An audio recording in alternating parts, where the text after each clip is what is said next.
Championship. 40 years of drama. Be the right club. Be the right club today. Yes! Excitement. Johnny, that's better than most. How about him? That is better than most. Better than most! And heartbreak. I can't believe the wind that hit that ball. What will it take to become this year's Players Champion? And that is going to put it away! Matt Kuchar is the 2012 Players Champion. The stage is set. The contenders are ready. This is the Players.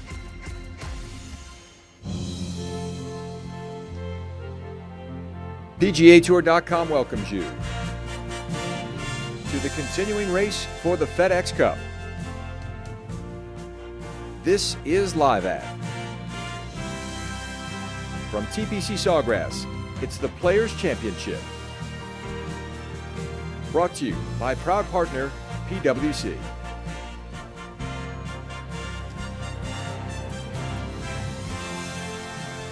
2 in Ponte Vedrea Beach, Florida. Another glorious day here. The second round of the PGA Tour's flagship event, the Players Championship. Fantastic scoring conditions on day 1, yielding low scores, none lower than the course record-tying 63, produced by Roberto Castro, who takes a 3-shot lead into today's second round. Welcome you to PGA TOUR.com's exclusive 18-hole live follow-a-group coverage. Every shot this morning from defending champion Matt Kuchar, defending FedEx Cup champion Brandt Snedeker, and the 2001 Players Champion Tiger Woods. They begin their second round at 8:39 a.m. Eastern Time. 70 degrees right now. Very calm out there. The winds began to pick up yesterday afternoon. That's what the second wave of players had to contend with. But those in the morning scored very well, and that's something that this group of Kuchar, Snedeker, Woods, and the rest of the players in the morning wave will hope to accomplish. As Tiger gets loose on the putting green in advance of his second round tee time here. John Swantek with you, together this week with Doug Bell from SiriusXM PGA Tour Radio, 4-time Tour champion Billy Kratzer, and Craig Perks, the 2002 Players Champion on this very property. He's with this featured group this morning. Bill, you walked with the morning group yesterday that we followed, and it was a terrific round from McIlroy and Scott, Steve Stricker yesterday. Certainly the better of the conditions presented themselves yesterday morning, and should today as well. I think so. There really was not much wind for the players in the morning. The golf course was a little bit softer. I felt like the guys, if they drove it in the fairway, they could attack just about every flagstick. I think there were only 2 or 3 that they had to shy away from. And when you look at the way that they drove the ball, Rory McIlroy played a very controlled round using the 3-metal most of the day. Adam Scott just absolutely was on mark with the irons. He hit 16 of 18 greens, and Stricker, his wedge play was flawless yesterday. Anytime he got it around 80 yards, it looked like he stuffed it in there for birdie. So it was just a fun round to watch these 3 players go at it. A 66, 67, and a 69. Adam Scott, the 69, could have really been good had a couple of putts dropped. 67 for Tiger yesterday, Doug. It ended on a bit of a sour note with a bogey at 18, his only drop shot of the day. He's in a good spot. Last week at Quail Hollow, I saw Sean Foley. Now, Tiger did not play in Charlotte, but I spoke briefly with Sean Foley, and I asked him, how's Tiger doing? He said he's in a good spot now. That's exactly what he said. And look at his card. The snafu at 18, just messed up a little chip behind the green. But when you look at his stats, and we'll talk about that as the day unfolds, this guy is #1 in so many categories, especially round 2 scoring. Just about 68 in round number 2. So I expect and suspect that Tiger will play extremely well on this Friday. You know, his comments after the round yesterday were interesting, Billy. He said he missed the ball in all the correct spots. And sometimes on this golf course, you have to be a little bit defensive, don't you? Well, I think that's one of the things about a professional golfer, that if they can play their miss, if they can get the ball up and down with a miss, it's not how many great shots you hit in a round of golf. It's the ability to go miss a shot recover and either make par or birdie, and that's exactly what this course is all about. If you miss it on the wrong side, you're struggling. Sometimes you might make a par, but more times than not you're going to make a bogey. So you must miss it in the right spot, and if Tiger continues to miss it in the right spot, he's going to give himself enough opportunities other than those misses to make birdies, and that's exactly what he did yesterday. I'm excited about the way his form has been coming into the tournament, because he has not had his fastball coming into the Players the last 4 years. He's got his fastball this year. 4 minutes away from the start of this featured group. We'll have every shot from Snedeker and Woods and Kuchar this morning. Craig Perks, the 2002 Players champion, will be following this group. Craig, you expect these boys to be in full attack mode from the first shot here today? Well, I do, John. Good morning, gentlemen. What a gorgeous morning. And what I was most impressed with was, listen, Tigers, this is his 16th start at the Players Championship. It's the only time he's broken 70 in the first round. He's also playing alongside the defending champion, Matt Kuchar. Shot 71 yesterday, a little erratic, as was Brandt Snedeker. I mean, it's a gorgeous morning. Can't wait to get out here and watch these guys. This will be a fun exhibition.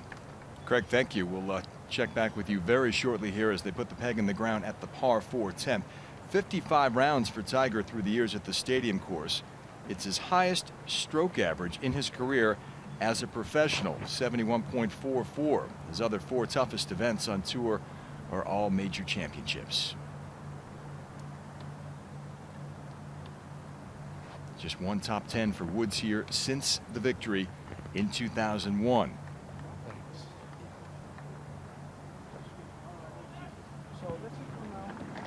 Matt Kuchar, defending champion, arriving on the tee at 10. Trying to reverse a strong historical trend. No player has ever gone back-to-back in the previous 39 years at the Players. Yeah, that's the stat I was just referring to. 71.44 career scoring average here at the Players. It's been a handful for everybody through the years, Doug, and Tiger's no exception. Oh, no doubt about it. I mean, he has struggled, but as Bill mentioned, and I talked to Tiger at Bay Hill after he won Arnold's tournament, and he said, this is the first time in years I've been healthy. I can actually practice like I used to as a young man, and we're seeing that. And I don't think there's any question. I thought Rory played great yesterday, and he's peaking for this week, but Tiger, I think, is headed for what could be his best week in a decade here at the Players. That 67, as you saw, was the best round he has signed for here since the final round 6 years ago.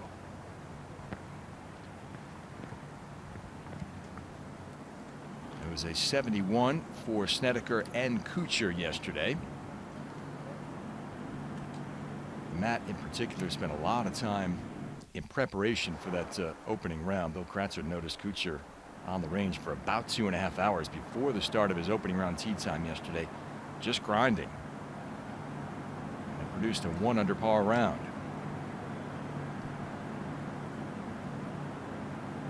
Better of the conditions await these three and the rest of the players in the morning wave. We're just about 70 degrees right now, expected to climb into the mid 80s today.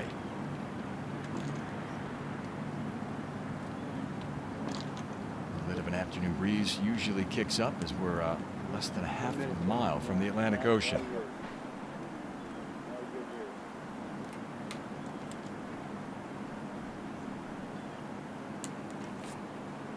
Snedeker had another run at the green jacket a few weeks ago. It came after 2 missed cuts following his 5-week layoff. Ladies and gentlemen, please welcome our 8:39 starting time. First on the tee from the United States and winner of the 2001 Players Championship, Tiger Woods.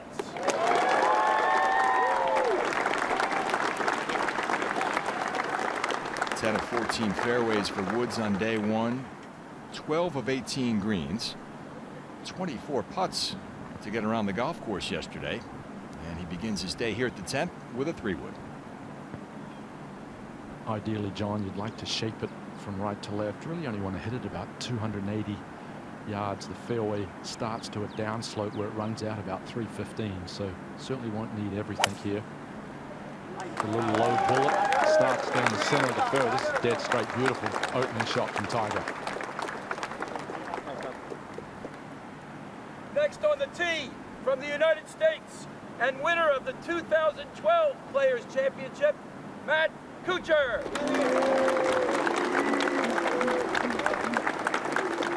8 fairways hit for Kuchar on day one, 13 greens, 31 total putts for Kuch, making his 9th start at this event.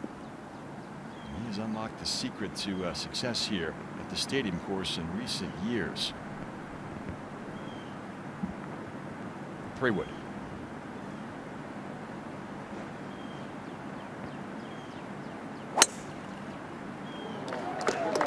Another good looking opening tee shot, hugging down the left hand side, which is, I like that vantage point to that right hole Next location. on the tee from the United States, Brandt Snedeker. 6th appearance at the Players for Brandt Snedeker, who missed just 2 fairways and 6 greens yesterday, 29 putts to get around. Recent track record here, not that strong. He's missed the cut the last 4 years. All right, shot. Higher ball flight starting down the right. This will also be in the fairway. 3 good opening tee shots from this threesome. That's going to be fun. We'll be with you all day here on PGA Tour.com. This afternoon, Billy Horschel, Dustin Johnson, and Ernie Els will follow that group. This morning, it's Tiger, Kuch, and Sneds.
And we welcome you back to our early morning coverage here, the second round of the 40th Players Championship from TPC Sawgrass, following the group of Matt Kuchar, Brandt Snedeker, and Tiger Woods throughout the morning and the early afternoon.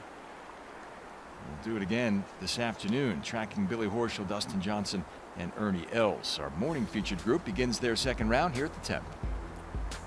Well, certainly a positional par 4 once again for these players. Tiger going with a 5 medal off this tee, and the other 2 players going with a 3 medal, just trying to put it just right at the turn.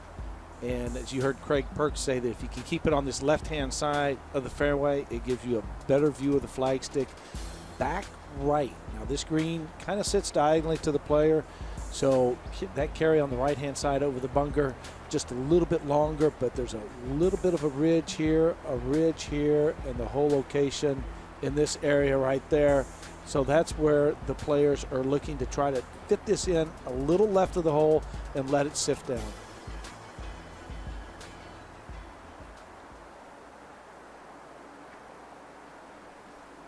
yesterday's hole location up front, so a little different look here as Snedeker will play his second just inside 160 yards here. And with that hole location, John, just 4 paces from the right, it is in a little bowl. It's a good 10 paces cover the bunker, so I don't really think that bunker is in play unless you severely mishit it. Not a breath of wind right now. They're beautiful conditions.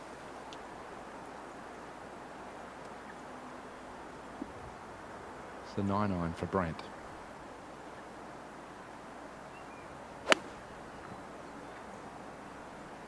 Ball needs to get up a little bit. Not much. That's absolutely perfect. About 7.5 feet. Billy, these greens, as we saw yesterday morning, very receptive. And I think these players, the condition of the golf course, will be thinking nothing but red numbers. Absolutely. Totally agree. Got 147 here for Matt Kuchar. This is a 9-iron also. May have to take a little bit off this.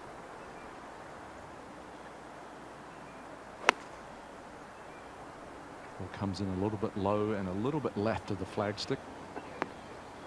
I like that play. Nice safe play. Should collect down slightly.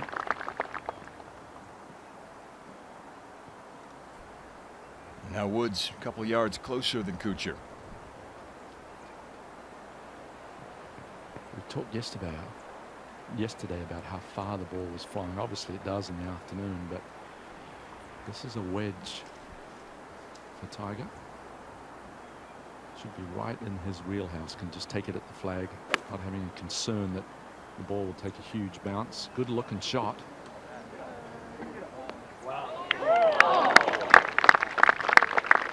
How about those 3?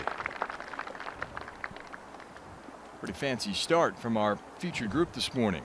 All with excellent looks at birdie at the 10th. Yeah, that had to look good in the air to Tiger. The ball going right down on the flagstick, coming up just a little bit short. So left with outside 10 feet, but nice, comfortable start for Kuchar, Snedeker, and Woods. 19 of 21 rounds at par or better this season for Woods, who of course has produced 3 victories. Winning at very familiar layouts: Torrey Pines, Doral, and Bay Hill. It was his last 5 years here at the Players. Didn't play a couple years, withdrew a couple years.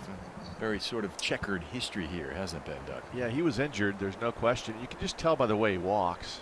And Billy was walking with him all those years. I mean, he limped around and he was really struggling. But when you look at Tiger now, #1 on tour in round 2 scoring, 68.6 scoring average. That's pretty darn good.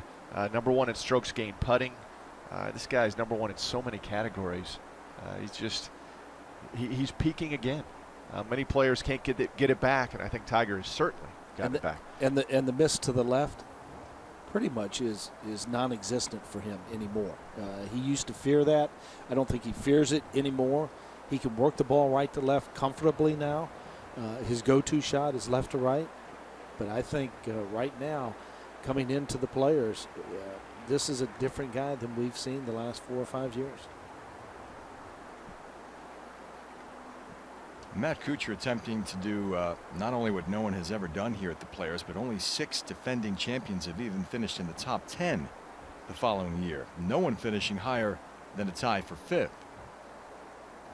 And Kuchar with his work cut out for him after a 71 yesterday, 8 shots off of Roberto Castro's overnight lead.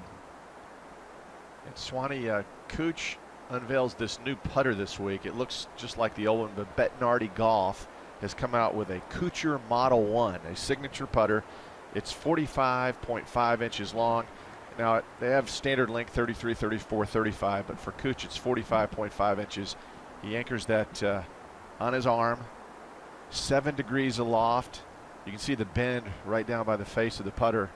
It's tailor-made for Kuch. Not many people have that specific putter, but he rolls it pretty well. And when they do change the anchoring rule, he of course anchors it on his forearm, so it's does not touch any portion of his body. And it's a method he went to a few years back after winning the money title and the Varden Trophy. He decided next year to change his putting technique. It was pretty gutsy.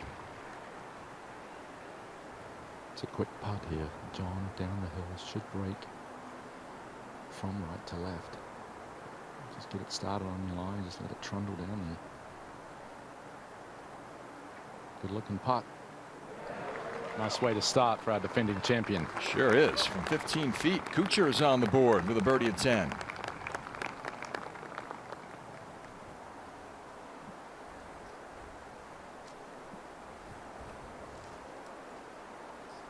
Tiger will be next. Did not convert a putt from outside 6 feet yesterday, despite shooting that 67.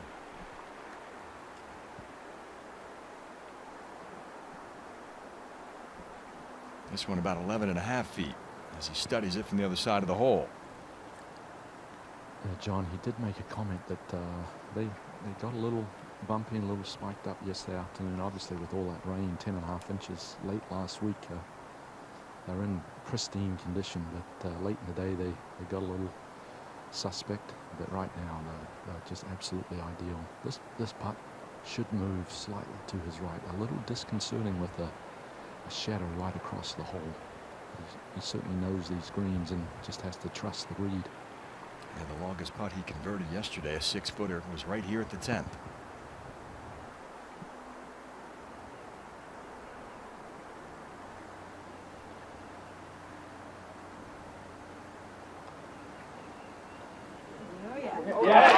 And we're 2 for 2. That one went in with some very aggressive pace to it. Woods to 6 under.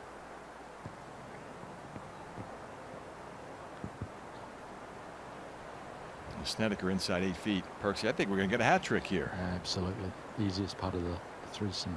Very straight. Just down the green. Just get it started on line. Certainly wouldn't expect Brandt to miss that one, but has been working extremely hard recently with his instructor Todd Anderson, kind of getting the pop back in the stroke. Yeah, he has not been satisfied with his putting in the last recent weeks, Doug. That's the difference. That's what separates Snedeker from the pack here on the PGA Tour. And he hasn't been pleased with the way it's been rolling this year. Yeah, no question. Although that was a rare miss for Sneds, who leads the PGA Tour in par 4 scoring average. So of the three, expected him to roll that in. Didn't do it. Snedeker remains -1. Kuchar picks up a shot. Tiger now at 6 under as we head over to the par 5 11th here. Well, it's a wonderful par 5 that on the second shot you can go to a split fairway, but the bunker you see in front, no problem for the players to carry this bunker. Some will have to be careful of this bunker down the left-hand side. That is reachable with a really solid tee shot, but then you make the decision, do you go for this par 5 and 2? Now, the whole location today, 23 paces back, kind of snug against that back portion of the green, and this green sits a little angular. So if you're coming in from over here, there's not a lot of room to work with, and the flag stick in this area right here. So putting it on this par 5 and 2 is very difficult. If you can put it in the bunker, then you can get the ball up and down. But if you're back in that bunker, that front bunker, it becomes a very difficult bunker shot, and you definitely want to avoid the little pot bunker on the left there. 16 appearances here through the years for Woods. He is a collective 108 under par on the par 5s, including 25 under here at the 11th. And you see it was the third easiest hole yesterday. Tiger is #1 on the PGA Tour in par 5 scoring this year. Matt Kuchar #4. A lot of birdies from those two on the par 5s. He took care of all of them yesterday, Doug. Made birdie on all the 5s yesterday. Woods did on the way to that 67. A good tee shot here by Tiger. Probably puts an iron in his hand. And I mean, it could be as little as a 4-iron. because he's not going to challenge this hole location in the back. Because if you hit it over and you're down, you just don't have enough room to work with where the hole is located. I said he hit a lot of 3-woods yesterday because many of the holes were downwind. It was hot, a little baked out in the afternoon. He said the 3-wood was going 300 plus, and that's all he needed for much of the day.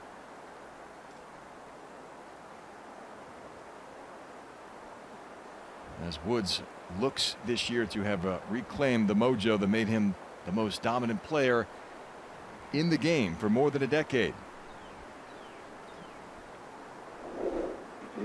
Terms dictates that the young need seasoning. Time to get used to the competition, the travel, the lifestyle before racking up W's. But 20-something Tiger Woods defied convention. For the 40th time on the PGA Tour, Tiger Woods, a winner. Between 1996 and 2005, Tiger won 46 times, including 10 major championships. He obliterated the record books, and in the process spawned a generation of golfers for whom winning early and often is the only expectation. Tiger was a huge hero of mine growing up, and just to have the opportunity to play alongside him and you compete against him is a dream come true for me. I read a book about Tiger when I was 14, and that's when I decided to wake up every morning at 5 o'clock and go practice before school. I wouldn't be here today if it wasn't for that book. These are the guys that saw me play in 97 Masters and things of that nature, and reasons why they, got serious about the game. Eldrick Tiger Woods has forever altered the game by redefining what the prototypical golfer should look like. You walk down the range and the players out here are getting taller, bigger, more athletic, and I think a lot of that's because of Tiger. Watching Tiger winning tournaments by 10, 12 shots kind of made everyone realize they had to get better, and not just better, had to get in better shape. That's really what brought, I think, all the athletes to golf. I hope that I get a chance to play against them on Sunday coming down the stretch like I always watched growing up. I think everybody hopes that you get that chance, and I think I will. I look forward to being in the heat of the battle. If the law of averages holds true, 30-something Tiger should have at least 40 titles by the time he turns 40 in December of 2015. Just 6 wins off the pace set by 20-something Tiger. But we all know Tiger is anything but average. To me, to get out here and build play like this against the best players in the world, it's a blast for me. 23 victories when shooting 5 under or better in the first round. That's been a good trend for Tiger, who opened with 67 yesterday. The 55th time that's happened in his career. 3 victories on the season, bringing the career total to 77, just 5 behind Sam Snead for the all-time mark on the PGA Tour. And Billy, he's right at the major championship total that Jack Nicklaus was at the age of 47. Tiger was ahead of the curve for many years, but the dry spell, having not won since Torrey Pines in 08, he's right at 14 where Jack was at this stage of his career. Yeah, and I think it's going to be interesting going forward because you look at the injuries, you look at what's going on off the golf course, you put all that together. I think he's made great strides in his golf swing. Certainly, I think he has everything in order, his priorities, spends a lot of time with the children. And I think I just really think that he's gotten to a place where he's a little more peaceful now, and his golf game has shown that he's out there, he's not distracted any longer, and he can go out there and play the game that he loves to play. Doug, these guys talk about having balance in their lives so often, and Tiger, from all observations here, we certainly don't know, but outwardly at least seems very much at ease this year, seems to have found that balance that maybe didn't exist earlier in his career where he was so driven in pursuit of perfection. Oh, I agree, and in simplistic terms, he's happy, he's content, and I think all of us, no matter what occupation we have, I think that's the key. And Tiger again, though, and we've said it already today, it all comes down to being healthy and doing what he does best, and practicing, especially the short game, is crucial. We're seeing that. See, I think right now his practice sessions, he practices smart, and he's now starting to play the game mindless, which is huge. Driver here, Craig. Yeah, but you talked about that bunker, 330 down the left. He'd have to absolutely smash it to get it rear. He's lost this to the right. Just about knocked me on the head. Yeah, Adam Scott almost put it in that bunker yesterday, Perksy. He was about 2 yards from it.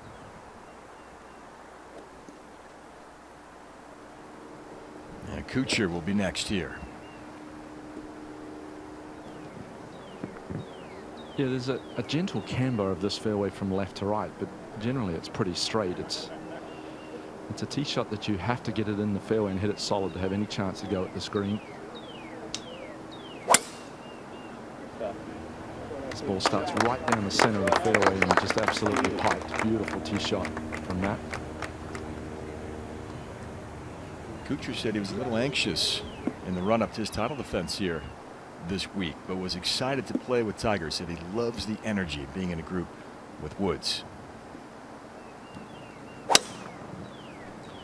This tee shot of Brandt Snedeker started down the right, trying to turn back. He liked it. Yep, he's good at it. It should just stay in the fairway. Can't change camera angles too quickly when Snedeker puts it in the ground, because that thing is in the air before you know it. Quick player. Love to have Snedeker and Horschel together. That'd be a 3-hour round. Back with more live coverage right after this.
Players' official film is the official record of the PGA Tour at its highest level. DVDs can be pre-ordered for $14.95. The world's best have assembled here in Ponte Vedrea once again. PGA Tour Entertainment will tell their stories through highlights and interviews. Relive the excitement. Reserve your copy of the 2013 Players' official film for $14.95 by visiting shop.pgatour.com.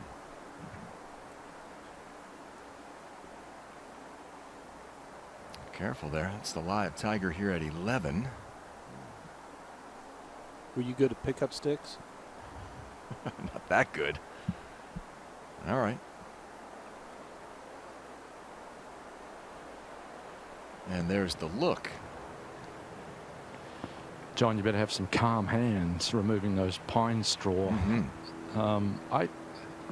With Tiger, in regards to Tiger's shot, he's only got I believe about 240 to the front, but there's an overhanging tree, so he's going to have to keep it very low.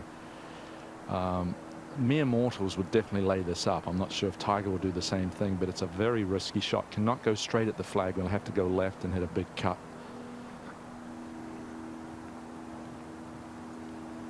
Lee Westwood has birdied his first 3 holes of the day. He birdied 3 of his last 4 yesterday after beginning his opening round with 14 straight pars. And Westwood with a couple of good finishes here through the years. Lurking once again. That's the group of Donald, Choi, and Garcia. We followed them yesterday afternoon, and they were put on the clock at the 14th, Doug. Yeah, they got hung up. Luke Donald was waiting for a ruling when he hit a wayward tee shot, and that really slowed him down. I mean, they fell a hole and a half behind the group in front.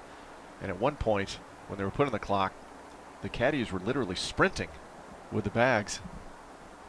You know, the bigger issue for me, Craig, is not the fact that he has to keep it low, because he can hit that little soft little cut out there and let it flutter up and come down.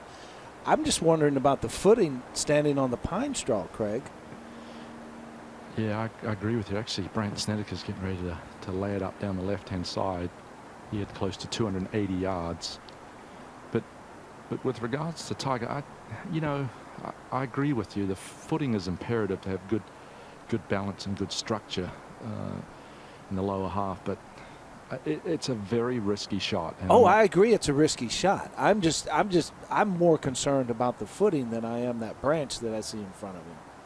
Well, he has to keep it very low initially, and to keep that low initially and to carry it that far, about 240 to the front, with that flagstick all the way in the back. I don't like that front bunker today. So if you're going to lay it up, lay it up.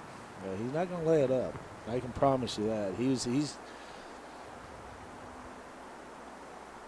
been in that gate trying to get out of it. He wants to go. He's ready to go.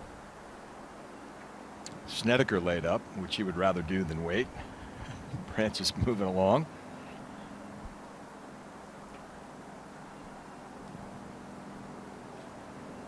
Well, remember, Tiger's got this 5-wood in his bag that he's very comfortable flighting it high or low. That's a good club hitting off a pine straw.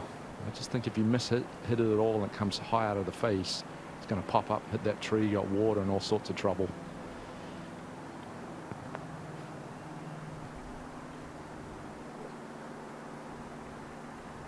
As good as Tiger is in so many categories, total driving, guys, as you look at where he wound up there in the Pine Needles, 177th on tour so far this year in total driving, which factors in all the categories, distance, accuracy. So that's the one area, Billy, that he still has trouble with. But he doesn't hit the driver that much.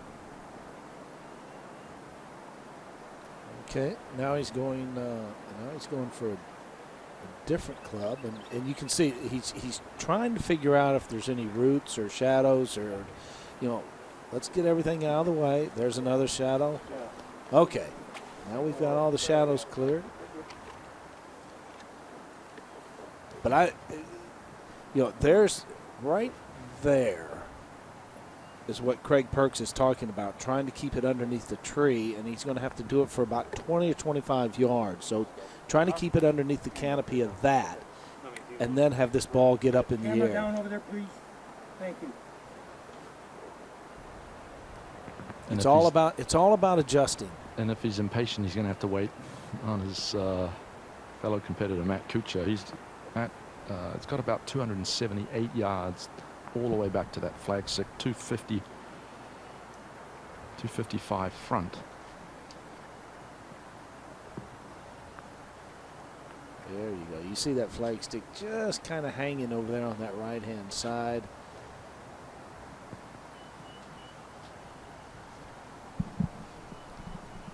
All right, here we go. Kuchar will play, and then Tiger. 3-wood for Matt.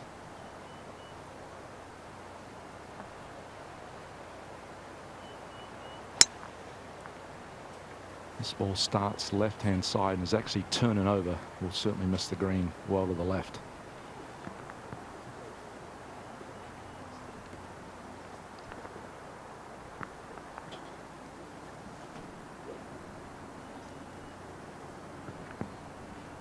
It looks like it will be the 5-wood here for Woods. All right, it's got to be low, and it's got to be boring, and it's got to cut about 30 yards. Any man can do it. I guess this one can.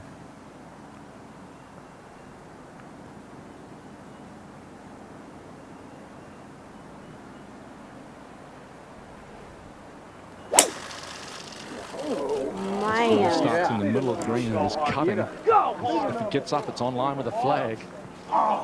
Everybody hold, dangerously close to the hazard. Settled in the grass between the water and the sand there.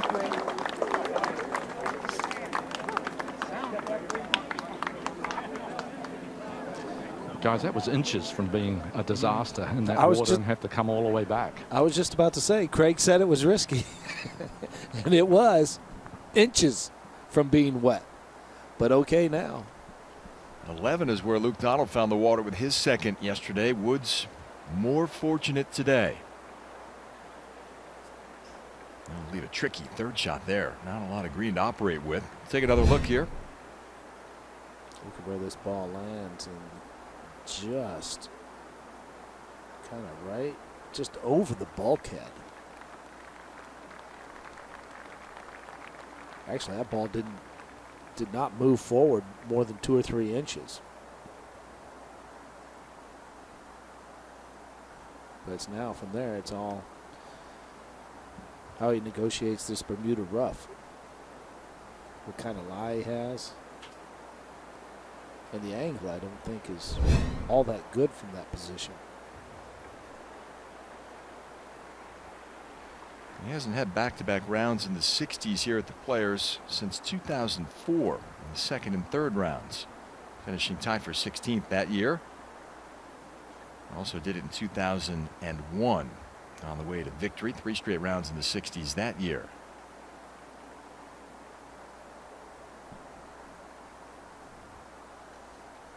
Snedeker, by the way, laid up to about 80 yards. That's what he'll have for his third.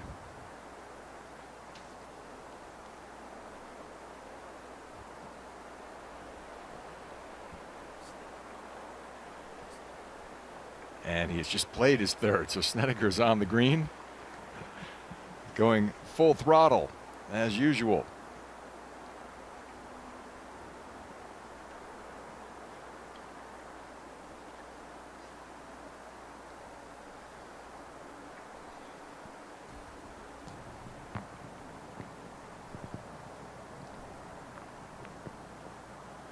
So Kuchar will be next here, Craig, with Snedeker having already played his third. Yeah, don't blink or you'll, as we did, we'll miss Brent Snedeker. The ball not lying too good for Matt Kuchar down. It's not a bunker. It's a grass bunker. And you get in the depth of those grass bunkers. It's very deep. But the good news, plenty of green to work with. It's one you just kind of chunk and run, get it out, and just kind of let it release up to that whole location that's only 3 paces from the right.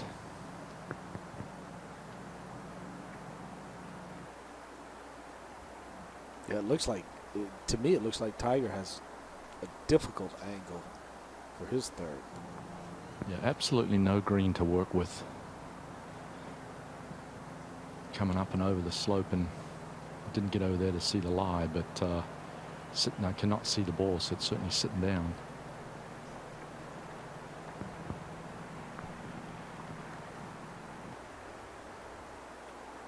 Just needs to guard against this shot coming out hot. You anticipate it coming out a little sluggish. If it comes out hot, you're in the bunker.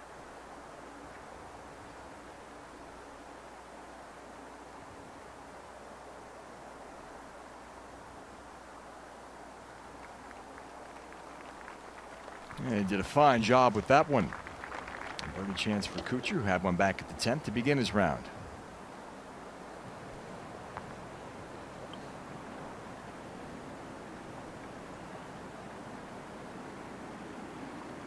Now the third for Woods. He's ready to go. Yeah, inside 10 feet would be a marvelous shot here.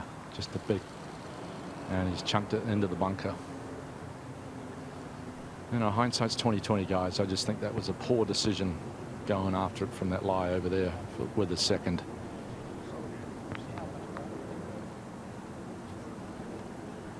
Only slip up for Woods yesterday came at 18, his final hole of the day. And when he chunked the chip shot from just behind the green and made 5. So now has some scrambling to do to avoid a bogey here at 11. John, I read that Tiger has never gone bogey free around this golf course, so he was right on the cusp of doing it yesterday. He talked about the bogey at the final hole, but this would be disastrous to make a 6 here at the very easy 11th. Straightforward bunker shot. The only thing here is that you know, he's really only got about 10 feet of green to work with coming on this line.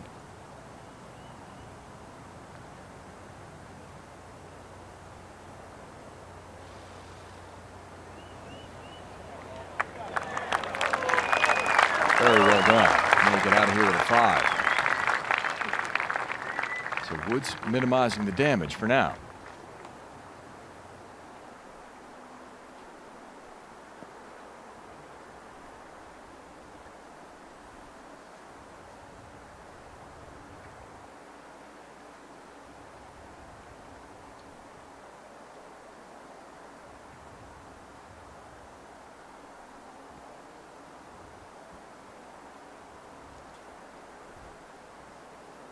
Three birdie attempts upcoming.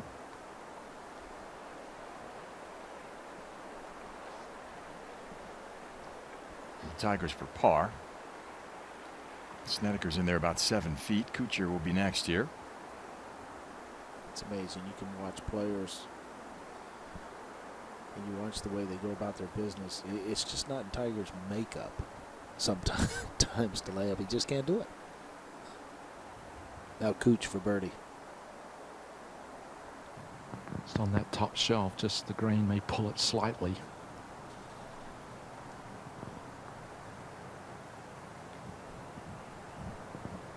He may have been looking for a little pull that he didn't get there. So Kuchar birdies the 10th, pars 11. Stands at -2.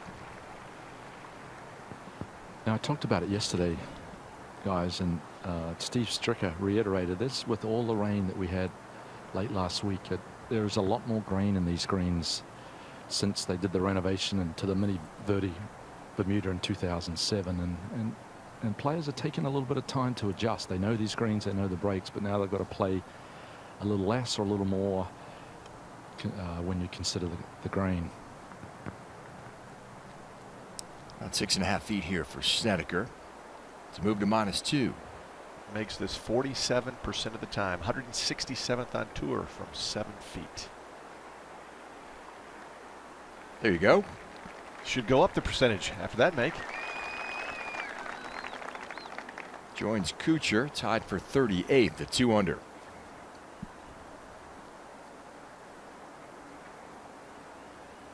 Yeah, I spoke with Todd Anderson. He actually was looking forward to Brandt playing well this week. They did a lot of nice work at the Masters, accomplished a lot of things in the golf swing, and he feels as though Brandt's swinging pretty well right now.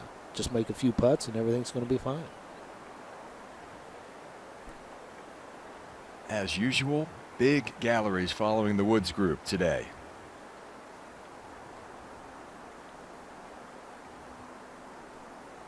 Out early with an 8:39 start. So this is to salvage par here.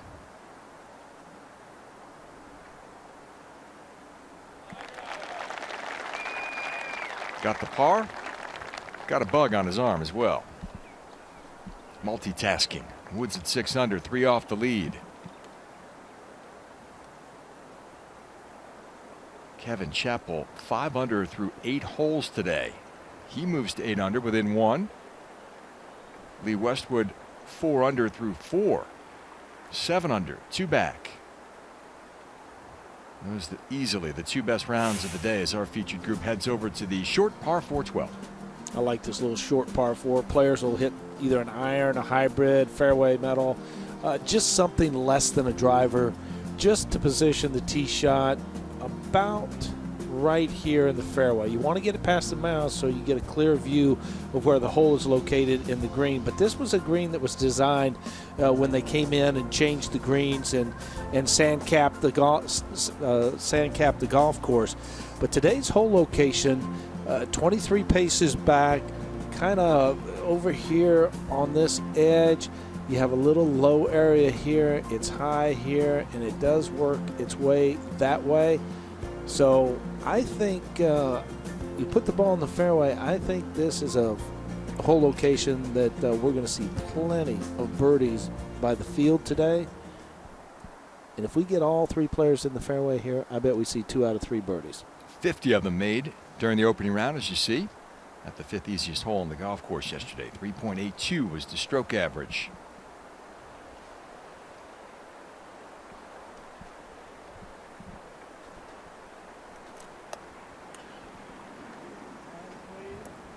Snedeker 3 under par in his career here at the 12th.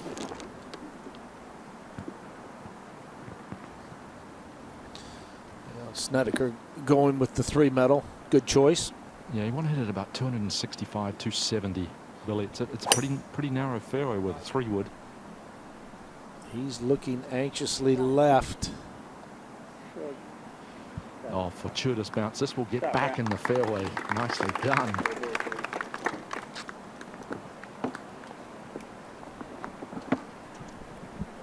That will leave a blind second shot for Snedeker, however.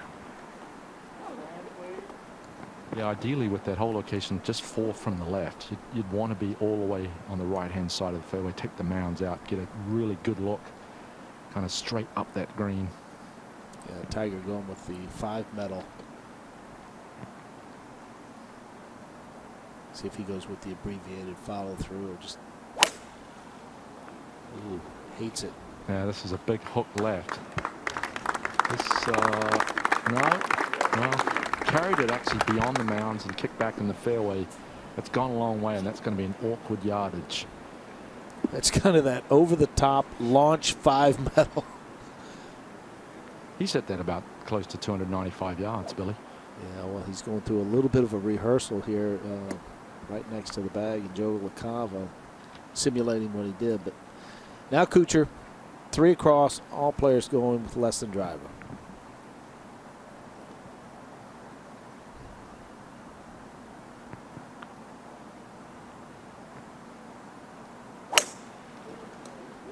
This ball starts down the left-hand side as well, and may need a kick to get in the fairway. Oh man, these guys must have paid their dues this week. All 3 in the fairway and all 3 positioned nicely.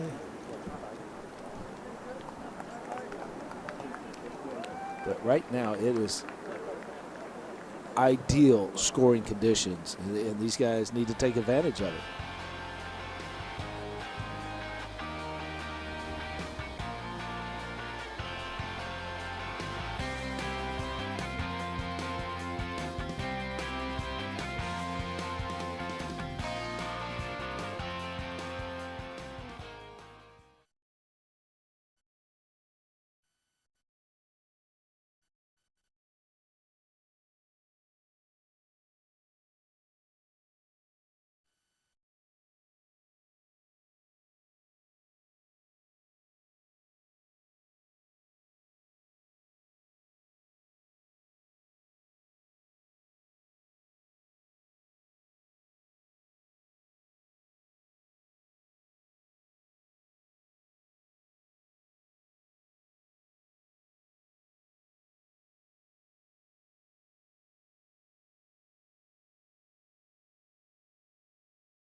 So Kevin Chappell within 1 at 8 under par. Meanwhile, Lee Westwood just eagled the 11th, birdie 12 and 13.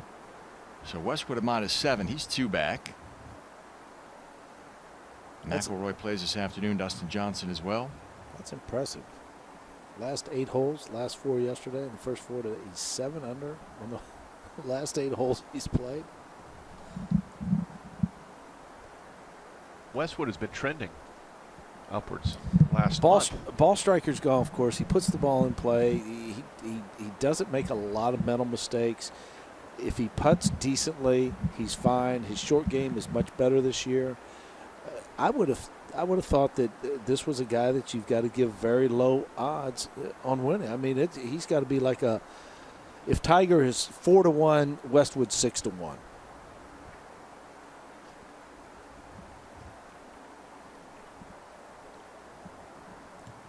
Kuchar will be first to play here, Craig.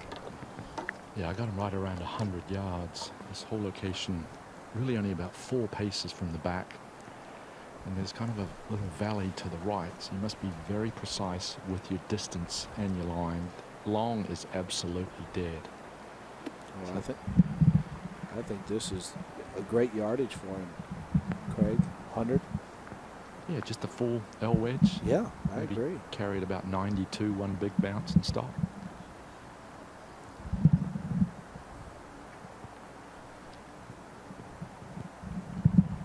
Very calm in the morning, and you really have to go ahead and attack these flag sticks. And with these greens still being receptive, wholeheartedly agree with you, Billy.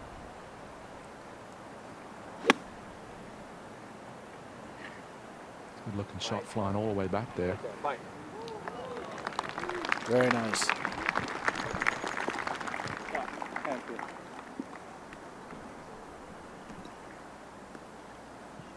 Yeah, go ahead and take care of business with the morning round. Will help as well. Yeah, it's playing a little shorter. 93 yards for Correct. Snedeker Yeah, here. I like that a lot. Little helping breeze here, Craig. Yeah, Scotty Vale playing a little shorter, so I'd say play this about 87. This one's flying all the way back there as well. Ooh. Bold.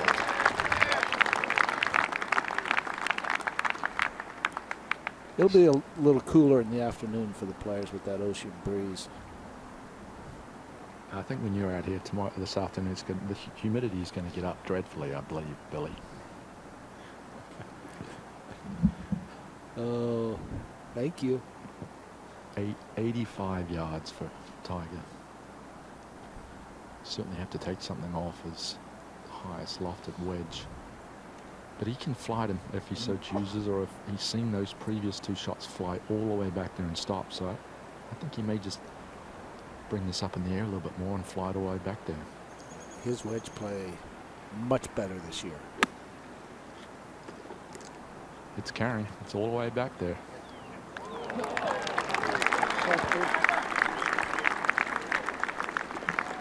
Three very sporty shots into the 12th. Snedeker in there really close for a second straight birdie. Brandt ripped off 5 in a row in the middle of his round yesterday through the turn at 8, 9, 10, 11, and 12.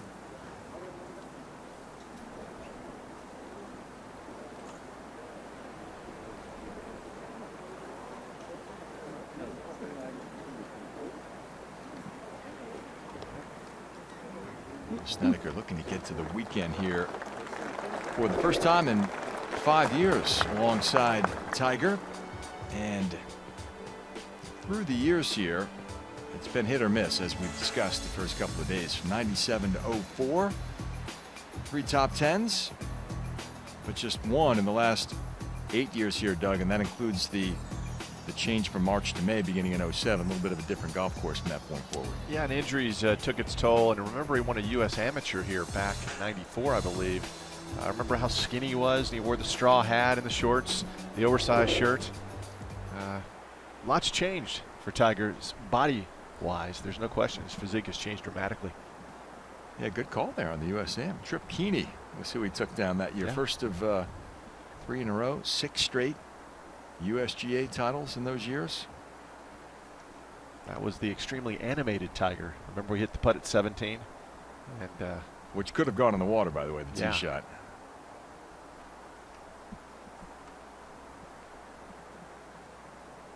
And the legend was born in many respects right here at Sawgrass back in 1994. Tiger, by the way, inside 10 feet, nobody better on the PGA Tour. Inside 10 feet, first on tour, hits this length putt over 90% of the time. That's pretty good odds. That is really, really good. Well, in case you missed it, Brandt Snedeker tapped in for his birdie. So Kuchar here from 8.5 feet. Yeah, pretty flat putt on this back plateau. I think he would be disappointed if he missed this one. Kuchar's 2 for 3. Birdies at 10 and here at 12. And we have a good chance for a trio of birdies here at the 12th. You called 2 out of 3, Mr. Kratzer. We might be a little low with that estimate. I think we're going to take a total of 9 shots here. 3-3-3. I mean, the batting average, 90.31% to be exact. Almost 91% inside 10 feet. I don't want to say it's automatic, but it's close. Well, the greens are so good. And you get on these greens in the morning, you feel, as a player, you feel like you can just run the table. You get on just a little bit of a run, you feel like you can just make them all.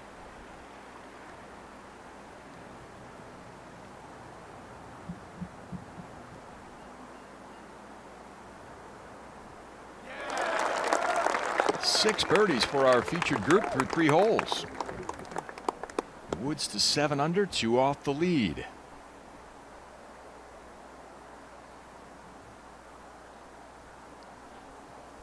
Over to 13 they go, and it's going to play considerably shorter than it did yesterday. That's where we stand. Kuchar and Snedeker have both jumped inside the top 20 with 2 birdies apiece. Tiger shares 3rd place with Westwood now, 2 back of Castro's pace.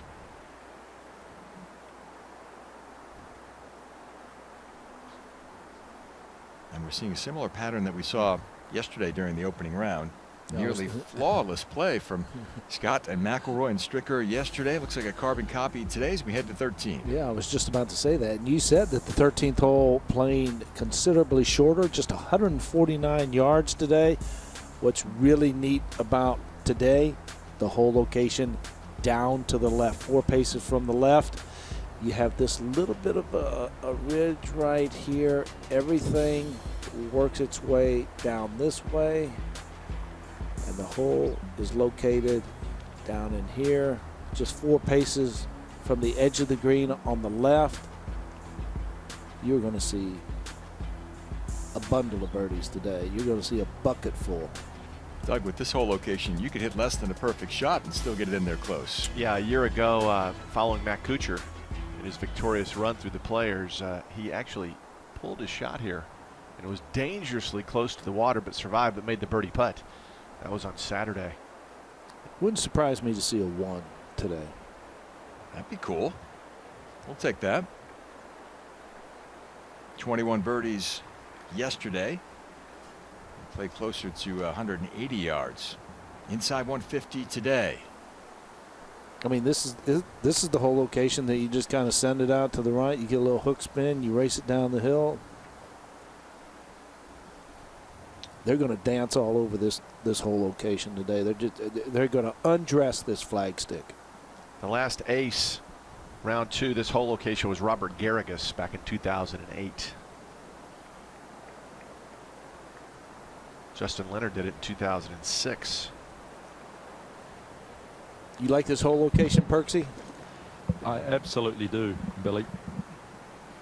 You know, I think that you talked about utilizing that slope. If you miss the slope and leave it up on that top plateau, you could potentially putt the ball off the green. So, you know, with it only being 149, absolutely love what the advanced staff has done here. I think you just take it at the flag. Maybe 5 feet right of the flag, take that slope out of play, You did talk about the four. Scramble, take it left. Okay, anything inside that. The four cover on the water, but the wind has picked up slightly back into their face. This will play its full yardage at 149. This ball does start out to the right. Go. Go. Ooh, they were begging, and it just covered the water.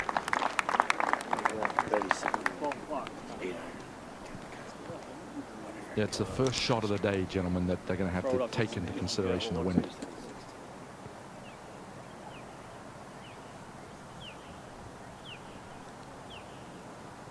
Yeah, Tiger going to the front of the tee, grabbing some grass. You're right back in their face. I love what he's doing. He's actually throwing it backwards to assure of himself that it actually is into the wind. I think that this is just a 9-iron for Tiger. You flight it down, even a little long and right is fine. Just don't make the mistake of left. You see that red umbrella with the tower on the right? I think that is a perfect line. Tiger's #1 on the PGA Tour in par 3 scoring this year.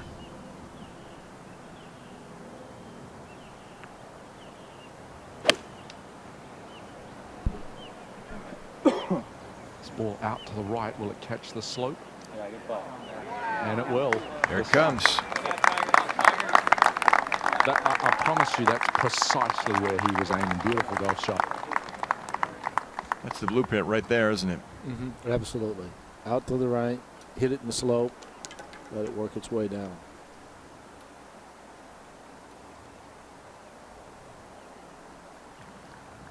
Then you're never at risk to go ball, please, and hit from the drop zone.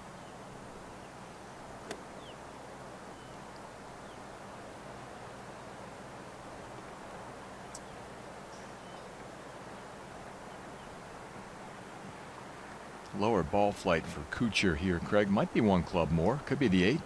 Yeah, I think 8 would be the club. Maybe take a little bit off it so you do flight it down back into the wind. The worst mistake you can make is short. So be comfortable with the club in your hand and go ahead and commit to it.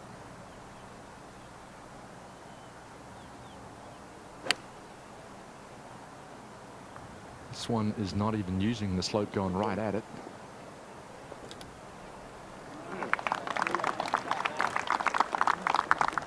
Safe play from Kuchar.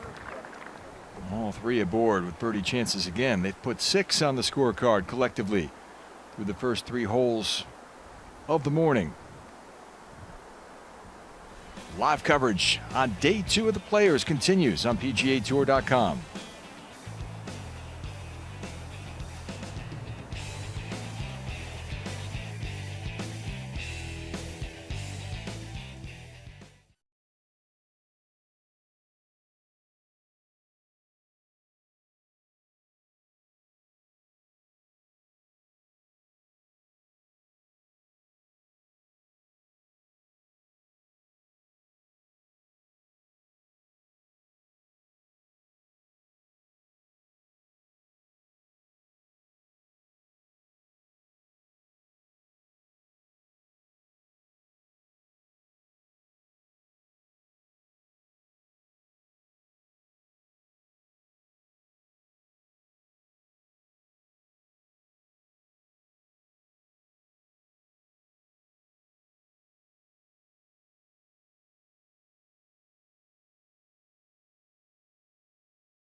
Back live, par 3, 13th. 3 birdie putts upcoming. Snedeker first. Yeah, this putt will move right early, then straighten out.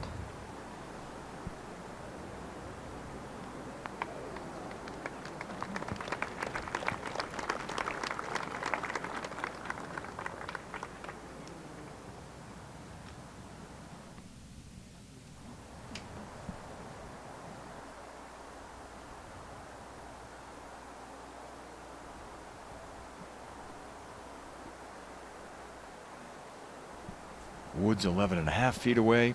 Kuchar closer to 18 feet. Snedeker remains 2 under for the day, 3 under for the championship.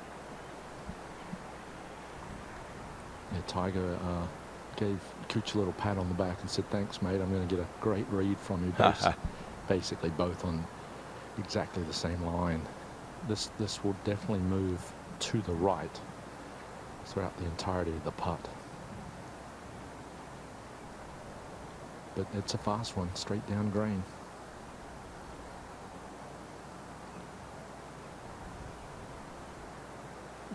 Yeah, this should move to his right. More importantly, this is going to be quick.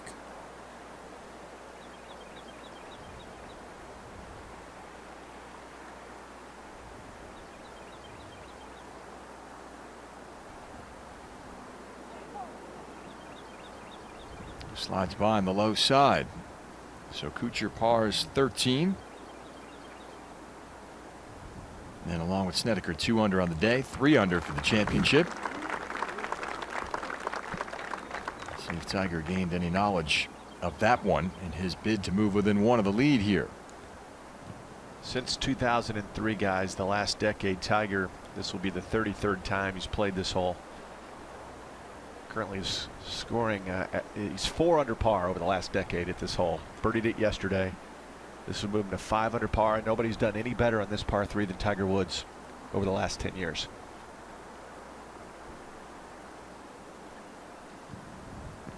And if it's any indication, Doug, on Matt Kuchar's putt, then it has to break a little bit more than he anticipates.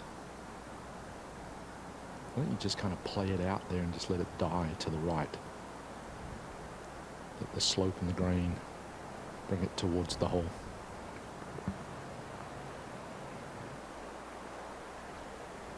Yeah, he's always been good at being able to come in at the highest point of the cup.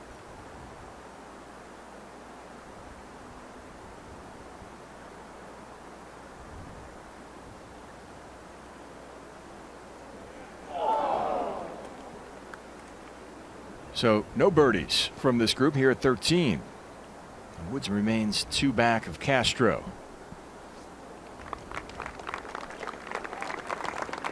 He and Kuchar both missing that one from above the hole on the low side.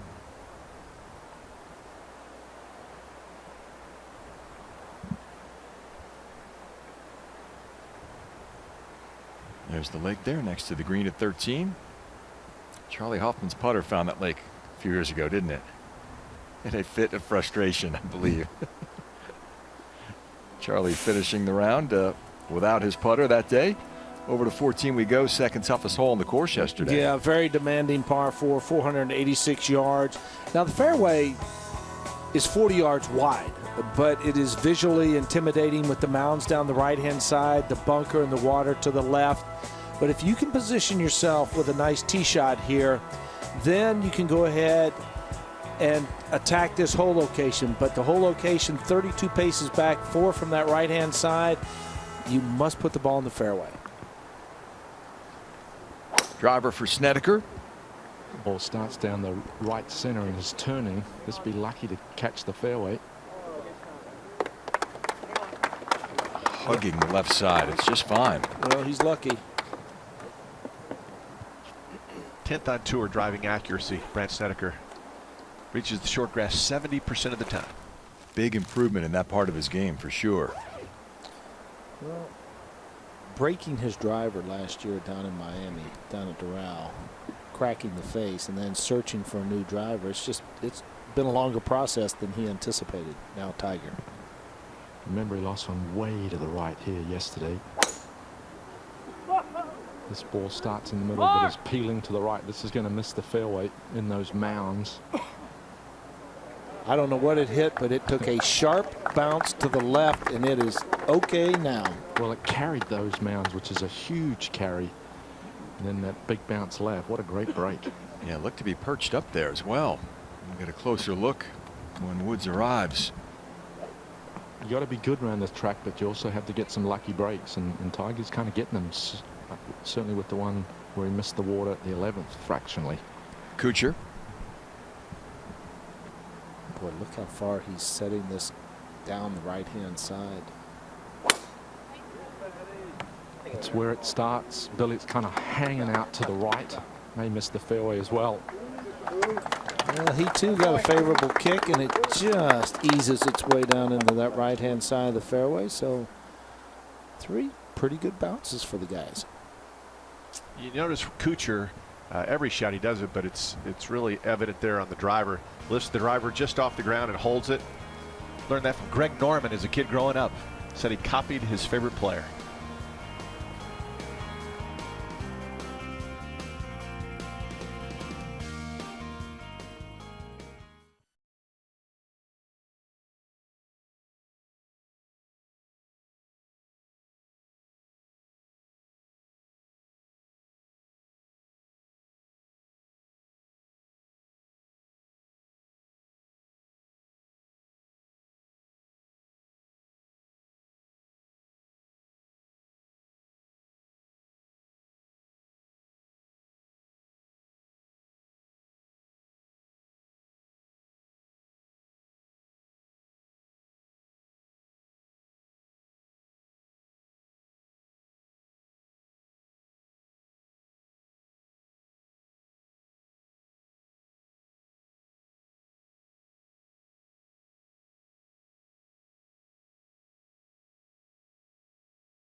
Couple fortunate kicks at 14 here for Kuchar and Woods.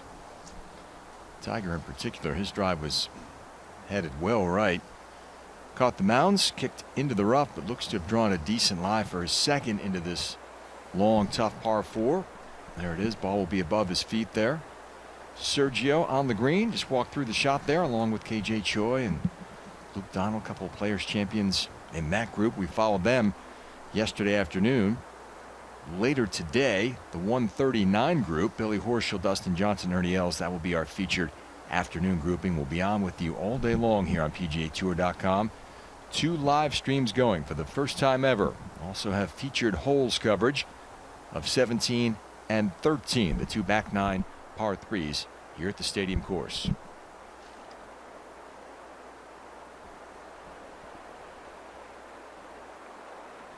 Kuchar outside 200 yards here for his second.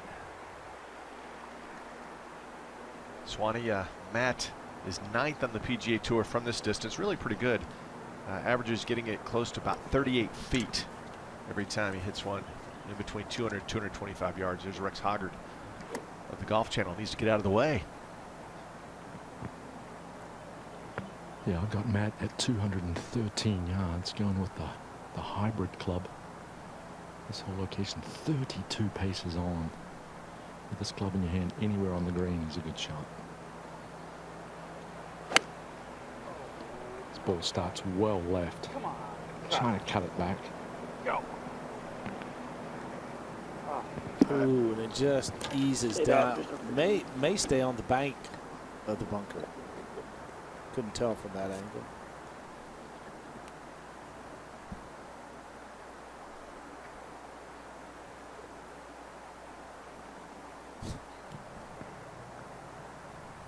Snedeker next, just a touch outside 200 as well. Gonna have to elevate this one, Craig. He is indeed a blind shot. It's got to come up and over those trees. It's not all that bad, really, just kind of hitting into the meat of the green. It's more of a visual obstacle. 4-iron here for Brandt. Good looking shot, maybe just right. When he catches that slope, could kick it left. That was really a tight looking swing. That was a nice looking golf swing right there. Well balanced, tight, good shot with a 4-iron.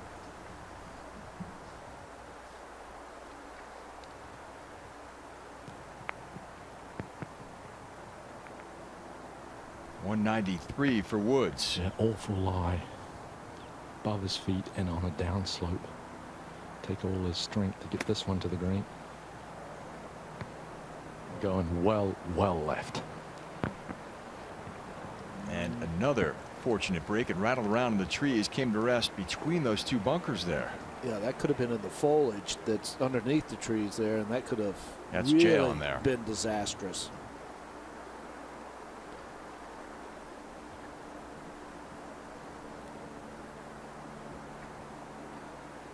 All things considered, not a bad location for Woods here with this whole location today. Another look. Just kind of angles to the right. You can see all the ferns and the flowers and the bushes down there. Ooh, what a good break that was, because that was headed for a unplayable lie. But as Craig said, you need good breaks around here. There's not a player that wins a golf tournament that doesn't get good breaks during the week. It's just that many pro golfers think that the only breaks you get are bad breaks.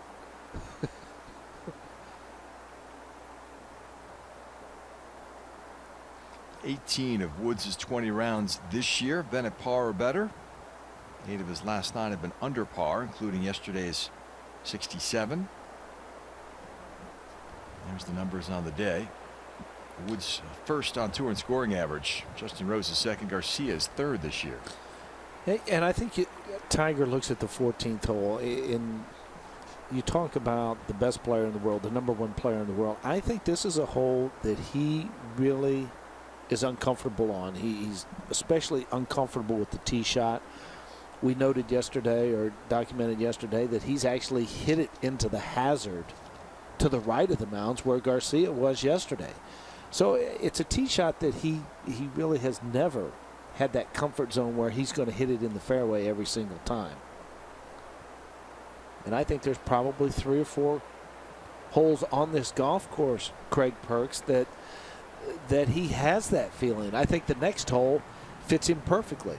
And I think 18, I think he'll struggle with that tee shot. I think there's anytime there's water left, I think he struggles with it visually. Yeah, you know, it's just, it is horses for courses, and also can be holes for players. You know, it's just, you hit a couple of poor shots and you never get a good visual. And that's the case here at 14. He did get a tremendous break. He's in between the 2 bunkers. There's a little walkway there, and the ball is sitting just ideally. Plenty of green to work with. A little valley that he has to go up and over, but I mean, I think anything outside 10 feet would be a poor shot for Tiger. For his career, +10 here at 14.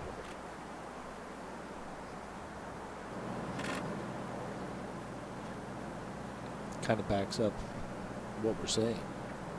This is a hole that just doesn't fit his eye. And just 5 birdies here in 16 years.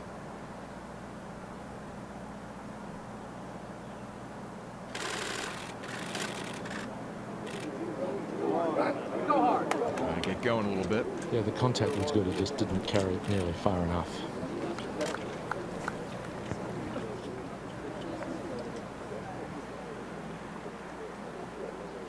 But an opportunity for a par after the second shot. Looks like it was headed for disaster. It's interesting, guys. Among the modern players, none have really played this hole very well. You got to go back. Kenny Perry, 30 rounds here, -4, the best score. Third for Kuchar.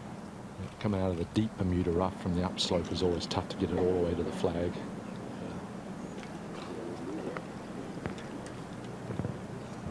Kenny Perry, he just take dead aim on those mounds on the right-hand side. That thing started looping in there from the right-hand side. Catch the mounding, kick down there. Kenny hit a lot of 7-irons into 14. He had the perfect tee shot. Hit that speed slot down the right-hand side off that mounding.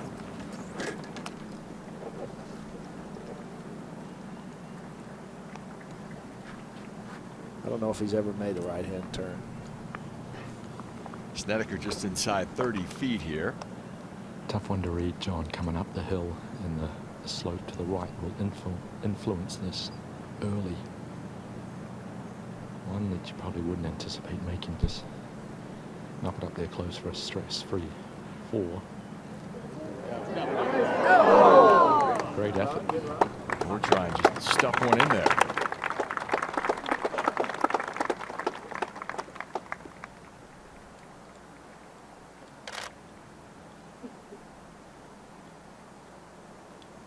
Trying to think if he can get anything else on that shirt. RBC, MasterCard, NetJet, Wyndham, and Peter Millar, and Bridgestone. I think I've covered them all. No space for rent there. Par attempts upcoming for Woods and Kuchar here. Over the last 10 years, this hole has yielded the fewest birdies of any hole here at the Players. Only about 8 birdies per round. Billy, I mean, that's a stingy par 4. Very stingy. That's why 16 shots for the week on this hole is really good. Now Tiger. They're kind of coming up out of that bowl. It should move to the right. A third of this putt is actually into the green, the other 2/3 down green. Have to have the right speed to keep the line. Caught a piece of the right edge, but it will be a drop shot for Woods.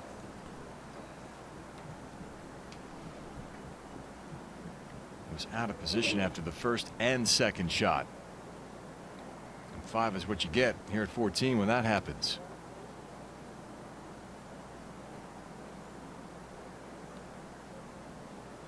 $12 feet for Kuchar for his par.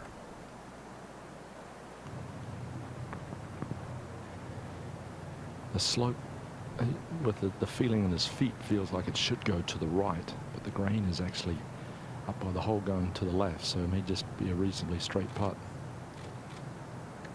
Nice work from Matt Kuchar. A thick lie left to the green with his third. It's an up and in for the defending champion. 7th on the PGA Tour in scrambling.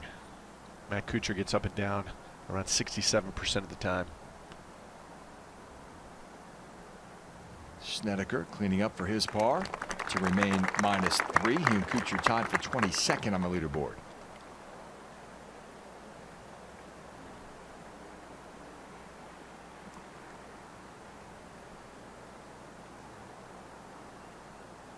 And Woods drops back to 6 under par, 3 off of Roberto Castro's lead. Lee Westwood, sole possession of second place at 7 under. Woods part of a group of a half-dozen players at -6, including KJ Choi in the group in front of these 3. Choi, the 2011 champion here, is 3 under through 5 holes today. Zach Johnson, Rory McIlroy also at 6 under as we head over to 15. left to right dogleg par 4. You can see the opening. It's a little bit wider than what it appears on the screen, but the players will try to hit a shot that moves from left to right off the tee at 431 yards. Some players may even take a 3-metal just to kind of keep the tee shot from running through the fairway. But then you come to a green that very long, deep, and today's hole location just kind of right in this area right here, 15 paces on. So, and 4 paces from that left edge. So you'll see a lot of shots to the right of the flag stick. But a premium on putting this ball in the short grass. Snedeker going with driver. He's only missed 2 fairways so far this week. And a 290 running out down the left. This ball starts in the center of the fairway. And it actually peeled to the right and it's going to land in that long fairway bunker. Not too bad from over there. Decent lie. Hole location in the left.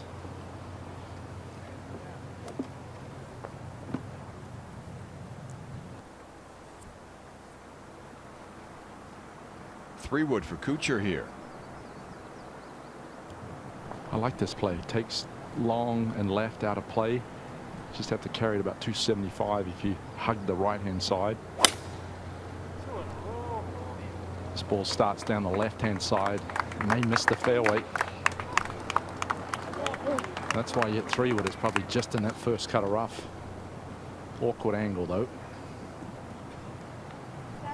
Cooch, 136th on the PGA Tour in driving accuracy.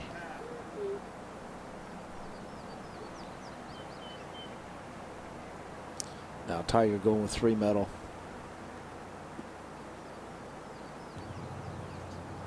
You have to pick your shot shape, Billy. You can take it down the right and turn it if you so choose, but I think ideally take it down the left and just kind of work it with the fairway left to right.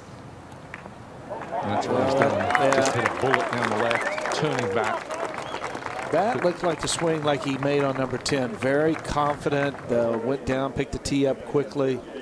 Great result.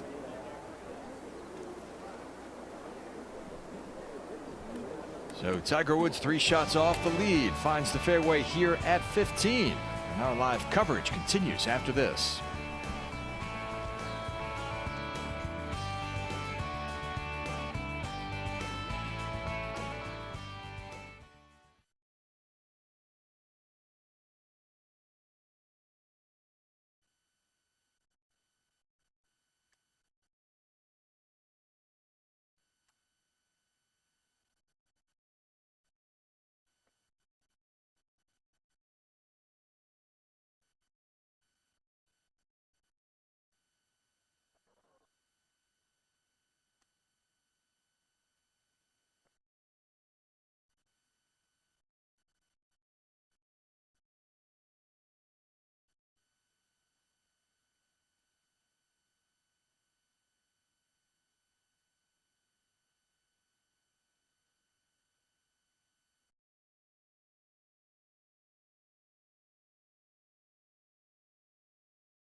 Hillside starting to fill up over there at 17. Our featured group getting a little bit closer. They're playing the 15th. Glad to have you along for our second round live coverage here from the players. John Swantek with Doug Bell and Craig Perks, the 2002 Players Champion, on the ground for us today, following the group of Woods, Kuchar, and Snedeker. Tiger having just dropped a shot at 14, his second bogey of the week. He had to go plus 11 for his career at 14.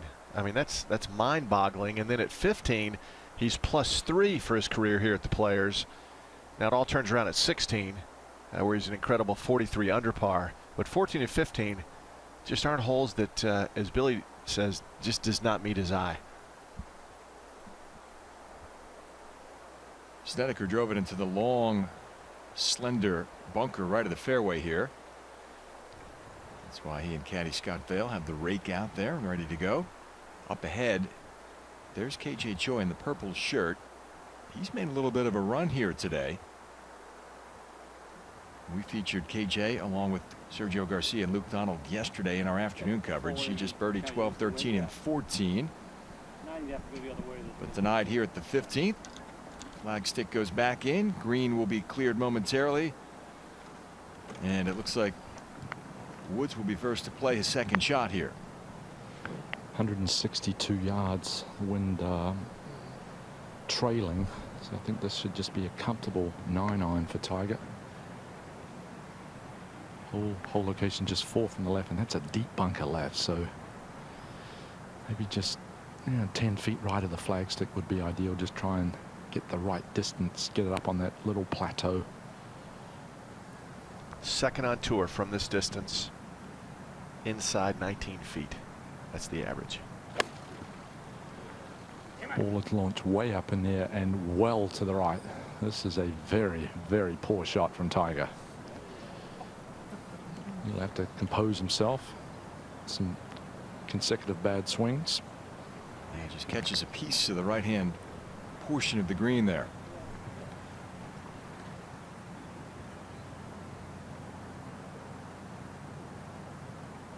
Kuchar drove it well left, and that one's nestled down there. It is. This is a nasty lie. This could come out very hot. 155 yards.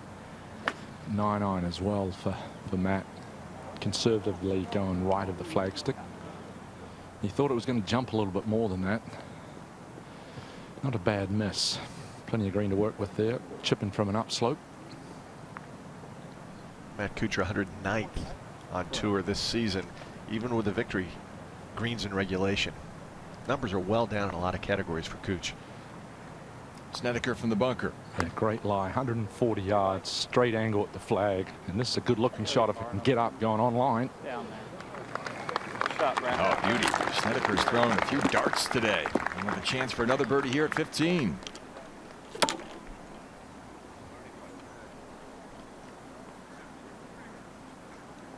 And we'll see it when we come back with more live coverage from the Players Championship after this.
Back with you live. Pick up the action here at 15. Matt Kuchar drove it left and has left himself a pretty reasonable look for his third just in front of the green here. Woods and Snedeker aboard, stalking birdie attempts.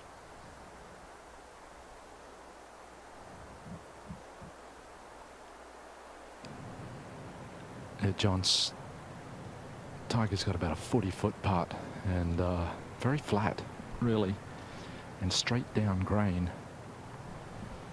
This is one, to be honest with you, I know it sounds ridiculous, but I think he has sights set on making this. It's very flat. Grain will help it hold its line.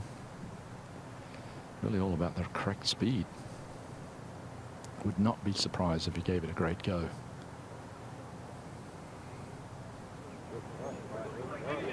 Yeah, sure did. And just did not move one bit. That was a putt he could not have played outside the hole.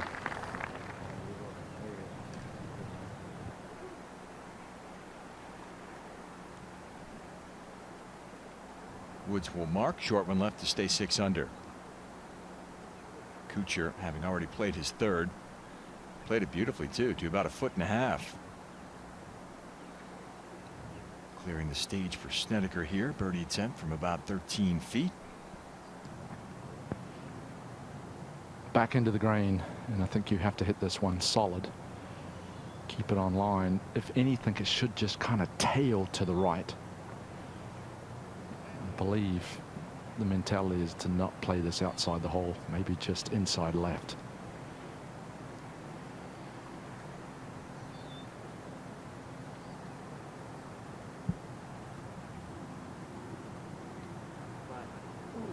Oh, just wouldn't dive in.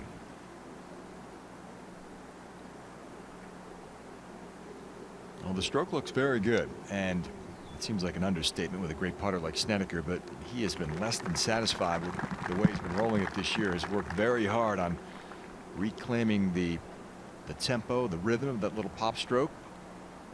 He's got 2 birdies today and a couple of edges, including this one just a moment ago.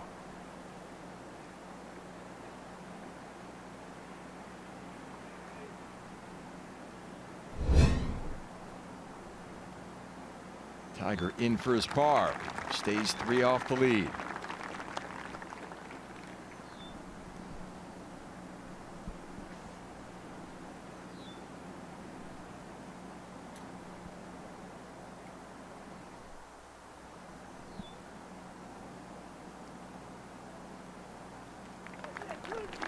And Kuchar pops in his short one to save his par as well. So 3-4s here at the 15th. As we head over to 16, it's been the easiest hole on the course through the years. Yesterday, it was the 2nd most docile hole on the golf course. And Tiger has crushed it through the years to the tune of 43 under par. That's where our boys stand as they head to the start of the gauntlet here, Doug. Well, this is a fun par 5, and the thousands of fans who come every year love the 16th hole. A wide driving area, although these trees over to the left do catch some shots. For example, Webb Simpson caught a tree and fell very short earlier today. But if you can land in this wide landing area, most of the players hit 3-wood, then it's gopher range. And since 2003, 73% of the field has gone for the 16th hole, and 26% of the players who go for the green in 2 are successful. Front right hole location in this area today, and almost every player that's played it so far this morning has gone for the green into the shot going in somewhere in the vicinity of 225 to 200 yards for their second shot, playing downwind today. 1 eagle, 78 birdies, 79 now at the 16th this week. Second easiest hole on the course, the par 5 second, has yielded 82 birdies and 3 eagles this week. But 16 playing nearly a half stroke under par for the week. And Swanee, really incredible. Tiger now for his career at 14 plus 11, 15 plus 3. At 17, he's plus 11. At 18, he's plus 15 for his career. Then at 16, he's minus 43. which includes some eagles along the way. But 14, 15, 17, and 18 have been thorns in Tiger's side for many, many years. Kuchar 10 under here through the years at the 16th, and Snedeker just 3 under, although his chances have been minimized. Remember, Brandt hasn't made a cut the last 4 years.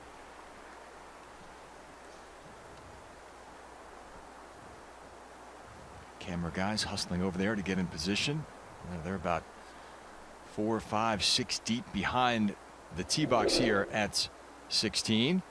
Through the years here, in 31 attempts at 16 in recent years, Tiger is 24, contributing to that total of 46 under through the years that we've talked about. Luke Donald, Phil Mickelson have also played it very well, and Davis Love III, 2-time Players Champion, and playing very well. Doug, by the way, he's tied for 13th. Davis Love at 4 under. He hasn't played more than 2 months since that neck fusion surgery. Yeah, that's an amazing story. Yeah. Didn't expect that kind of play out of Davis. This hole, the 16th, plays like a long par 4, and if you don't birdie it, you're losing one to the leaders. Castro hit a superb shot in there yesterday. Got the eagle. I went out during a break and saw Kevin Chappell birdie the hole yesterday. Chappell now just 2 off the lead, and Lee Westwood with a birdie there yesterday as well.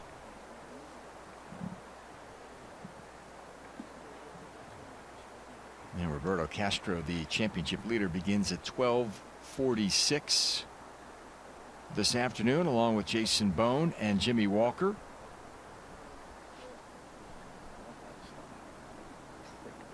He has his second ever lead on the PGA Tour, just a sophomore out here, former Georgia Tech alum. Played a practice round with Matt Kuchar, a fellow Yellow Jacket. There's Kuch. Castro said picked up some knowledge, a few tricks from Kuchar on where to hit it, and more importantly on this course, Doug, where not to hit it. Yeah, that was a lot of fun, and they were laughing that the Georgia Tech domination continues here at the Players. Longest drive so far here at 16 so far today. Justin Rose 306 yards off the tee, which left him only 203 to that front right hole location. So that gives you an indication. If you can get your drive in the fairway, you'll have a golden opportunity to go at this with a mid-iron. Kuchar tied for 8th at the Masters this year, by the way. He's had a nice run there through the years. Some very good Sundays, although shot 73 in the final round of Augusta this year. And then Kuchar tied for 35th at the RBC Heritage, which this man won 2 years ago. Snedeker first to play here at 16. If anything, John, the wind is actually in their face. It switched around a little bit and from left to right. Beauty. Yeah, this ball starts right down the center of the fairway and turning over. It's a beauty from Brandt. Ooh, that had some run out to it as well, down the left-hand side. Snedeker sneaky long with that one. Now Kuchar. He's not comfortable turning it from right to left, but I think you have to on this hole. Get that speed slot. If you just take it down the right and don't turn it over, you're going to run out. And Matt has hit this well down to the right. Will probably miss the fairway. Although a friendly bounce back into the primary cutter rough. Probably be a layup from there. Yeah, may have cost him a chance to get home in 2 today.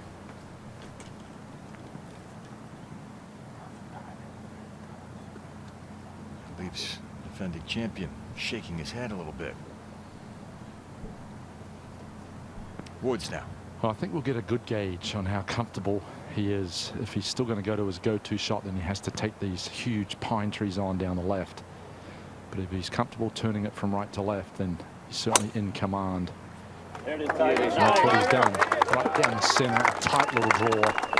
He's going to fly by Brandt Snedeker because that's a huge tee shot. That is a big one. We'll check the numbers on that one. But will be go time for Woods here at 16.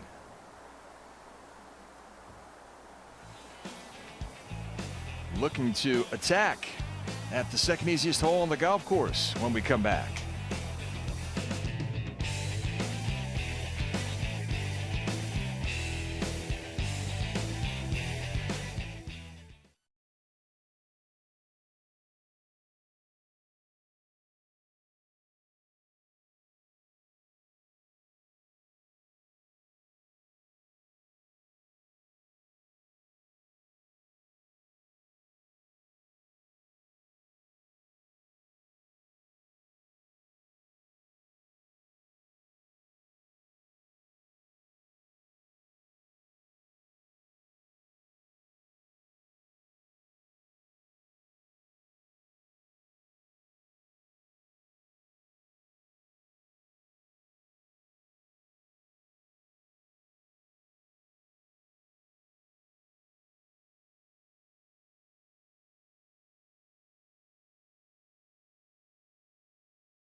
Well, reserve your Players Championship tickets for the 2014 Players.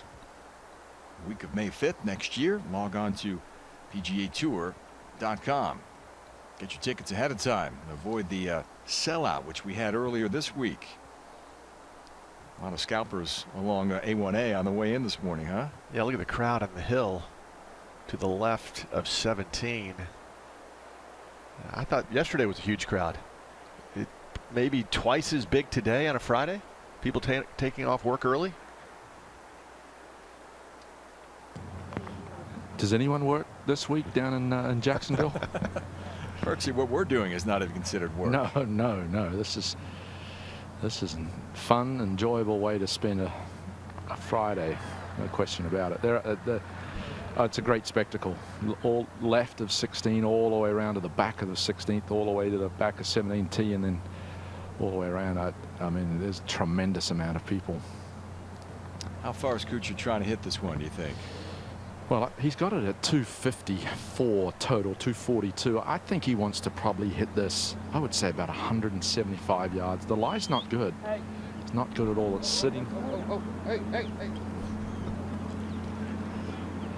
It's sitting down as some spectators walk across the crosswalk right in the middle of the fairway. But you've got to lay it well back to bring that tree out of play, especially with the front hole location. It's kind of an awkward layup, to be honest with you.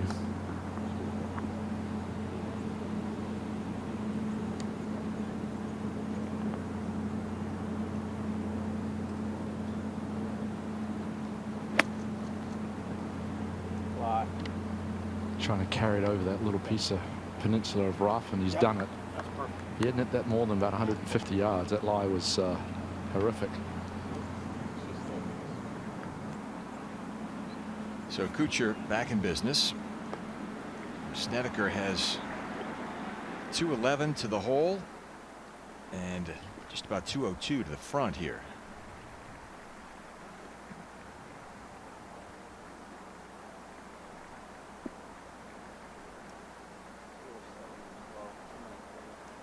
And the group of Choi, Garcia, and Donald still on the green here.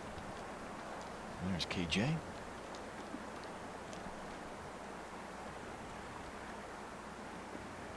It was a bogey at 15 for Choi after 3 straight birdies, so he stands at -5. That's tied for 9th here. And Swanee, over the last decade, it has played more and more like a par 4. 73% of the field goes for this green at 2. And think about that. That's those are staggering numbers. Now 26% are actually successful, because it's not super easy to hit this green, especially with water out to the right. It's a hybrid club. Ball starts to the left. The wind should help this get back to the right. This is a good looking shot if it's up.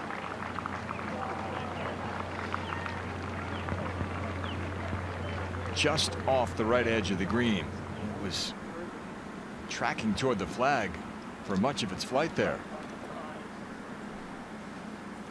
Snedeker may have lost it. Not quite sure where it came to rest. Longest drive of the day this week at 16, just struck by this man, 319 yards. Yeah, and I've got him right at 200 yards. There's a 5-iron for Tiger. Great angle down the right hand side, can kind of shoot it away from the flag.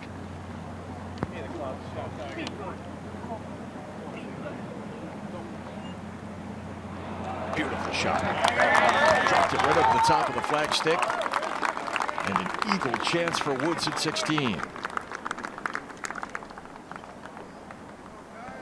All set up by the booming drive of 319 yards.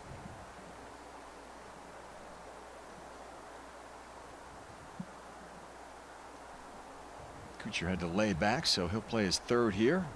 Out comes the yardage book, going through the calculations here. Swanee, we mentioned this, and to put it in perspective again, holes 14, 15, 17, and 18 through his career here at the Players. Tiger's +40 at this hole alone, and now he's set up for an eagle try, -43. I mean, think about that. It's astounding. He's done all his damage here at 16, and you have to. I mean, historically, this has been the easiest hole on the course in the last decade or so. and the site of so many great finishes here through the years. You could make anything from a 3 to a 6 or 7. That could determine your fate come Sunday evening.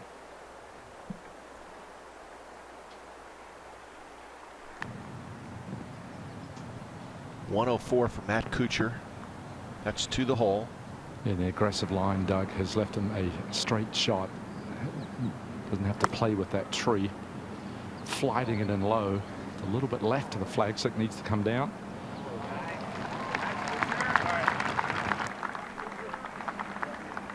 So Kuchar, chance for a birdie the conventional way. 3 shots into this par 5.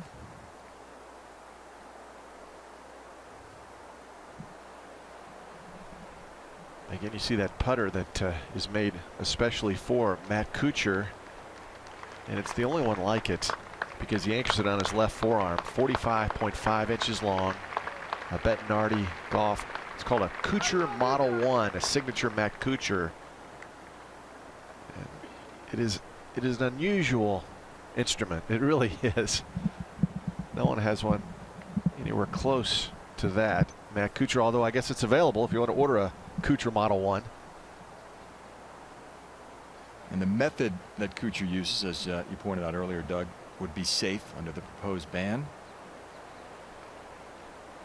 2 players in this group have been strongly in favor of the ban, Woods and Snedeker. They both voiced their opinions when asked over the last several months.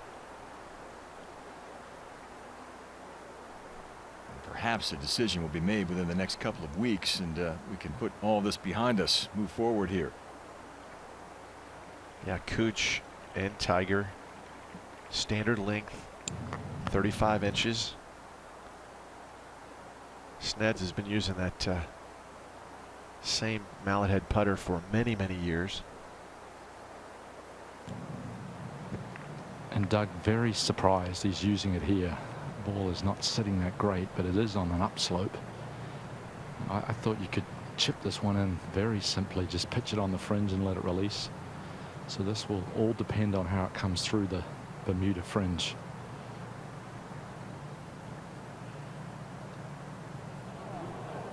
Good effort. These guys know what they're doing. Yeah, it's a matter of trust, I suppose. And with that club in his hands, there's not a higher trust factor of any club in the bag for Snedeker. It's going to produce a birdie for him here at 16.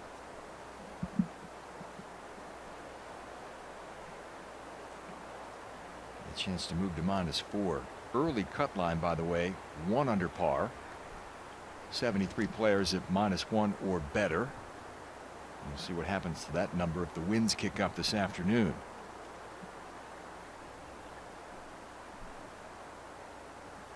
Woods eyeing this one for eagle to climb within 1 of the lead. He moved to 8 under. Well, Gary Koch said the better than most putt that he made at 17 back in 2001 was the largest roar he's ever heard. I promise you, if this goes in, it may eclipse that. There are people everywhere, and their eyes are focused on what's transpiring here on the 16th green. Putt that should move left early and then just kind of straighten out. Grain is to the left as well.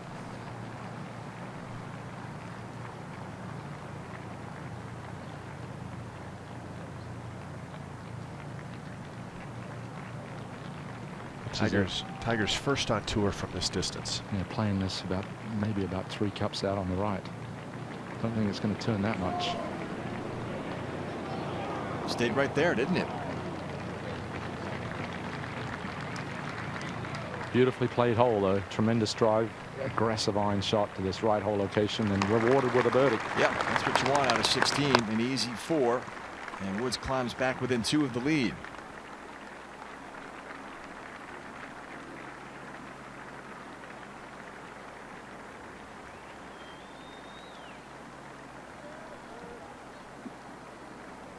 Kuchar with a chance to move to -4 and into a tie for 14th here.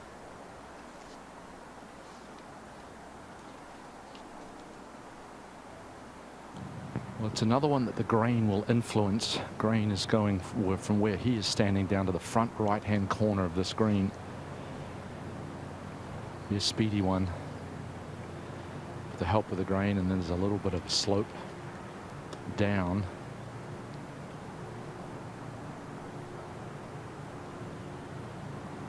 It'd be a great 4 after the poor tee shot to a terrible lie.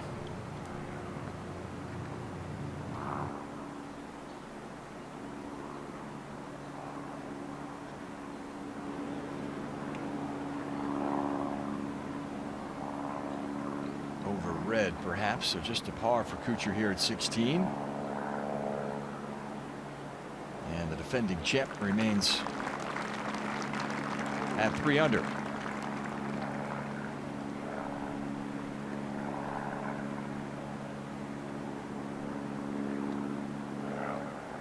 Snedeker just a short one for his 3rd birdie of the day. He moves to -4.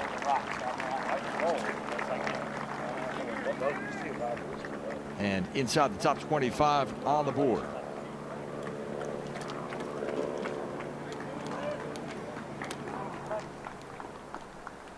That's where our featured group stands. The big leaderboard tells us that Lee Westwood and Kevin Chappell are both 5 under on the day. Both players have moved to -8 within 1 of the lead. And it's a star-studded grouping. Makes the walk along the water. Fans on the left in anticipation of their tee shots over at the island green.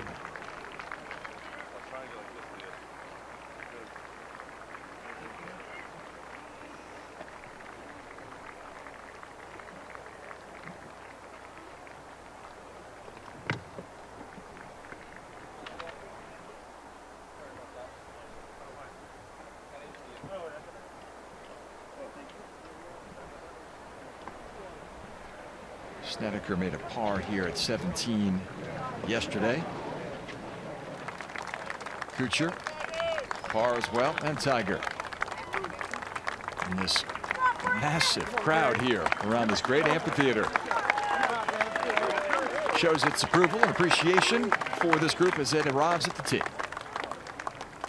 It is the best theater in golf. The most famous par 3. Huge scoreboard above the grandstand there. You see to the left, which is there today. The hole stretches today 147 yards. The green complex is 26 paces from the front all the way to the back, 26 paces. And it's plus 22 right in the middle. So the hole is right in that location. And there's a slope that goes right through the middle. It's been calmed down over the years, but it's right above the slope. Again, 147 yards.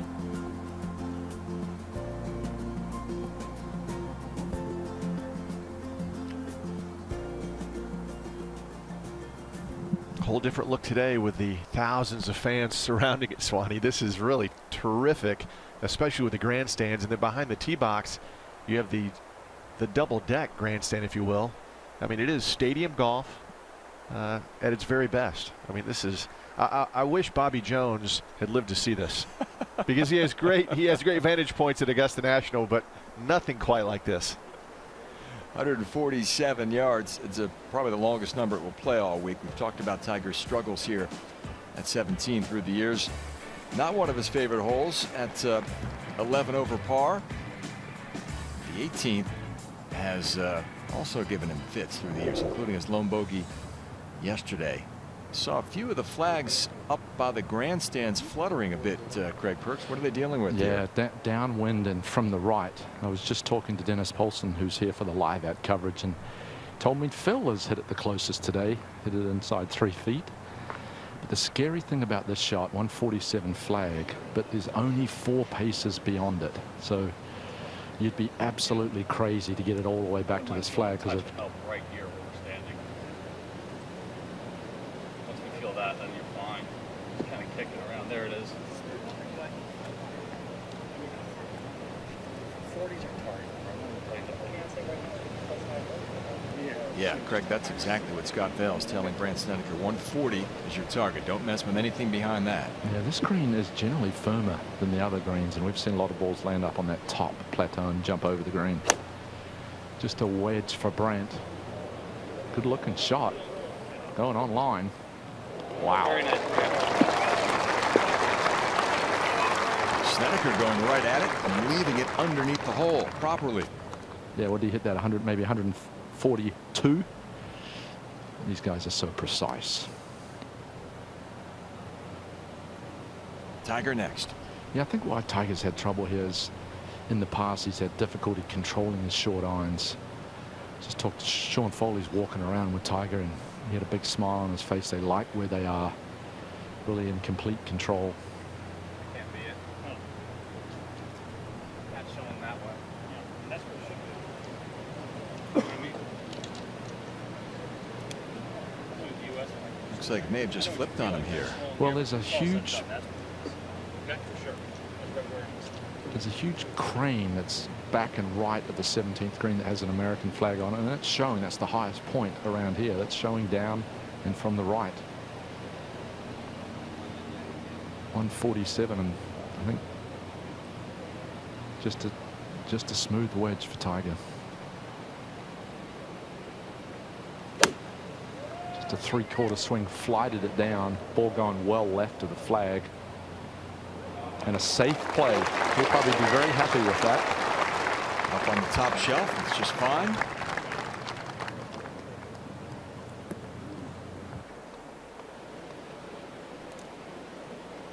And we'll see how Kuchar plays it now. You know, the dilemma here is that for Matt, it's probably a 9-iron yardage, but so then you go, I don't want to go over the green. Then you say, well, if I hit a wedge, I've got to hit it extremely hard. And sometimes when you hit short irons hard, they can go anywhere. So I think just flight it down there, control the distance.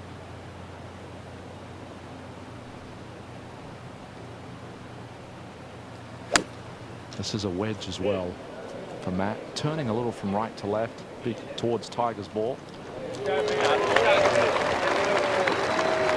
Dazzling shot from Kuchar. A little more aggressive than his fellow competitors, but he was rewarded.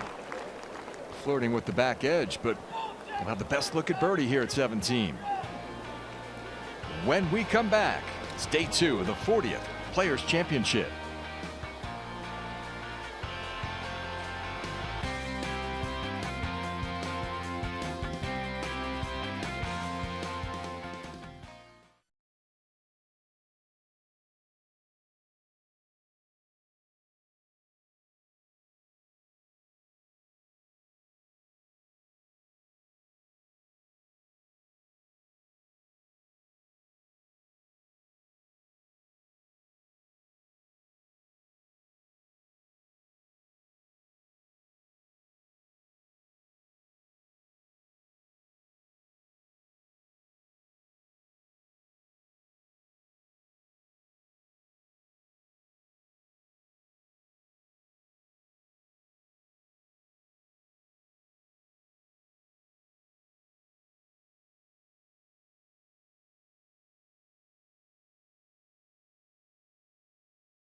Brandt Snedeker eyeing this birdie attempt at 17 from just about 20 feet here.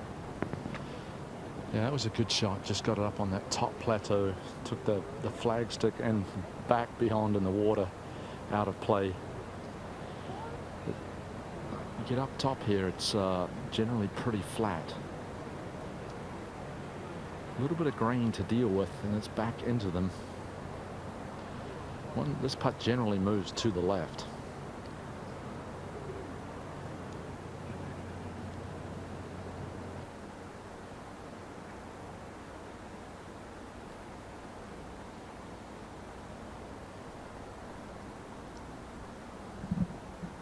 Snedeker just made birdie over at 16.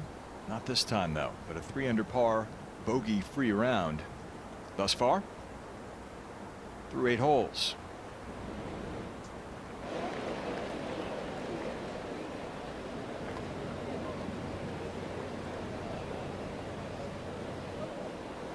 Woods now, a foot closer, different line.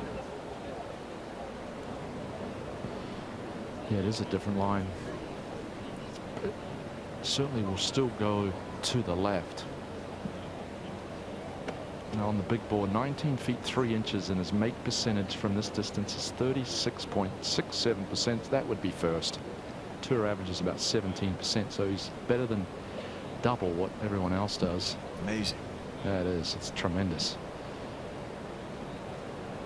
Tough one to read. I think you just play it out on the right edge and let the grain and the slope just kind of pull it back left. He has the flair for the dramatic. I would not be surprised if he make this. All these people in anticipation of that.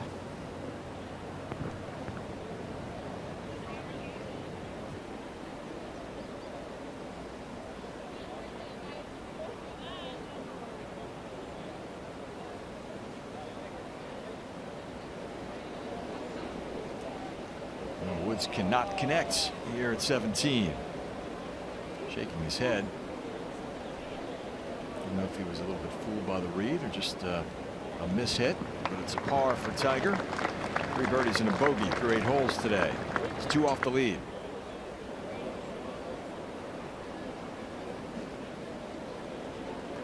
Kuchar easily the most aggressive of the 3 off the tee here. As a result, he's got only 8.5 feet to navigate. Yeah, will be one of very few players that would be putting back towards this flagstick. This is a good 3 or 4 feet beyond hole high. And not a tough putt, really kind of straight back up the hill. Just hit this firmly in the center of the hole and you'll be rewarded with a 2. I think the most recognizable hole in the history of the game. About 52% on the year from this range for Kuchar.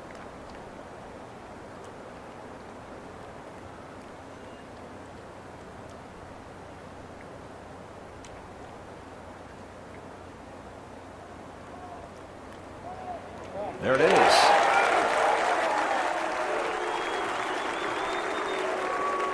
So he doesn't birdie 16 and birdie 17.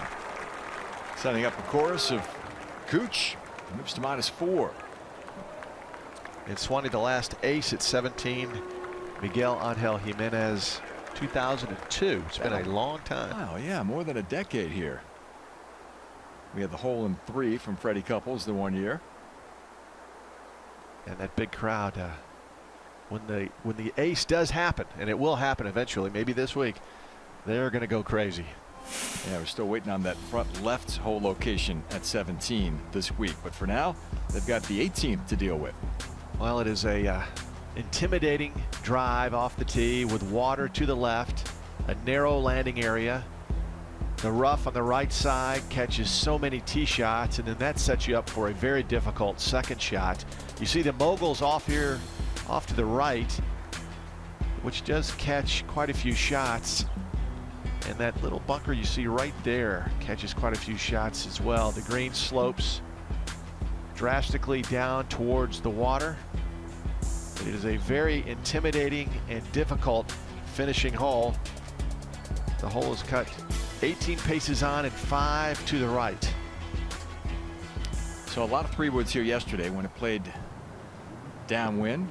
14 birdies made this week at the 18th. 1 eagle. Jason Duffner had just 152 yards in with his second yesterday. He hit driver. Looks like Kuchar's going to go with 3-wood here. Yeah, 3-wood and second day in a row. That is downwind, run out 280 yards at the wide tree. That's where most people will aim this, turn it from right to left. This ball starts out over the water, a very aggressive line, but this is going to be perfect when it lands.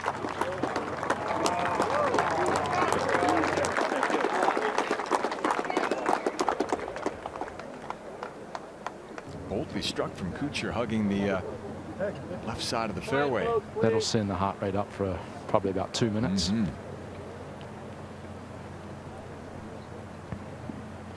3-wood as well for Brant. Can turn it both ways, more comfortable left to right. And this is a huge block to the right. Going to be in the middle of the gallery. Look out, folks. That was the anti-left swing from Snedeker there. Yeah, you pay the penalty of hitting away from the water and getting that rough. You've got the trees to deal with. Couldn't have it as an easier tee shot at 18. I think this is the most difficult tee shot in nearly all of major, huge championship golf. Doug, I love this look right here. Just shows how much water they need to carry if you choose to be as bold as Kuchar was. I think it's one of the most difficult finishing holes on the PGA Tour year in and year out.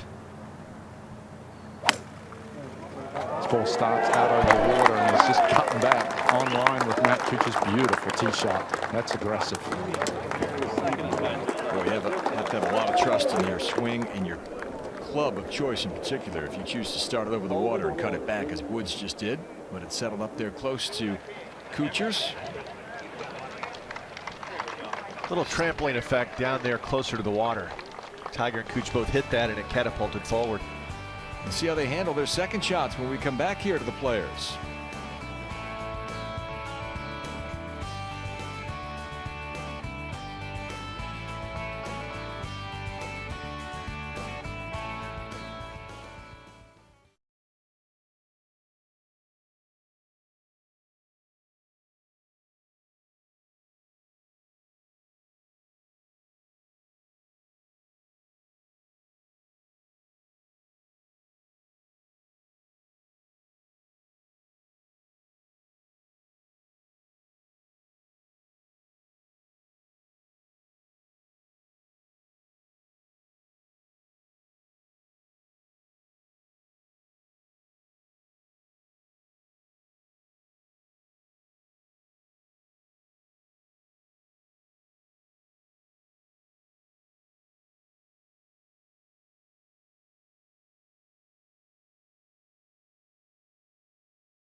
We think Craig Perks is somewhere in there. He's a little tardy on his arrival over at the 18th, trying to hustle over from 17.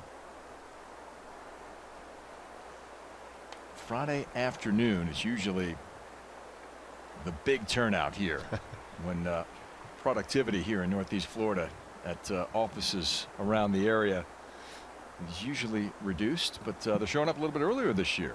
Yeah, look at the people all the way down the right side behind the ropes now, backing out a bit so Sneds can get in position to hit.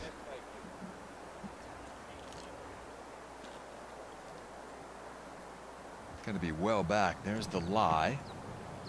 Snedeker is going to have close to 220 to the hole. Yeah, that's what I have, John. Maybe a little bit more than that. The lie is good. It's kind of smashed down where all the gallery had been, or trampled down where all the gallery had been walking. This will be hot and very narrow opening in the front. Water left, mounds to the right. Very scary shot. Hit it away from the water now. This is probably one of the toughest shots you'll have today. Snedeker a perfect 8 for 8 in greens hit so far today. I think it looks as though he's got a 5-iron, just hoping to just get it anywhere around the front. 217 to the front. Ball starts to the right, turning over. He's well short of the green. Beautiful bounce forward on the green. That's a magnificent shot. A+ from right there. Wow. Really, really good. You know, if that takes a hard bounce left, that could have gone in the water, and that was, he hit it probably in a 5-foot area where it could have landed it.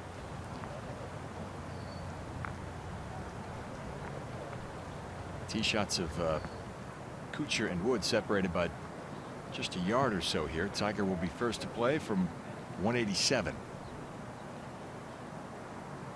Straight downwind. This is an 8-iron for Tiger. I think he can take this straight at it, launch it up in the air. It's a good looking shot, just working, trying to work back just left of the flag.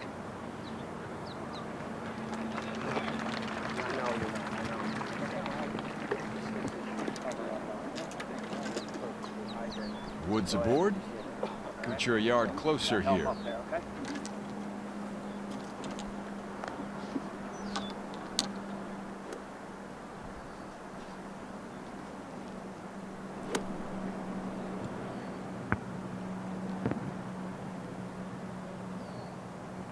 One less club for Matt, going with the 7-iron, 185. Should be a great number. Ball slightly on the upslope. This will help launch it up in the air, which it did. Kind of drifting to the right. Needs to come down. Oh, that's a friendly bounce left. That hit. Oh. Kuchar asking what that hit. It took a pretty violent bounce there, but did find the green. Birdie putts upcoming for all three. Kuchar continues his title defense. 5 shots off the lead. Last year, second in strokes gained putting during the week. There wasn't much he didn't do well last year, Doug. Yeah, Scrambling was outstanding as well. It was a week where it all came together for Cooch. And as he said after the win last year, it was the biggest victory of his career. And he was looking forward to defending this year, and so far so good at 4 under par. Rare that all 3 players reach this 18th green in regulation. Over the last 10 years, as you look at Cooch's numbers today, over the last 10 years, the field has only hit this green 44% of the time. That is the toughest green to hit in regulation here at the Players. And I think he has the ideal temperament to handle the unique challenge of this golf course, and we saw that during his march to the championship last year. It's a layout that demands patience. We say that a lot, especially in high-level championship events like this one. But Kuchar has it. Doesn't get too high or too low. It's exactly what you need for 4 days here. And what he does, lives nearby. And what he does prior to each day, I didn't do it this morning because it was the early tee time, but as he tees off later in the weekend, he goes out and plays tennis with his wife, who was an all-conference performer at Georgia Tech, his father and his father-in-law, and they play a doubles match in the morning before he goes out and plays in the afternoon. And as he said, it's the best way for him to get relaxed, because he doesn't think about golf. He's thinking about actually beating his father and father-in-law. It's he and his wife against the guys, and it's stiff competition. Yeah, very competitive tandem too. He and Sibby, they won a couple of local tournaments around here in North Florida. 5 tour victories for Kuchar, and the last 4 have been pretty significant, Doug. He won the Barclays, the playoff opener in 2010. Players last year, then earlier this season a World Golf Championship. So he's starting to notch big titles and put them on the resume. An outstanding ping pong player, Matt Kuchar, at the Ryder Cup. He dominates the other players on the team among ping pong. Phil Mickelson was very proud of his game until he went against Cooch. And Cooch dominated lefty on the ping pong table. 45 feet for Snedeker here. Yeah, coming up the hill and braking to the left once it crests that slope. Back into the grain the entire way. So this is a reasonably slow putt.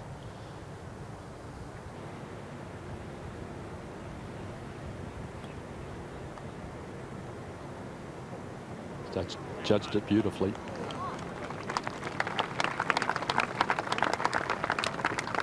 There's a few guys on tour, Craig, Stricker, Poulter, Snedeker, even when they miss, every putt seemingly looks like it's going to go in, even from 45, 50 feet. Those are the sign of the great putters, that they have just tremendous speed. And so they're never stressed out over those lengthy putts. So Snedeker makes the turn in 33. Clean opening 9 holes for Bram. Kuchar's got about 28 feet to deal with here. And there's a mound to his left that will influence this putt early. And then I think at the very end it will go actually left. So maybe a double breaker. The thing, I know you guys were talking about his amazing performance last year. He avoided every bunker, greenside bunker around this golf course last year. That these little pot bunkers and deep bunkers, that's golfing your ball doing that. Only player to do that last year, in fact.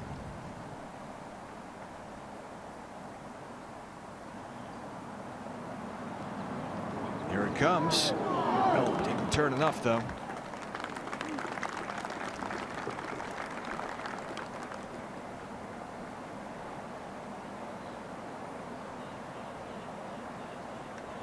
So 33 for Kuchar in his opening 9 holes today, without a drop shot.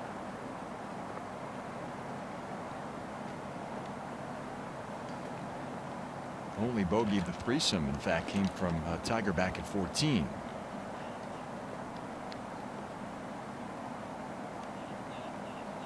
And Woods with a chance to turn at 33 as well. 24 feet away here for birdie. Yeah, this is not going to move right early. He's further to the right. So overall, I think this is maybe just trailing to the right at the very end. Putting back up the hill slightly, so it's one that he can maybe take the break out and be a little bit more aggressive.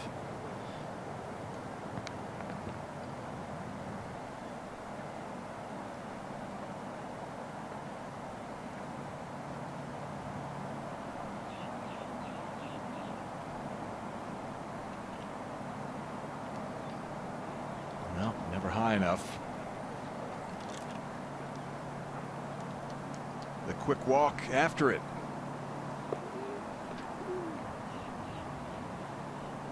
So that left for a opening 9 34 for Woods. Stands 2 back at the moment.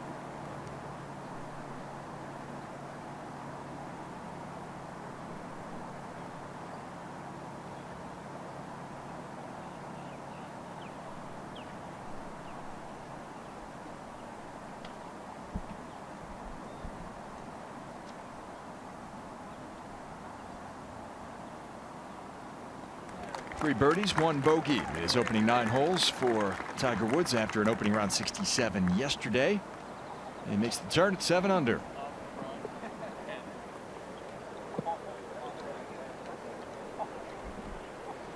Off they go to the par 4 first. We will rejoin them then.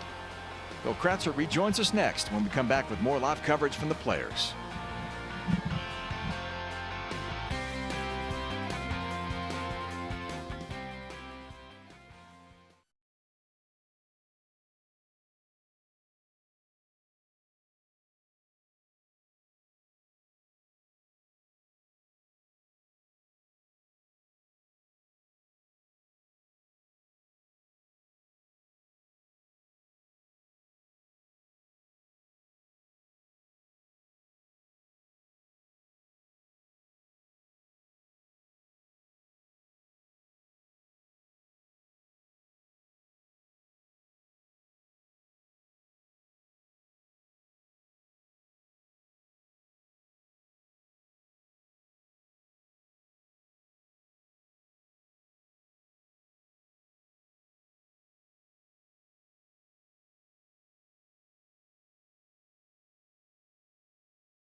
And welcome back. Lee Westwood has now joined Roberto Castro atop the leaderboard here early in the second round of the Players. Kevin Chappell just one back. Tiger Woods, a member of our featured group here at PGATour.com, live at just 2 shots off the pace, heading to number 1. And Sergio, along with Rory and Zach. Of course, Rory and Zach haven't started just yet. Billy Kratzer, let's look at these Tiger Woods highlights on his outward 9. And for Tiger, it started well at the par 4-10. Yeah, good tee shot. Excellent iron shot underneath the hole. This putt drifting a little bit from his left to right. Perfect speed, dead center. Tiger Woods off to a great start. That put him to -6. Tiger wearing all black, and Gary Player is smiling somewhere watching that. And then at number 12. Well, after finding the fairway with his tee shot, good wedge to this point, all 3 players birdied the 12th hole, but Tiger Woods, that would move him to -7. Had a par at 13, a bogey at 14, then at 16, this was his second shot to the par 5. Just trying to hit a nice little cut, let this ball fall from left to right. Hole location just over the bunker on the right-hand side. Excellent shot by Tiger. He would miss the eagle, but did tap in for birdie, and for his career, 45 under par at the par 5, 16th, and there's his scorecard on his first 9 holes today. Yeah, just the one blemish, a poor tee shot at 14, and then actually a pretty good break on the second shot by hitting the trees and falling straight down. But then coming back with the birdie at 16, played 18, very solid. So now heading to the first tee, his 10th hole of the day. All 3 players playing quite nicely. Another glorious day weather-wise. And most of the time early in the morning is the time to tackle TPC Sawgrass. As the afternoon rolls on, the winds start to pick up off the ocean, and the players who are playing later in the day usually receive more difficult conditions. And you were out there for the last hour or so, Billy. How is it temperature-wise? Getting warmer? No, I think it's perfect right now. I don't think it's going to get to that high that they're predicting of 86 or 87. I think it's just going to kind of maintain. But Kuchar with driver. 300-yard run out down the left. Got a long bunker and some mounds down the right. Must be very precise with this tee shot. This ball starts down the right, but it's hanging there. And that'll be in those mounds, and from my vantage point, sitting up nicely. Driving accuracy has been an issue for Cooch all year, despite a win in the match play competition out in Arizona, and doing quite nicely, but 136th on tour driving accuracy. I think this is an awkward driving hole, Perksy. I agree with you, Billy. It is. It's very narrow, trees left, bunkers down the right, and the wind is out of the right and slightly helping. This is a beautiful tee shot. Just piped it right down the center. There's one lone pine that as the players walk from the tee to the fairway, there's the crosswalk. It's right in line with that crosswalk. If you can take it at that tree, that is the ideal line. Tiger going with the 3 metal, as you would suspect. The difficulty here, Billy, is that the hole doesn't dictate either sort of shot shape, so you have to go with what you're comfortable with. But if you take it down the right and try and draw it, leave it right, you're going to miss the fairway. If you take it down the left and try and fade it and hit it straight, you're going to miss the fairway as well. So very precise with the execution of the shot. There's a little low bullet fade. Yeah, we see a little divot, little piece of turf being taken by Tiger after contact, and right in the middle of the fairway, Craig. So we've seen only one bogey for our featured group this morning, and that was Tiger at the 14th, a hole that just never has matched up well in his career. And Matt Kuchar, 3 birdies, no bogeys, and a clean card for Brent Snedeker. As we take a look at this hole, just 421 yards, depending on the wind direction. You can see players with 3 metal like Tiger, but Majority of the players will go with driver, and as Craig said, you want to try to feed it a little left or right. You just don't want to take that bunker on, and this is kind of the area that you're going to be driving it in. Then you're faced with a second shot as we work our way up to the green. Steep embankment to the left with the bunker. Hole location 20 paces on, 4 from that left-hand side. And as you look at the green, there's a little bit of a brow right there. There's a false front here. There's a pocket back in here, and the hole is located in this area of the green, but there's only 4 paces from the left. So if you miss it in that left bunker today, that is going to be a very difficult up and down out of that bunker. Tiger is over par on number 1 for his career here in Ponte Vedrea, +3. Walking ahead of the pack with Joe LaCava. Joe was on the bag for both of Fred Couples' victories here at the Players.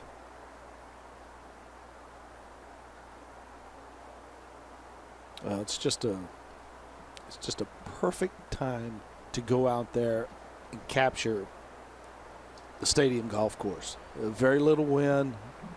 Golf course still pretty soft. You put the ball in the fairway, you're going to be able to go ahead and attack some of these hole locations. When the wind gets up, the course firms up, that's when TPC, the stadium golf course, plays its most challenging. It's almost impossible to get to some of the hole locations. So right now, players on these first 2 days, with these ideal conditions, they must take advantage of it. And I think that's why we're going to see a low cut here. All smiles for Tiger, and why not? What a year already. 3 victories on the PGA Tour. Number 1 in scoring average, number 1 in strokes gained putting, number 1 in par 3 and par 5 scoring, number 1 putting inside 10 feet, over 90% makes. From this distance where he is now, he's first in approach shots, proximity to the hole. He's putting together quite a year, Billy. Excellent year, had an excellent year last year. I think that at the end of this year, if he doesn't put a major championship on the board, it's going to be interesting to see going forward if he's going to be patient enough. Because right now he's putting well enough to win a major. And I think his ball striking is there too.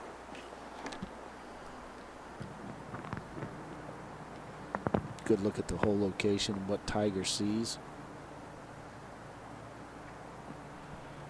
Billy, I had him at 147 flag downwind from the right, and it's perched up on that little top shelf, only 4 from the left. That bunker left is so deep. So it really is. Yeah, you've got to miss this maybe, if anything, 5-8 feet right. It's just a wedge again for Tiger. Just working away from the flag. Yeah, doesn't like it, Craig. And yeah.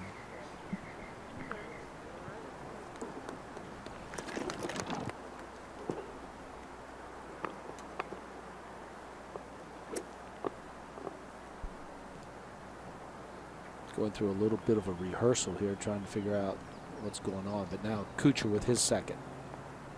Good lie in the right-hand mounds. 140 to the flag. This is a 9-iron for Matt. This ball came out dead and to the right. He's going to miss the green. Kind of squirted right on him. It had to be a little bit to do with the light.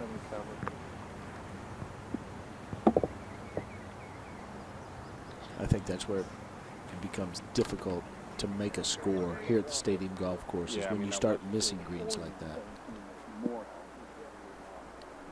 Yeah, you definitely need to hit a little bit flag one. Okay.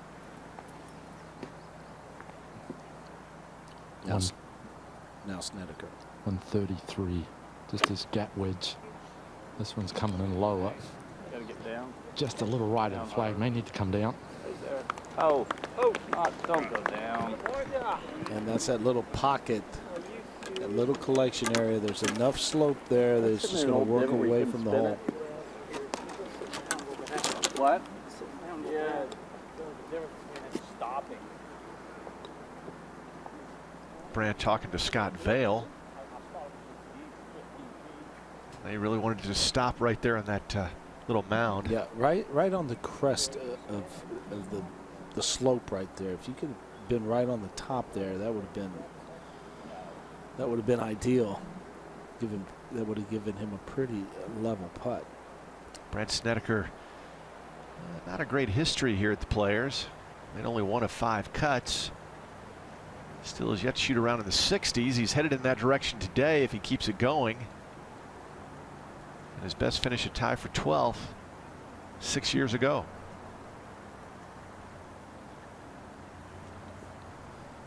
One out of 5 cuts. That is not the Brent Snedeker we see play now. Totally different player. Yeah, it takes a while to learn this place. I know Mark McCumber, who was working for PGA Tour Radio and a winner here, a Jacksonville product, said it took him about 8 years where he finally learned the nuances of the golf course, what to hit off the tee, where to place the shot. Once you figure out your sight lines here at the Stadium Golf Course, everything then kind of falls, and it has a whole different perspective as to how you look at the golf course. If you continually challenge and try to take the most aggressive line off the tee, that's when this golf course just gobbles you up. And I think it's interesting. These are the kind of shots that I see, Craig, that make this golf course so interesting and challenging, because you have 2 or 3 different options with this shot. Well, it's significantly downhill. So he's got plenty of green to work with, and he's kind of pitching it back up the slope. So I think you play the sandwich back in your stance, maybe land it a third of the way and just let it release back up the hill. Not a tough shot.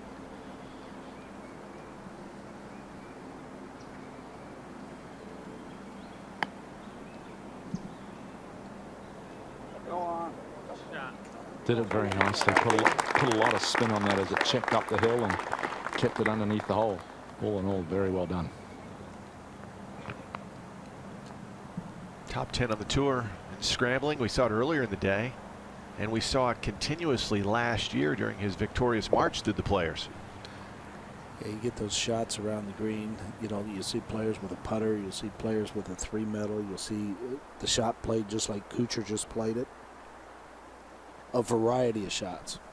But now, Tiger with a long attempt here, Craig. Well, he hasn't spent much time looking at this one. There's really no need. This is very straight, up the hill, into the green. All about speed. Get a little frisky with this one, you can certainly knock it by, and that would be a tough comebacker.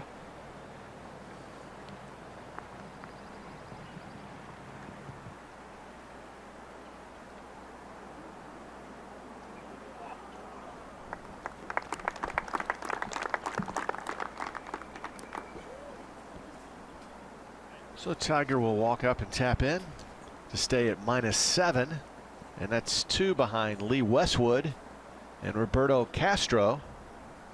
Castro will tee off at 12:46 local time. Lee Westwood on the 13th hole of his round, playing a few groups ahead of Tiger, and Kevin Chappell is at 8 under par.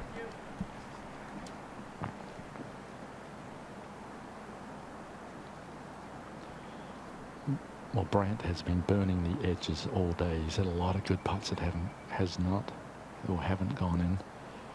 Not a tough one here, straight up the hill.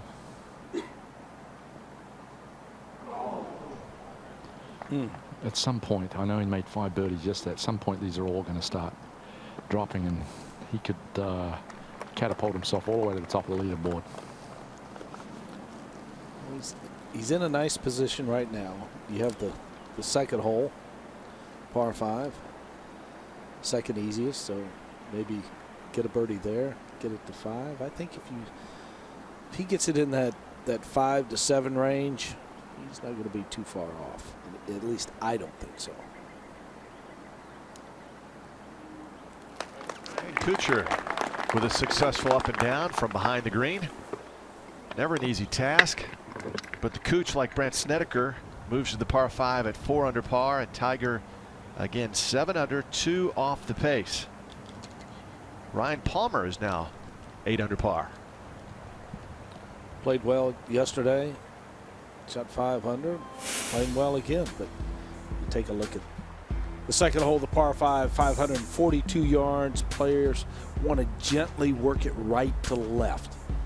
If you want to go with the straight ball, you have to come close to the trees down that left-hand side. And you can see where the fairway turns. You get right in this area right here. That's the go zone. If you don't get it down there, you have to lay up in this narrow strip to the left. And today's hole location, 30 paces on, directly in the back of the green, and you have a little brow there, a little crown there, a ridge, and you have your hole location back in this area. So if players drive it, we should have some eagle opportunities here on the second. Tiger loves this hole as well, as he does all the par 5s. For his career, 27 under par here at number 2. Yeah, this has been the easiest hole, and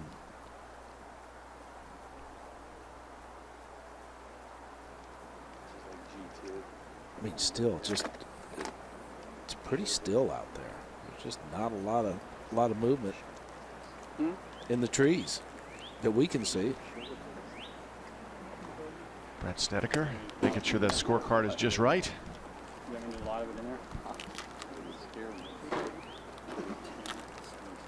he's writing down the scores of Matt Kuchar, perhaps, and that was Scott Vail getting something to eat. I love our featured group, Billy, especially for the folks watching at home or maybe in the office. They're getting inside the ropes with these great players and their caddies. Yes, they are. Yesterday, we were treated to some of the best play I've seen at the Stadium Golf Course. Adam Scott, McIlroy, Steve Stricker, all went out there and just played almost flawless golf. Of 54 holes, there were only 2 bogeys. We've seen only one so far today. Craig Perks out inside the ropes, walking with his featured group. Perksy won here 11 years ago. Well, as you come in, have an off year, guess what happens? The wind comes through. Huge, wasn't it? As I said, it seems like a lifetime ago, guys, but the memories are certainly very vivid. Feel fortunate to walk around with the #1 player in the world, and every step I take, I'm reminded of, generally when I'm in the trees, I'm reminded of all the spots that I hit my tee shots.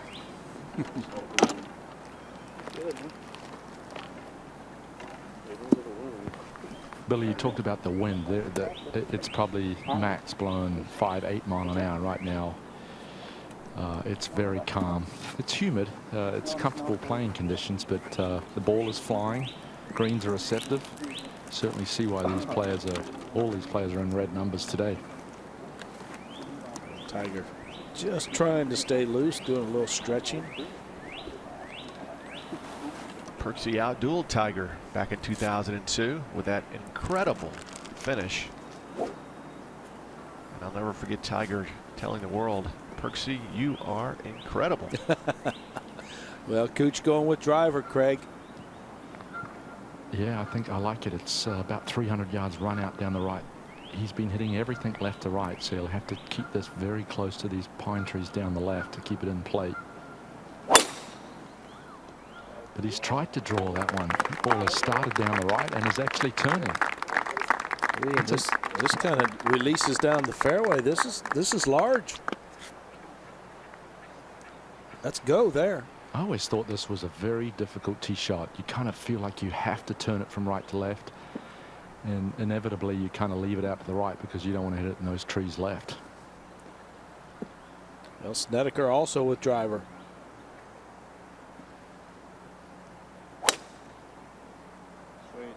This hugs the left-hand side of the fairway. It should be okay. Well, he's calling for it to get right, and it did. And that is now perfect.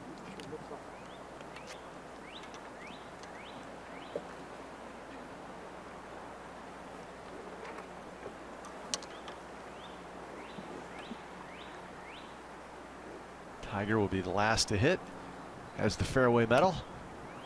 Well, he hit the beautiful draw on 16. It's kind of the same shot shape you need to hit off the second tee. I think 3 wood helps him turn it over with a little bit more loft, and this is just hammered down the left-hand side. Be lucky to get the fairway. Fortuitous bounce back in play, and he's had some good breaks today, getting some good bounces back into the fairway. Well, he really has, because he let go of the club immediately after impact, like it was just going to be straight in the middle of the trees, and that ball's in the fairway, and he's going to have a go at this par 5. The scores of our featured group: Tiger just 2 off the pace. Kuchar and Snedeker playing awfully well on this Friday at the Players.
Welcome back. Doug Bell along with Bill Kratzer, Craig Perks. John Swantek will be along a little later. Coming up, our afternoon grouping, and Billy will be out with Billy Horschel, Dustin Johnson, and the Big Easy, teeing off at 1:39. Yeah, well, they're going to have to do some quick work out there. Horschel over par yesterday with a 76. Both Ernie Els and Dustin Johnson over par. A little less work to do, but it's going to be interesting. I like to go out there with guys like this with their backs against the wall. The cut line right now is -1. I like to see how they react, and when they get their back against the wall, see if they can come through, especially here at the Stadium Golf Course. See if you can make something happen, because when you try to make something happen, usually something goes awry. That should be fun. Billy Horschel playing the Players for the very first time, and what a year he has put together. Tiger caught a break. Hand came flying off the club on the tee shot, but he wound up in the fairway. And he hit that 3-metal 287 yards, which leaves him only about 250 to the hole. That's right there with Perks. 287 yards with a 3-metal. That would be a driver and a wedge for me, Billy. But it is amazing the yardage that players get out of missed shots with today's equipment, technology. A miss hit today, 287 yards with a 3-metal. it's just astounding to me, and the way that they can force a club, force an iron to cover the yardage. Well, I think the COI, the coefficient of restitution, and the trampoline effect, and some of the weighting of these 3-woods now, they're nearly like the old. Remember the old drivers? They're about as big as the old drives we used to play, and some of them only have about 13 degrees loft. So you can even miss hitting slightly out of the center, still go a long way. And Tiger obviously generates a tremendous amount of club head speed.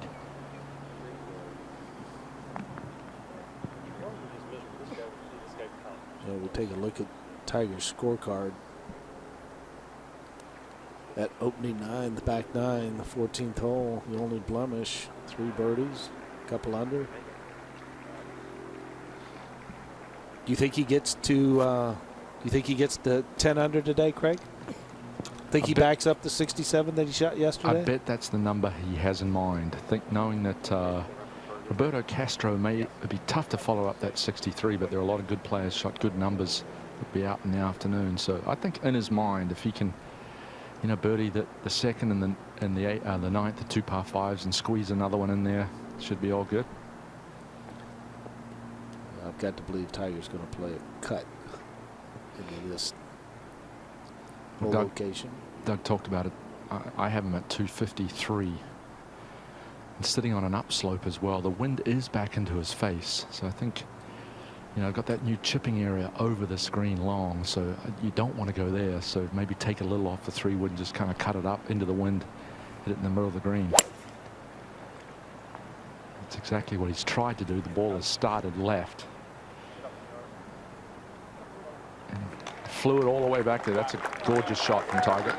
And it's going to collect in that one little pocket down to the left and almost flag high. Excellent shot. Matt Kuchar will play next. All 3 players in the fairway. And Kuch, 246 approximately to the hole. Should be a comfortable yardage for Matt. 3-wood. Lower ball flight. Can kind of land it in the front part of the green. This starts down the right, turning. Needs to get up, carry over that bunker. Oh, barely did. Ooh, slow down. That's in that area. That's a little bit of a runoff. And there it goes. All the way to the bottom. Yeah, just bleed it off that tree. That wind's going to help it cut. So, I mean, not a. That's the voice of Scott Vail talking to Brandt. Brandt hit it 299 with the driver, 239 remaining. That's to the hole. Perksy. Yeah, so 209 front. Maybe try and hit this about 215. This ball lost well to the right. Poor shot from Brandt. Ooh, and that is a very difficult leave because that ball is on a severe downslope. That ball's going to be a good 12 to 14 inches below the level of his feet. There's a good shot of the ball. And again, that's on one of those grass moguls that is on the right of this green complex. And you see those all over the place here at the Players. Kind of a Pete Dye design.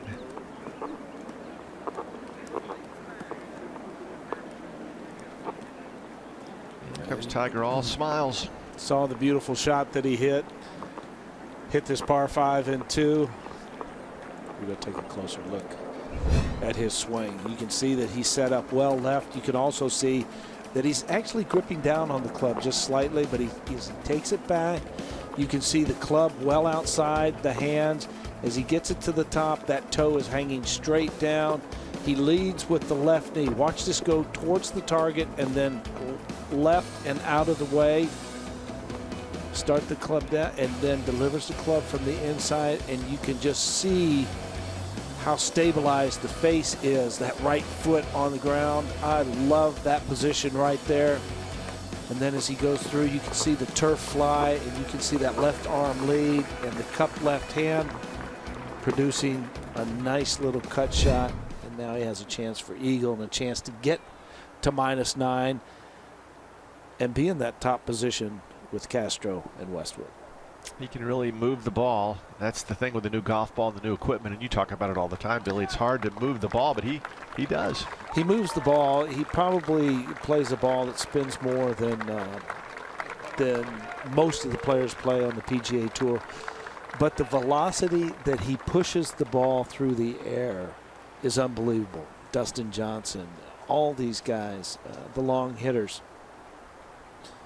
Woodland, they push the ball through the air so quickly. The ball speed way up. And that'll be an eagle try coming up for Tiger. And not bad with the sky hook. Joe LaCava didn't have to move. The caddies on Tuesday and Wednesday for charity take their shot at the 17th green. And Joe LaCava put it in the water. Joe's a pretty good swing, but he admitted he was a little rusty. Drew a good laugh from Tiger as he plunked that short left at 17 in the water. Okay, Craig, this is a pretty hard shot right here. On a scale of 1 to 10, probably a 25. It's perched up on the grass. You talked about it being well below the level of his feet. Very little green to work with. This is going to come out low and hot and probably left. So, you know, even just keeping this shot on the green would be pretty good effort. That is phenomenal. He took it into the hill, into the rough, took all the speed off it. That was first class.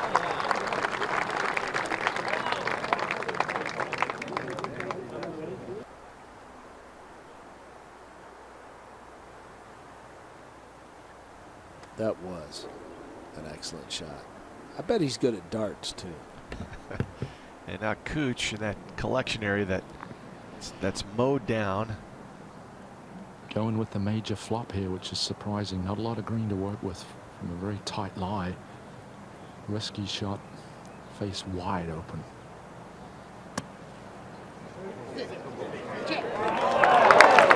The display from these two gentlemen, that's absolutely remarkable. Got to have a good short game to play well around this golf course.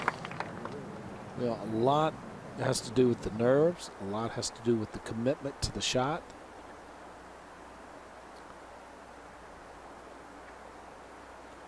Not second guessing yourself on what you choose to do with the shot is a huge key in being successful playing well at the stadium golf course.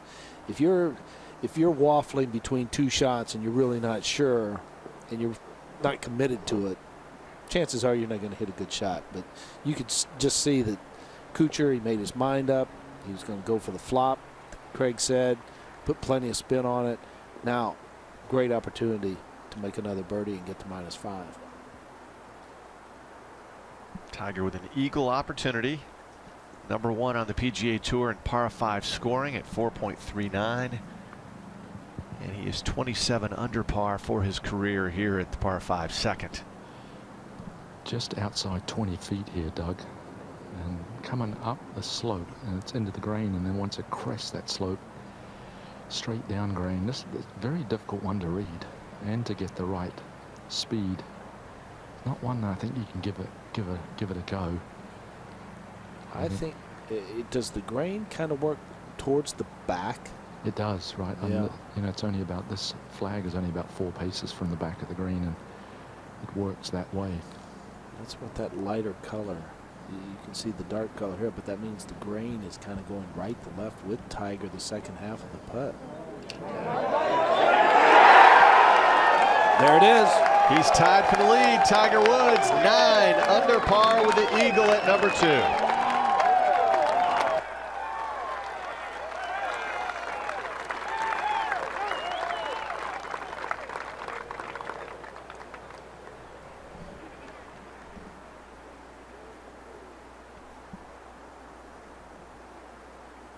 Actually, par number 11 today.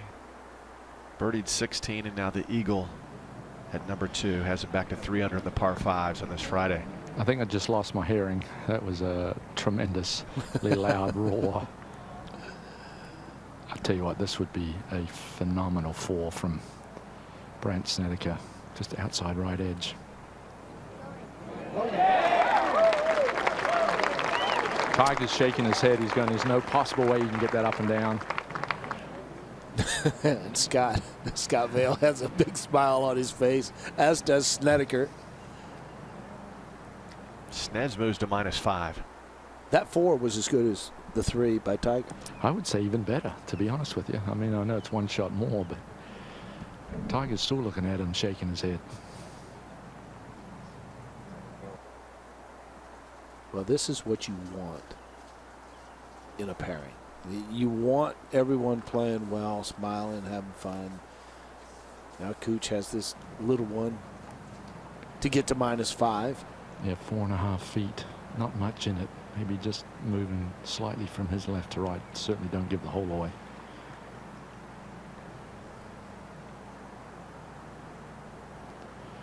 Two remarkable 4s and one brilliant eagle. Two guys at 5, one at -9, 19 under. You think I mean, certainly you have to play well, but the conditions lend itself to it, and these guys are totally taking advantage of it and having a great time. I mean, look at the smiles. And the crowd, the big crowd, loving that. Tiger now moves into a tie for the lead with Lee Westwood, Roberto Castro, who'll be on the course at 12:46. And let's not forget Cooch and Sneds now 5 under par and playing awfully well. They are playing very well. And actually, this whole location at number 3 today, this is one that they can get. 11 paces on, 4 from that left-hand side. Yeah, over the last 10 years, Billy, the scoring average on this 3rd hole has not been under par. Over the last 10 years, over par every year over the last 10 years. Well, the whole location that we saw yesterday, back on that top shelf, that little table in the back of the green, it's just so difficult to get to that whole location. As you can see right there, this looks like it's more downwind. 171 yards. It is, Billy, straight downwind, and you've got that little backstop behind it to the left, only 4 paces behind it. So it's sitting in a little bowl. It's green light flag, and as far as I'm concerned. Oh, I totally agree. I think this might be the easiest flag at the 3rd hole. And he's going to be juiced up after that eagle, so I think he could potentially hit a 9-iron here from 171. I would agree. I think anytime you have that flag on the left, you want to go at something full throttle if you can.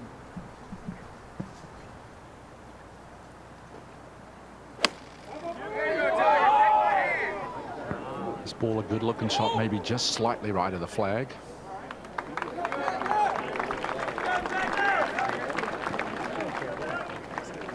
All in all, probably a smart shot, guys, away from that. If you hit it in that bunker left, that's you looking at 4.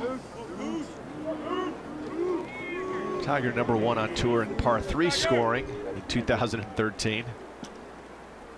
You believe in stats, you believe in Tiger. Backs up his play. 1 in par 3 and 1 in par 5? Yeah. Okay. Now Cooch. One more club here for Matt. 8-iron from 171.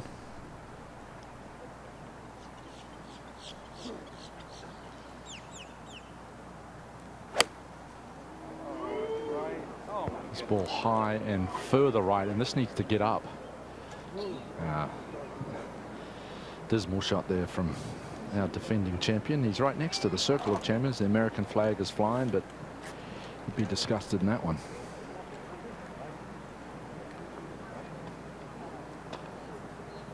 It's almost like he tried to get a little more out of that and came up and out of it. Yes. And now Brent Snedeker coming off the birdie at number 2. 8-iron should be a comfortable club for Brent.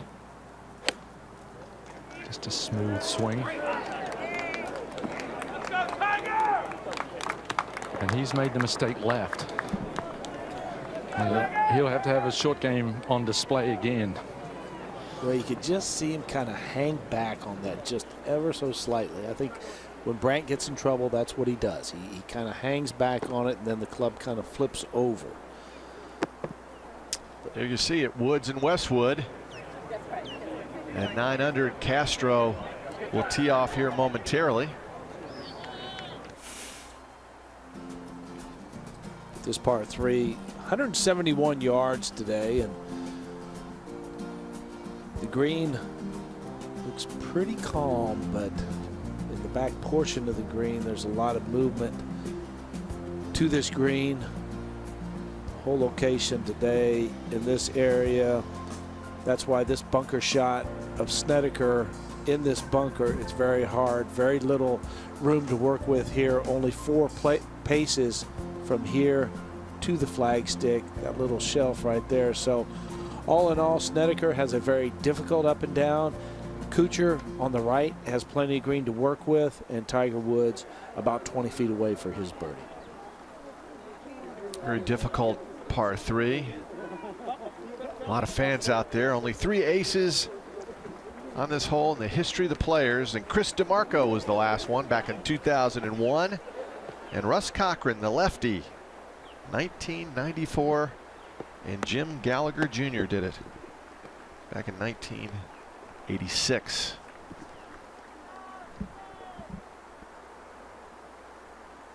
People all moving forward, following our featured group.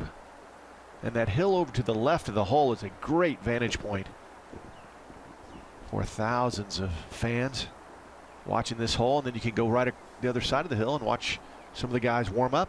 Roberto Castro over there probably wrapping up his warm up. Yeah, may just get started. He tees off 12:46. Guys usually come out about an hour before. So he's probably over there getting ready to go through his routine, and I think that's important for him today. You stick to that routine, try not to get too far ahead of yourself. He cannot do the routine too slowly today, but now Kuchar with his second. Yeah, nice uphill lie, pretty straightforward pitch shot, just kind of landed maybe about 5 feet on the green, just let it release to the flag.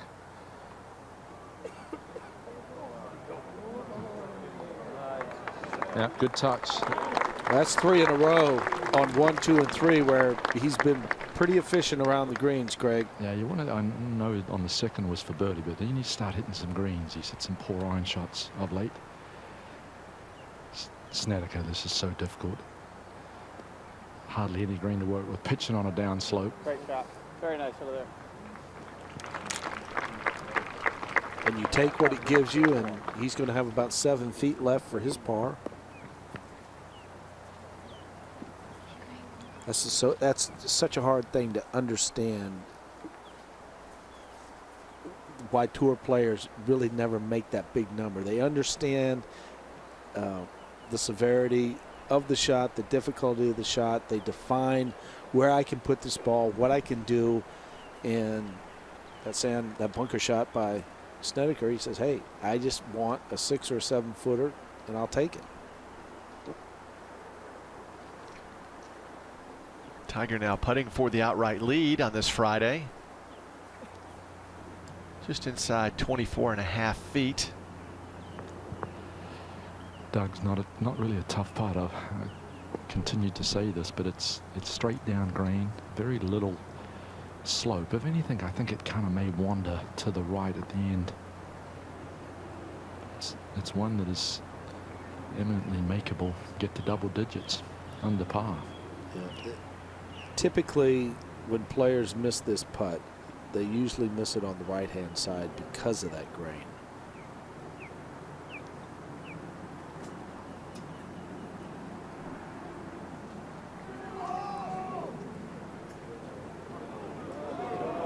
It's got a stretch.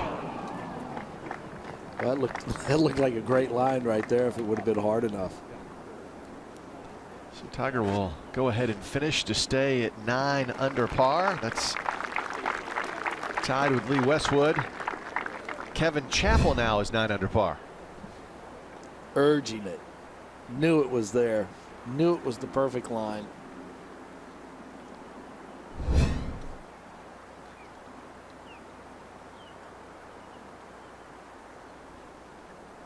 And now Matt Kuchar and Brandt Snedeker need to roll one in to stay at -5. Kuchar will be, or excuse me, Snedeker will be first. Big putt for momentum for Brandt. Down green, moving to his right.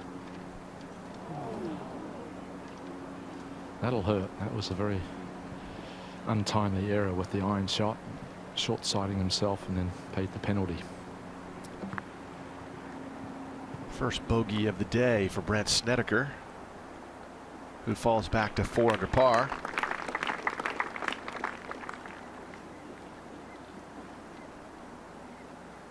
And Cooch looking to get up and down for the 3rd hole in a row. Top 10 in scrambling again this year on the PGA Tour, as he has been over the last 5 years. Really has great imagination around the greens, Billy. He really does, and we saw him, you know, with the shots, and you know, he went with the flop shot on number 2, and then he, you know, played a nice little low shot here. Great opportunity to make par, stay at -5. Ooh, misses the short one. So he cannot convert. That was 4 feet that he missed. Yeah, 2 poor iron shots, though, by Kuchar and Snedeker. You've got an 8-iron in your hand. You've got to put it on the putting surface. Puts a lot of pressure on that short game when you miss greens and have to continually get up and down and hit those putts.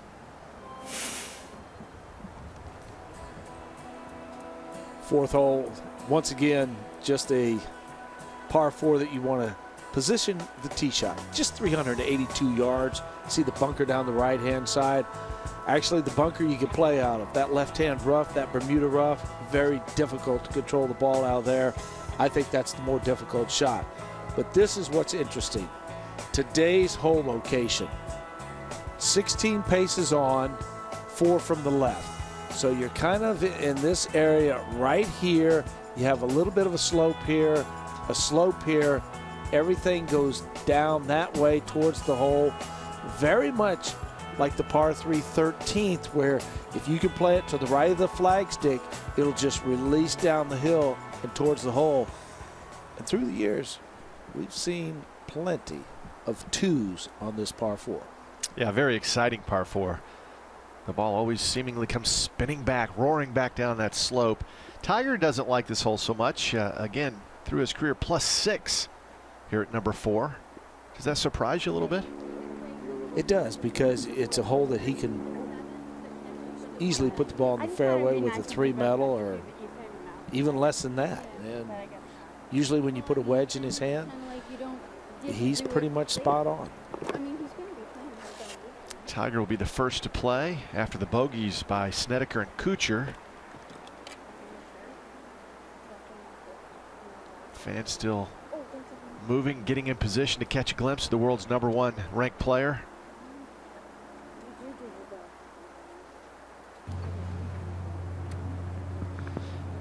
So far today, 7 of 9 fairways hit for Tiger Woods. 286 run out down the left. The wind from the left.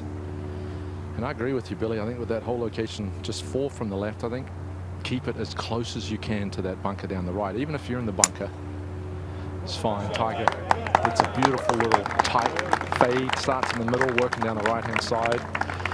It's automatic right now for this man. Well, that is money right there, and that is go with the flag stick.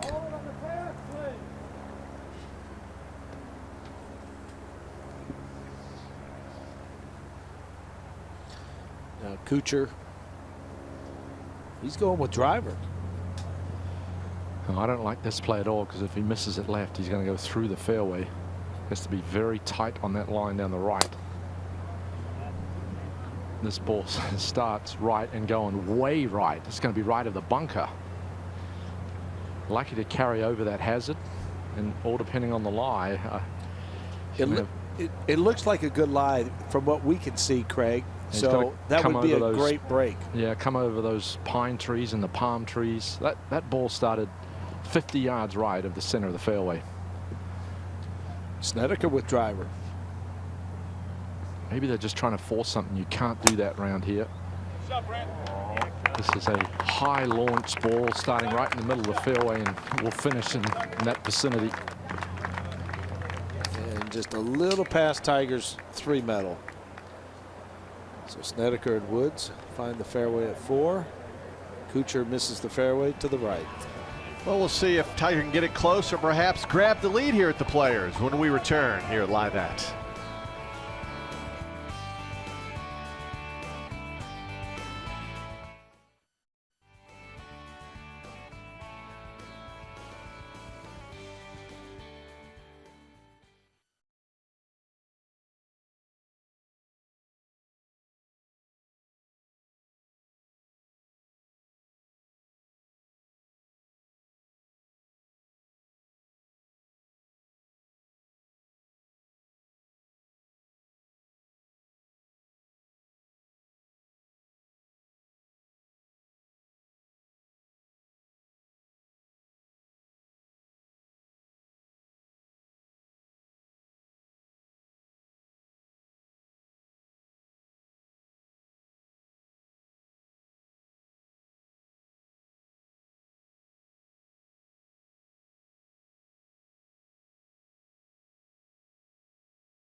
Second shots upcoming at the 4th for our featured group. That went off at 8:39 a.m. this morning.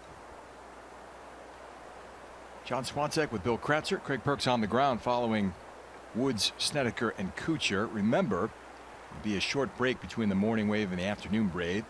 We'll turn it right around and follow Billy Horschel, Dustin Johnson, and Ernie Els this afternoon on PGATour.com. Tiger from just inside 120 yards here.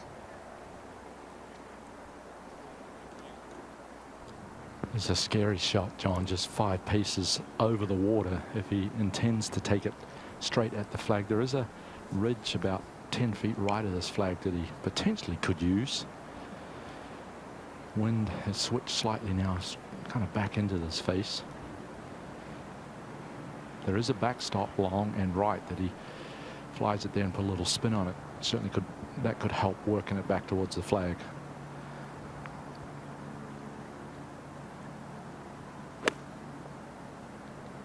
This is flighted in right of the flag. It may catch that slope.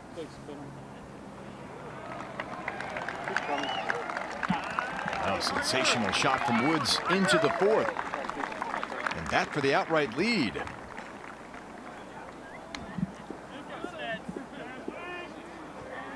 Well, I think that's the proper shot.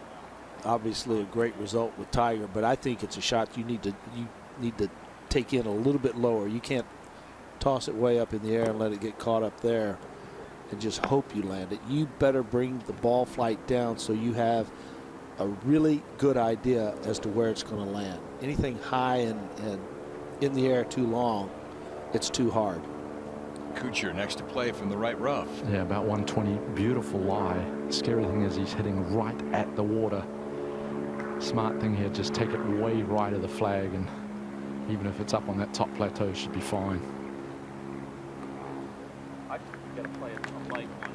Kind of in that same area at the green where the hole was located yesterday, Craig. Well, that'll be an awfully difficult two-putt from there, but paid the penalty for hitting a very wayward tee shot. Snedeker from 110. He was between numbers, went back into the bag for a different weight here. Yeah, this is high and out to the right. It may use that backstoke, bring it back. Yes, nicely done. It's going to collect closer. That to get to -5. This the most inviting hole location of the week at the 4th. It's the one where we've seen a few twos through the years. A couple of eagle holeouts contributing to all the drama at the Players Championship through the years. You can relive the excitement of this year's Players Championship by reserving your copy of the 2013 Players Official Film for $14.95 by visiting shop.pgatour.com. Hardworking and talented people at PGA Tour Entertainment putting this together, telling the stories through highlights and interviews as the game's deepest field vies for one of the most coveted titles in the game this week. 12 years after he won the title, Tiger Woods finds himself in position to claim the outright lead here. This is easily the best Woods has looked on this golf course in a long time. It really is. And you have Chappell, Westwood, Woods, Castro, all at -9. Sergio Garcia, -4 today. In the group ahead of Tiger. 13 under was the winning score for Kuchar last year, so they're on a blistering pace here the first couple of days. Since the renovation, 16 under by Clark is the record. Yep, Sergio 5 under in 08 when the wind really blew that year. Yeah, it all depends. I still think there's enough bite in this golf course, even with the soft conditions, that that may be hard to get to, especially if the wind kicks up a little bit. A little bit of everything in this putt for Kuchar, Craig. Well, this would scare me to death. I can promise you that. 60 feet first, probably 20 feet of it is uphill and into the green, and then the green, I promise you, once it crests that slope, is probably running about 20 on the stimp meter, and you got to be careful. If you get a little careless of this, you could putt this off the green. So it's one that you feel like you're, from a 60 feet standpoint, you probably want to try and hit this about 30 feet. Get it to the crest of the ridge and just let gravity and grain and slope take it to the hole. Oh, he is aimed way to the right. I didn't see that much slope there, Billy. It really didn't look pretty straight. He is playing a significant amount of break, and there's the telling point right there. How's this one look? That's great effort there, Craig. These guys are putting on a short game display. That was that had a lot of danger in it, and you know, as good as it was, he's run that probably about 5.5, 6 feet past. The hole nearly reached up and grabbed that one as it raced by.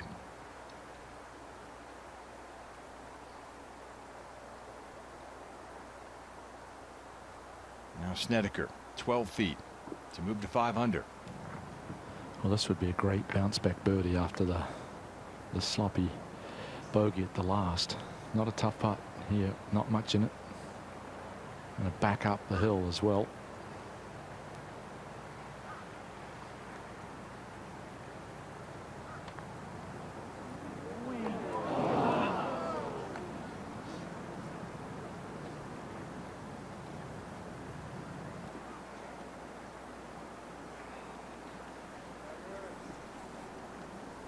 Snedeker unable to convert. A little disgusted with himself right now. One of the guys who expects to make everything he looks at.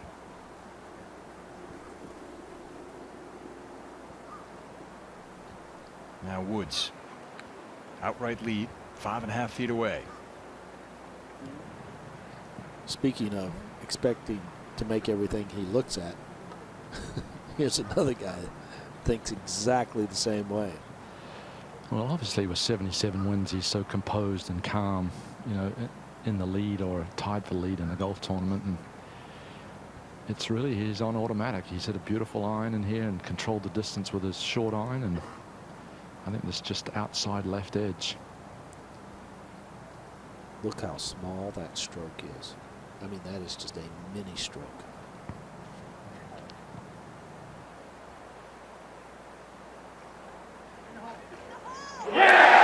There it is.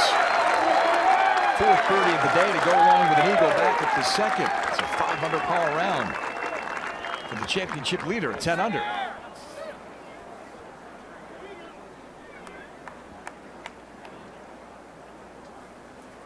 So Woods by 1 over Chappell, Westwood, and Castro, who begins his second round about 30 minutes from now. John, this is one of the hardest things about playing with Tiger Woods. Massive galleries, and as soon as he makes a putt or finishes the hole, they are moving. Can be a little disconcerting. Nice 2-putt there from Kuchar.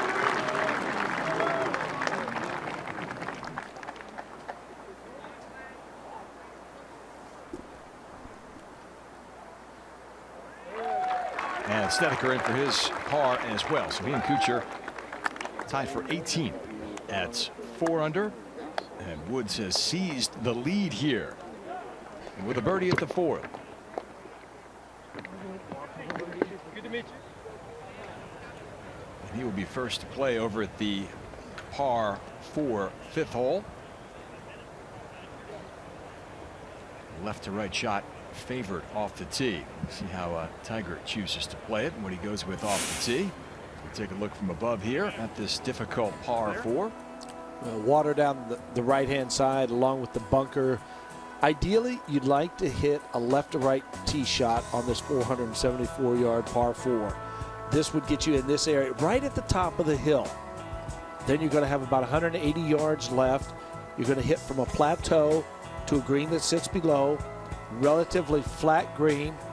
In today's hole location, 28 paces back, 5 from the right-hand side. So you don't want to miss over here, but a lot of slope to the left of the flagstick, so you can bring it in that way. We saw Adam Scott do it when the hole location was on that front left. Everything lends itself to kind of just bleed a little bit to the right. So back hole location, but it's just a tough par 4. It's got a lot of character to it. 22 birdies made on what has been the 5th most difficult hole on the course this week.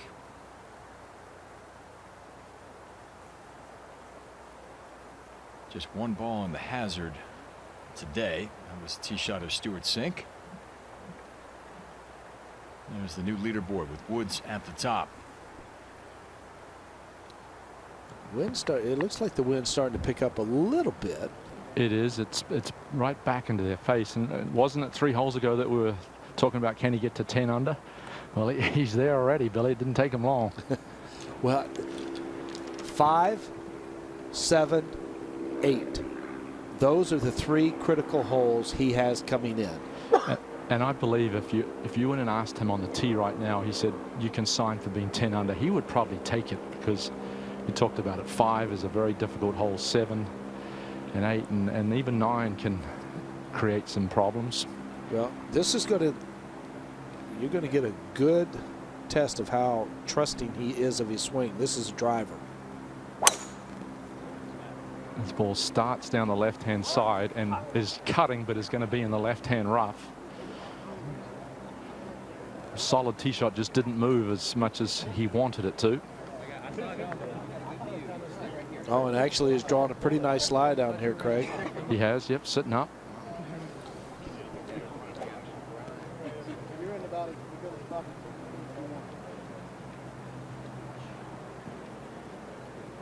Kuchar now. John, this hole's amazing. You know, water in the bunker down the right, it kind of makes you go left, and then the hole plays significantly longer. And then add into the wind, you may have 200 yards if you hug the left, which is what this ball is doing. This will find the fairway, maybe. Yep, nearly ran out of fairway, but it's just fine. Kuchar executing the plan here at the 5th.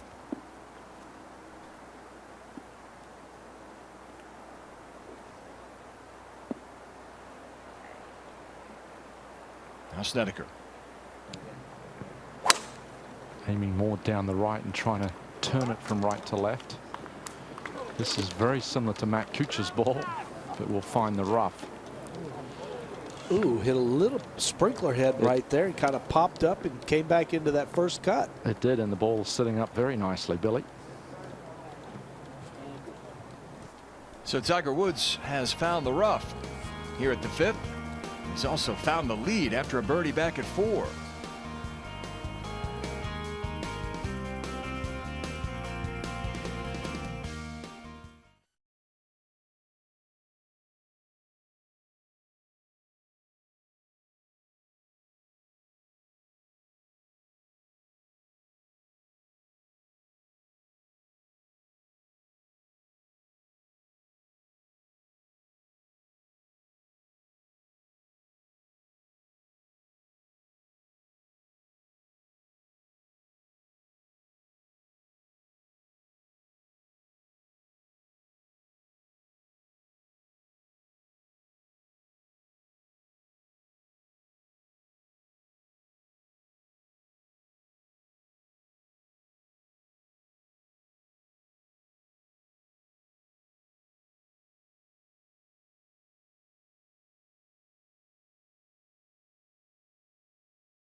Back with you here at the 5th, where moments ago Sergio Garcia just made birdie in the week, or in the group ahead, and Garcia joins that pack at 9 under now. So Sergio at 5 under for the day, just one off the lead here.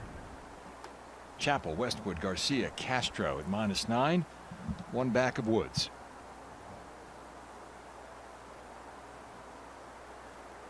There's your updated leaderboard. Castro 30 minutes away from the start of his second round. Will he be as carefree as he was yesterday in just his second ever appearance here at the Players?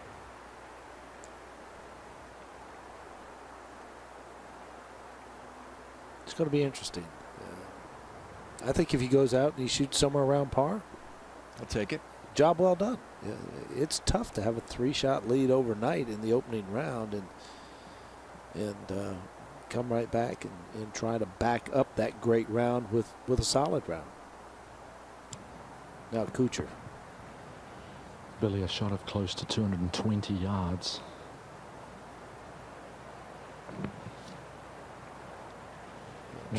Trying to work it in a little left or right, it looks like. Yep, it's a 4-iron for Matt. This ball starts in the middle of the green, actually working back to the flag. It's enough club. It's a good looking shot. Sit. Whoa. Sit. Whoa. Whoa. All right, back fringe. Yep, back fringe.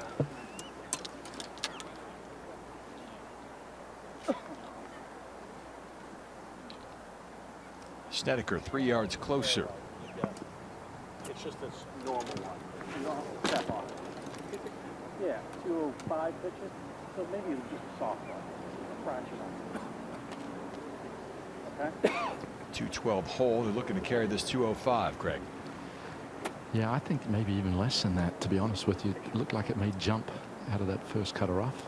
You may be thinking the same thing right now. Wind has died down, but if anything, it's still back into his face.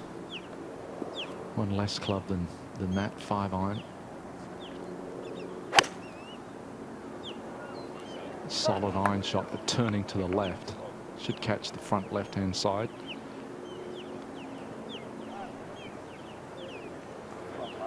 Length putt outside 75 feet, awaiting Snedeker. That had that thin sound to it. It didn't have that flush. Tiger, 202. And ball sitting very nicely.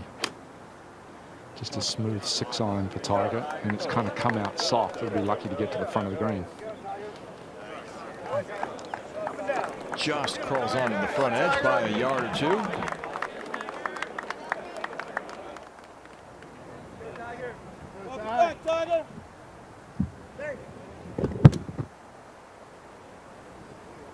Woods at 5 under through 13.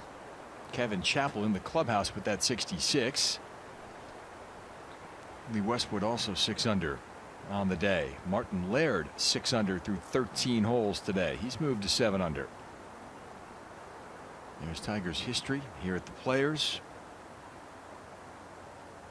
Low round a 66. He's got a chance to match or eclipse that today. 567 yesterday.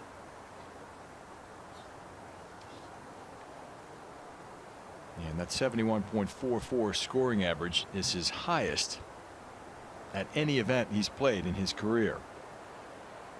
Higher even than the major championships. Well, and I think, as Craig and I were talking about, the 5th hole, the 7th hole, the 8th hole, the 14th hole, the 15th hole, there are holes on golf courses that players will identify as, okay, this is the score that I want, I would like to make, and you really don't challenge that hole, and you just go along.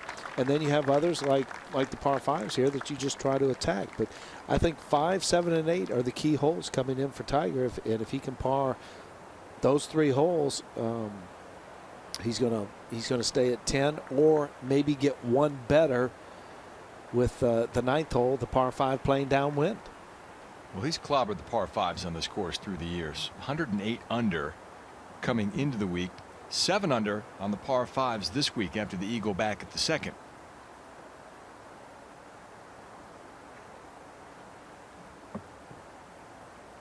He and Snedeker both have long ones to negotiate here. Tiger's close to 80 feet here. Just edged onto the putting surface. Up for a look. Try and break this one into 2 or 3 pieces maybe. I would think so. And you kind of look at it, and Craig is there, and you look at it from the side like Tiger will, and you kind of get a feeling as to just how much it's going up the hill. The grain is going to be back into Tiger's face because it moves back towards the front of the green. Yeah, you're 100% right, Billy. He's getting a little bit more of a look from the left-hand side. The slope is from the left to right, and it is going to be a very slow putt, obviously, from 80 feet. This is one that I think in the mindset is maybe get it in 3 or 4 feet, be very happy with that. I would agree there. I think if he hits it in that zone, that would be fabulous from here. We've talked about it, Billy. I think this is the flattest green on the golf course, but it is everything slopes from back to front on this hole, so into the green, uphill. Probably the slowest putt he'll have all week.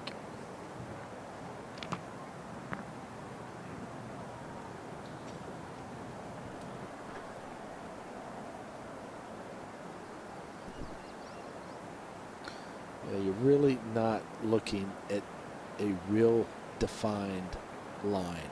All you're thinking about is you kind of generalize the line, and it's all about the speed and pace.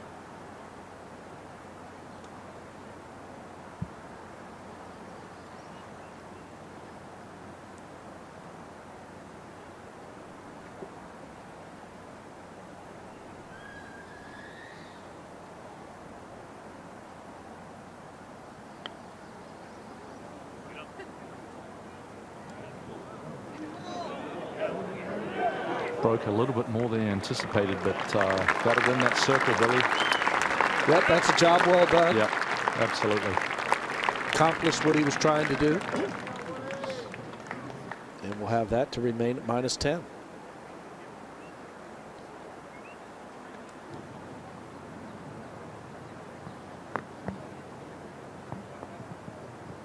Snedeker from 65 feet looking to replicate that effort of Woods. Yeah, and Brandt had keen interest in Tiger's putt. He noticed how much it broke to the right at the end. This putt overall is left to right the entire way. Just doing the rehearsal with the right hand and kind of getting the feel of the speed.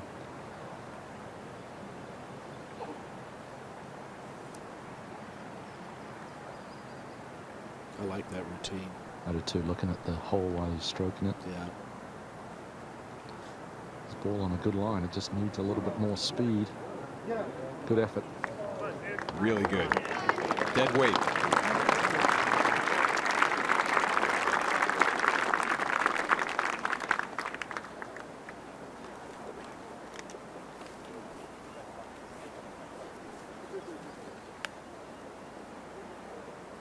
Snedeker will mark. Stay out of Kuchar's through line here. Matt just off the back edge. Has 32 feet here. Completely different putt here for Matt. Going through about 3-4 feet of fringe and then downhill in the grain. To me it looks like it actually wants to wander to the right through the middle of this putt. Got a good look at the ball laying on the fringe. That ball just kind of just hovers over there on the left-hand side. Not bad though.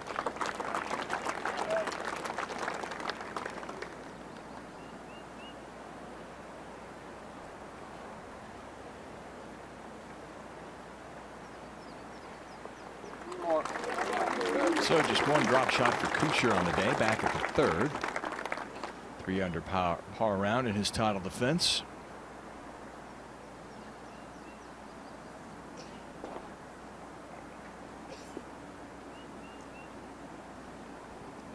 Tiger to maintain the lead at 10 under.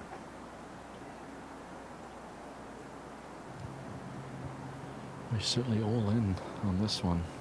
This has his full attention. Yeah, just the one bogey yesterday in the opening round, one bogey today.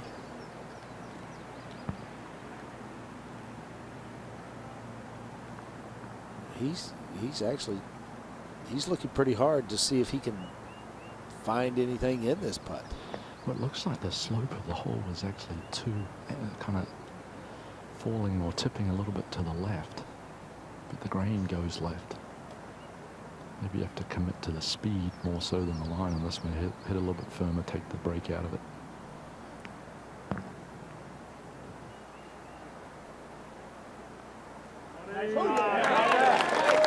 Really good putt.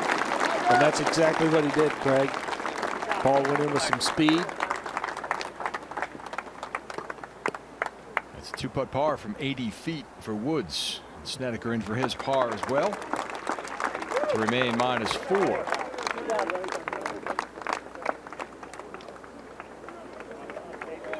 He and Kuchar tied for 19th. 6 shots off of Woods' lead as they head on over to the 6th.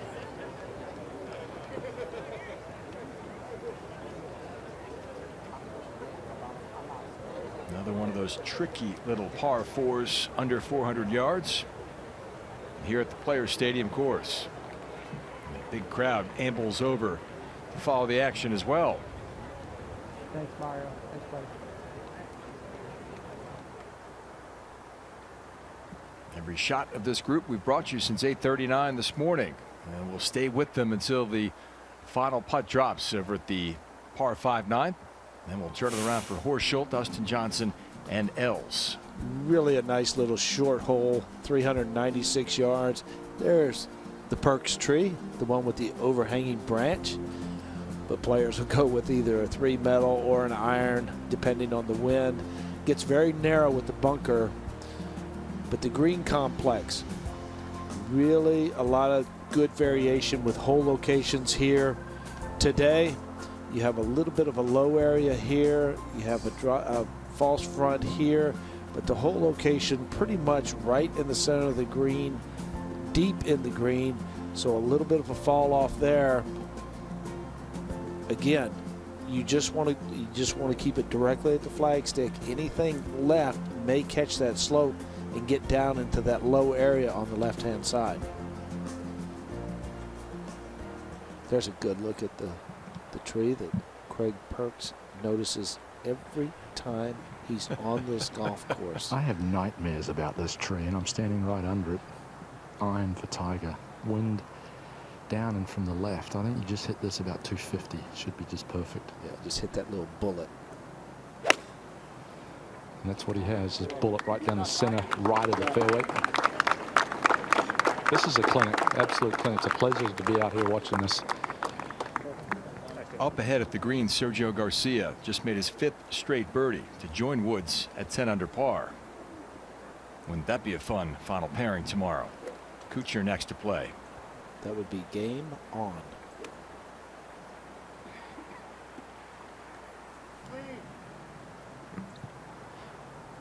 Hybrid club for Matt, rehearsing, kind of swinging left.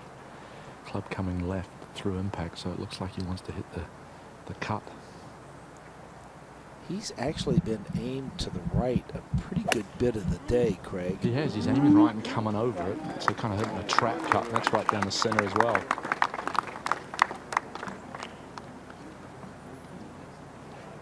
Remember we saw Luke Donald yesterday aim well right on a couple of shots, but he didn't start them on his intended line and had the right shot shape.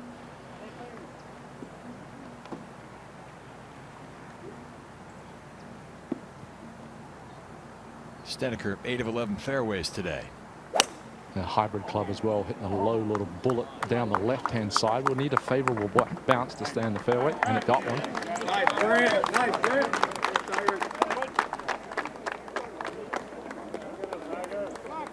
Let's win this thing, Tiger. Par 4 7th off in the distance, heading back in the opposite direction. And we're heading back to our live coverage at the 6th on day 2 of the Players after this.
Those are the winning scores. 2007 was the first year the championship was contested in May.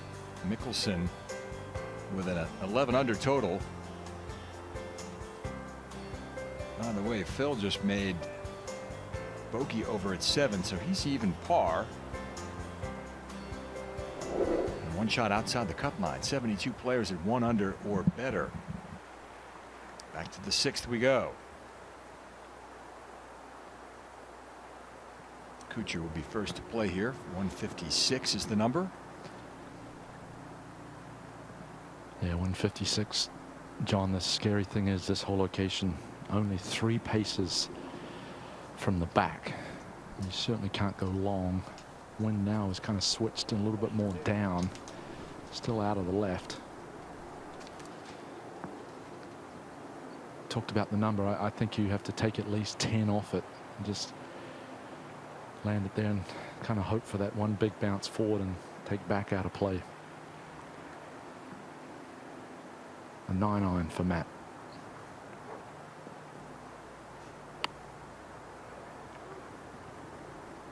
Well, good looking shot going right at it. Well, I'll say. Wow. That's a kick in right there. We'll give him that one. And you're pretty stingy. No, I'm not. No, I play the 4 tees and give everything outside the leather. Oh, what a wonderful shot. Now, Tiger. 152. Now, he could hammer the wedge if he so chose, and I think that might be the smart play. And ball's traveling a long way. Got a little adrenaline. Expect to see this a little flighted down, abbreviated follow through. Little bit softly. Needs to get up just slightly. Not that soft. Yeah, and that's that little pocket, that little area that I was talking about where the ball just sifts its way down. No harm, though.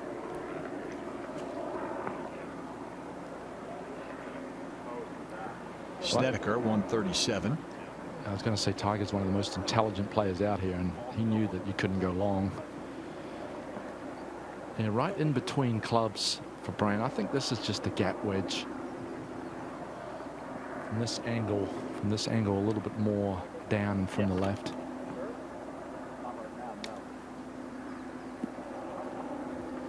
Looking up at the camera tower that overlooks the 7th fairway. It's got an American flag on it. Great indication.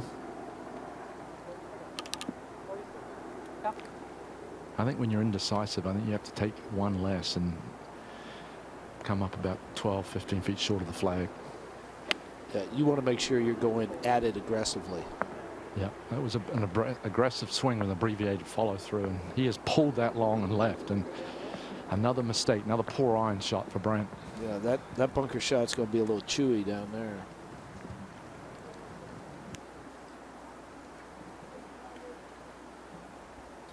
The iron shot at 3, short side miss. The iron shot here at the wedge, a short side miss. Unlike Snedeker, because he's one of those cerebral players, in my opinion. Billy's been working really hard with Todd Anderson on his putting. I talked to Todd, and they certainly haven't neglected the other parts of the game, but when your focus is on the putting, then you maybe just don't quite work as diligently as you should on the rest of your game. Tickets on sale for next year's Players Championship already. You can get them by logging on to PGATour.com. Reserve your tickets for the 2014 Players. A stunning shot from Kuchar into the 6th. 1 foot 4 inches away. That'll get Matt to -5. 5 shots off Tiger's lead here. Shared by Garcia, who just ripped off 5 straight birdies. Holes 2 through 6.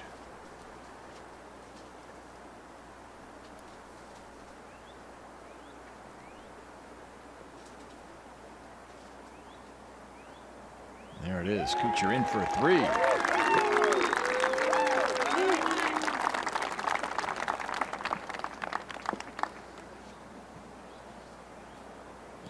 8 defending champions have actually missed the cut here in their title defense at the Players. Tim Clark, the 2011 champion, withdrew after a 74 in the opening round. There's Snedeker's bunker shot. That's a beauty. Wow, that was a decent lie, but pitching it on a downslope, and that went right across the hole. He thought he was going to make that one. How about the little short game display that you're witnessing? It's better than most, I can promise you that. Up close and live. Yeah.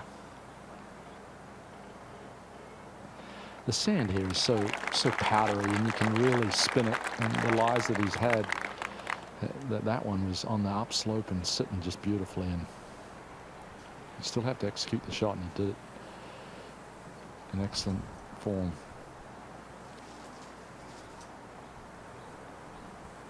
Now Woods to reclaim the lead at 11 under. Yeah, he did fall down in that bowl, as you alluded to, Billy. And it's back into the grain. Slow putt coming up the hill. Yeah, I think obviously the speed is so critical in making this putt. You know, as a player, you want to go ahead and give this a run because you feel like it's uphill, but yet once it gets up to the top, it can release away from you pretty quickly because then all of a sudden the grain changes. Well, when you're putting into the grain, you have to hit the ball solid to keep it on top of the grass. He's certainly done that all day.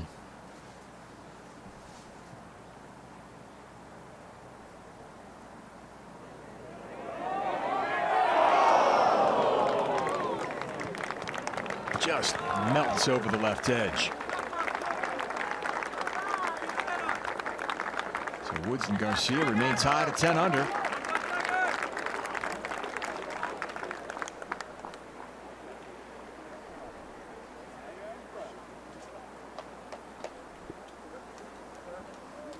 As they head over to 7.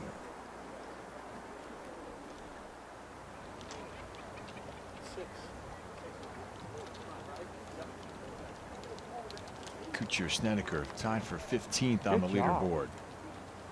And a bunch of 6 under par rounds going today. Garcia, Westwood, Martin Laird, Brendan de Jong 6 under through 11 holes. And of course Kevin Chappell in with 66. Red numbers, big crowds. That's the theme of this follow group coverage today on PGATour.com. Par 4 7th awaits. And the long tough par 3 before the par 5 9th to close out their day.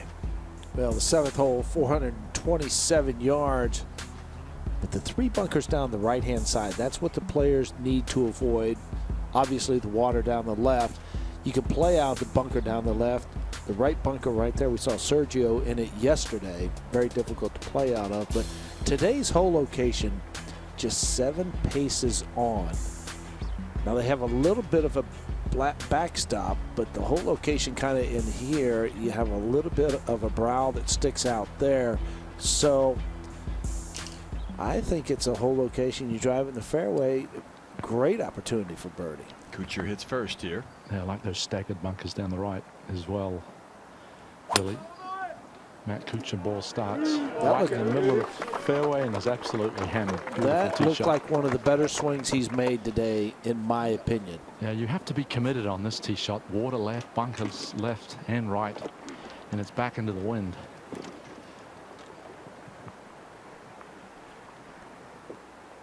Okay, we'll see what Tiger does here. Well, he's going to go with 3 metal. Ball teed just above the deck. Toweling off a little bit. Well, with the length of this hole, if he cuts it back up into the wind, he's certainly going to have a lengthy second. I would like to see him. Looks like he's teeing off left-hand side of the tee, so maybe he's going to try and turn it from right to left, right the wind a little bit.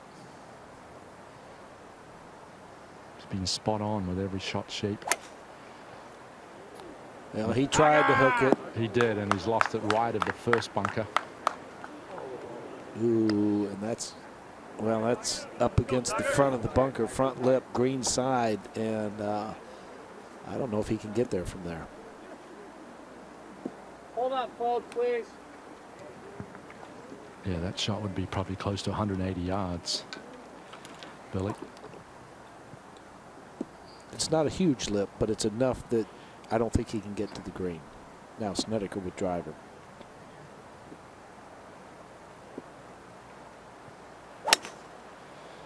This was kind of high, a little bit more out of the toe, but will find the middle of the fairway. Didn't sound solid.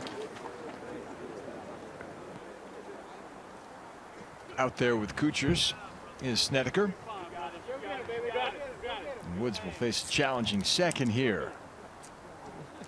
Sharing the lead at 10 under with Sergio Garcia.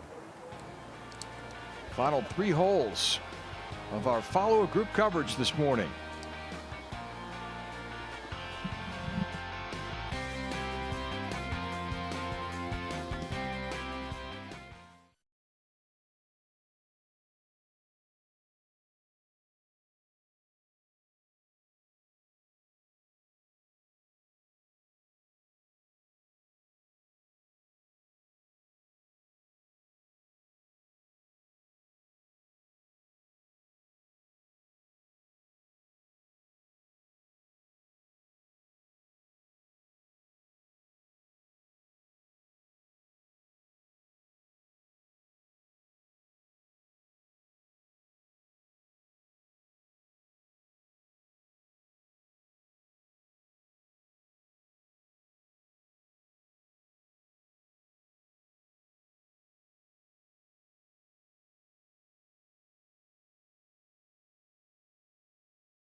Back live at the 7th, and Tiger Woods had nothing for his second shot. Just pitched back into the fairway from the bunker on the right-hand side. So Snedeker will be next to play here.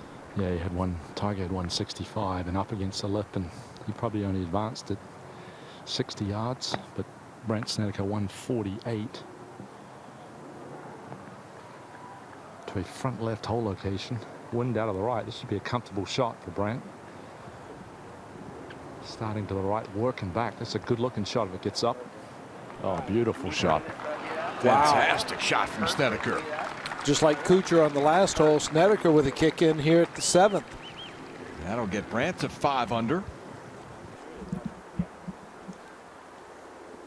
Garcia parred the 7th, by the way, so he's 10 under with 2 to play.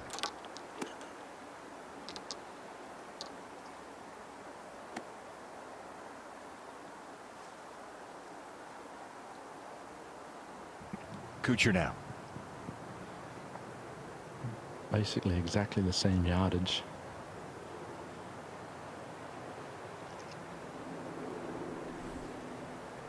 Just a smooth 8-iron. Ball starts out the right, trying to turn it. And he did a little too much, but look at that bounce. Look at this. The Cooch on a little bit of a mini run right here. To get to 6 under. A little slice spin, yeah. Just the way he played it, I'm sure.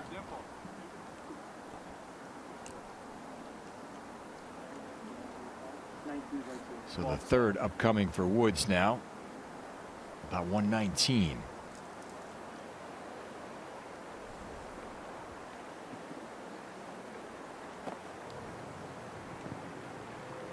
Smart thing to do with that layup, John.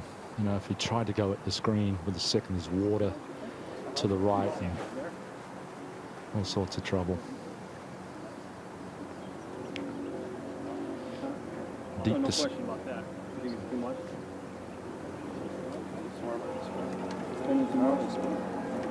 They don't seem to be. I mean, I was going to be you're flying and hitting a little further, so it's going to spin a little bit. Okay. Comfortable with it? Yeah. Okay. Slightly off the right? Yeah, same thing. Kind of where that flag is showing. So on this angle, a little off the right, but the teeth of it's actually. Of course, Joe LaCava, longtime caddy for Fred Couples. Freddie inducted into the Hall of Fame on Monday to begin Players Championship Week down in St. Augustine, Florida. And Joe knows his way around this golf course. He was on both of those victories for Fred Couples. 119. This is one they'll certainly flight down. I think you throw it all the way to the hole after watching those 2 shots.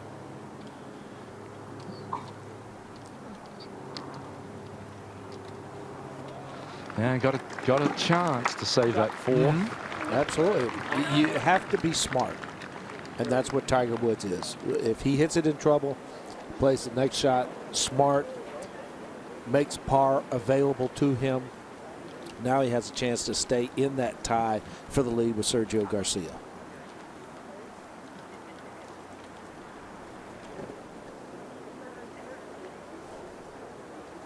Another 6 under par round signed for by Mark Leishman. He's in with a 66 today. And these are the kind of things that you do around the stadium golf course.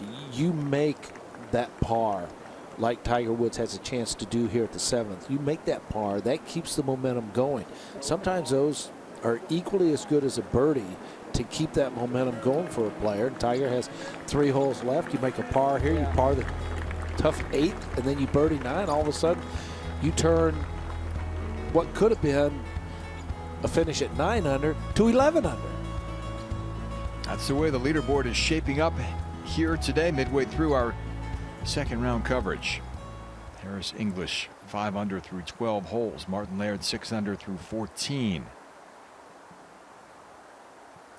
Woods trying to preserve a 5 under par round here.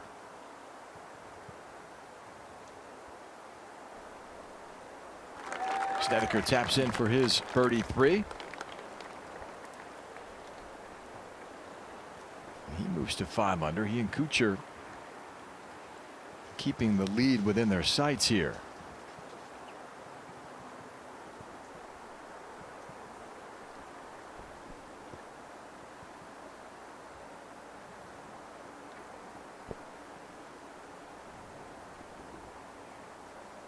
Just inside 10 feet here for Woods. Yeah, the green is certainly moving to the left. I think this is kind of a right edge putt. That shape of putt that a right-hander just loves. Just kind of feed it out to the right and let the slope in the green take its course. Not a difficult putt. This would be a great 4 after a wayward tee shot. 31 for 32 inside 10 feet this week. It looks like to me, in this front portion of the green, it looks like to me, Craig, I think the critical thing that Tiger needs to do with this putt is keep the speed up with that grain going in that direction. He does, yeah. The grain is down. It's shiny from his direction.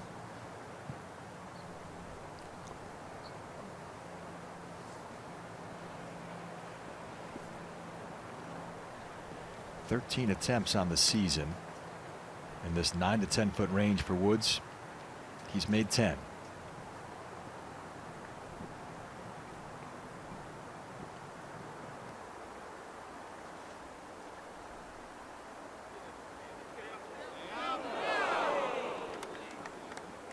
Another one melts over the left edge under the hole. Drop shot. Tee shot was to blame. And the solo lead belongs to Sergio Garcia at -10. Woods drops back into a 4-way tie for second at 9 under. He's steaming right now.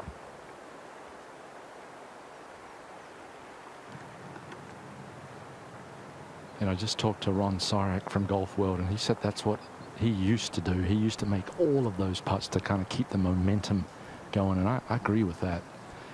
He's played beautifully today, but still missing the critical putts at times.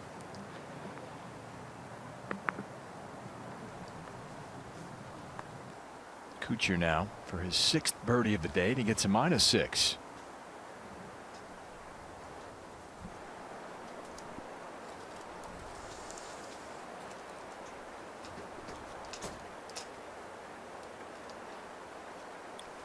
Like that look right there. See that ball just hugging the green. Cooch to 6 under. The defending champion just 4 off the lead here. After a 1 under par 71 yesterday, big move from Kuchar. One of the many low scores on the board here on day 2. Warm, steamy early afternoon in North Florida. Very little wind at the moment. Greens pretty receptive here midway through this second round. As our featured group hits the par 3/8. 235 yards of all the par 3 you want. Hole location today, 24 paces on 4 from the right hand side. So if you don't come in here with a little bit of a left to right shot, you're definitely bringing the bunker in play. But this green has so much movement to it. You have the huge slope to the left. Hole location over in this area. Huge slope right here. Everything working that way. So I just think anything in the center of the green is ideal for this par 3. Just a long, tough par 3.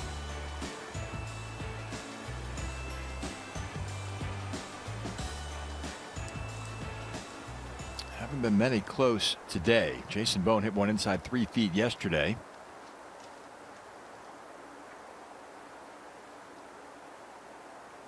Martin Keimer made birdie earlier today. That's the only birdie of the second round here at the 8th. In fact, converted from 20 feet.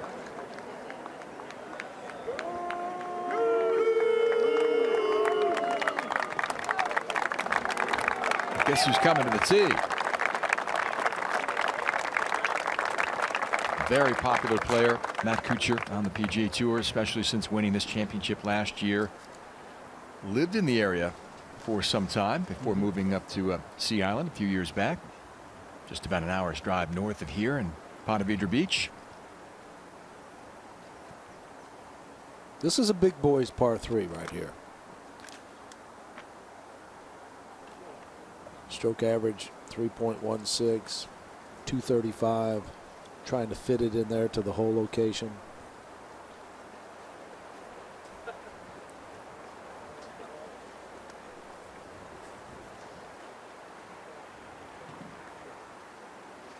Got a hole-in-one here yesterday at the 8th from Michael Thompson.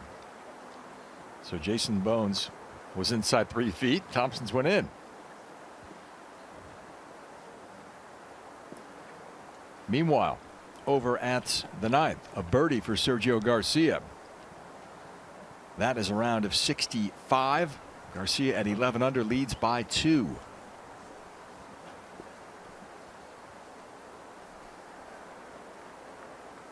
Garcia just making that birdie here at the 8th as he heads to the tee over at 9.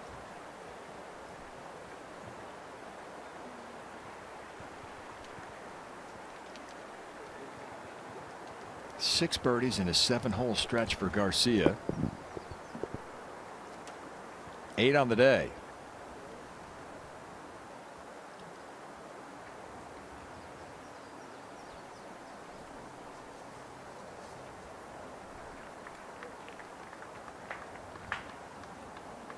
Well, Kuchar favoring right of center here to hit this tee shot, so pretty much forcing himself to hit a left or right shot, which is the proper shot to hit into this whole location. At 235 into the wind, this is a 3 hybrid for Matt.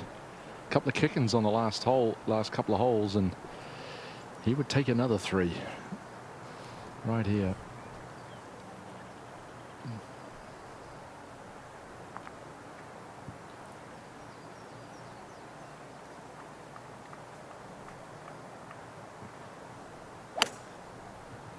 This ball starts in the middle of the green and kind of catch that slope, and that's all you want on this hole. Good shot from Matt. Center of the green, 235. Absolutely, that's all you want.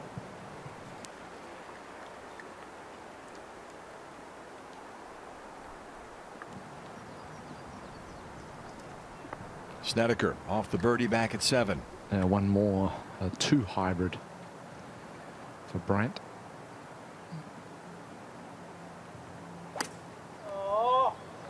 The high shot that started left and is turning even further left and hitting the gallery. Ooh, all kinds of trouble over there. Looked like it may have dropped straight down. And if it's in one of those palmetto shrubs over there, it could be big issues for Snedeker. Tiger squeezed all the way over to the right-hand side of the tee box here.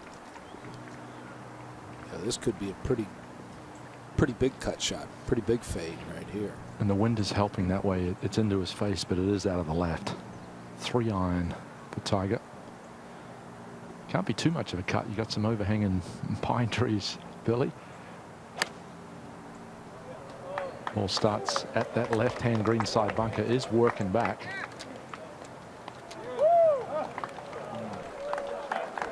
It's okay now. That was a very aggressive line.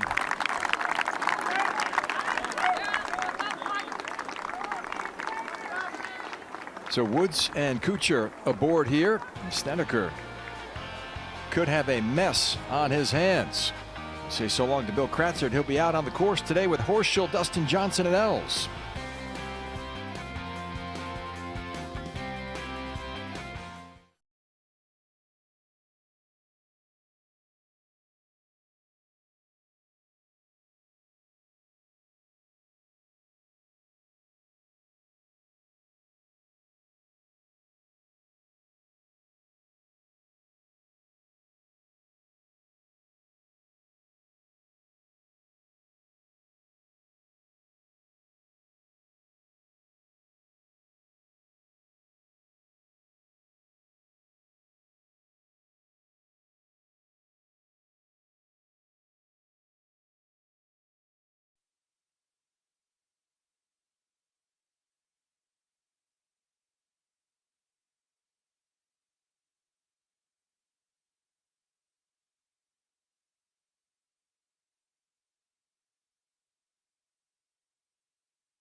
Snedeker's tee shot sailed well left and into the trees here at the 8th. And he's called for a rules official here. Craig, what's up? Yeah, he has. Someone, when his ball landed, a spectator picked it up and started walking away with it. And once the rest of the spectators told him to put it down, he kind of threw it back and took off. So it's not where it originally lay. Most of the guys that are right around said it's about 18 inches from its original position. So he's bringing in a rules official to just have to replace it at its nearest point. Snedeker having a good laugh about it. He's being a good sport. Doug Bell rejoins us. It's not a baseball game. You can't. It's not a souvenir. You can't walk off with those, Doug. Well, there's so many people out there. I mean, it is a massive gallery on this Friday, and I was just walking around. Number one, the weather's perfect, so it's great to be outside. Let's listen into this conversation. The dark spot. Dark spot. Dark spot. Dark spot.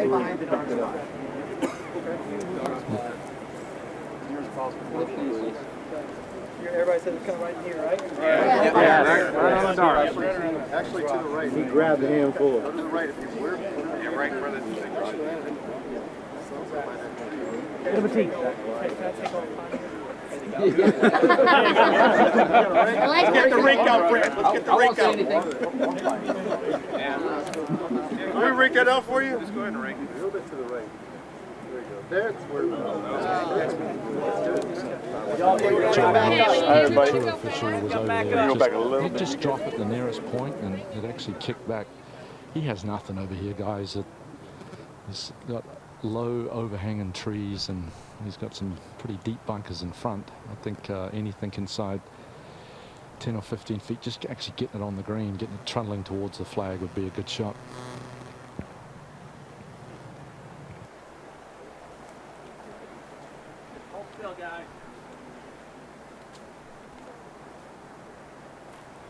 Snedeker jokingly asking John Munch there if he can just smooth out some of the pine straw there. Sounded a little heavy. Old folks, can we get these lines back up? Looks like it hopped into that. I don't think it made it to the bunker. It looks like it just stayed up in the bank.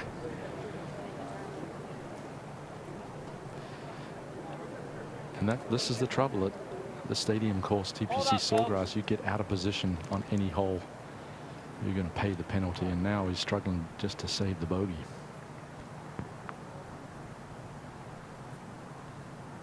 Looks very sandy over there from the practice swings we're seeing from Snedeker.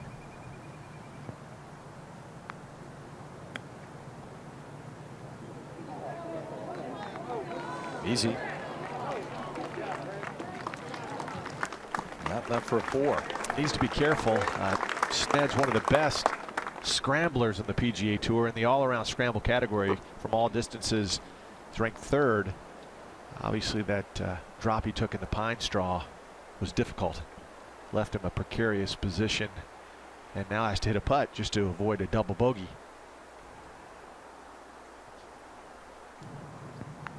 This entire green slopes from left to right, and with that slope, the grain, everything falls off to the right edge. So the putt that Matt Kuchar is facing, saw it with Brandt Snedeker's chip. It is extremely fast.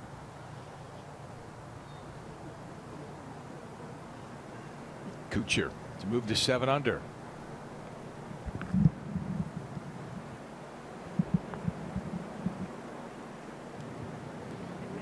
Good 6 feet of break, moving back to the right.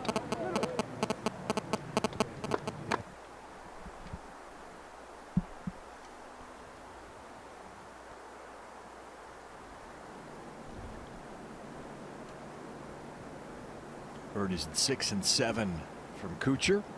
1 to a 1.5 feet, 1 to about 3.5 feet. He's hit a couple of splendid iron shots the last 2 holes. And a bit of work remaining. Tiger will be next here. Tiger 34 feet, just shy of that. And if you're wondering, the longest putt he's made in 2013, 31 feet. So this would be outside the zone. Crowd would go crazy if he rolls in the longest one of the year.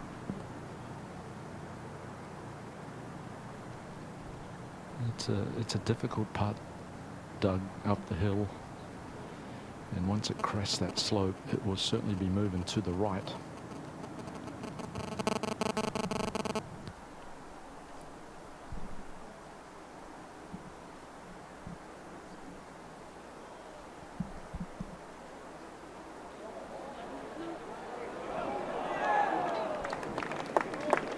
So it'll be a par for Woods here at the 8th. Stay -9, 2 back of Garcia. We talked about it earlier. We thought the target for Tiger would be 10 under at the end of 36 holes, and a birdie now at the par 5, and he's right where he wants to be. Sergio over there lying 100 yards away for his 3rd shot, so a birdie chance for the Spaniard over there in a round of 64 if he can close with a birdie.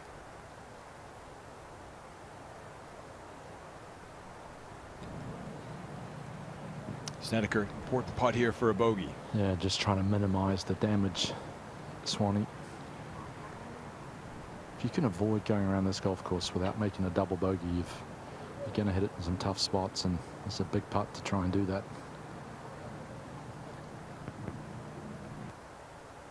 Nice work. Poor tee shot.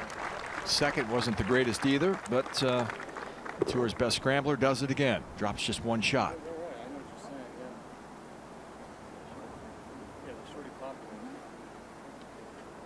The 8th hole, one of those difficult par 3s where par is a great score. You gladly take your 3 and move on. And now Matt Kuchar will have to be very careful. Perksy, this is a downhill slider. He has to take his time with this one. Well, he certainly does. It's, you know, you hit a good iron shot in the middle of the green, precisely what you need to do. And your work just is getting started when you hit it on this green. Is much slope in the green. I think he's good though. He's been rock solid all day on those. Lone bogey for Kuchar coming back at the 3rd. 6 birdie output for the defending champ this week. Kuchar has so many unusual idiosyncrasies, you might say. His glove, he takes the Velcro strap and puts it inside his belt in the back instead of his pocket, which is unusual. Has that unusual takeaway where you're lifted off the ground, hesitates, and obviously that putter at 45.5 inches that is bent so it can go down his left forearm. Very unusual as well. Kuch is definitely his own player. Up 45 spots on the leaderboard today, Kuchar into a tie for 9th. Let's head to the 9th. We're up ahead. Garcia has 13 feet for a birdie and a round of 64. Which is just 1 off the course record, equaled by Roberto Castro yesterday.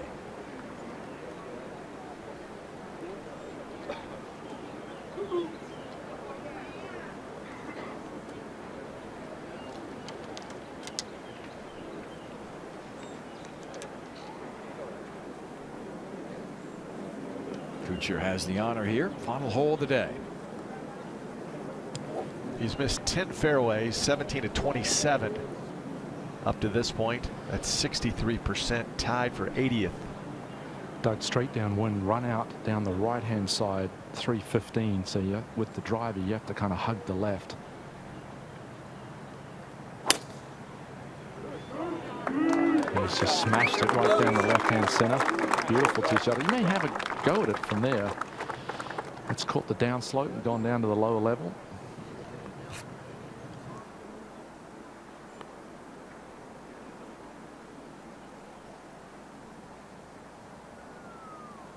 Woods will be next. 19 of 27 fairways hit. That's just over 70%, tied for 47th. And that's a good number for Tiger. Birdie here in the opening round for Woods yesterday. I'll tell you what, with the driver, he better be very precise with his line. You really cut this fairway in half with his distance. Rehearsing, hitting the fade. This ball starts way left. Trying to cut back, but it will stay in the left-hand rough. Not sure I like the club off the tee downwind with Tiger. hitting the driver. 3-wood, the fairway's 100 yards wide, and you can probably still get home with another one of those. It's a driver for Snedeker. Well, just finished strong. He's hung in there. Disappointing bogey at 8. This ball starts right down the center of the fairway, but turning. Nice kick. Hops back into the short grass. It's been a good 2 days. 82% of the fairways hit for Brandt Snedeker, now 23 of 28. And again, he's top 10 fairways hit on the PGA Tour. So Woods try to get a little closer to the lead of Sergio Garcia when we come back.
Par for Sergio Garcia ahead at the green here at the ninth. It's a 65.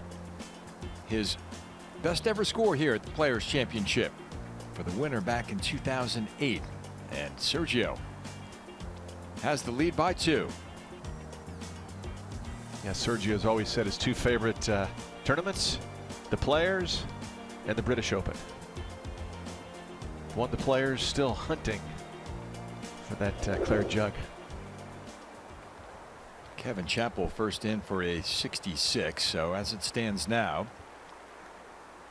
early in the afternoon, it would be Garcia and Chappell tomorrow.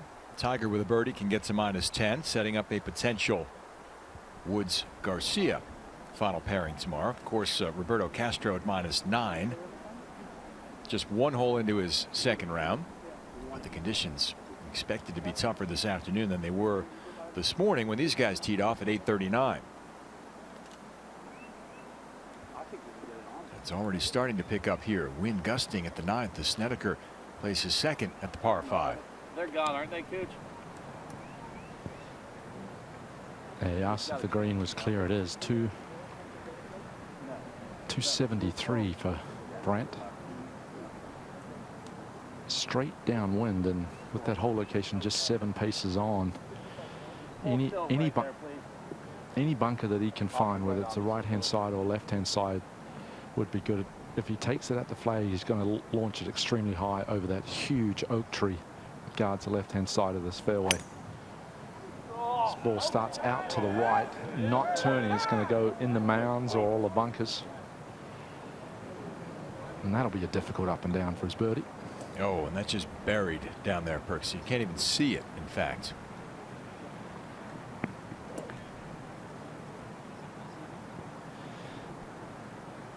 Matt Kuchar and Tiger, to me, had the same number. Matt's got 266. Going with the 3-wood. With his low ball flight, there's a risky shot. He's going to have to go to the right of that tree. Ninth on tour. Quick hook deep into the woods, I believe. Now work back a little bit. Safe. It's in the left-hand bunker.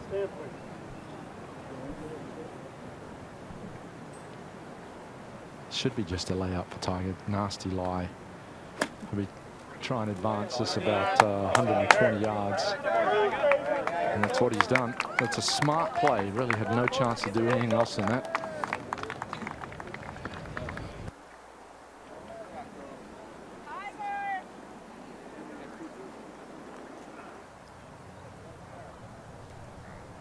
So Woods will play his third here momentarily at the par 5 9th, most difficult of the par 5s on the golf course.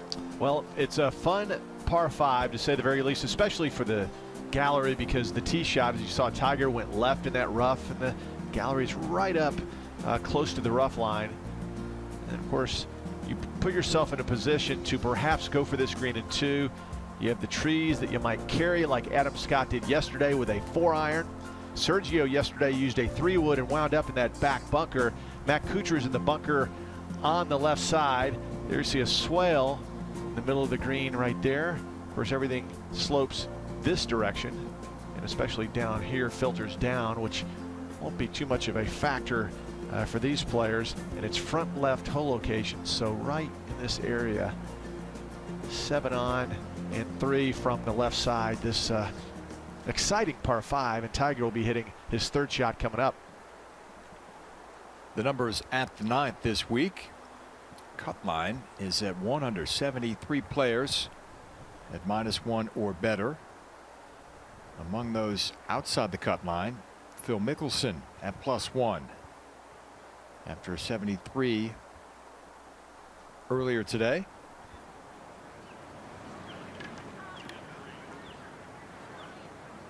Birdie over at the par 5 second for Roberto Castro. 1 off the lead. Tiger 2 back as he plays his third here at 9. Yeah, I've got it right around 140 yards. Tree's not an issue, but that front hole location perilously close to the front with that deep bunker left. Just don't make any mistakes here. Maybe long and right. Try and maybe make a 15-footer for your birdie. It's been a great day. Played well. Certainly wouldn't want to end on a sour note. He done what he had to do. Put himself in position, kind of get closer to the leaders. Get in the hole! Get in the hole! It's done what I said. Just long and a little bit right. Smart play.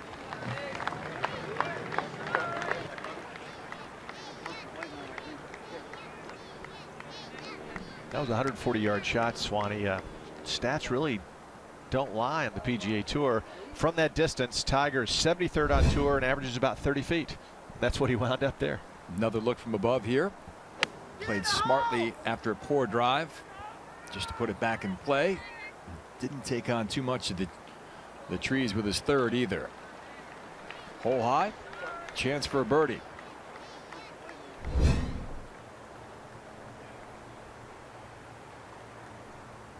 Be a short game test for Snedeker and Kuchar, though.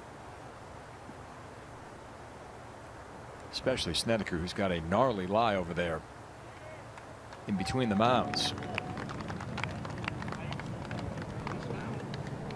John cannot even see the ball, and I'm probably 15 yards from it. But kind of pitching back uphill. It is the disadvantage here is that it's downwind. You've got to hit this like a bunker shot, open the face up, a lot of acceleration, and just hope and pray it comes out the right distance. Good shot. It's going to release on, but that's well played. Couldn't have done much more with it than that. Sneds uses his glove on his left hand for drives, mid irons, perhaps the 3-wood we saw. But when he gets close to the green with the wedge, takes the glove off, which is interesting. Yeah, get a little bit more feel in the hands that way, Doug. A lot of players implement that strategy.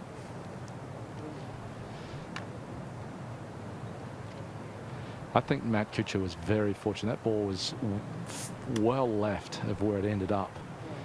But now, very little green to work with. Only about 10. Since he's a little long, it's maybe he's got a little bit more green, but looks like he's on the upslope, so that will help. And back into the wind, so this is certainly doable.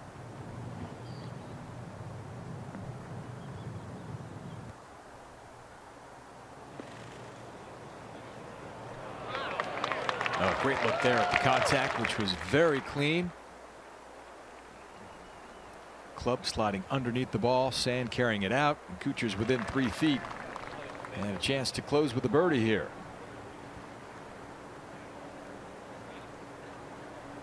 Yeah, Kuchar avoided, Perksy was talking about that earlier last year when he won. He avoided the bunkers along the way en route to hoisting the trophy. 0 for 1 so far this week out of the sand. Normally a pretty good sand player. Top 20 on the PGA Tour. Gets up and down about 60% of the time. Only guy last year to avoid the bunkers for 4 days. It was a precision performance delivered by Kuchar last year. And very sharp today to put himself into the conversation after 36 holes.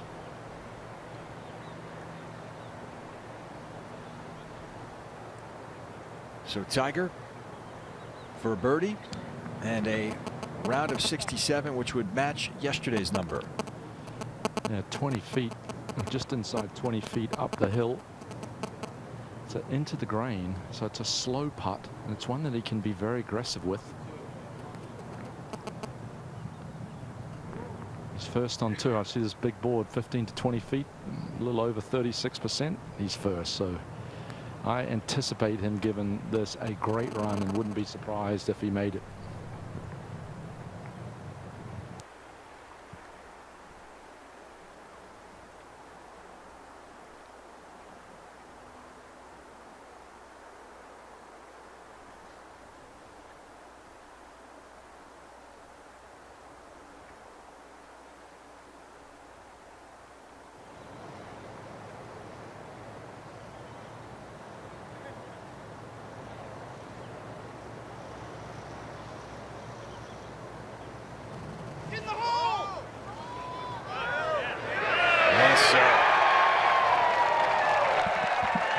No doubter.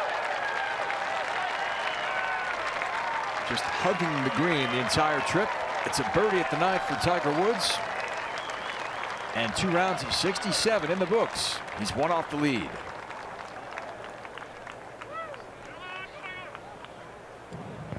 That was a brilliant round of golf. Got out of position a couple of times. Was able to manage his game nicely. Played smartly. And when he was on song, and matching 67s, can we say he may be tough to beat this weekend. Very good birdie there after a poor drive. Took his medicine on the 2nd and 3rd shot. Walks away with 4, signs for 67. Bringing a wide smile to the face of Eldred T. Woods.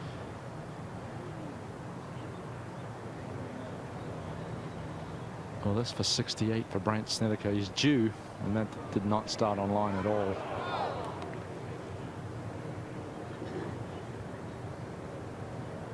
It's been inconsistent. He's had flashes of brilliance, and then parts of the time he was certainly all over the track. Birdie at 7, bogey at 8, closing par for Snedeker. It's a round of 69 for Brandt. He checks in at 4 under. Tied for 21st.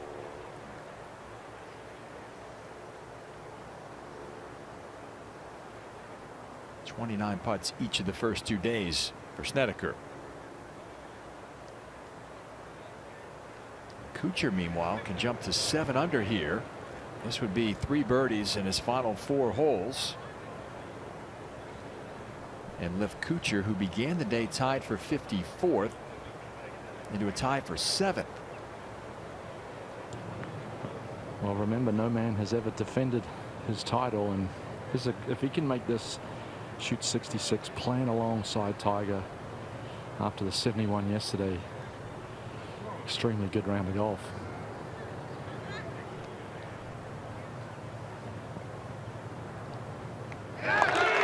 What a day for Matt Kuchar. 7 birdies, just 1 drop shot.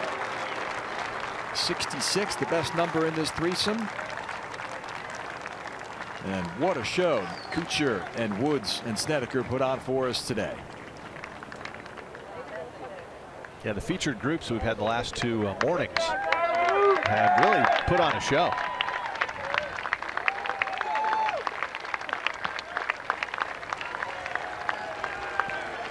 Four-hour and 15-minute round for these 3 as they wade through the sea of people up on the hill there at the 9th. Tiger tied for 2nd, 1 off Garcia's lead.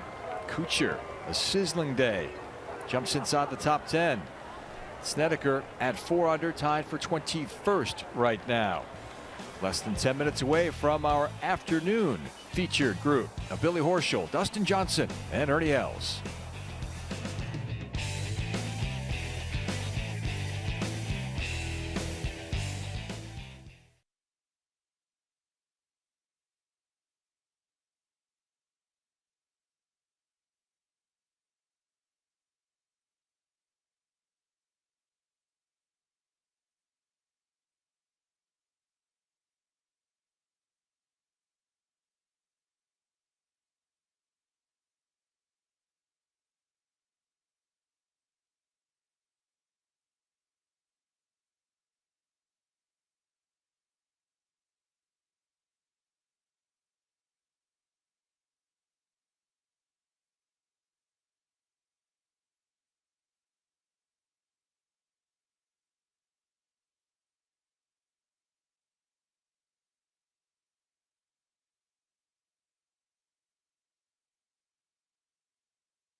.139 is the start time for the afternoon featured grouping.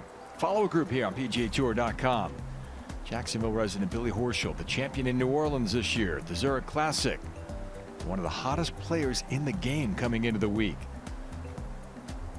Dustin Johnson, Ernie Els, rounding out this threesome. Tiger Woods just putting the finishing touches on a 2nd straight 67 moments ago. His day began at the par 4 10th. A gorgeous birdie putt here for Tiger. It got him excited and the big gallery early on a Friday morning. So Woods to 6 under at that point. This birdie chance over at the 12th. All 3 players hitting their approach shots in there close at 12. Tiger capitalizing. So 2 under through 3. 7 under at that point. After a bogey at 14, monster drive here at 16. Yeah, watch this. The 2nd shot to the par 5, moving it from left to right, that power fade. urging it to go. And the ball, listen, what a thrilling shot. A hole that he has simply dominated. Misses the eagle, but does tap in for birdie. After the longest drive of the week at 16, 319 yards, they made the turn. Tiger went out in 34. This at the second. Dominates number 16 and number 2 with a 3 medal. Again, moving that ball left to right, grabs the front left portion of the green and puts himself in great shape for eagle try. He has blistered the par 5s this week. Birdied all 4 of them yesterday. Today, 2 birdies and an eagle here at the second.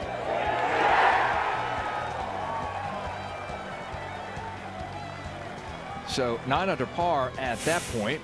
Over at the 4th. Front left hole location. He knew how to play it. Yeah, this is an exciting par 4. One that he hasn't played that well over the years, but he sure played it like a champion on Friday. Watch this off the slope. Spinning down a position for another birdie to get to double figures. And then the birdie putt. This got him to -10.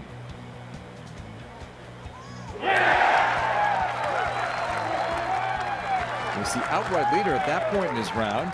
Dropped the shot at 7 to slip back to 9 under. But before that, this was the second into the 6th. Solid swing.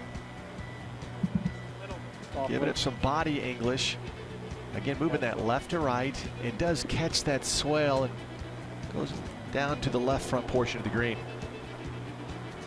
Saw the ball of Matt Kuchar about a foot away. Tiger made his par at 6, and then moments ago at 9. 6 birdies and an eagle on the par 5s this week. 8 under through 2 days on the 5s. 10 under par total. And looking very comfortable on this golf course. His best showing here in a long time, Doug. Yeah, those numbers are impressive. 9 of 14 fairways, 15 of 18 greens. He's pleased with 30 putts. There's no question about that. And absolutely dominated the par 5s just like he used to back many years ago. And now that he's healthy, it's back to the old Tiger in form, especially at the par 5s. So our morning follower group threesome has concluded their day's work here. Horschel, Els, and Johnson just set to begin when we come back.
Back on the opening tee, where we're set to begin our follower group coverage this afternoon. Ernie Els, Billy Horschel will be a twosome. Dustin Johnson moments ago has withdrawn from the championship.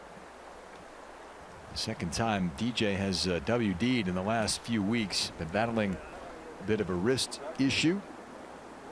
Opened with 74 yesterday and will not tee it up today. So Horschel and Els is who will track for you this afternoon. Try to get an official word as to what forced Dustin Johnson to withdraw from the tournament here.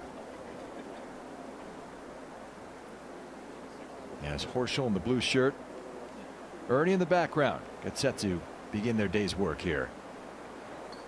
Bill Kratzert, any word here on Dustin Johnson's withdrawal? Ladies and gentlemen, please welcome our 1:39 starting time. First on the tee, from the United States, Billy Horschel.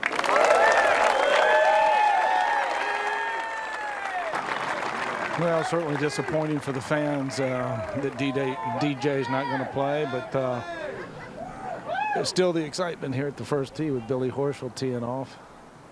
Kind of a hometown favorite, Florida Gator winner this year, third on the money list. All good. Going with driver. Trying to peel it a little left to right, right at that pine tree that I think is a great aiming point, and that was perfect. Horschel's got some work to do today after 74, 76 rather. From South Africa, winner of the 2012 Open Championship, Ernie Els. 73 for Ernie on day one.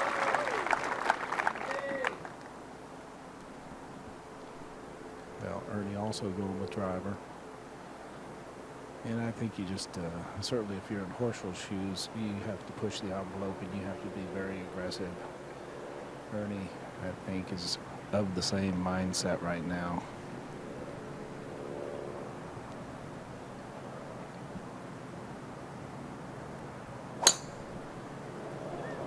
Oh, this is a beauty. This just right of Horschel's tee shot, and this is perfect also. Two excellent drives to begin the second round for Els and Horschel.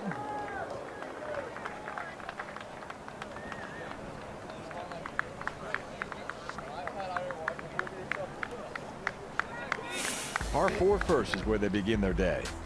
Well, it's a straightforward par 4. Again, on the card, 423 yards. Today playing 421. You saw Ernie Els and Billy Horschel both hit driver, both avoiding the bunker on the right side.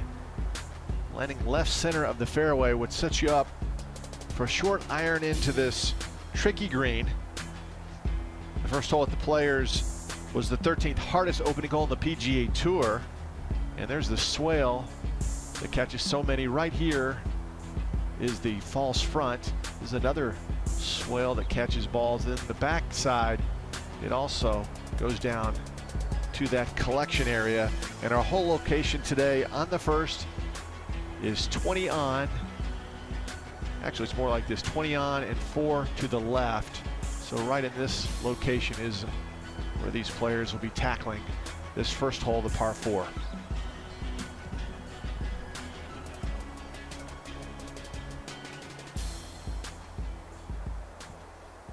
And playing as a twosome, they'll have to pace themselves to avoid bumping up on the group in front. Billy Horschel, a very quick player. Yeah, that's a good point. Horschel's going to have to sort of settle himself. He's in high gear already, needing a low number to make the cut. As we see the numbers at the first, the 6th easiest hole on the golf course this week. There's the scene over at 17. That hillside's been pretty packed throughout much of the morning and the early afternoon here. Temperatures climbing into the low 80s here in Ponte Vedrea Beach. Ocean breeze is beginning to pick up, as we typically see in the afternoon here at the Players. We saw highlights from Tiger's round. Matt Kuchar's was even better. We'll pick it up at the par 5 11th. Kuch with that 45.5-inch putter leaning on his left arm, and it was rolling well today, especially at number 10. That was to start his day. Birdie at 10 and another one at 12 after a quality approach shot into the short par 4. Yeah, the putter started heating up as the day went on. And Cooch got up and down several times on his front 9 thanks to that putter. Again in position now at the famous 17th. A terrific tee shot. You might say kind of bold, getting up there to the left of the hole. Yeah, he took it deep all the way to the back shelf and was rewarded. So Kuchar made the turn in 33. And over on the front side after a birdie at 2 and a bogey at the 3rd. This at 6, best of the day. Yeah, Cooch going right at it. And wound up on the upper shelf, and what a shot from Matt Kuchar. Straight out of the top drawer to kick in birdie there. Then at 7, excellent drive, just an easy 8-iron here from 167. This one right at the flag once more. The slice spin is what Cooch said he put on that one. He would make birdie there at 7, put one more on the board at 9, and all added up to 66 for the defending champion, who's in the best position here, Doug, of all the defending champions in recent years to make a run at going back-to-back here. Well, that's what our feature group needs to do this afternoon. Horschel and Els, they need to do exactly what Matt Kuchar did. Come out quickly, get it going, and just maintain it throughout the day and put yourself in position. That's exactly what Matt Kuchar has done in defense of his championship. Back to the first, and Els from about 116 here.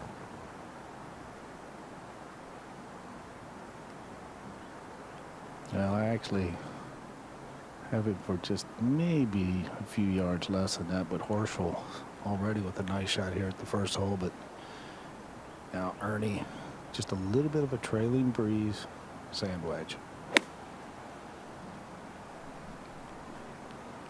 Just right of the flag.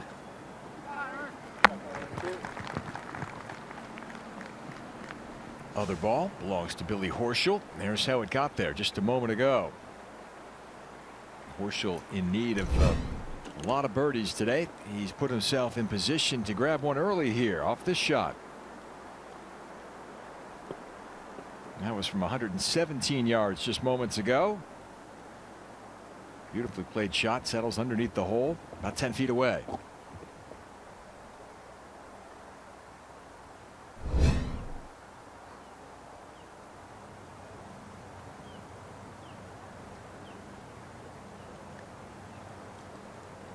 Been an amazing season for Billy Horschel, who's got lots of ties to the Sunshine State here. Grew up in Grant, Florida, played his college golf at the University of Florida down in Gainesville, 3-time All-American there. Well, I don't know how well they know one another, but Ernie Els is going to get to know Billy Horschel quite well, and Billy Horschel is going to get to know Ernie Els quite well, because they are going to have to go at a snail's pace out here, being a twosome amongst all the groupings out here. Both players will have a chat too, Billy, especially Horschel. He'll go a mile a minute. Never an unspoken thought. And the Big kind of Easy, refreshing too. Yeah, Big Easy will just kind of amble along here. And both players wanted to know exactly what happened to DJ and why he withdrew, and they had no idea that why he withdrew or anything. So I had to tell them it was a wrist injury. Just saw a quick leaderboard update. Roberto Castro, after the birdie at 2, dropped a shot over at 4, so he's at 9 under as Horschel lines up this birdie attempt. Now this putt just slightly back up the hill. It's going to be pretty slow because the grain directly right back at Billy.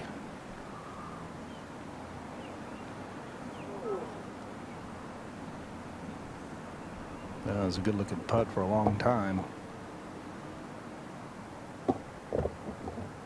3 straight top 10s going into the Zurich Classic, Doug, and he finally broke through. And when that 27-footer went down on 18 at TPC Louisiana, it was unbridled exuberance. I mean, it was one of the best reactions of the year. Yeah, spectacular putting day, especially after the rain delay, coming back out and hitting that putt.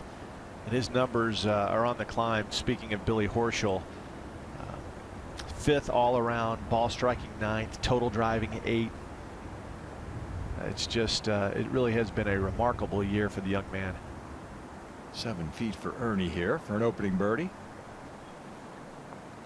Yeah, it should just move gently from his right to his left. You just kind of feed it out on the right side of the hole and just let it kind of melt on in.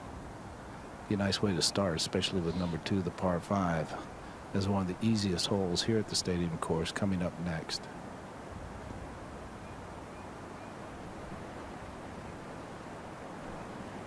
Pushed right at the hole. 2 quality approach shots from Els and Horschel. Neither walks away with birdie. Yeah, Ernie Els, the elongated putter, says he's ready to move back to standard length again if necessary. And from that distance, 7 feet, tied for 30th. He hits that putt usually about 68% of the time. But for our viewers, Fredrik Jakobsen, Freddie Yak, 84% on the year from 7 feet. Wow. Now that's an astounding number. That's right in that range where the strokes gained putting stat originates. It's the length of putt where the field connects at 50%, depending on the course or how the greens are on a certain layout, generally in that 8 to 8.5 foot range. Yeah, and Ernie Els has struggled this year from that range. And it's been an off year so far for the Big Easy, who celebrates that British Open victory each and every week. Now the second hole, the par 5. We saw Tiger eagle this hole earlier. It's all about the drive. You can move it right to left. We saw Matt Kuchar do that with the driver in our morning group. Or you can take a fairway metal and maybe hit the power fade like Tiger did. Tiger actually slung his hand off the club and he caught a break and did wind up in the fairway. And then it sets you up for the second shot to this par 5. And it is a birdie hole indeed. There is a collection area in the back where Matt Kuchar was. This area to the right is very difficult. The bunker and the mogul. Brandt Snedeker actually hit a superb play to get up and down for birdie. And the whole location is back middle, 30 paces on, and very gettable for these great players on this second day at the Players. Again, just a twosome after the withdrawal of Dustin Johnson. Lower back injury is the official reason Johnson gave for his WD. So Horschel and Els in our follow group coverage this afternoon.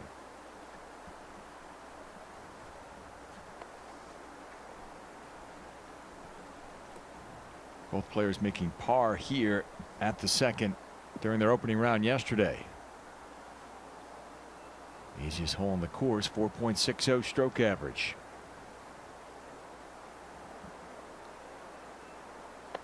Yeah, again, for Billy Horschel, what a year it has been. Obviously didn't play up to his standard yesterday after a week off, and perhaps a little pressure. Being a young man with so many fans in this area rooting him on.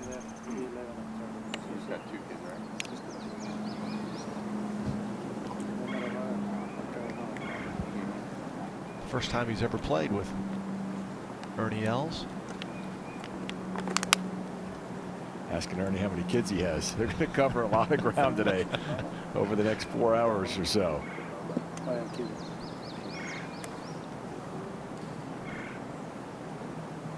Ernie hasn't made a cut here since 2009. Doug had a good run at it in 08, the year Sergio won.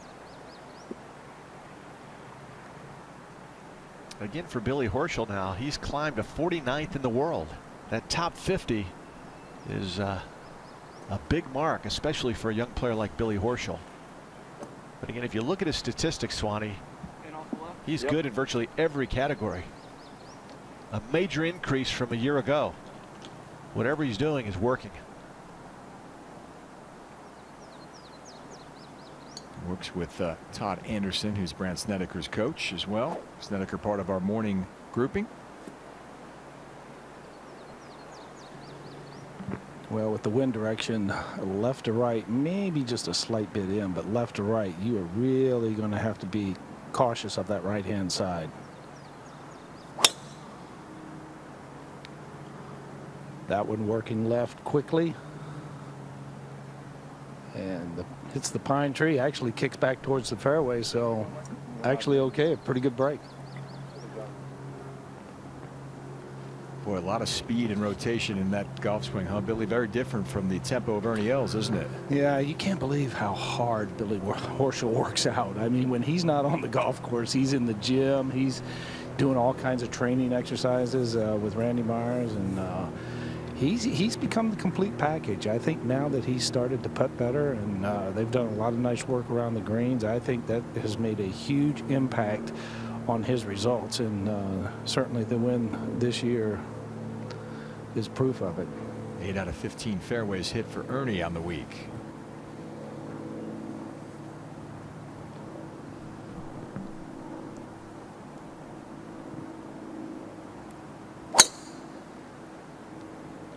You know, this too moving quickly to the left and over Horschel's ball, and maybe about 15 yards, but still in that left primary rough. That was a quick swing for the Big Easy. That's the result, yanking it a little bit to the left. May turn it into a 3-shot hole for Els and Horschel. We'll see when we come back. More live coverage after this.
Billy Horschel going through the yardage book as he prepares to play his second here at the par 5 second hole.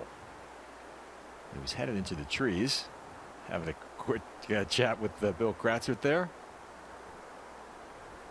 Billy's just looking for somebody to talk to at all moments of the day. Horschel, that is. Kratzert gets paid to talk. Horschel just naturally does it. Yeah, I think they were just told that they're our featured grouping this afternoon. You better kick it into gear here, boys. I think that's what's going on here. Billy Kratzer could be the marker. If they need a third to slow him down. I actually told him that I have my clubs in my car in the parking lot, and I said, hey, I'd be happy to join you guys. And Ernie and Billy, hey, come on, let's go.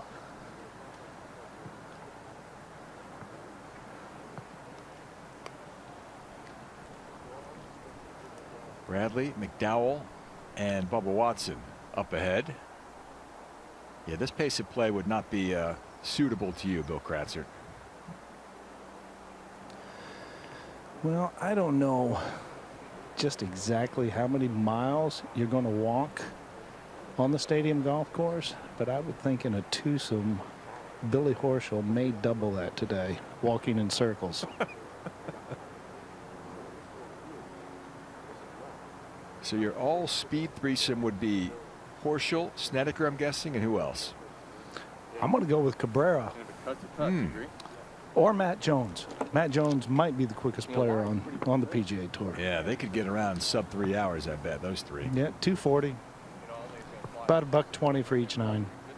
Cabrera plays even quicker when he's not playing well. Yes. I mean, he shifts it into 5th gear when he's not playing well.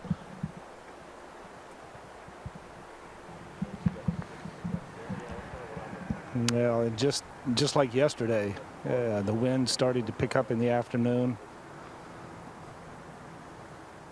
Right now, this par 5 playing directly back into the wind.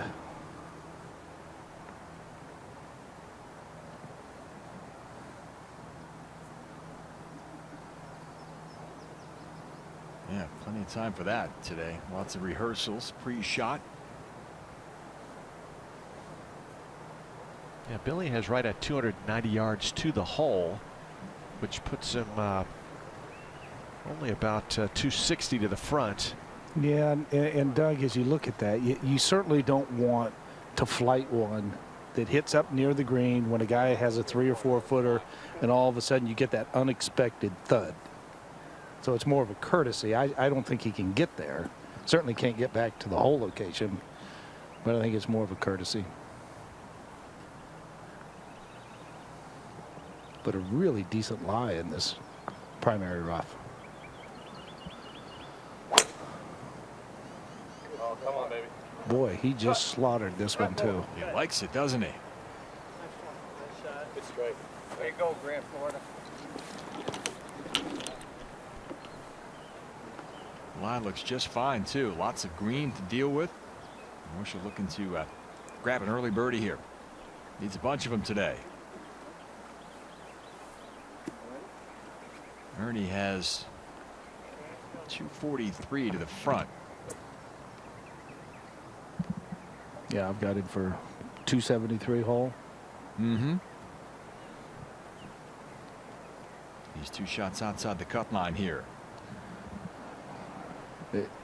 He's going to have to be pretty precise. He's going to come into this ball at a little bit steeper angle. This ball sitting down much more than what Horschel had. And I think this is a good move because you saw that little motion that he did. That's kind of that motion that he said this ball is just going to come out, knuckle, and dive down quick. So I actually like this play, given the lie that he has drawn.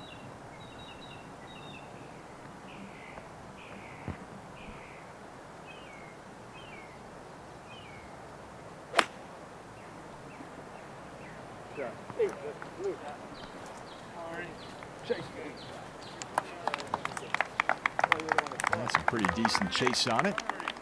Ernie will have a good look in for his 3rd here.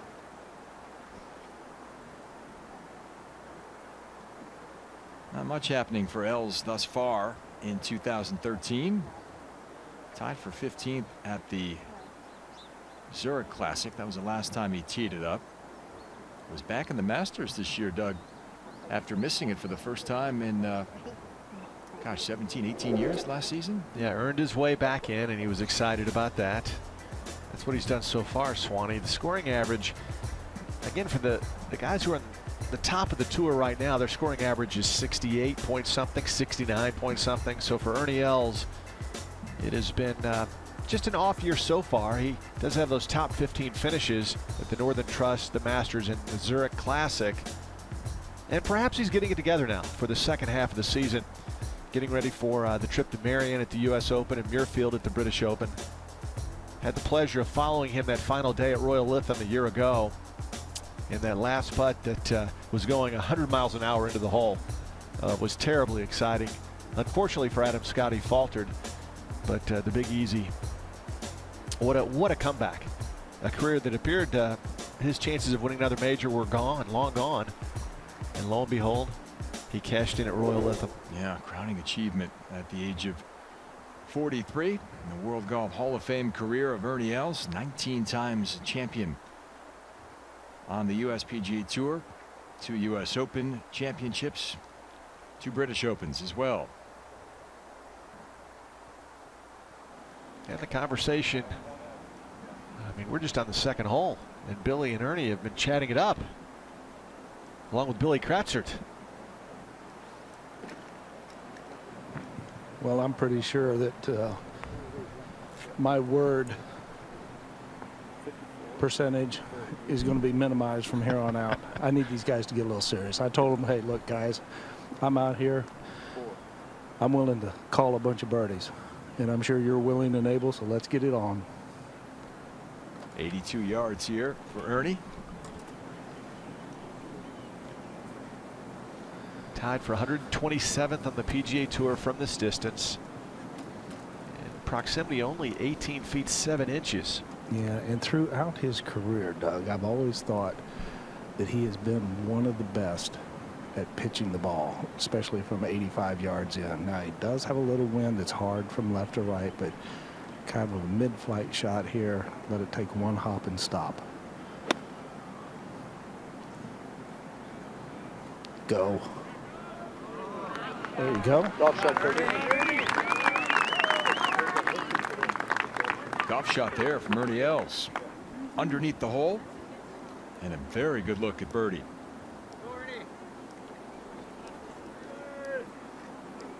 Let's see how Horschel handles this one here from just in front of the green.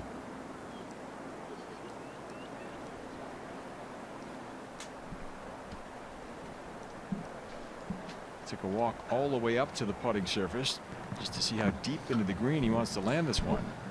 Well, and you guys were right. This is he's drawn a pretty nice lie here. And there is the tilt in this green from this angle from right to left. Now, this is just negotiating just how hard do I hit it. If I can hit it the proper pace, this is a shot that I'm looking to either scoot right by the hole, have a chance of making it, but certainly no more than 5 feet left for your birdie. And I think as a player, you kind of put in your mind 4 over the first day. The cut is 1 under. If I can just somehow get 2 or 3 on this first 9 holes, then I've got a chance.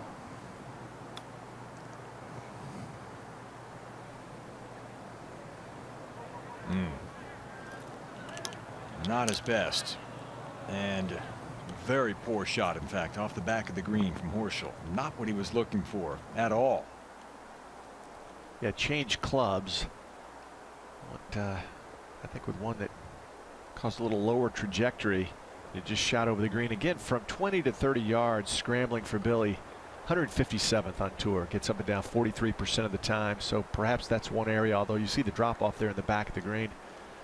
But perhaps this is one area that he still needs to work on just a little bit, the scrambling from around the green. Yeah, you mentioned how tight his game was, Doug, and that's the only hole in the game probably to shore up at this point.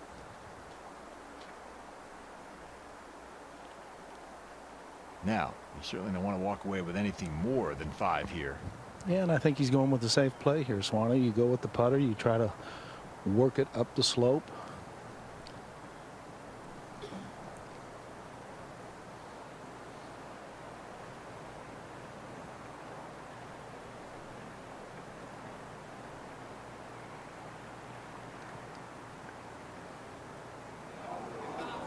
May come right back. No, it did stay. Bermuda grass, perched up greens, drainage, all the grain was against him right there. That was going to be so slow. But I understand the play because you have the grain and down at the bottom in that little collection area, you have a little bit of grain against you, and you have to be absolutely perfect to clip that in order to get it close.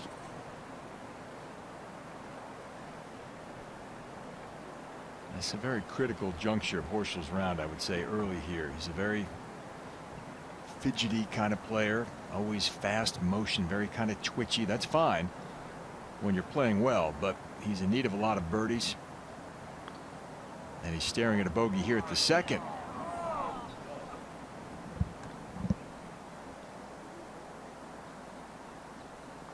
Five over par. 6 shots outside the cut line.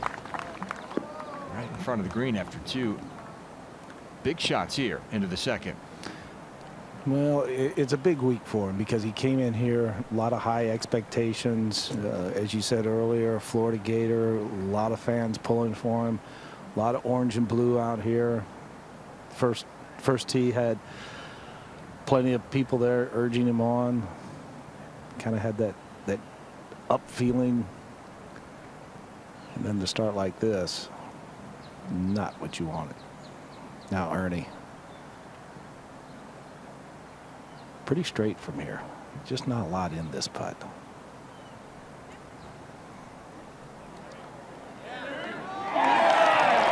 Started to wiggle away to the right. Yeah.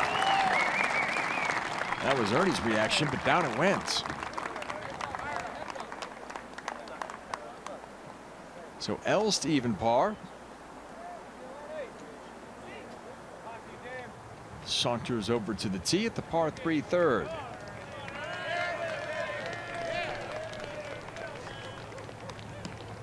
Overnight leader Roberto Castro 1 over through 5 holes today. 3 off the lead at -8, tied with Ryan Palmer, who shot 69 today. Kevin Chappell, Lee Westwood, matching rounds of 66, shared 3rd place. Tiger with the 2nd straight 67. Keep playing it. 1 off the lead of Sergio Garcia, who shot 65 today.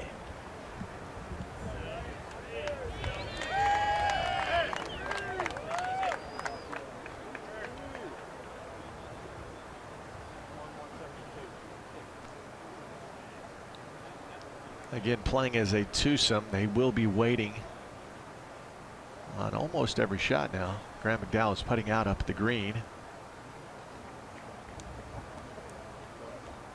See the American flag behind Ernie Els. Wind is blowing behind the players at an angle, but definitely a helping breeze.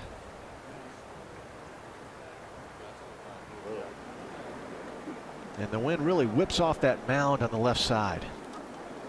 That's a good grouping up ahead. Major champions from the last 3 years. Keegan Bradley, Graham McDowell, Bubba Watson. They're all under par. There's a look at all the flags from around the world. Straight down, huh? Straight down breeze here at the 3rd. Well, Ernie's chosen an 8-iron. And I actually don't think it's that much of an 8-iron. There's that much wind behind him.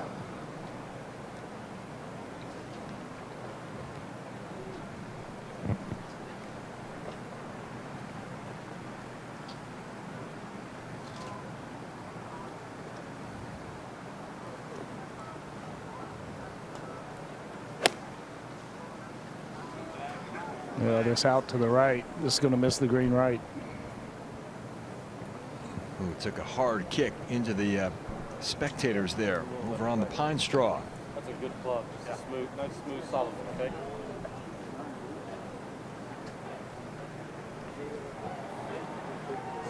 You heard the voice of Billy Horschel's caddy telling him he's got a good club here.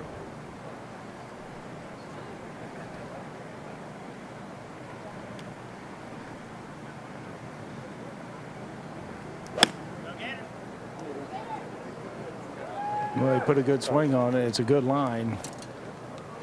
And a good result. Good looking shot from Horschel, trying to get his round back on the tracks after a sloppy bogey back at the 2nd.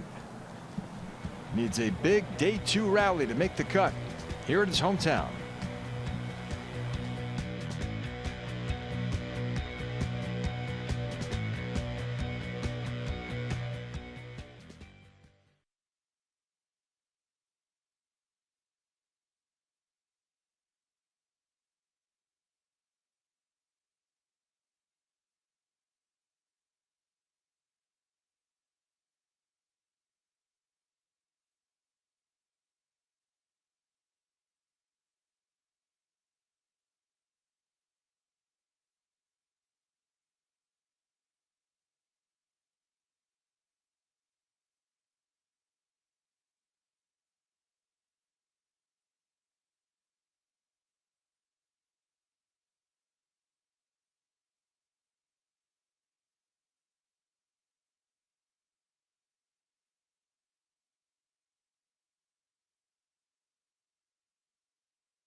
Ernie Els right at the green here at the par 3 third.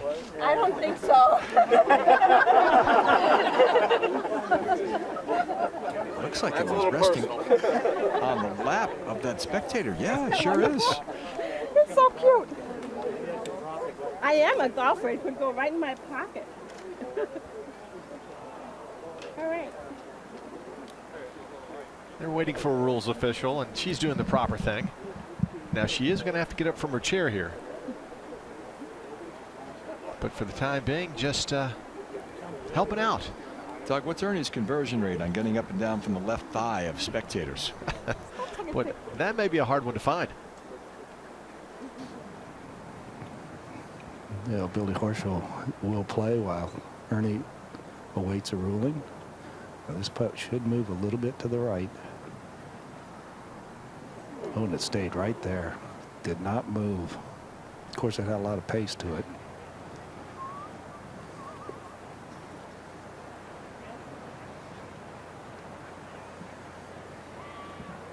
So good chance for birdie at the first and third for Horschel.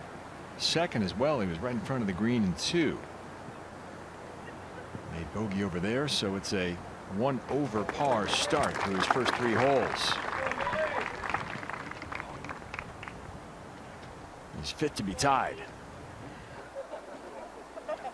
Okay. I do this for free. All right, that's the predicament at the moment as Ernie Els awaits a rules official. She's done a very nice job, Doug. It's just to remain as motionless as she can here.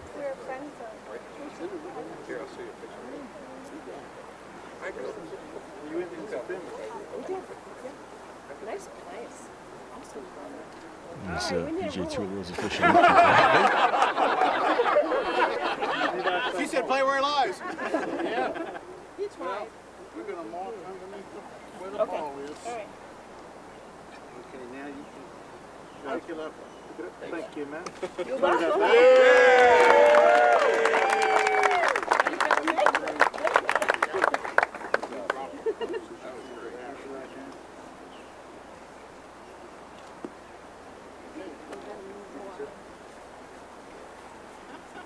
You never know how close to the action you're going to get here, Doug. That's not going to happen in an NFL game right there.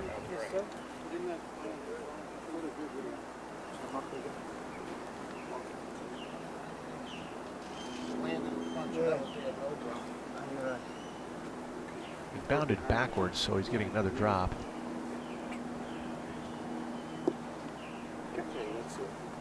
And what they do in that situation, they just pick out the spot that is directly where the ball is lying, and then you drop it on that spot. And as long as it doesn't go closer to the hole, it's in play.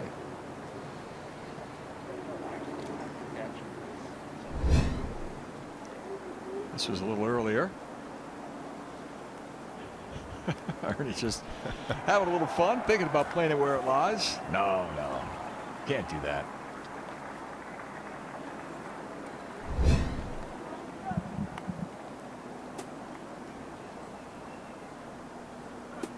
Second shot here.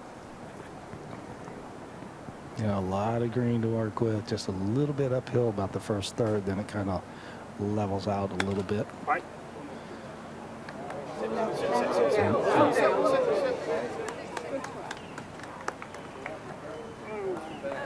And you saw Ernie kind of recoil that club quickly. He knew that had a little too much heat on it.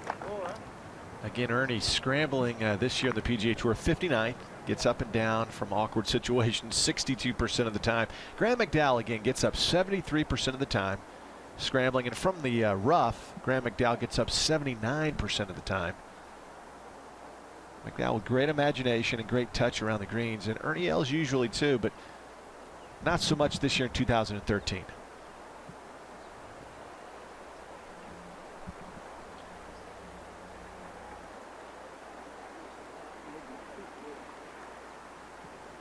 Craig Perk set to join us momentarily. I'm John Swantek. Doug Bell alongside Bill Kratzert on the ground with Billy Horschel and Ernie Els this afternoon. Again, Dustin Johnson was the third member of this group yesterday, withdrew just before the start of this second round when these guys teed off at 139.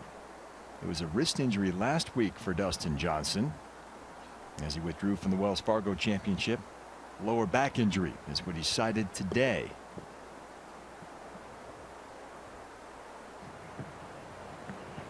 Well, this putt for Ernie right at about 10 feet.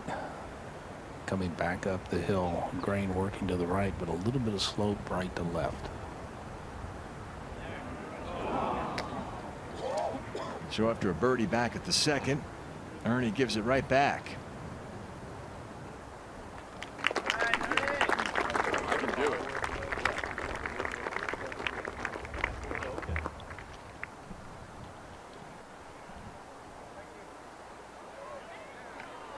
Over to the fourth they go.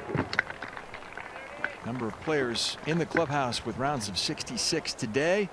Best round of the day is 65 from Sergio Garcia as Els and Horschel head over to 4.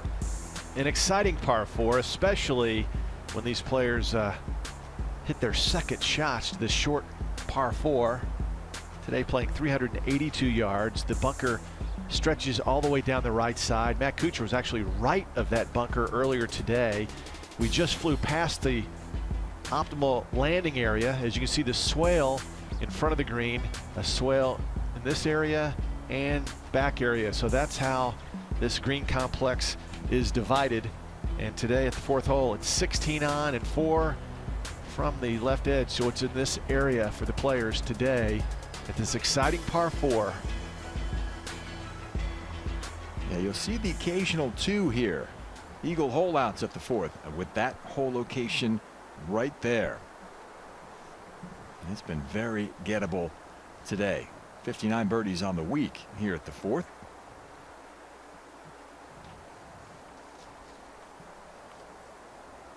And thus far today,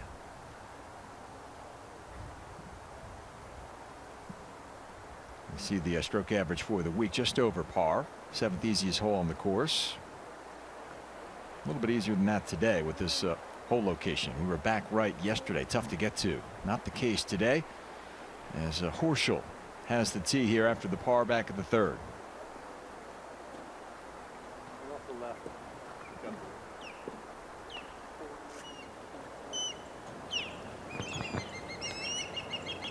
Pretty good test right now to hit this fairway. Wind coming back into the player's face. Want to avoid the bunker down the right, rough on the left.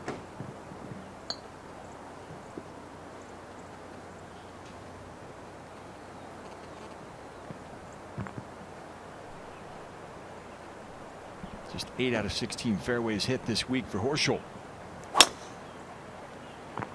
Yeah, this one peeling big to the right.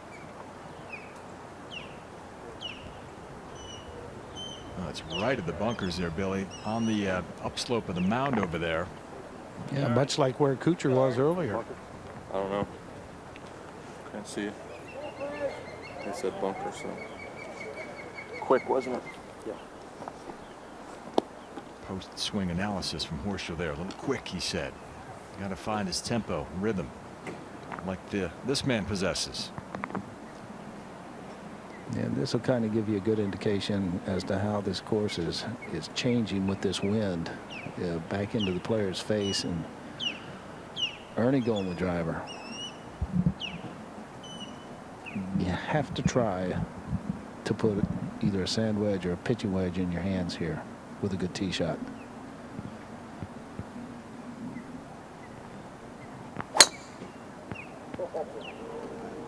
You know, that one too, peeling just a little bit to the right. Go, Arnie. Go, Arnie. That's safe, headed for the bunker. It's in the same neighborhood that Horschel is in. Both players making this pesky fourth hole increasingly difficult after those tee shots. We'll see how they handle their second shots when we come back.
Live look at the par 4 fourth here. It's follow group coverage on PGATour.com.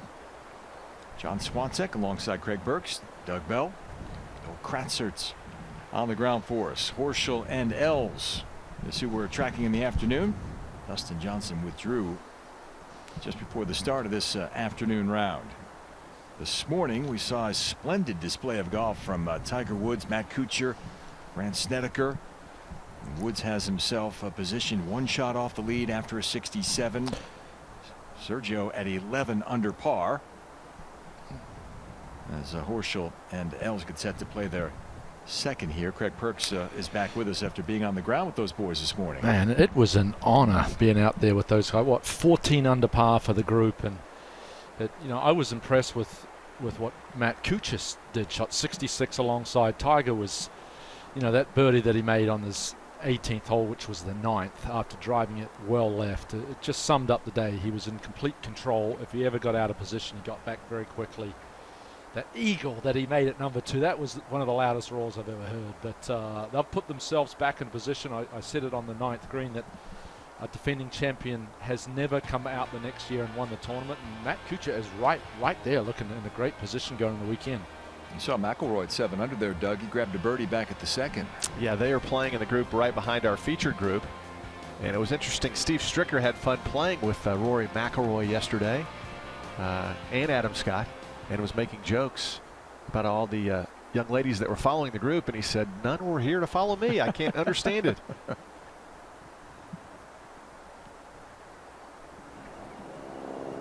So Horschel going to have the mound to deal with. This one's going to get up in the air pretty quickly, Bill. Well, it could. 128 yards, and the wind right back in his face. This could be a high pull. It is definitely high. This needs to get going. Trying to get on that right front. Very good shot. Yeah, that's a great shot from over there. Just unfortunate that didn't catch the ridge and trundle down to the flagstick. That's a scary shot from over the right-hand side. You kind of hit him right at the water. It's well done just to get it on the green. Talk about a scary shot. The lie that I'm looking at, it's not the cleanest I've ever seen. It's 113 yards. You have to be absolutely perfect on this. Otherwise, it's wet or over. Has to be looking 30 feet right of the hole.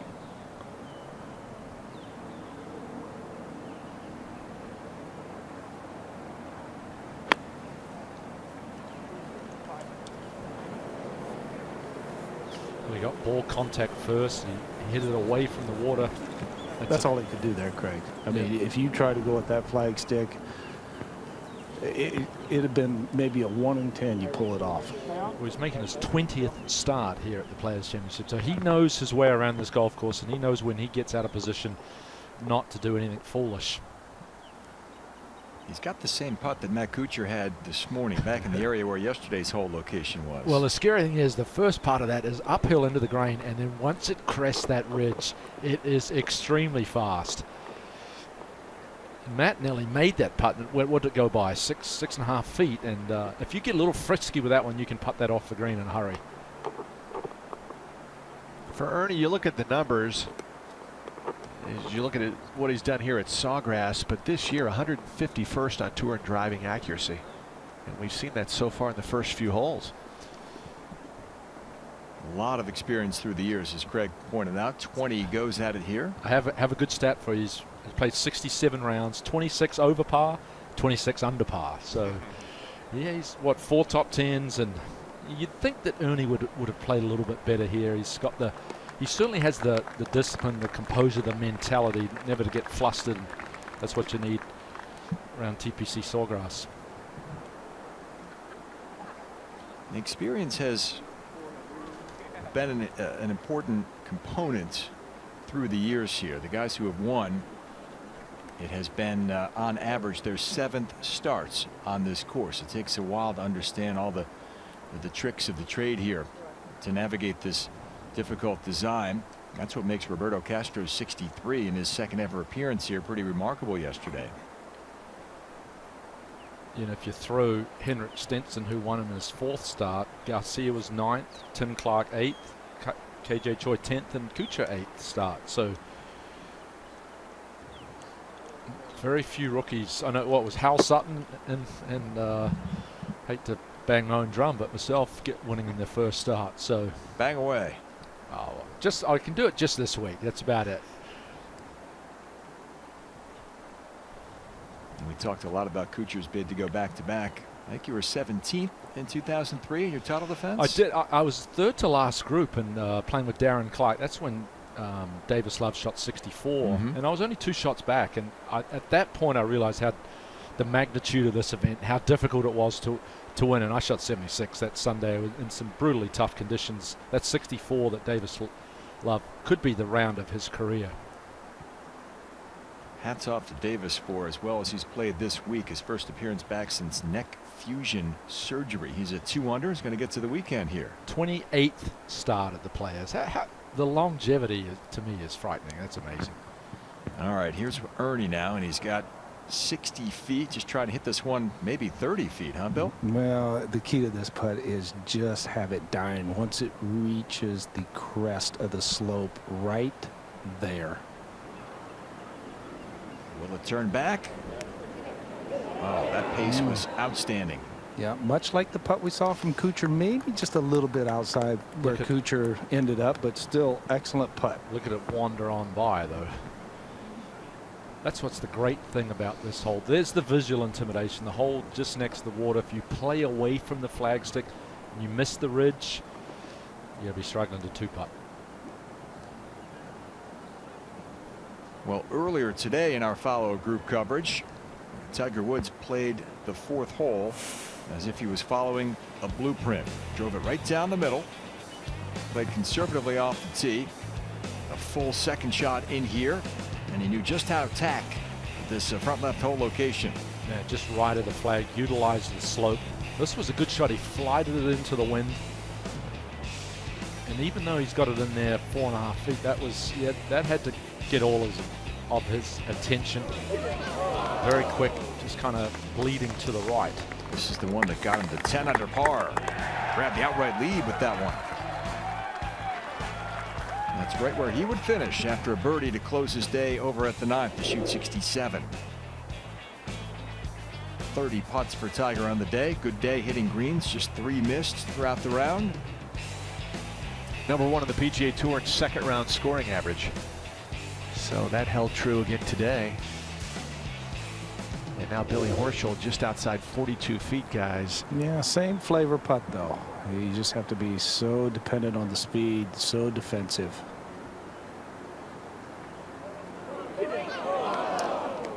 Pretty good effort there.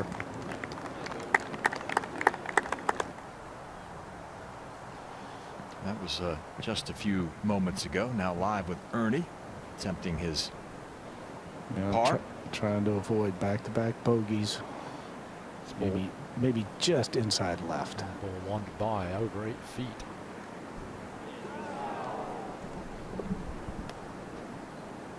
Birdie at 2, bogeys at 3 and 4 for Ernie.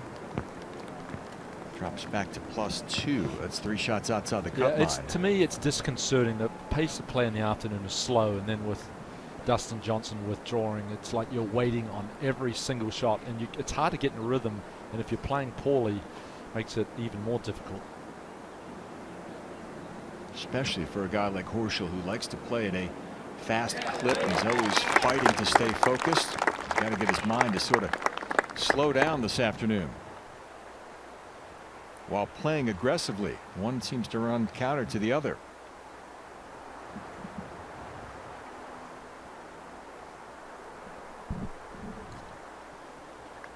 And mosey on over to the 5th.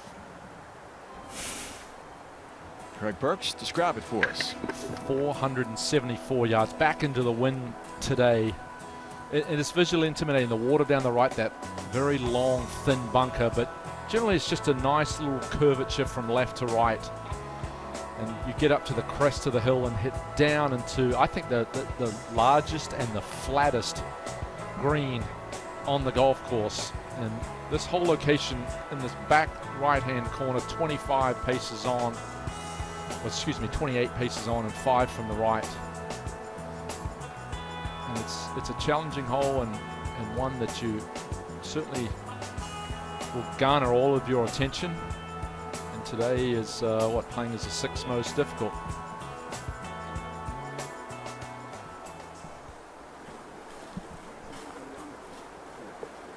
There's the numbers for the week. Fifth toughest, 4.14 stroke average.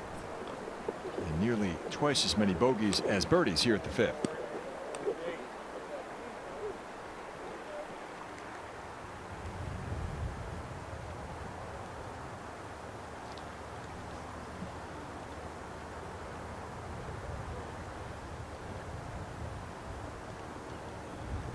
I talked about it this morning. It's a hole that requires a shot from left to right, but you know, you don't want to. The further you go left, and even in the rough, that hole plays maybe 20 yards longer. The ideal line is maybe down the right-hand side. There's a little power slot down there. The fairway is very firm, just left of that bunker.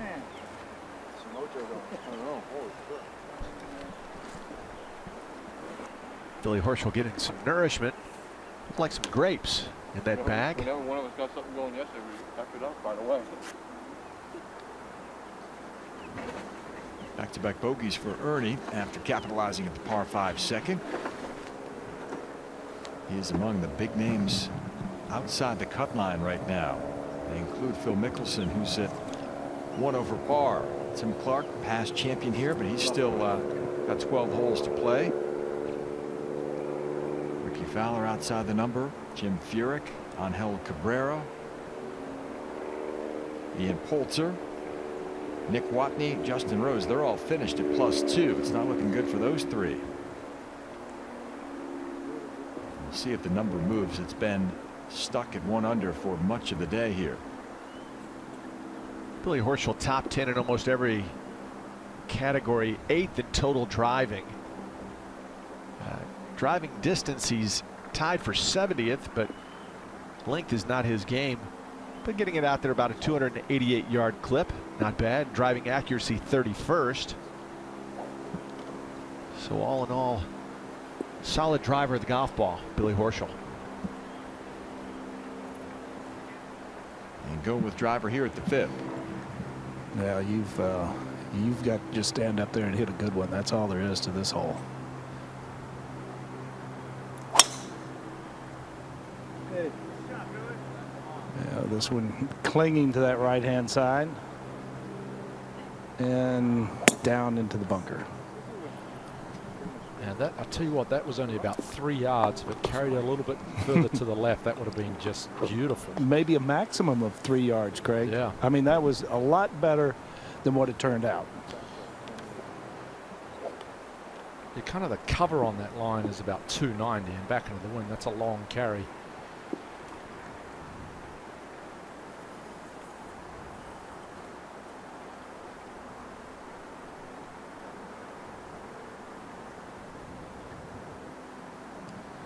Now Ernie.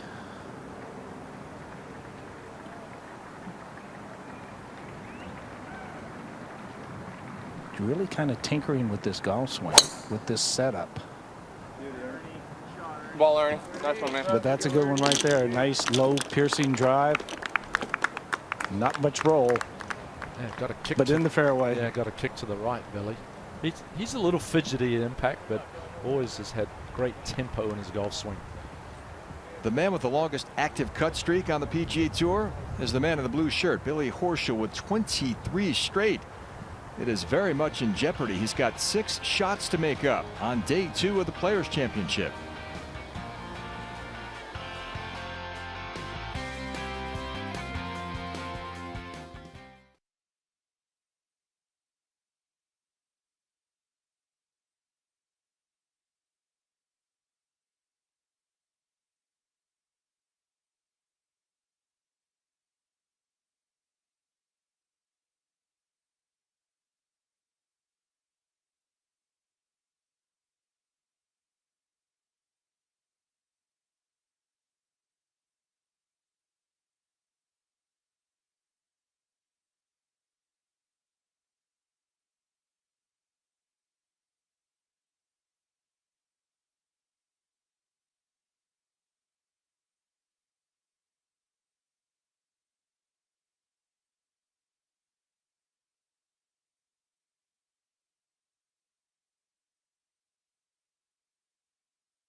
Live coverage continues from the 40th Players Championship following the pairing of Ernie Els and Billy Horschel as they play the 5th.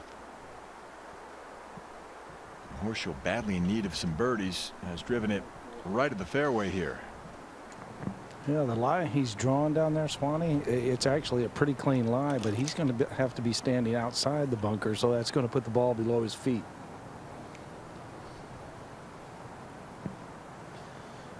The only advantage here, it's a huge green, plenty of space to the left, and the flagstick is in the right. Generally, the ball that far below your feet can squirt out to the right, but in a fairway bunker, it's imperative to get clean contact, and that's so difficult to do. The ball's probably, what, 18 inches below your feet.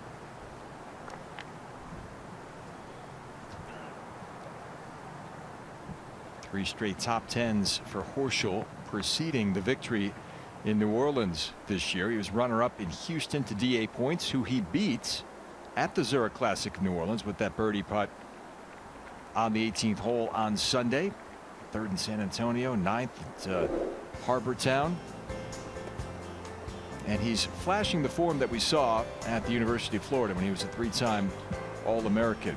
He had wrist tendon surgery early in his career that sort of set him back. He's healthy now, Craig, and very much at his best this year. Well, I tell you what, one of the greatest accomplishments he said he had was in college when he was on the Walker Cup winning team 2007. You know who else was on that team? Dustin Johnson, Ricky Fowler, Dustin Johnson, Chris Kirk, Webb Simpson, Kyle Stanley, all winners on the tour.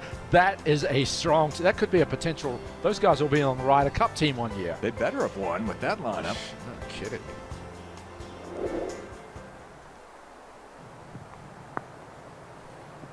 I had forgotten how strong that team was. That's kind of like a University of Georgia golf team, Billy. Well, Chris Kirk, yep, absolutely. That's right. Harris English, Russell Harris Henley. English, Russell Henley, yeah. Brendan Steele just, I think, won last week in Athens. Brendan Todd. Brendan Todd, excuse me, that's yes. right. Yes. Okay. Horschel's kind of getting ready to go. I'll tell you, when they stick the flagstick in, this young man is ready to pull the trigger. Shot link's got it at 195, Billy. That's difficult. Well, I had it at 205, but if he carries the bunker, magnificent. I don't care if it goes to the back fringe. That's a great shot from there. Now that was an aggressive play. Took it right at the flagstick. Let's not forget this guy leads in total birdies on the PGA Tour. He's made 220, so he can get him in a hurry. I'm not saying he's going to. Once he got to make, what'd you say, 6 birdies to make the cut. So. Well, Snedeker yesterday afternoon, he had a string of 5, Perksy. So I mean, you get on a little bit of a run out here, you can do it. Now Ernie off back-to-back bogeys. I'll see if the Big Easy can kind of fit one in there. Green sits below, kind of this little plateau here at the 5th.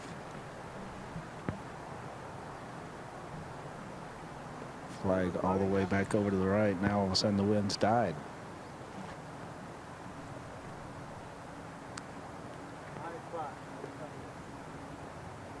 Okay.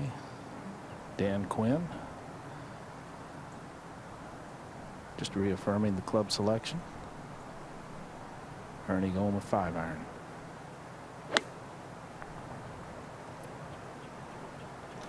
Good looking shot left of the flag. Trying to keep it flag high. And the green's starting to firm up just a little bit, Craig. Well, it was a good shot. It plays slightly downhill, and you just try to saw it in from left to right. And the greens are starting to firm up, and I'm sure the agronomy staff is appreciative of that. We're going to look at Ernie Els' swing. I love the angles. Here, you see the arms hanging straight down, club shaft. He's got a little bit more flex in his knees because he's a big man. Ernie has a tendency sometimes to get this club a little bit laid off at the top. Not here. This is right down his line. Left arm, left wrist, club face in a beautiful spot. Turned all the way into his right side. And then now he also has a tendency to hang back. Beautiful position here at impact. Shoulders left, hips further left. But watch how he gets all the way up into that posts up into that left side, right foot all the way off the ground. This is a golf swing that has produced 19 PGA Tour victories, a member of the World Golf Hall of Fame. It hasn't changed in 25 years.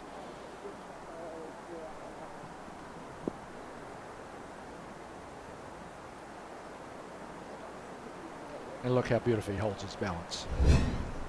Just for emphasis. Already just off the back edge, Horschel as well.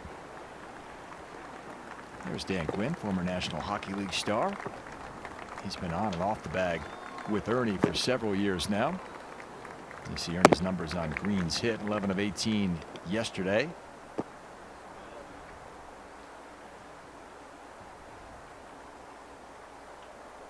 .69 in the final round at Augusta this year. It was his best round at the Masters. One of the better numbers on Sunday this year, Doug. Yeah, top 15. He was very pleased. Very pleased to be back.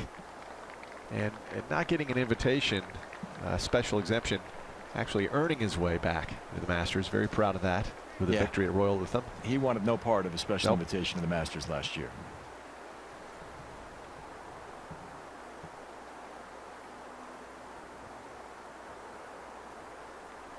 Horschel's looks to be resting up there. Ernie's is a little closer to the edge of the collar, but his too looks to be perched up there, Craig. Yeah, Billy, these lines are difficult when it's just crawled into the primary rough, and this with the speed of this green downhill. This is a tough one to get close.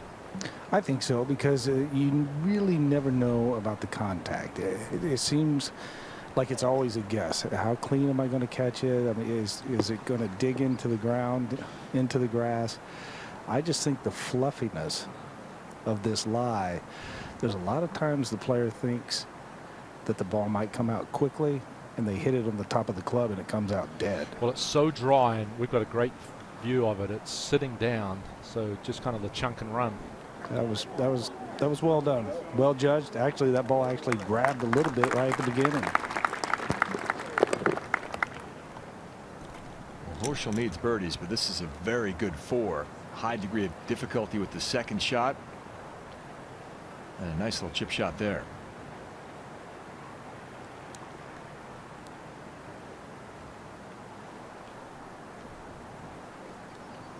Look at the sea of people moving down the fairway here with the McIlroy group right behind these guys. Listen, I know I was following Tiger this morning. There were so many people. It was fantastic. It adds to the lure of this event. It's just the stadium and the amphitheaters, and man, this is such a cool place to play.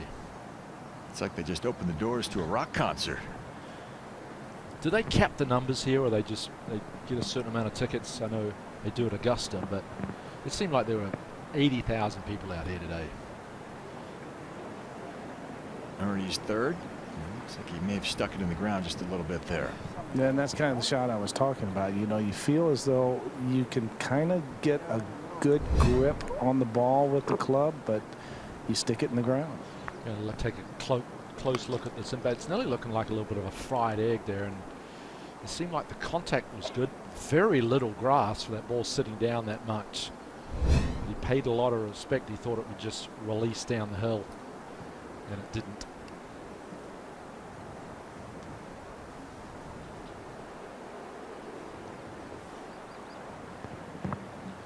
The players like Stricker, the guys that have the shallow angle of attack, seem to have better results out of this Bermuda rough from what I've seen. Tough distance for Ernie this year. 163rd on tour inside 15 to 20 feet. Makes this kind of putt only 10% of the time, a little over 10%.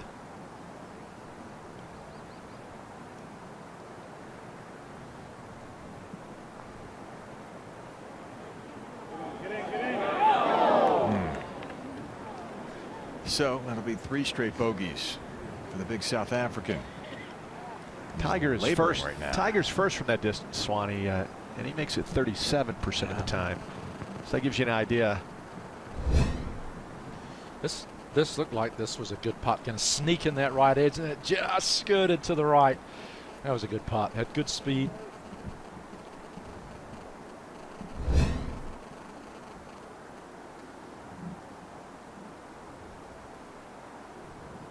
So Ernie will drop to +3 here. He needs some 5-hour energy. Borrow some from Jim Furyk. He looks a little nonchalant out there right now. Got to get a little get the enthusiasm level back up.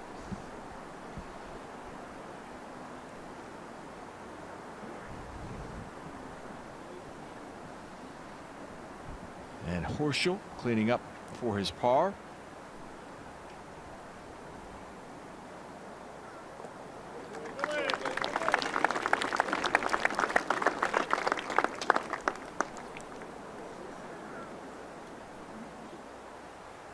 Next stop, short par 4, 6th. Stay away from the tree here, Greg Burks. Look at it. That's right there. It's looking at me. 396 today. They've had 6 eagles on this hole in the last 10 years, but it's a shot that, or hole that requires I don't know, 255 yards off the tee to the widest part of the fairway.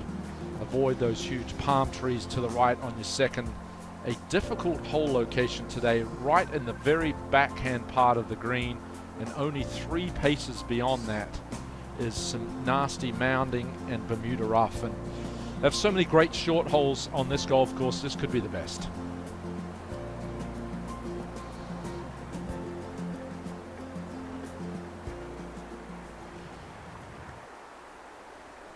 .38 birdies, made it to 6th. A toughest hole on the course, and one of Bill Kratzer's favorites out here on the Players Stadium course. There's the group ahead, making its way up to the green here. Yeah, I think it's just a great short hole. Offers everything. You can kind of pick your poison off the tee, what you want to do, how close you want to get to the green. Oh, look at that! Look at this thing. That's, I mean, I'd have to top it to get it on, keep it under that tree. That's 20 feet in the air. 20, it's about 5. Come on. Put this thing back in your stance and just beat down on it and hope it stays under the tree. Watch how close this ball gets to this tree.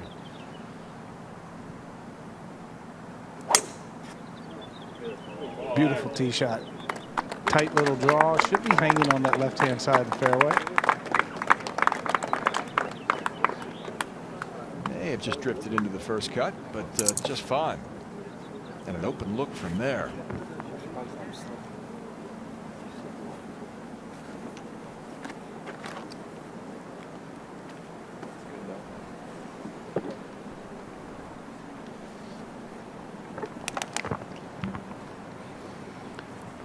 You know, if you really wanted to, Craig, I guess you could start it left of the tree with a big cut if it scares you that much. Well, that wasn't my favorite shot, but when my ball started left, it was going further left. So, and there's water over there, and there's a bunker. But no, it frames the hole so beautifully, and it makes you pay attention. I noticed it. I think a lot of players do. Well, there's a leaning palm up by the green. That is the perfect aiming point. And Ernie has just peeled it right on. Beautiful tee shot. 2 excellent tee shots from Els and Horschel. We'll see if that sparks something in their round. Both got to get going here. We'll rejoin them live at the 6th when we come back.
We are back. Our featured group, Ernie Els and Billy Horschel.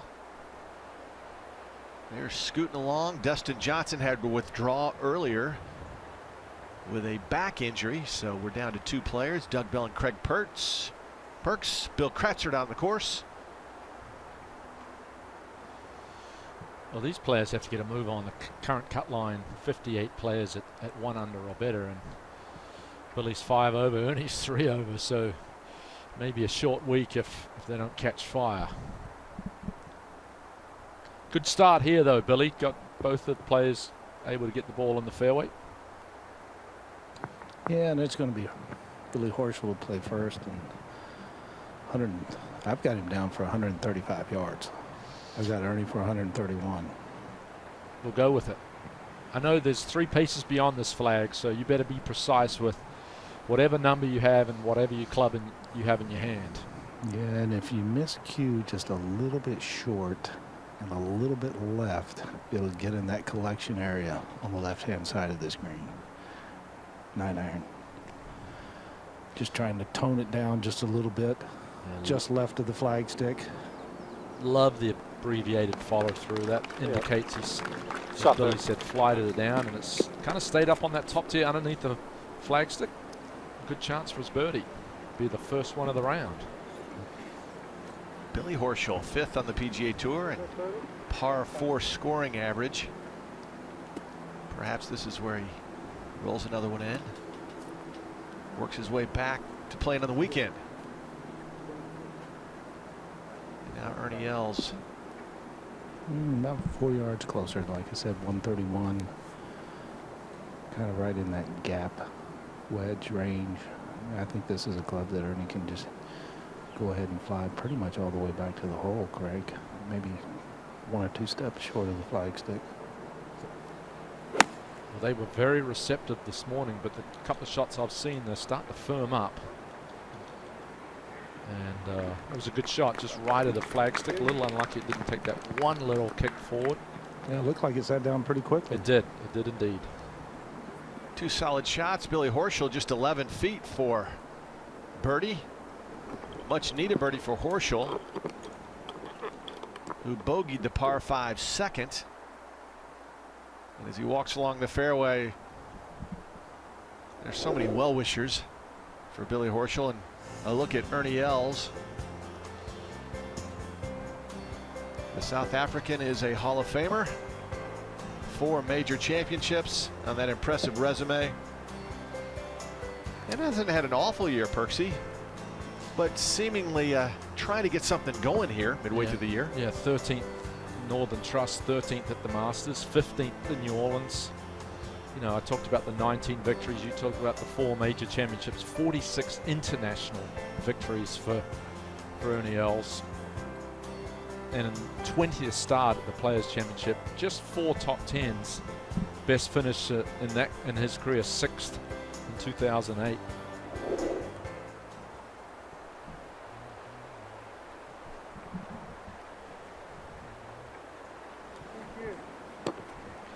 Well, he's coming off 3 bogeys in a row, Billy. Ernie is, and it's time. He's got to get his A into G. Well, as Billy Horschel and Ernie said, just walking up to the green, is there anyone we can pay for a little mojo right now? We need a little energy out here. We need some birdies. Well, you may want to go get your clubs and join them, so they don't have to be waiting on every shot. You may bring the mojo. I don't know if I'd bring the mojo. I might bring them more bogeys. I think they've already nicknamed me the Cooler. I like it. Ernie birdied number 2 and now has 3 bogeys in a row, so trying to get off that bogey train with a nice bounce back birdie here at 6.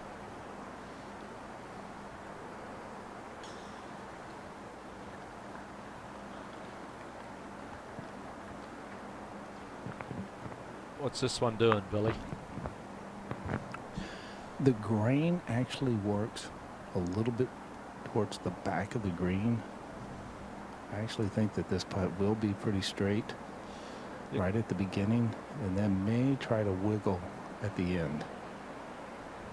There's a little bit of slope to the right, and I think that may straighten it out with the grain going the other way. Did he hit it? Did he hit it? Oh, my goodness. That is 1, 2, 3 now. 4 putts in a row, 3, 4, 5, and 6 that have been right on the edge. They could have easily fallen and stayed out. Well, I think remember he went to Thailand and put the short putter into play. Was that a couple of weeks ago? Putted beautifully.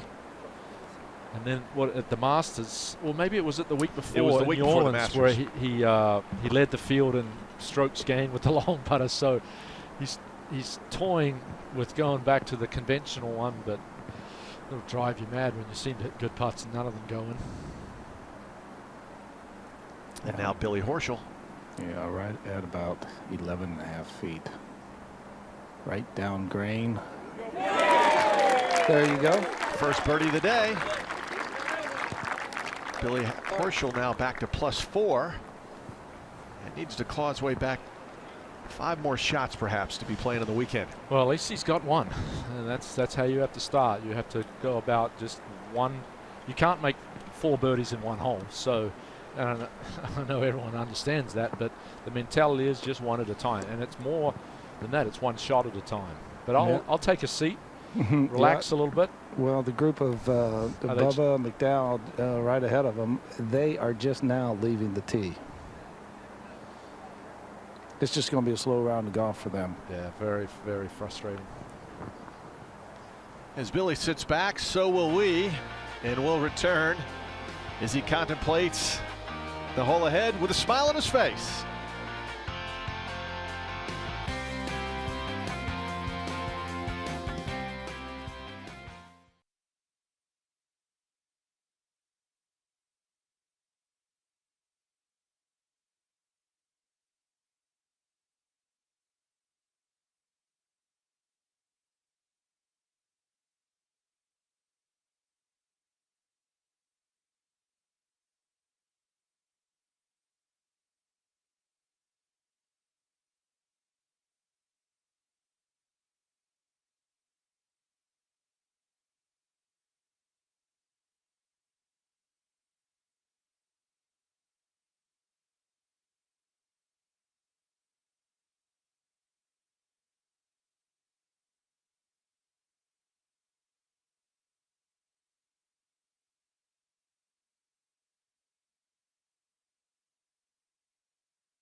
The famous 17th on a Friday afternoon, jam-packed with fans on the hill to the left of 17 and Jacksonville Beach resident Billy Horschel, a popular figure playing in his first first Players. He'll be playing in his first Masters next year after that win in Zurich. 3-time first-team All-America at the University of Florida, had a prolific career there. And 3rd in the FedEx Cup rankings. I guess you can do that when you have a 1st, 2nd, 3rd, 9th, and 10th. It has been an incredible run. 23 cuts made in a row for Horschel, and that streak is certainly on the line this afternoon. a model of consistency over the last year or so on the PGA Tour for this young player.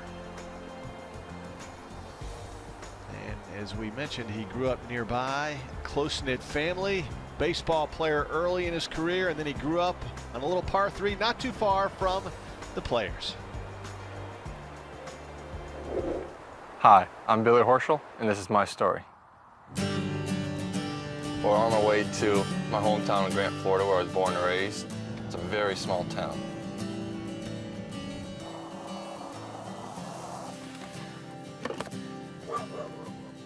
Welcome, guys. This is my house. Let's go inside and see who's all there.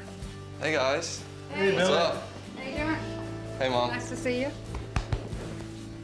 Okay, here we are. We got a few pictures. They just bring back memories. Then here's one of my favorite pictures of the three of you with baseball.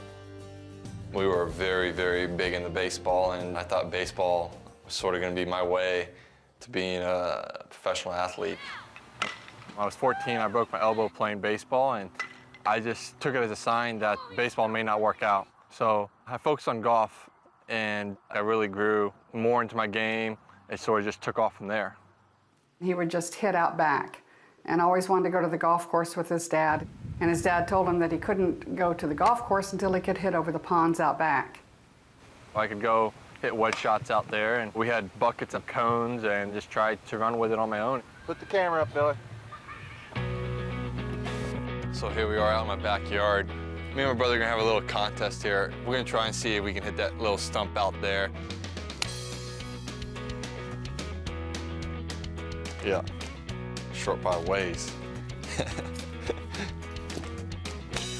Oops. You were just in time. Well, we're very proud of Billy and the hard work and everything he's put into his golf. He said he wanted to be a professional golfer, and he stuck to it and achieved that goal, and that's what I'm proud about. He always showed me what it meant to be dedicated to the sport that you love. Seeing him go out there and do what he wanted to do his whole life, compete on the PGA Tour and make his dreams come true, it's awesome.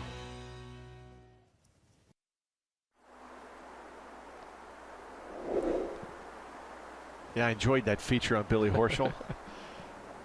I think he's wearing the same shirt. They must have done that. He must have been out there this morning.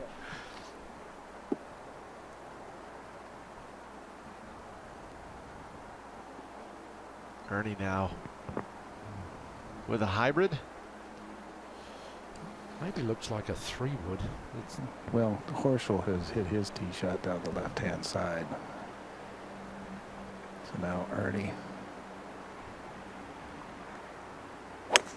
going with the 3 metal, just turning it gently right to left, and this too is perfect. So both players find the fairway here at the 7th. The new addition on the 7th after the renovation 2007, those 3 staggered bunkers. Love those. It really frames this hole beautifully. Trying to get something going on a Friday afternoon at the Players. Ernie Els and Billy Horschel.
Good look at the 7th hole.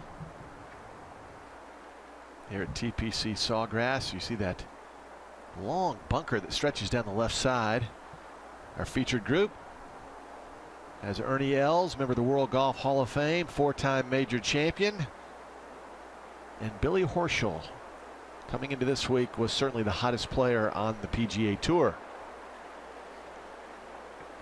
And Billy clobbered his drive 318 yards off the tee. And Perksy, I like this hole. Good hole. 427. I talked about the staggering of the bunkers. You see the 3 of them. The first one's about 263 off the tee, 295 to get to that last one. There's water left. There's a very narrow, lengthy fairway bunker alongside the left, but it's a severe green. There's a lot of slope. You want to avoid that pop bunker to the left. Avoid this for sure. Out of there. Hole location right in this front left-hand corner. It's a good hole. It's underrated, and if you're out of position at all, you can make a 6 in a hurry. Got to drive it in the fairway. And both players have done just that. Ernie Els with a 3 medal, 262 off the tee, right smack dab in the middle. Has 165 remaining. 29 birdies so far here at the 7th. Bill Kratzert. Well, in fact, he made the comment to Billy Horschel. He says, "What happened to that drive, Billy?" Ernie has 165.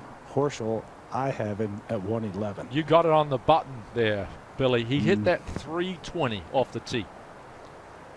Billy Horschel.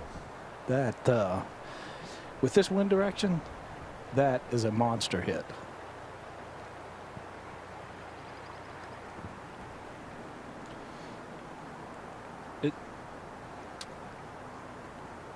Looks like we're waiting on the group up in front, still on the green there, Billy. Yeah, there was something going on with Graham McDowell up around the cup that he brought in rules official John Munch to take a look. So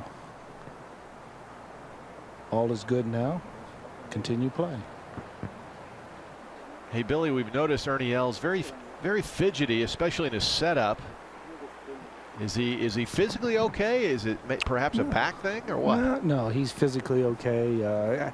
I think it's just, you know, he's trying to pay attention. He's trying to get comfortable. I know he worked quite hard at Augusta, trying to get his swing back in the rhythm, the sync, the sequence that he wanted.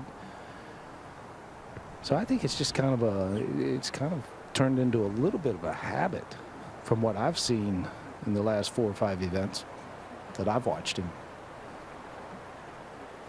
Ernie won that Open Championship at Royal Lytham, and it was unexpected.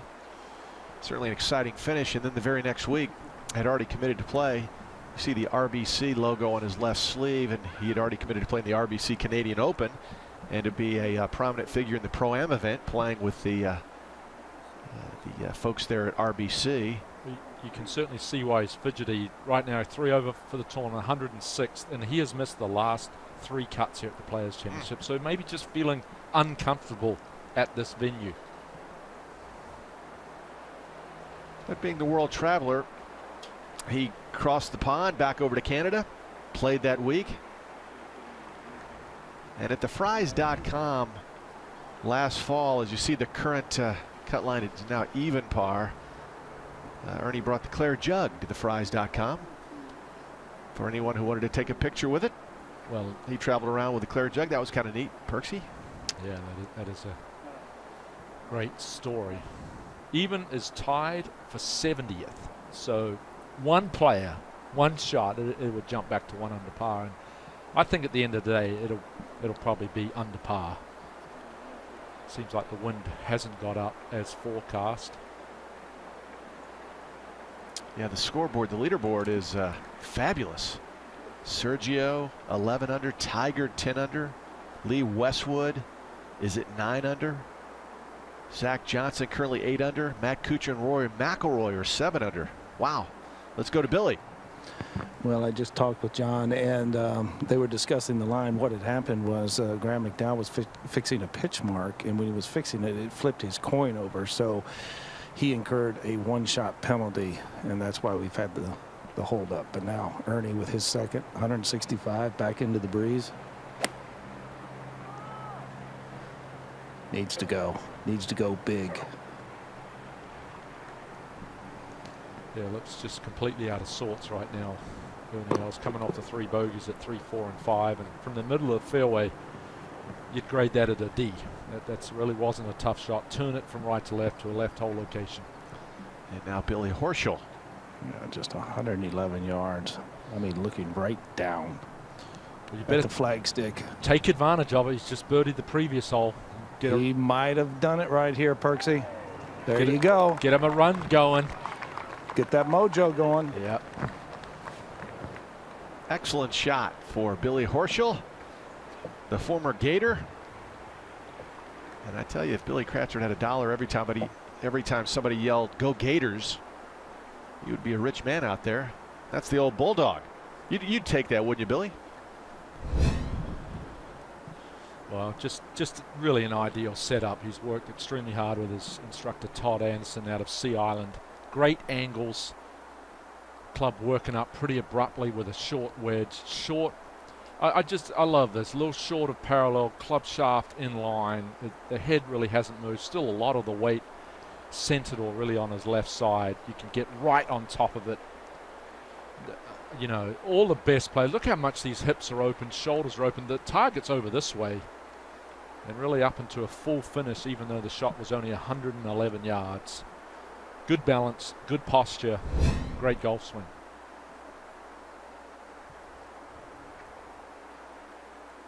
So Billy tipping his cap to the crowd. That is the same shirt that he did that little feature. Love it. That has to be the Gator colors. It is. A little orange and blue, little neon green. What was your first clue? Surprised you can get that close to him, Billy. No, it's all good. All good. I think it's really great for the PGA Tour to have a young man like this be successful out here, energetic, personable, wears his emotions out on the golf course. He's just a guy that you can pull for. You know, anyone can pull for because he just tries so hard. Love the energy. You know, Charlie Reimer on Morning Drive called him delightfully neurotic. And certainly always yelling and screaming his golf ball. Billy talked about a lot of energy, love the passion, enthusiasm that he plays with.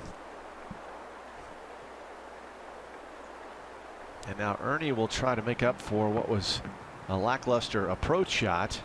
And he's left himself in an awkward spot there, Billy. Yeah, he has a lie. You can really do something with it, and he's a little bit on the upslope.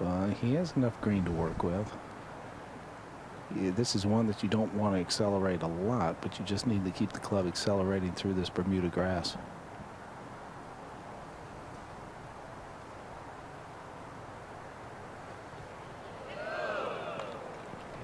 Races by. Horschel will putt first, but that'll be left for Ernie Els for a par.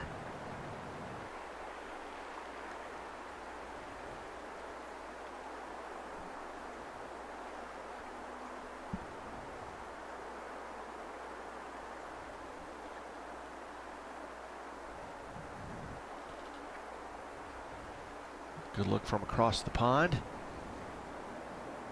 Players will walk in this direction for the next hole, the par 3 8th.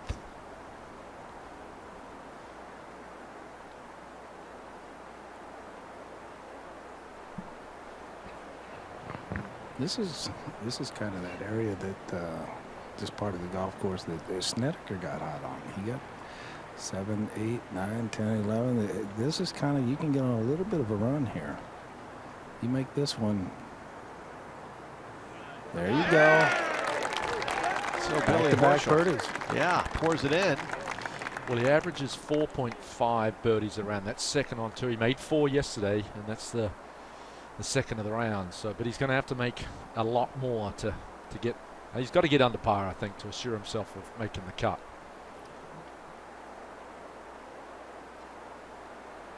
So Horschel, an excellent play. Now at +3 has the difficult par 3 ahead, but then a par 5 ninth. So perhaps he could take advantage of that long par 5. And now Ernie Els. Boy, he's left himself so many of these already today, Billy. Yeah, he's actually hit really good putts back on 6, 5, 4, and 3 that just did not go. Now this one down the hill, working a little more with the grain. Odds are definitely in his favor to make.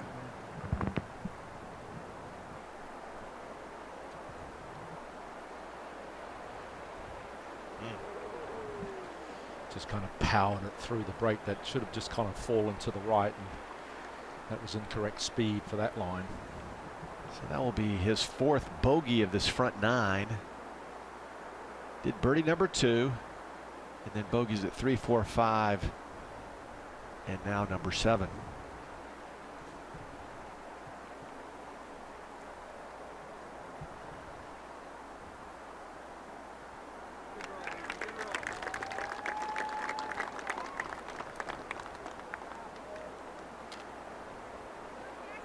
And the Big Easy strolls to number 8. Knows that there's a lot of golf to be played on this Friday afternoon. Again, the players in the morning took advantage of the calm conditions. Every day, as we get closer to 4 and 5 o'clock, the wind picks up considerably. Well, the 8th hole today, playing 235 yards back into the wind. There's been 9 aces on this hole since 1983. One yesterday, Michael Thompson. It's an extremely difficult hole. Any time you can just get this ball on the green, you've been successful. A lot of slope in this side, flag over in this back right corner. I think you just take it up the middle of the green, get it in the center, and then just try and 2-putt. A lot of slope from left to right. Very quick putt.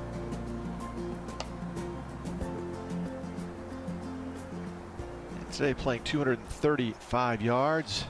Look at that, the 3rd toughest hole today. Now what a shot by Michael Thompson.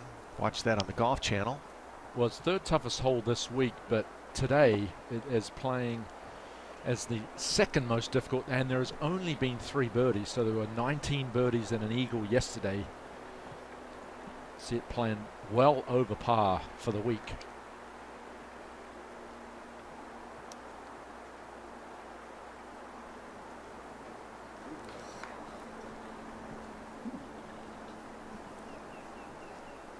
So Billy Horschel working on 2 birdies in a row. We'll try to gear up for this long par 3. Earlier today, Tiger Woods went out with calm conditions and took charge early. Craig Perks, you walked inside the ropes with this feature group all day long. I did hit a beautiful 3-wood off this tee, the 10th. This was his first hole today. Got it underneath the hole. Just pumped this one dead center. What a great way to start after opening with 67. Dressed in all black on this Friday, Tiger Woods has won here only 1 time, and then it's 12th. He got a fortuitous bounce with the 5-wood off the tee. He only had about 85 yards in there, and that was a mere formality. The putter was working so well for the world's top-ranked player, and then it's par 5, 16. Yeah, pumped one down here about 320 yards, 4-iron. Just hitting a big high cut to a front right hole location. He was fortunate. He thought that this was not going to cover the water, but it went right over the top of the flag. Set him up a great opportunity for the eagle. And look at all the people. He did get the birdie there as we go to the par 5 second. We didn't like the tee shot. This was a 3-wood, close to 260 yards. Trying to cut it in there, but it went reasonably straight. Caught the slope in the green. And I was standing, I'd say probably 25 feet from Tiger when he hit this putt. And pandemonium broke. It was one of the loudest roars I've ever seen, or heard, excuse me. Put in the earplugs for that one. The Tiger Gallery was roaring after the eagle, and then at 4. Yeah, got him to 4 under on the day there with the eagle. Hit a beautiful 3-wood down here. Just a shot from a little over 100 yards. You don't want to fire it right at this flag. Use the slope.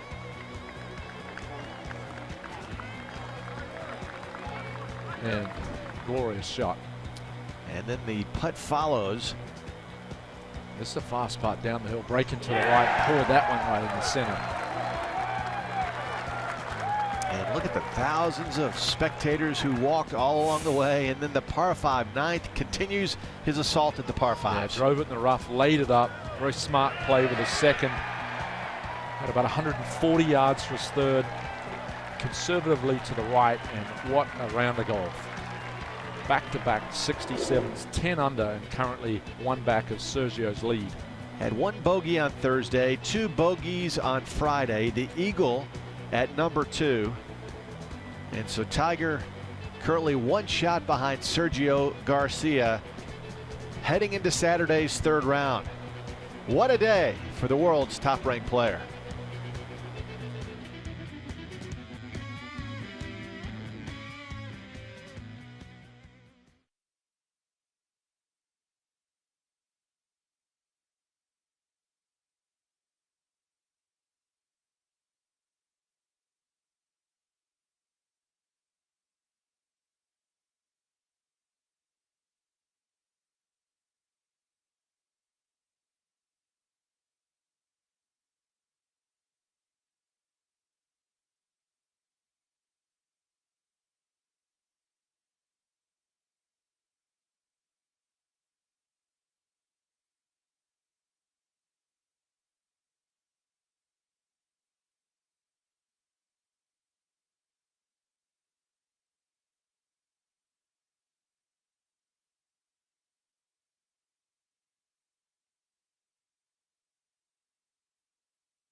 We are back just behind the tee here at the par 3 8th.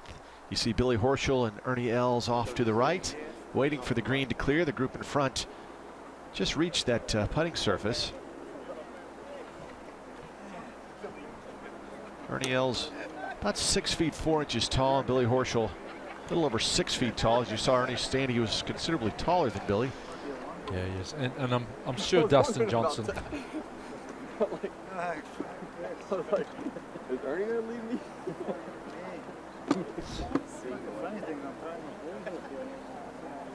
I think they're talking about. Has there ever been someone that played by themselves?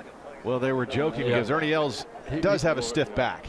And so Billy's laughing. He goes, am I going to play all by myself the rest of the day? Yeah. I was about to say, if Dustin's watching, he's got to feel terrible to see these guys waiting on every single tee. And Sergio, 11 under, Tiger Woods, 10 under. If they play tomorrow together, and it looks like they're headed in that direction, perhaps that would be the 17th time they've played together in competition, and Tiger with an average just over 69 playing with Sergio, and Sergio just over 71 in average playing together. So that would be interesting. And can you imagine the gallery tomorrow of Sergio and Tiger? And I know Sergio loves this golf course.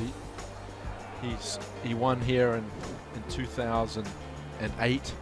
You know, we saw him play well at Augusta, and it was like he was embarrassed to play where he doesn't think he can win a major championship. He doesn't feel like he's good enough, but he certainly feels like he's good enough to win around this golf course. That will be a pretty spectacular final pairing if that eventuates. Well, we'll see what happens. Again, Ernie Els has been fidgety all day long. Just hasn't looked extremely comfortable getting in position to hit a shot. Well, listen, remember Rory McIlroy withdrew at the Honda playing alongside Ernie, and Ernie wanted to say, hey, come on now, we need you here for this last 9 holes. That was in the early round on Friday, but he's going to do the professional thing, and even if, unless the pain gets too severe, he'll stick it out with Billy. Billy was getting a good chuckle, though, about the possibility of playing all by himself. Please don't leave me. As fast as he plays, that would be terrible, wouldn't it? I don't know the specs on Ernie's clubs, but you may have to jump right in there. Bring him off the bench. Just kind of jump on in there. All righty, green clear. You know, this is a 5 medal for Horschel. I like the choice of club. You can launch it way up in the air. The screen generally very firm. It needs to go. It's a nice line, but it needs to go. Okay. That's a great golf shot. Let it hole high, probably about 25, 30 feet. You can't take it any further right than that, because if it lands where it did, it's going to catch the downslope and go over the green. Got a chance to make 3 in a row. Kind of rooting for Billy Horschel to keep that cut streak going. Oh, 24 absolutely. in a row. Absolutely. Now Ernie with a 3-iron. Kind of looking at the tops of the trees. Just trying to get some idea of the strength of the wind. It's right back in his face. But he's going to have to hit this right on the nose to get it to flag high. 235 right back into the wind.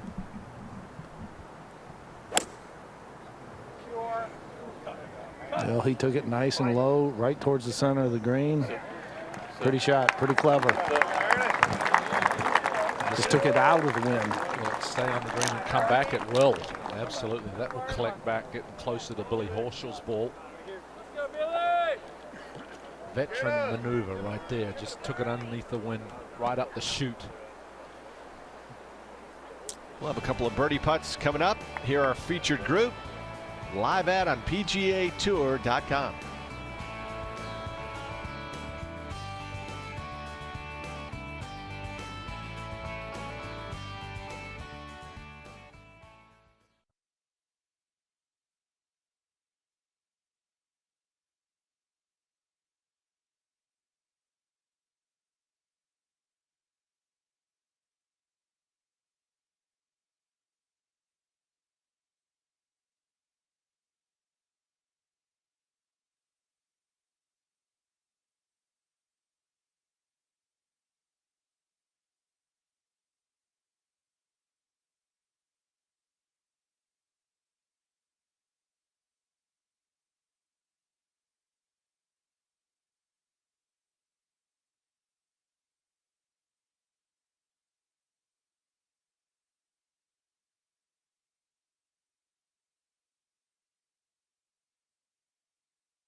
And two of the best shots we've seen all day here at the par 3 8th. Ernie Els and Billy Horschel will both be giving it a run for birdie. Ernie about 36.5 feet away, and Billy Horschel only about 19 feet for his birdie, which would be 3 in a row.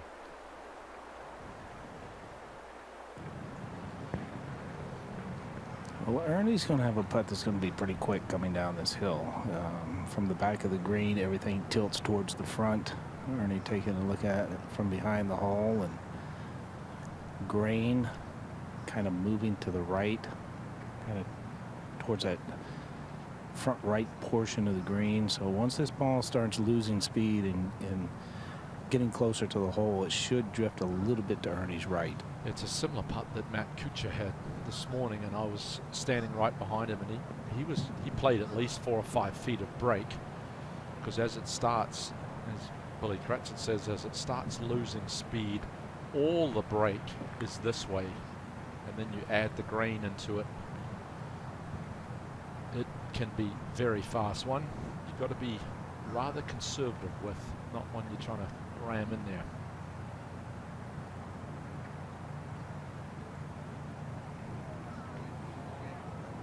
He's got it high enough. Did he have the right speed?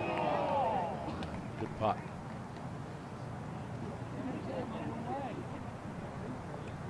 So the Big Easy will throw down the mark and walk gingerly around to his ball. Has that stiff back, trying to keep it loose so he can at least finish the day with Billy Horschel. He doesn't have to go solo. Billy Horschel, by the way, from this distance, he's about 19 feet. He's 6th on the PGA Tour, rolling it in at a 29% clip. Tiger Woods, the best from this distance, 15 to 20 feet, and Tiger rolls it in 37% of the time.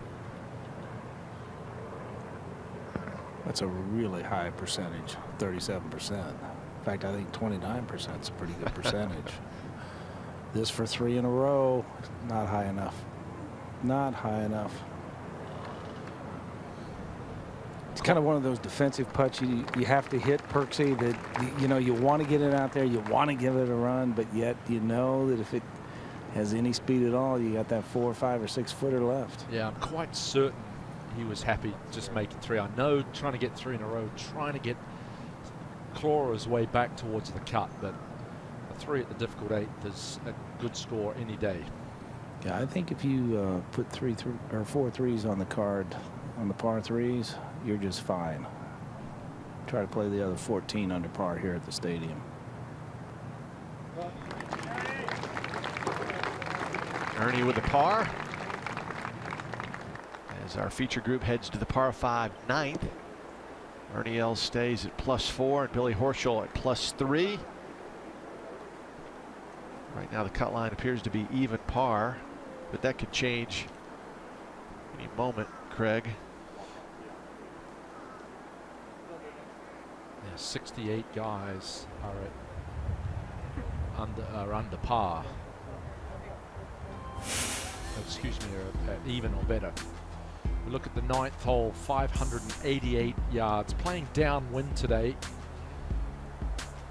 The run out at that love grass down the right where we see is 305 yards. You want to drive it down the left. Some players will hit 3-wood, others will hit driver and challenge this hole. There's been 14 eagles in the last 4 years. One today by Ryan Palmer. Very challenging green complex, a lot of slope to it. Look at those these 3 pot bunkers are deadly, and then the whole location just 7 paces on and 3 from the left. Love this hole. If you're aggressive off the tee, you can challenge this green in 2. If not, you hit the 3-wood, you lay it up, and you can certainly still make birdie from 100 yards out, provided you lay it up in the correct part of the fairway. They will be waiting, as you can see, Keegan Bradley off to the left of your screen, walking up to his ball in the fairway. Interesting par 5. Yesterday, our feature group, Adam Scott, absolutely boomed his drive and had a 4-iron that's amazing to the green. Sergio, late yesterday afternoon in our feature group, hit a 3-wood through the green in that back bunker. Tiger today played it the conventional way, had to lay up. Yeah, it was made a the birdie. smart play, drove it well left. And you saw there on the graphic, 4th easiest hole this week. And you feel like when you stand on the tee with it playing downwind, you feel like you need to make a 4. You're going to lose maybe half a shot to the field, but it was a mature decision by Tiger. Drove it well left, had no chance to go up the green, laid it up, and really just had 140 yards for his third, and hit a beautiful little wedge shot and made the 15-footer. Billy Horschel will be hitting first eventually. His par 5 scoring average is right at 4.59, which is tied for 38th. And again, Tiger, as displayed today, is first on the PGA Tour in 2013 in par 5 scoring average. Yeah, the ball's a little more left as mine. Goes a little right. The bridge or fine. That's the sound of Billy Horschel talking to his caddy. Yeah, 67 guys currently under par. So maybe that's going to be a huge 84 players at even par or better. 17 ties, another cut number. So we're rooting for Billy Horschel to keep that streak intact. Yeah, I played the 05 amateur there. It's going to be good. What do they say? It's only like 84 players at even par or better, 67 at 1 under. So yeah, we only take 3 players to get one more birdie on their card, and a couple would jump to 1 under. Par 4s in 20 yards, and like 5 par 4s over like 480. Then you got 2 par 3s out of like 230, 240, 250. 17, they said the par 3 can play 270. Yeah, I heard that. So we're playing the par 4, but it's downhill, but still. I think they're talking about Marion, where the U.S. Open is going to be played. He said he played the U.S. Amateur. This has to be cool for Billy Horschel, 26-year-old playing alongside a member of the Hall of Fame, Ernie Els. Certainly someone he's looked up to throughout his career, and just to be chatting it up with him, considering they're waiting on every single shot, is, I know they would want to be playing better, but that's to be a great experience. Well, he had a great experience at the Farmers Insurance also, Craig, when he was paired with Tiger, and got to know Tiger a little bit better, and now they're very friendly, and this has just been, you know, a dream year for Billy Horschel up to this point. He is a friendly young man, and he talks to everybody. And 3 years ago, Craig, I was telling you, for PGA Tour Radio, I was following him heading into the final round of the McGladrey Classic, and he was 1 out of the lead going into that final round, and just ballooned to a terrible score on that Sunday, and really had a very poor attitude at times. Was throwing golf clubs and just didn't perform well in any way, shape, or form. And I think his coach got after him. I think that turned him a little bit. Todd Anderson said his behavior was pathetic in front of family and friends, and I think he learned from that. He certainly wears his emotions on his sleeve. And what a breakout. Yeah, 3rd in the FedEx Cup. Got that maiden victory. Well, he puts a lot of time practicing. He puts in a lot of time practicing here at the Stadium Golf Course, Craig, and you know, all of it is paying off for Billy Horschel. Now, this is a drive that I think, boy, if you don't keep it at the bridge or just left of the bridge, he might put it in the hazard. You definitely have to keep it left of that sawgrass out there.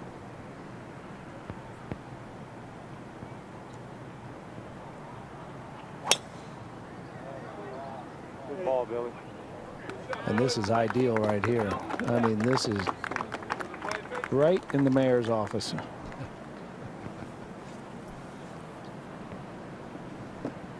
Yeah, he is 31st on the PGA Tour driving accuracy, 65% of the time finding the fairway. Ken Duke is first, finds the fairway 74% of the time.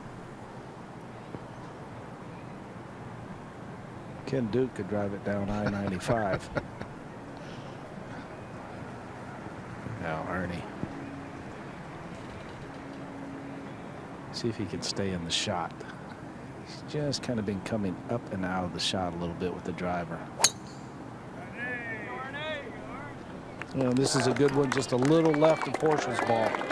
There was a grimace there, no question about it. That was probably necked a little bit. Certainly not feeling 100%.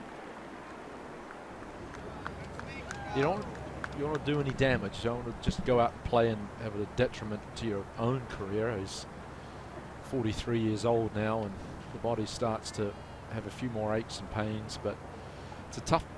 I'm not saying he's going to withdraw, but it's a tough decision if he's not feeling good to leave Billy Horschel playing alone. Billy Horschel trying to make the cut.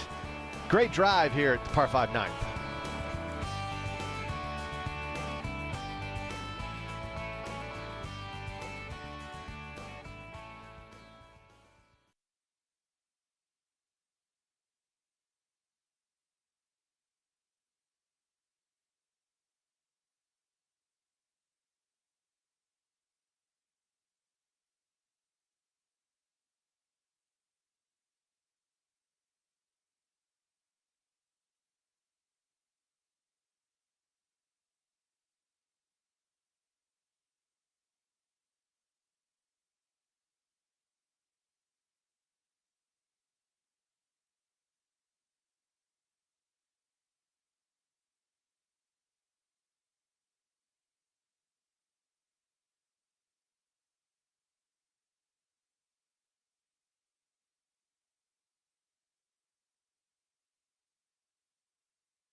And welcome back.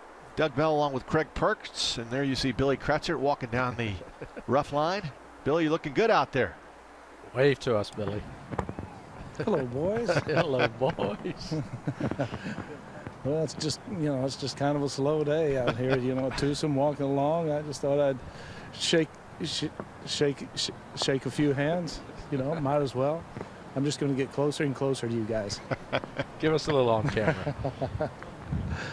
Oh, it's getting a little bit tougher out here. I think with the wind, this hole playing straight downwind, Perksy, Billy Horschel with 258 to the hole, Ernie 277. Promise you that Horschel's going to take a ride at it. Yeah, if Ernie's not feeling 100%, there's no reason to go after this thing. 277, lay it up, hit it a couple of 100 yards. Although, as I say that, he pulls the head cover off the 3-wood. There's just no room at all. No margin of error. And as we look at this photo, these trees in this area are they're huge, and you've got to hit a towering high draw to come over those trees to get anywhere near that flagstick. I think the ideal shot is shape it this way, kind of go around the trees, get it in that right-hand green side bunker.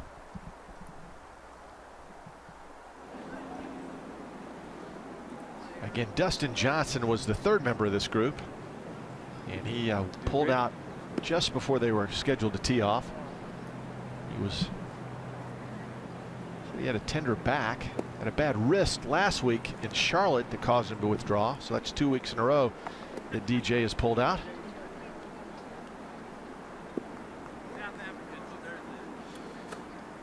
And I'll tell you what, when you stand around and wait and wait and wait, that's not good for you know, if something's any sort of physical ailment.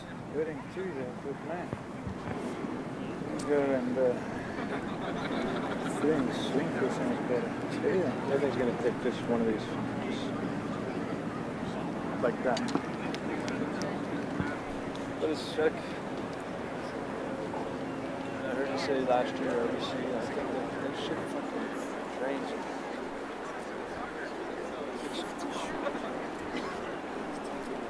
Ernie has 275 to the hole here at the par 5 ninth. Hit it 298 off the tee.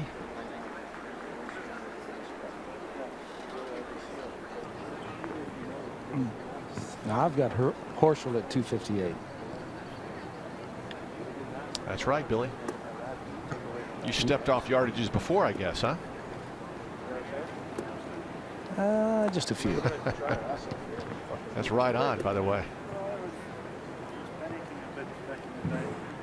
But he has a downhill lie. Ernie, kind of on top of this little ledge on the left-hand side. Billy Horschel about midway down the slope. That if he got just a little more run out, he would have been down in the flat portion of the fairway. But I see no divots where Adam Scott hit it yesterday. Yeah, just be the one lone one of Adam. It is the longest drive of the entire week, Adams. Is it? Yeah, because I see nothing down here, Perksy.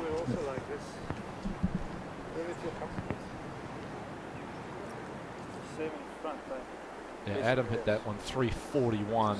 The only one closer was Graham Dillette, who actually hit it 343. So those are by far the two longest.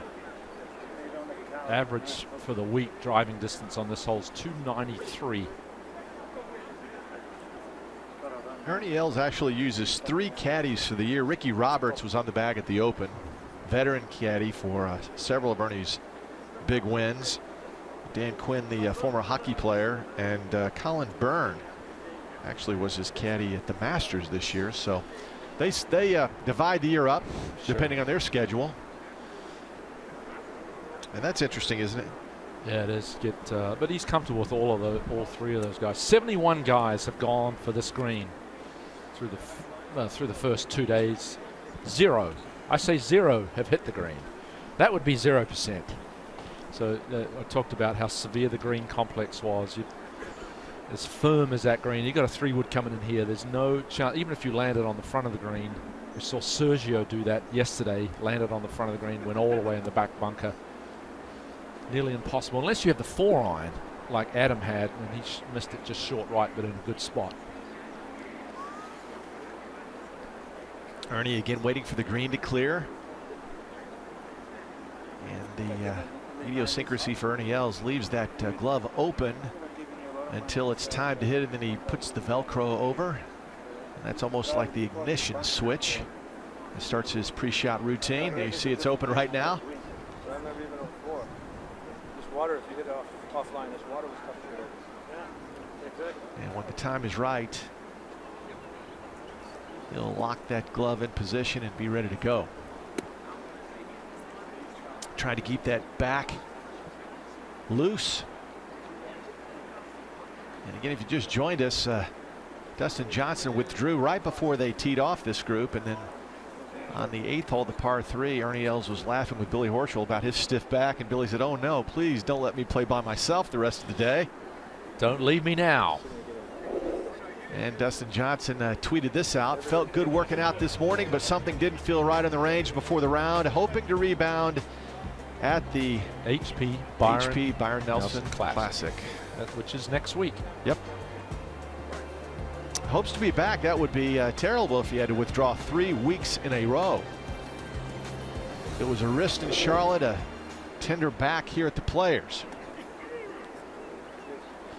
Hopefully things will be okay next week. Don't forget he withdrew it in Sony when he had the flu or flu-like symptoms.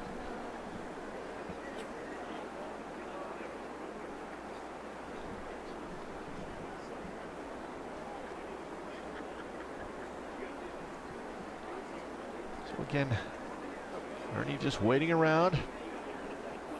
the one thing I will say, and if you haven't been to the Players, and Perksy, you're a champion here, the Pete Dye Stadium setup is unique in so many ways, but the vantage points for the thousands of fans that are here, and no one really seems cramped.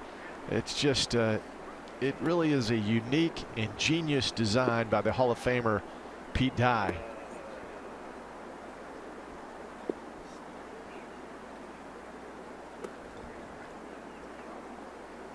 Again, Ernie still has that glove open. And in the distance, you can see the green. There's still activity up on the putting surface. Billy Horschel struggled early in this round, but has played well the last 5 holes. Has it at +3. Birdied 6 and 7. All right, flagstick in. All right, watch Ernie. There it is. Velcro shut, and he's ready to go, Billy. Yeah, I think he has to bring it in right to left. I think he has to try to sneak it up that little entryway on the right-hand side. Hope that it hits a little short and hope that it gets killed with that first bounce. Aiming well right, trying to hit the big sweeping hook. Yeah, that was hooking pretty quickly. That's as good as you can possibly do, and it's gone over the back of the green. It's not going to be in the bunker and actually nestled down, but that gap's probably only about 15 feet wide. And that'd be max. gorgeous shot. Just the shot making skills. Horschel with a 5 medal again. Just like back at number 8, trying to work it with the wind. This one just kind of hanging out to the right, needs a kick.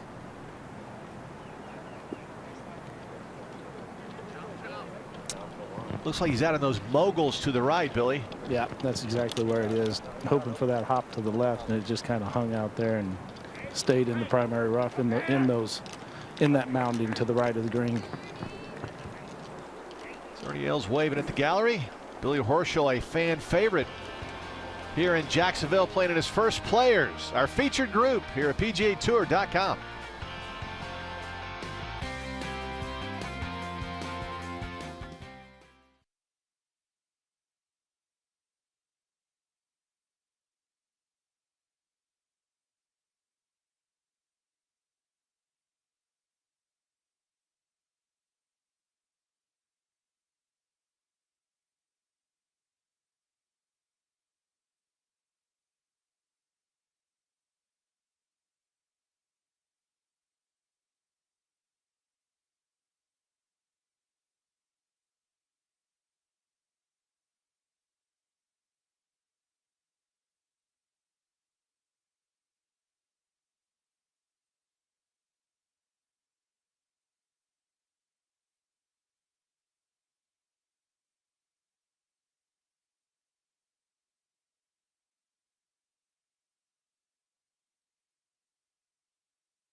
Welcome back to PGATour.com's live coverage, 40th Players Championship. 7 players, or 14 this week, making their first ever start here. And it is a very diverse group. There's 14 on this page, including Billy Horschel, who we've been tracking all afternoon. Joe Daly, Craig Perks, at the age of 52, the senior players champion. Senior players, and it's the first time he's ever played here, if I'm not mistaken. It is. And what a great story. Scott Langley was squeezed out of this field when Derek Ernst won last week and got the last spot, and then yesterday when Bob Estes withdrew, Langley got Great gesture by Bob Estes, and he wasn't feeling good, had a little bit of hay fever, and he was keeping Scott Langley in the loop. He actually called him, and Scott said, I don't know when Bob Estes is playing next, but when he is, there'll be a gift in his locker. All right, Horschel's third at the 9th. Terrible downhill lie. That should be the end of the little birdie run that Horschel was on. Ernie's third now from behind the green. Well, actually a pretty good lie, a lot of green to work with. The difficulty for Ernie today has been that he's actually come in at a pretty steep angle, and he's come up short on a few of these shots. Scrambling numbers not good this week, 3 of 10.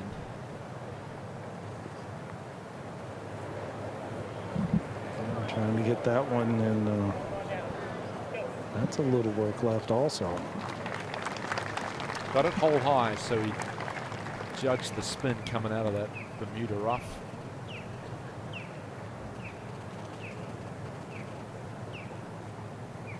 And Craig, had a little chat with him going up the fairway, and I asked him about his back, and he said, my back is fine. In fact, I feel looser today than I did yesterday. So we just caught some audio of him on the 8th tee, and I understand you caught the audio, but he's fine. Yeah, yeah, I know it was all speculation. We'll stop talking about it. Horschel's fourth. Really nice.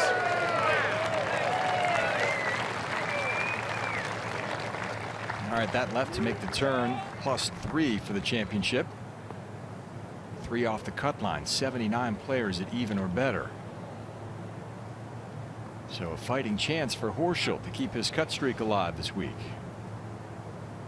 And this slow march has to be brutal for Billy Horschel. Loves the speed that he plays at. Just reads and reacts. He's not deliberate at all, and just good way to play the game. Ernie Els trying to make birdie here at the 9th, as Tiger did to close his round earlier today, Craig. Yeah, he drove it in the left-hand rough, laid it up, had 140 yards for his third, and the fist pump back-to-back 67s. Apart from a poor tee shot at the 14th and a poor tee shot there at the 9th and one at the 7th, it was nearly a flawless round of golf. So Ernie settling in over this one for par. Yeah, not a lot of movement in this. If it moves at all, it's all because of the grain.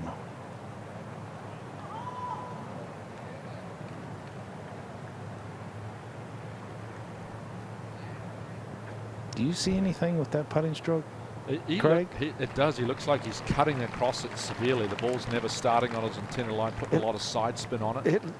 I was watching the ball, and it looks like it has that side spin. It does. Yeah. Okay. We had a really good close-up on the previous hole when he had about a 3-footer for his par, and it just snuck in the right edge, and that thing was moving sideways.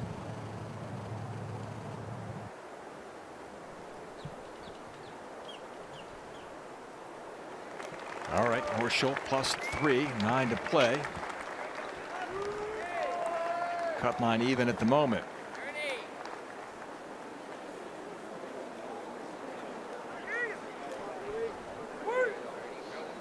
They make the long walk over from 9 green to 10 tee here at the stadium course.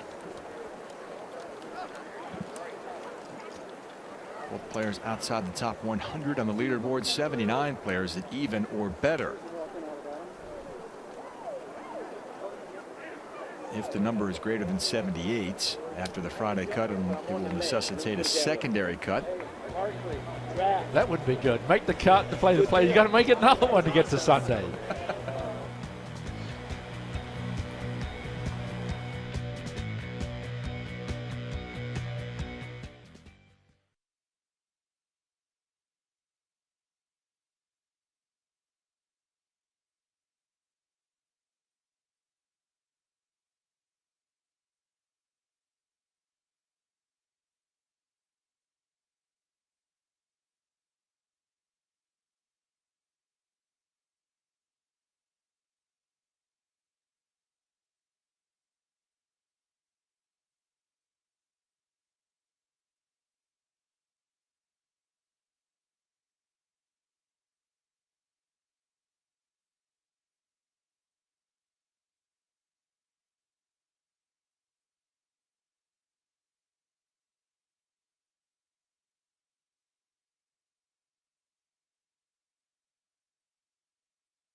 There's a look at the scene unfolding over at 17, right in the middle of what they're calling the gauntlet. The hillside is stacked with people. Friday afternoon here in North Florida. Just after 4 o'clock Eastern time. Follow group coverage continues on PGATour.com. Earlier today, Brandt Snedeker along with Matt Kuchar and Tiger Woods. Chance for a birdie here at the par 5 11. Yeah, got off to a good start. It's precisely shot the 71 the first round, parred his opening hole, and then good birdie at the gettable par 5 11. He had a run of 5 in a row between holes 8 and 12 yesterday, and a little mini run going here today as well. This is 12. Yeah, back left hole location, about 89 yards, and he decided to take it all the way back there. And you can do it when the greens are receptive like that in the morning. That would get to 2 in a row.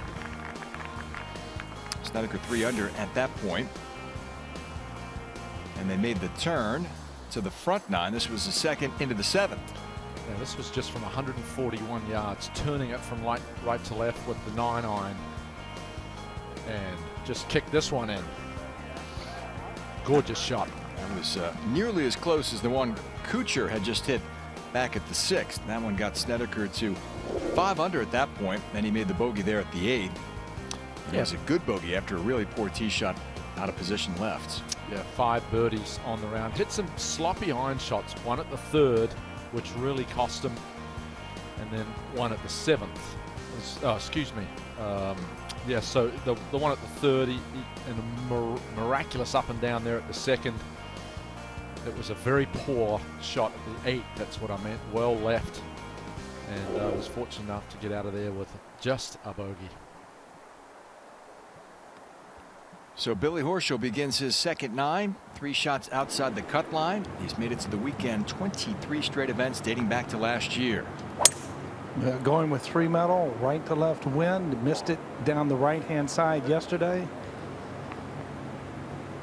And could not tell if it snuck in that right-hand side of the fairway. No, Billy got all the way to the primary cutter up. It looks to be sitting. Okay, be a tough angle to that whole location that's only 4 paces from Yeah, exactly. That's hard to believe that wind would not touch that ball and move it slightly left.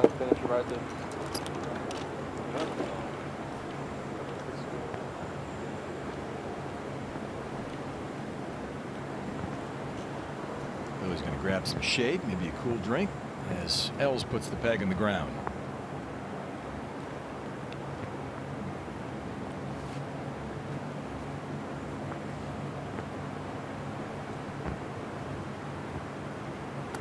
Twelve of 21 fairways hit for Ernie this week. 5 of 7 today. Well, the key here is that he's had 18 putts through 9 holes, and that's obviously not good. Had 30 putts yesterday, so the ball striking's been good. Just needs to get it closer and make some putts. Yeah, you're not going to beat anybody 2-putting every hole. Yeah, this is high. This is moving left. This may move too far left. In fact, it's moving even further left.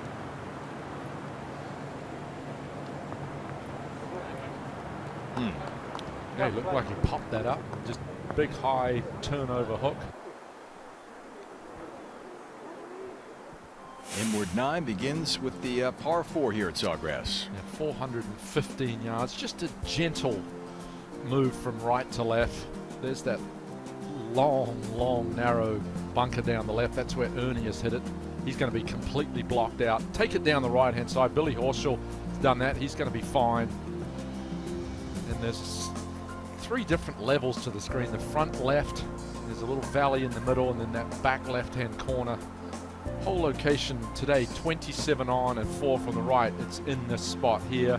There's some slope here and some slope in this way, and you can utilize this to get it to that flag location. Good, very similar mirror images, the 1st and the 10th hole. The 1st is 423 yards on the scorecard, the 10th 424, and that was done on purpose by Pete Dye. Didn't want any advantage from the players teeing off 1 or 10. And both the 2nd and the 11th hole par 5, so a lot of thought went into this golf course. 65 for Sergio today. Did I hear that right? That's his lowest round here. Here, It sure is. 2008 champion, but just 8 under par was the winning score that year when the wind really blew here when the Spaniard took the title 5 years ago. His low round in players history today has Garcia at -11. Atop the leaderboard for now. Tiger at -10. So that's your early taste of what could be the final pairing tomorrow. Although Zach Johnson only halfway through his round today at -9. Casey Wittenberg -7. So Zach Johnson with the best chance to play his way into the final pairing, you'd think. 14th start for Sergio Garcia. Zach Johnson loves playing here. Finished tied for second last year, I believe. 3 or 4 shots out of Matt Kuchar's winning total. It would be the 14th time that Garcia and Woods have been paired together. We'll see if that shakes out. But there's Zach Johnson lurking in a share of 3rd place. 66 from Matt Kuchar today. Pretty sporty. He picked up about 50 spots on the leaderboard, and the defending champion very much in the conversation at the halfway mark. Ryan Palmer has a couple of victories in his career in the state of Florida. He's very good in windy conditions. The Texan can really handle a golf course that becomes windswept, as this one often does. Yeah, Kevin Chappell, good story. Decent year at 6th in Houston and an 8th out in Palm Springs at the Humana. Remember, he finished a couple of years ago, finished 3rd at the US Open at Congressional. He's a talented player, ready to kind of burst onto the scene. Issues here for Ernie, huh, Bill? Well, he does have the wind coming from the right, so that's in his favor, but he does have to work it around the palm trees in front of him, take it to the right of them, and let it move to the left. He has to aim this outside the green. Well, it is directly online. All right, good shot. Remember when Phil won here in 2007, he hit it there and he went through he didn't want to tell Bones what he was doing. He went through those pine trees, a little small gap, but that was really close to being a great shot there from Ernie. It looked like it lacked maybe a yard. Yeah, if it kind of caught the downslope and scooted forward, that could have gotten very close.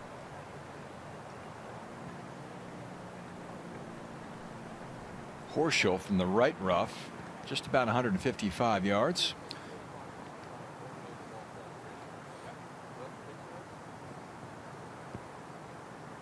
Now see.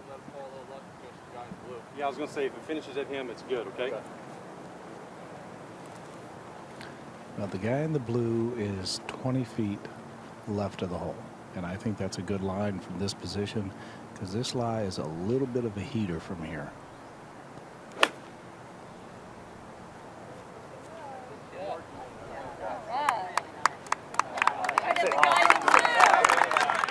Kind of carried right on top of that little ridge, and it's gone over the green and sat down a little bit.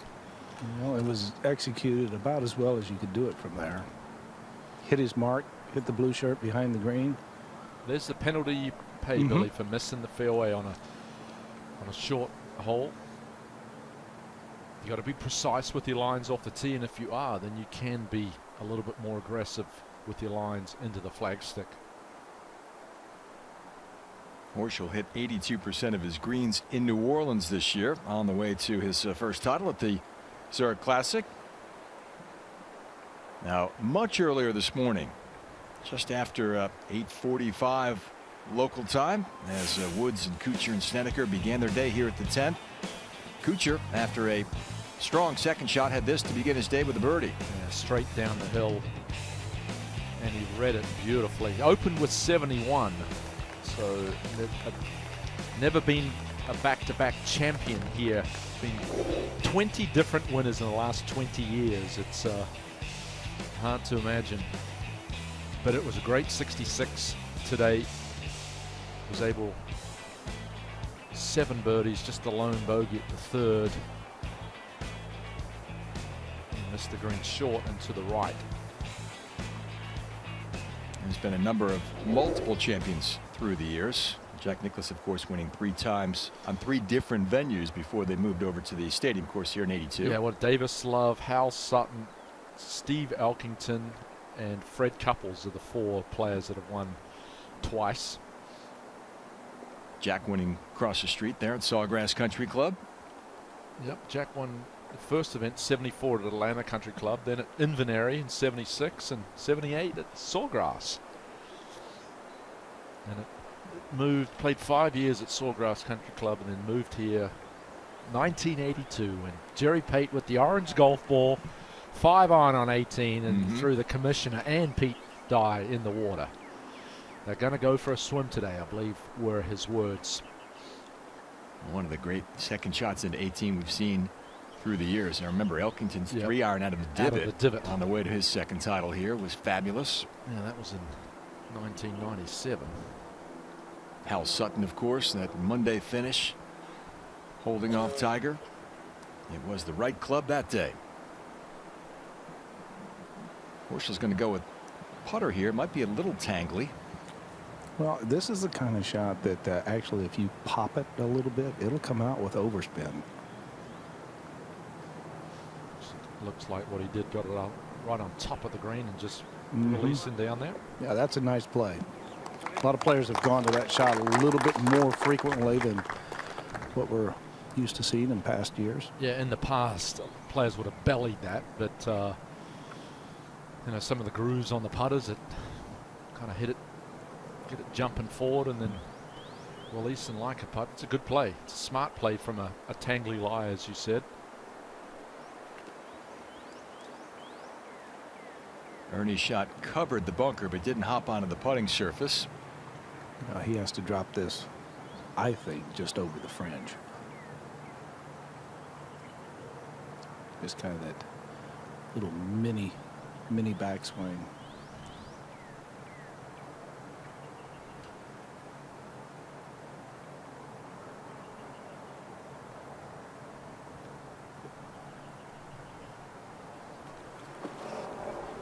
Looked like that landed on the fringe.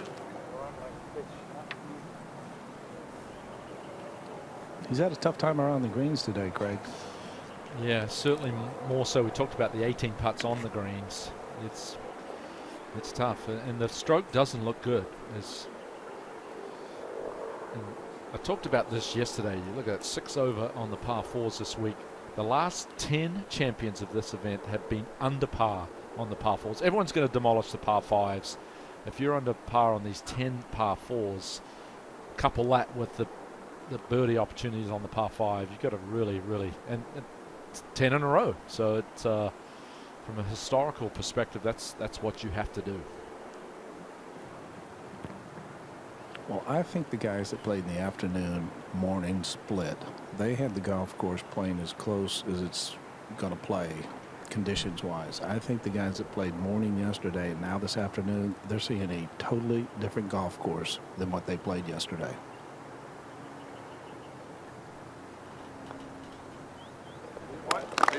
It's good for Ernie. Out of position with his drive. So scratches a par out of it. I can promise, yeah, and I can promise you there's not a 66 or a 65 out here right now.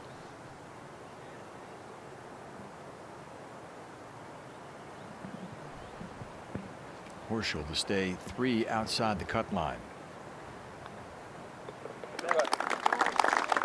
Yeah, it looks as though the best score this afternoon, Kevin Streelman, is 3 under par through 11 holes. Casey Wittenberg 2 under through 13. Zach Johnson 3 under through 9. Yep. Zach in the tie for 3rd. Just 2 shots back. I've been out here a long time. Teed off at 1:39 this group. It's coming upon 3 hours just to play 10 holes. That's excruciating as a twosome. That's the perfect word to describe it. One group back. McIlroy just bogeyed 7, 8, and 9, by the way. Horschel and Els heading over to the 11. Great par 5. 550 yards today. That bunker right there certainly not in play. The one down the left, if it gets more downwind, 330 yards but plenty of room to drive this in the fairway. Once you do, then the fun starts. You've got that lake that is running down the right-hand side. You've got the bulkhead where we saw Luke Donald's 3-wood hit on and go in the water. This is a peak dye image. Is just love it. The little pot bunker to the left here. Hole location today, 23 pace on. It's up in this corner right here, and it's a difficult layup. If you don't drive it far enough down there, you've got to lay up to a little sliver of fairway down the left, and you are punished. Punished if you go for it and you miss the target. Luke Donald hit his second into the water here yesterday, as we saw. Tiger narrowly escaping the hazard with his second today. Remember, he hit that 5-wood from the pine straw right of the fairway here. I told him to lay it out. That was I don't know what he was thinking. 10 eagles, 96 birdies this week at 11. Third easiest hole on the course.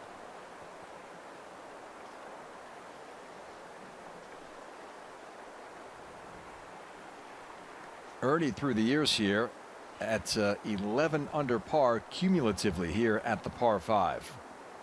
And this is 20th appearance. So McIlroy opens with 66 yesterday in the morning. And as Bill Kratzert said, the guys with the morning afternoon split the first 2 days are seeing a vastly different golf course today. One that has jumped up and bitten Rory McIlroy on day 2. And he's got it going in the wrong direction. Made birdie early in his day, but 3 straight bogeys for McIlroy at 7, 8, and 9 to make the turn in 38. And all of a sudden he's tied for 20th, 7 shots off the lead. Yeah, you get things going in the wrong direction out here. They can stack up in a hurry. Ernie Els bogeyed 3, 4, 5, and 7. I was talking to Bo. He's going to play in Bulgaria next week. Bo Van Pelt? Yeah. Oh, that's a public chance. No, that's a match play. That's a match play thing? That's a match play. Talk about anywhere in the world, Ernie's probably played there. That's true. He has been a global golfer in the true sense of the word. Modern day Gary player, much in the mold of his countrymen. Yeah, it's mostly off the left.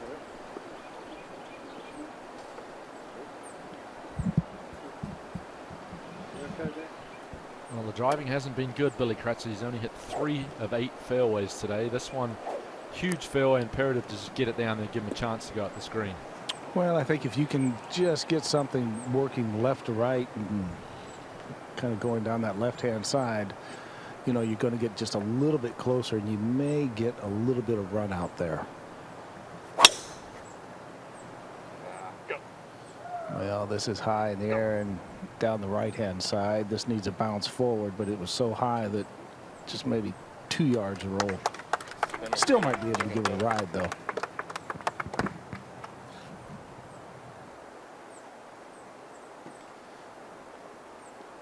He's got a lot of arm speed in his golf swing. Clubhead speed doesn't translate. He's 111th. Billy Horschel is in clubhead speed statistic, about averaging 112. The average on tour is a little bit more than that, close to 114.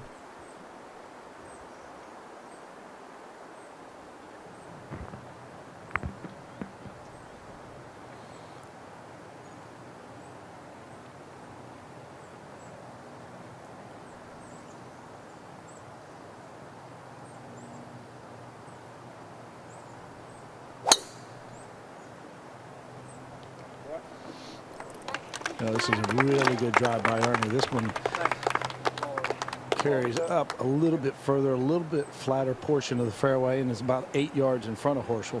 Well, I have this total driving efficiency stat with ShotLink, and Ernie is 4th, although his total driving numbers are not that good. He's 108, but the total driving efficiency is the carry rank and how far it actually goes. So it takes into consideration launch angle and spin characteristics. Ernie's always been a good driver of the golf ball. Horschel and Els need to be thinking birdie at 11 and 12.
Live look at the par 5 11th here.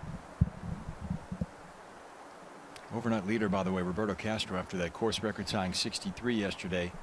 6 over par through 13 holes. And he's just 3 clear of the cut line.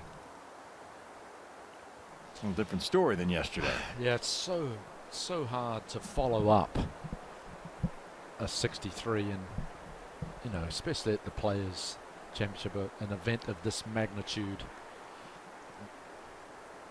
Well, you know, just try and get in the house by not losing too many more strokes, and try and rebound a little bit on the weekend. But you know, you come out and shoot 63 and tie the course record.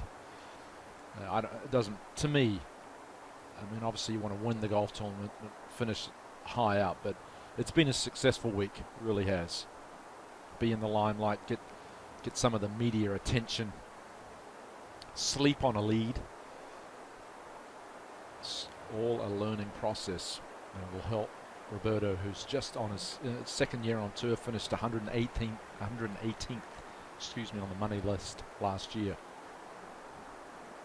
Yeah, just keeping your card through your rookie season is an accomplishment out here. He's had just one career top 10 going into this week. Well, when I won, the event was in May, and one of the thoughts I had, fleetingly anyway, coming down the stretch, I said, and I'd played well at Doral, and I actually played with Tiger in the last round. I said, I'm going to keep my card. I don't have to go to Q-School. You know, I'd been to Q-School 10 straight times, and that was a huge relief. So, you know, if you can make your money early, as I love the saying, you're playing with house money, you know, and these guys, we focus solely on the greatest players in the world, and they never ever have to worry about the money list and trying to retain their card, but it's something that will certainly help them in the future. Bill Kratzert mentioned earlier in the day how physically fit Billy Horschel is. Let's find out how he carves out that physique. Here we are, we're back in Jacksonville now. I just drove back from Gainesville. Go see my trainer, Jeff Frank, here at his studio. Go see what he has in store for me today. 2 more, 1 more, perfect, that's it. Last year, I made one final commitment to get in better shape, work out a little bit more, and finally get a trainer, someone who I could go to on a daily basis when I was home, and he would have a set program for me, and it's been very beneficial. This is super band core rotations. Help you get long off the tee, brother. Core and hips. 3, core and hips. 4.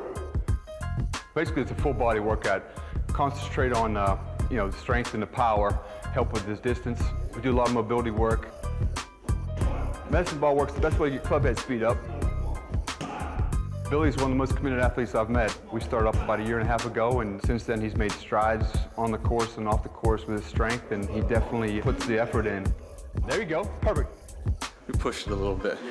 As you see, I wasn't getting all the way to the center. The first shot was good, the next couple were a little weak. If you're not working out, somebody else is, and you're not gonna be able to compete out there. You got it, brother. Load and explode, come on, get through it. Get through it. Big finish, come on. Definitely it's an advantage to work out, and the strength and the power is gonna put you ahead of the next guy. Tired, exhausted, but I feel good. Bronc gets me in good shape, but at the same time, I picked up some power, feel stronger, more speed. You know, you need to do that today, because you don't, someone else is doing it, so you gotta get after it every day. Perfect. I'm gassed just watching that, Perksy. Well, it's some explosive exercise. You talked about the mobility and the stability, and Tiger brought that to the forefront. A lot of very athletic young players that have come to the game of golf. 242 to the front for Horschel. Yeah, outside 270 all the way back to the hole. High in the air, just kind of hanging on that right-hand side of the green, and just catches the bank and drifts back in the bunker. Now, I know you're going in with 3-wood, and not a good side to miss it. Very little green to work with. It was online. He's been firing. Remember the length he shot at the 8th hole from 235. He took that right at the flagstick, and he's not backing down. He's 3 over par for the tournament. He's got to make at least 4 more birdies, and he's going to keep firing. Ernie 237 to the front. Let's see if Ernie can kind of maneuver this ball from a little left to right, take a little safer route. His miss today has been to the right. Well, this starts left, just hanging left towards that pot bunker. Boy, and it just raced. It hit on the back side of that bunker, and now it's over the mounds on the back. Yeah, if he's on the upslope and got a decent lie, he's got some green to work with. That's all depending on the lie. That actually may be even a little bit better than Billy Horschel's miss. These guys are just out having just a friendly little round of golf on a Friday afternoon, waiting.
Third shot's upcoming here at 11 for Els and Horschel.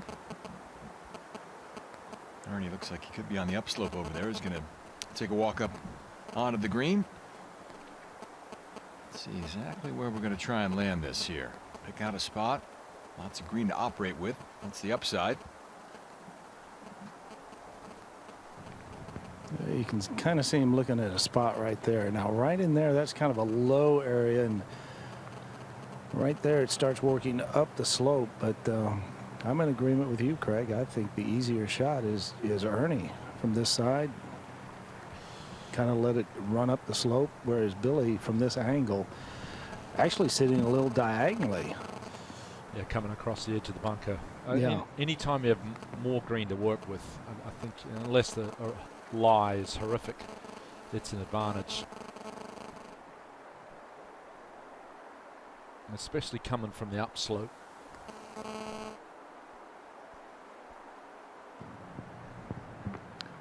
That's a lot more handsy than what I've seen Ernie through his career.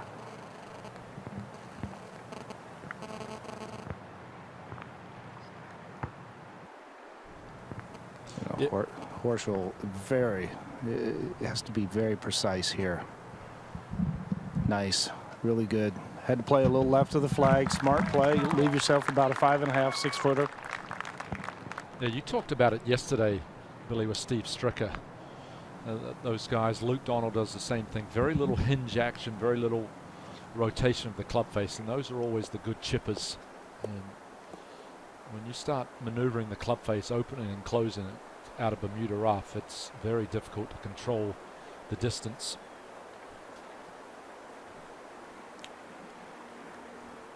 He's fired up, this youngster, 26-year-old Billy Horschel.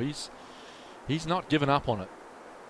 He feels like he can go out there, and if he continues to hit good shots, which he's doing, he can keep this cut streak alive. 23 straight cuts. Best on tour, and he's got some holes. If he can get by 14 and 15 and 18, although 18's playing downwind,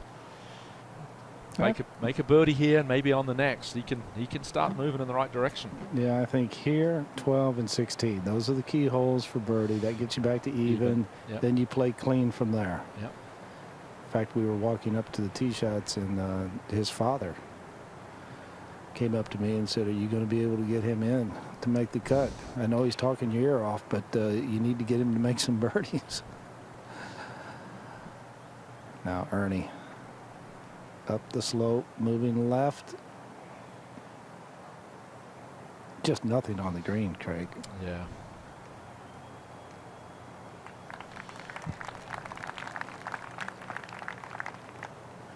No, he's frustrated. There's no question about it. And talked about it's been 4 hours through 12 holes, and it's agonizingly slow, and he just can't get anything going. And still working on the anchored method.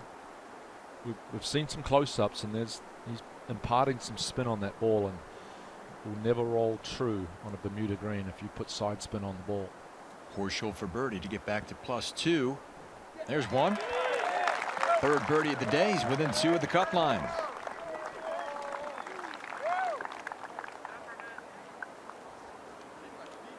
And he's chatting all the way over to the 12th tee.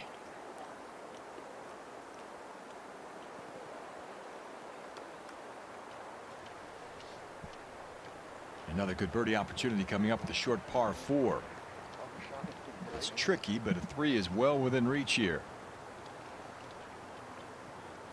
Yeah, get it in play first. First things first. And he's not thinking about, trying to make 4 more birdies. He's just thinking about birdieing the next hole. Another one of these great short holes. 4 of them under 300 yards. At TPC Sawgrass, this 367 yards. Really, I think you hit it about 265 off the tee. Down the right-hand side would be the great vantage point to that left hole location. Got some slope to this green, got some runoffs. This is new here. Runoff area in the back, and the whole location in this back left-hand corner. We saw how receptive it was this morning. Snedeker and Cooch and Tiger flew it all the way back there. Things are starting to dry out with the blustery conditions. Get it in the fairway first, and then you can start attacking this flagstick.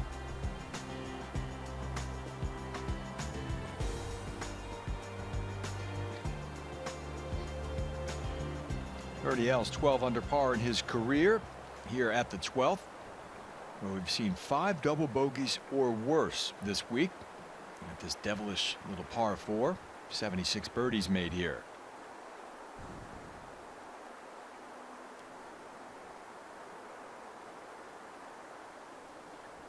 Tee shot critical. You want to be at a comfortable yardage for your second. We've seen guys with an in-between yardage 75, 80 yards the last couple of days. Not easy to deal with.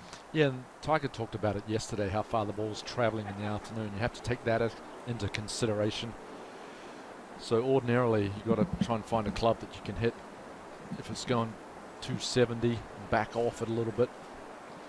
5-wood might be the right club here for Billy Horschel.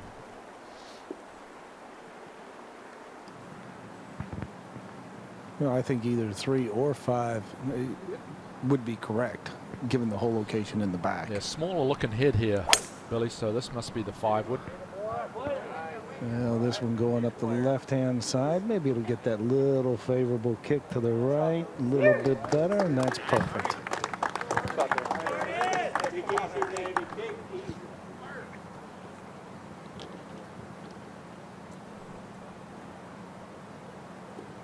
Birdie's at 6, birdie's at 7, birdie at 11.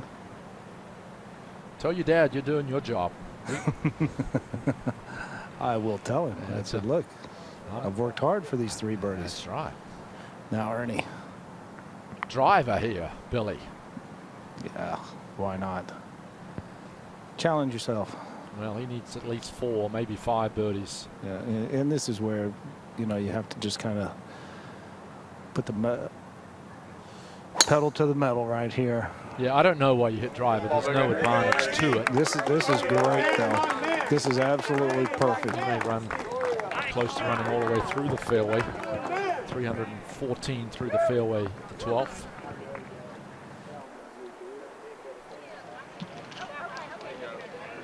So Horschel marching a little closer toward the weekend here.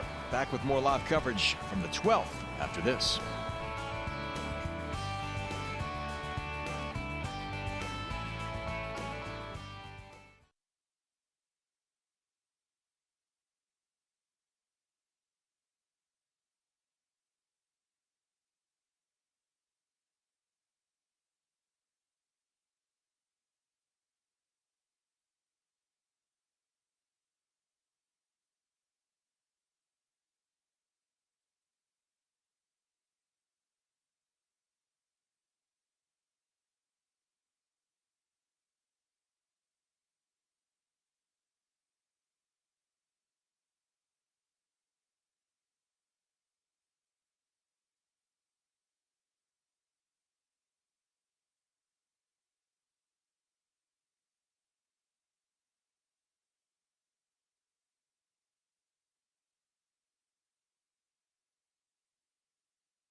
Well, our follow group coverage continues on the website all weekend long. And be sure to check PGATour.com for our featured group on Saturday. We'll have a couple for you in the morning and then an afternoon grouping as well. As they will get started bright and early tomorrow here at Sawgrass. We'll be on the air at 9:30 a.m. Eastern time with our morning featured group. Like that. Give you an extra hour to work out in the morning, Percy. I've been enjoying the views, the sunrise on the ocean. It's been spectacular. Rather exhilarating, the sounds of the ocean. Such a peace and calming. Sure. That's what these boys need. Just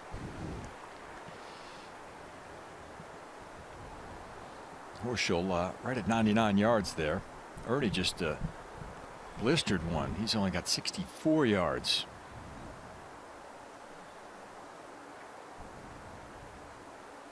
And once again, they wait. This interesting workout video that we saw from Billy Horschel earlier. Weight training has come so far on the PGA Tour. It's not just about hitting the weights. It's not even necessarily just about flexibility anymore.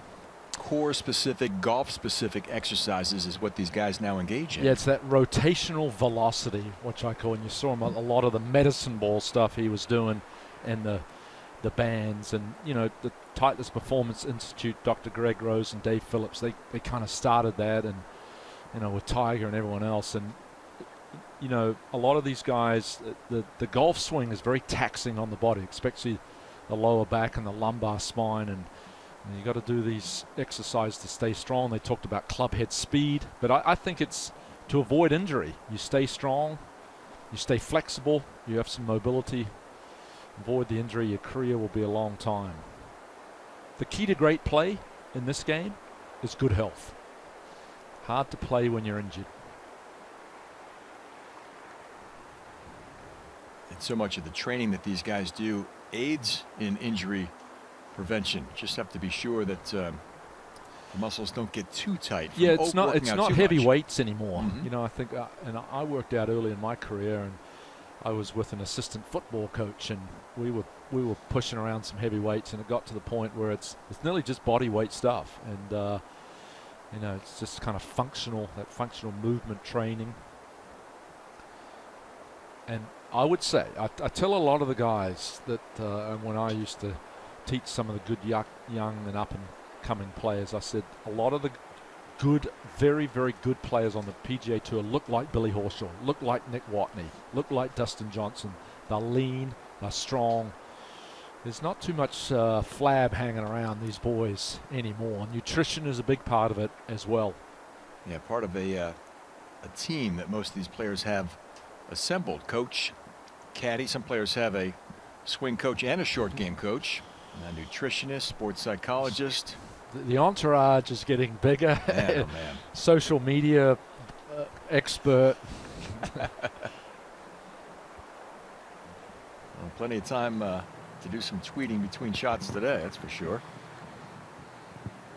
Well, Ernie Els moved one down there a long way, Mr. Kratzer, didn't he? The driver was an aggressive choice. Well, and from this angle and from where he is positioned, he only has 61 yards to the hole. So actually, the aggressive move, I think, actually has paid off because you have all the green to work with. You can take it back to where the hole is located. You can hit a couple of different shots here. I didn't think I would like it when I got up here, but the more I look at it, the more I like it. Well, I like Billy Horschel's number. Shotlink has it at 99 yards, Billy. Well, I've got it at 105. Well, I hit it. If you carry it, let's say you carry it 99 and it jumps forward, you can hit the go out. Billy can just go out there and flat out hit the L wedge or as high as lofted 58, 60 degree and part a lot of spin on it. Because you do not want to be long here at the 12th. There's only, I'd say, 4 paces beyond that before it drops down into one of those collection areas. I was hoping that you liked Horschel's better. Well, I would have to about a 3-iron off this tee to get it in play. Driver, I'd be maybe over by 13 green. No. With Horschel getting ready to go, Ball in air. Needs that hop that you're talking about. Yeah, it landed a little soft right into that little upslope. Had to be good in there. It was right on line. And that is going to be right in Ernie's line. Ernie's asking Billy Horschel if he'll go up there and mark it. Ooh, Horschel taking off. He's fit. He'll run up there. I think he's just happy to be on the move for a change. Well, he'll have another 10 minutes on the next tee to catch his breath.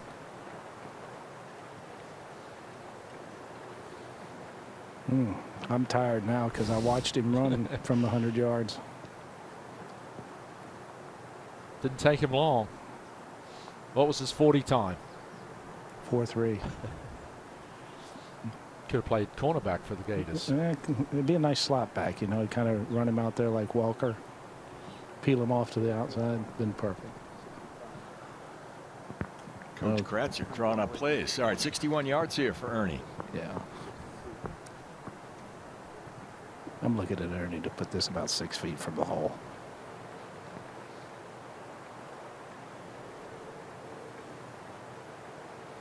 It's been 9 holes since he's made his last birdie. That was at the second. A good time to make one.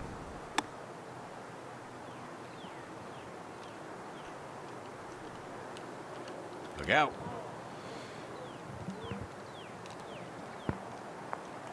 I know you can always be reactive, but I just think from that shorter distance, 65 yards, it's hard to put any sort of spin on it. And you saw that land well short of the flag, probably 25 feet, and has run all the way to the back collar.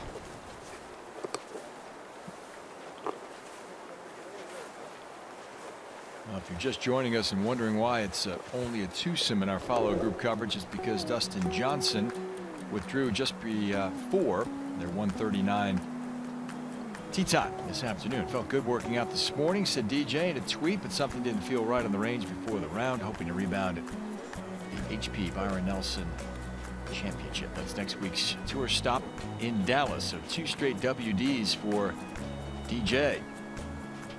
Last week in Charlotte, this week in Ponte Vedrea Beach.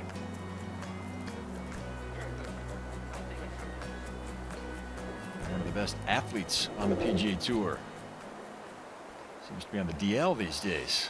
Yeah, breaking down quite regularly.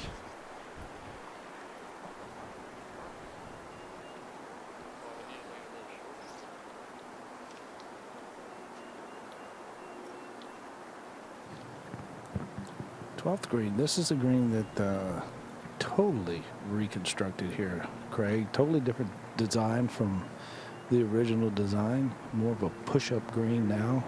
A lot of fall off on this green. I like the new design of this hole. Well, this putt from just outside 15 feet, the longest one he's made all week, is 10 feet 8 inches. So be a good time to make the longest.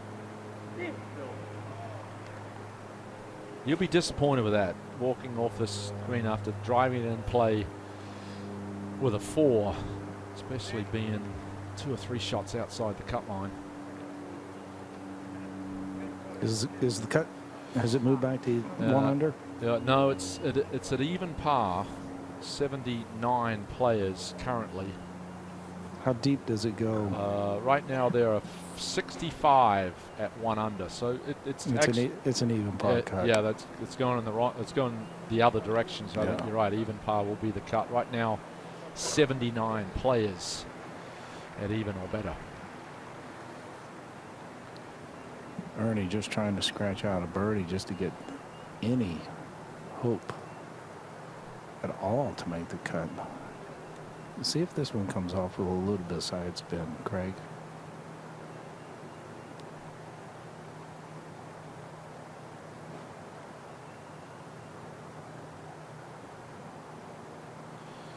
I think we're looking high from above the green.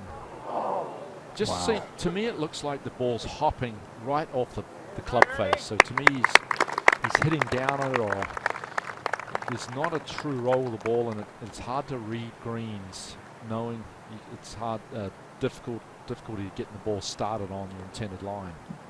And I think players sometimes, they have that tendency to where the ball gets a little far forward up in the stance, and they really don't hit it at the bottom of the stroke. I think Ernie's done that a lot today. That's, you know, imparting the side spin, plus you're catching it on a little bit of the upstroke. Birdie at 11 for Horschel, just to par here at 12, so 2 shots outside the number. Ernie is 4 off the cut line as they head over to 13. Much easier hole location at 13 than we had yesterday. It's about 25 yards closer, so much more reasonable chance for birdie than we had yesterday. The first of the par 3s on the back 9 here at Sawgrass. Yeah, absolutely love what the advanced crew, they moved the tees up right there just in front of the water. 149 yards today to a hole location that is 16 on and 4 from the left, only 5 paces over that bunker. Hole location here. There's a ridge that runs right here, so you hit the little draw in here, use the ridge and let it feed down. Do not, I repeat, go over there.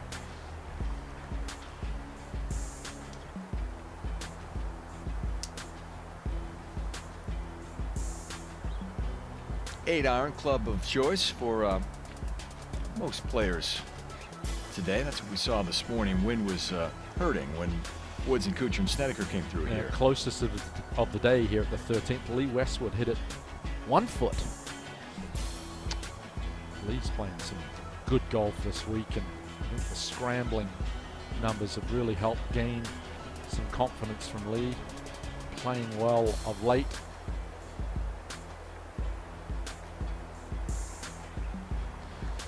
.66.69. Currently in a tie for third. Lee Westwood. Well, the group in front of these boys still on the green, so while we wait, let's send it down to our colleague Amanda Balionis, and she's got a special guest from PwC standing by. Thanks, guys. So joining me now from PwC is Jay Henderson, Vice Chairman of Client Service. And Jay, thank you so much for joining us once again. Here, every year, this is one of my most enjoyable conversations because PwC gives back so much to the First Tee. You guys are a national trustee, so let's start there. Huge financial investment to do that, and also a lot required really from your employees to be involved. So why was this the option that you guys took? Well, we're really excited to be here. The First Tee is a youth development organization that's focused on teaching life skills through the game of golf.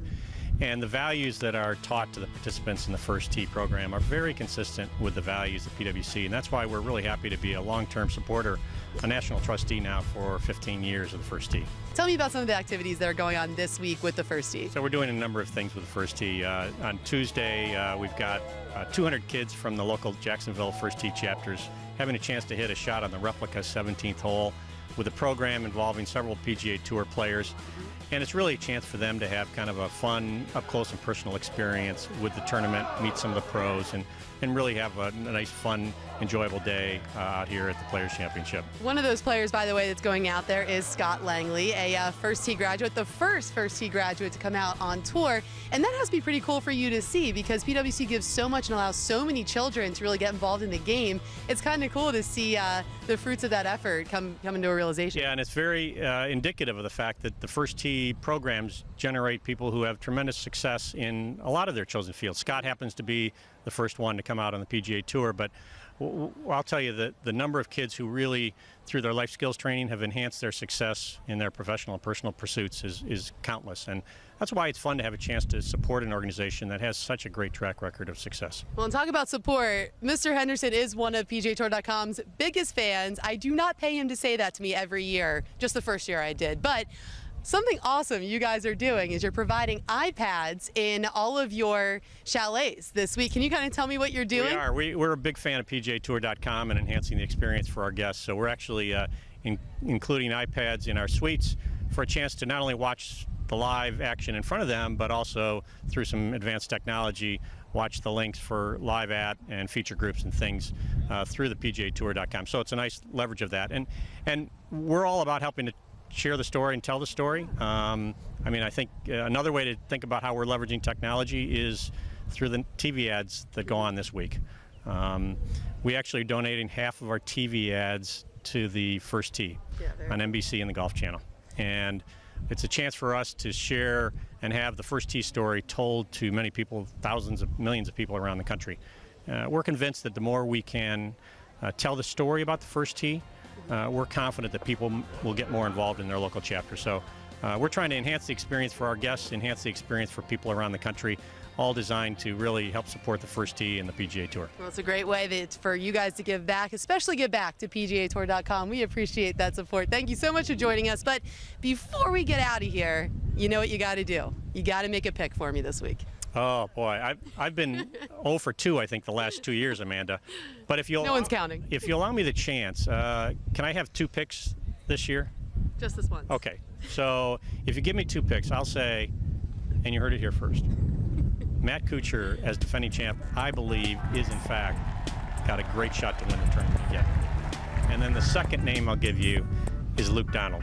He's the caliber of a player that wins big-time tournaments, and he's going to be very much in competition and in contention this week, I believe. So between Matt and Luke, I think they'll be up the leaderboard on Sunday afternoon. I have a feeling you prepped for this. You knew that was coming, but you guys did hear it here first. Defending champion Matt Kuchar or Luke Donald. Back to you. Thanks, Amanda. That was Jay Henderson from PwC, recorded earlier in the week. Back with you live now at 13 as Ernie Els plays first. Oh, that's a 9-iron, and he's got to get it to get all the way back to the hole. Ooh, and that not only comes up a little short, but that is on the wrong side of that slope. That will be fast. He may not be able to keep that on the green, Billy. The other ball on the green, of course, belongs to Billy Horschel. Here's how it got there. Also a 9-iron, Swanee. Take it maybe just a little bit right of the flagstick, utilize the slope. It's precisely what he did. Classy shot from the 26-year-old.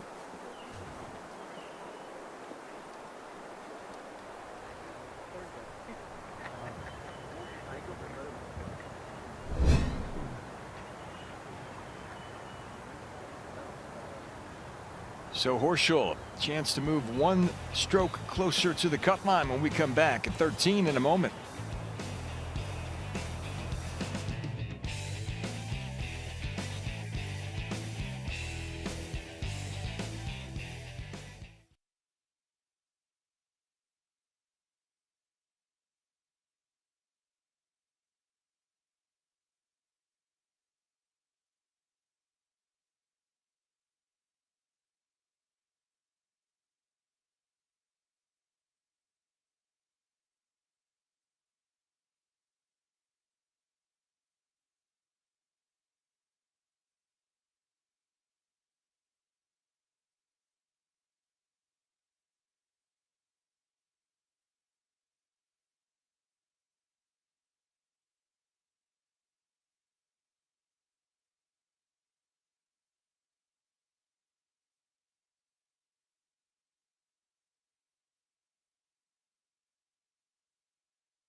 Ernie Els birdie putt on the way down the slope at 13.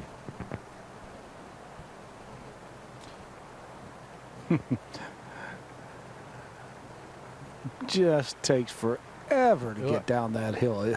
He barely got it to the crest of the hill. I know and that crawled all the way down to the hole. That's a great touch. Why does the ball roll so slowly on fast greens? Isn't that great? Well, he three-putted the fourth. Can you answer that for me, Craig? No, I can't. Okay. I don't have a Georgia education, so there's no possible way I can answer that one. This one's big here, Perksy. Yep. You make this one, then you got something rolling. Down swinging to the right late. Yes, sir. He deserves out that. There. Well, now within one of the cut.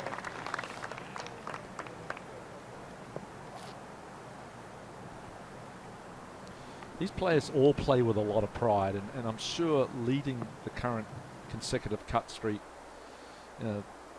means something to him. He wants to keep that up, and he's fighting as much as he can right now.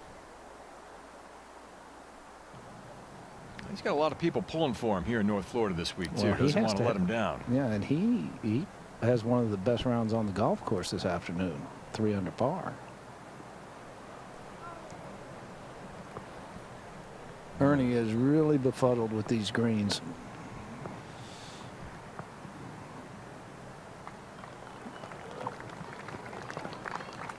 Well, Zach Johnson's 3 under through 12. Casey Wittenberg's about to finish up on the 9th. He's 3 under. Adam Scott, 3 under through 12. Billy Horschel was 3 under as well. Adam Scott back on the tee there at 13 with Steve Stricker and Rory McIlroy.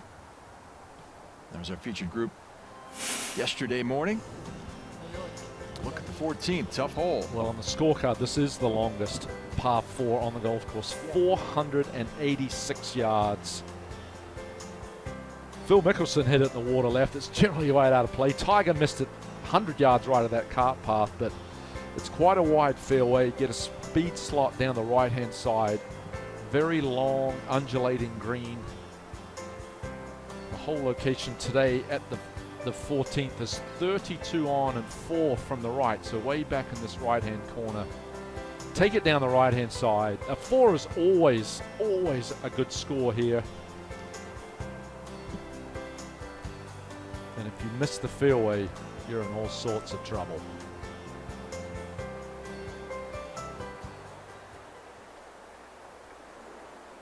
This hole has been the second most difficult hole since 2003 on the Stadium Golf Course. Doug Bell back in with us. It's been fun to watch Horschel sort of battle here today, Doug. He's had a great run over the last month or so. Made a bogey back at the second. He looked a little jittery at the time, but he has really settled in nicely here. Yeah, this is more like the player that we've seen over the last 5 or 6 weeks. Really rooting for him to make the cut and play on the weekend to extend his streak. And thinking of those streaks, Tiger's incredible run of 142 cuts in a row back from 1998 to 2005 when it finally ended at the Byron Nelson. 142 cuts made. Byron Nelson, speaking of Lord Byron, he made 113 in a row. That's the second longest streak ever on the PGA Tour. So I'm rooting for Billy Horschel. Yeah, Byron Nelson's 113 in a row, to me, may have been more impressive. In those days, making cut was a top 20. Only the top 20 finishers in a tournament got paychecks back then. Tiger's streak was astounding. A lot of them were no-cut events. But Nelson effectively with 113 straight top 20 finishes. Not too bad. Billy can't wait to put it in the air here. He's got it pegged. He thought about giving it a rip. Well, there's just one more player down there that has to wait for Swanee.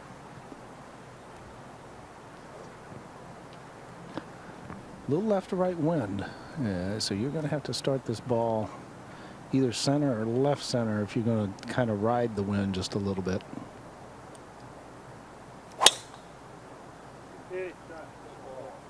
Well, everyone likes it, and they should. Up the right-hand side, trying to catch the speed slot. Perfect. Horschel dialed in right now.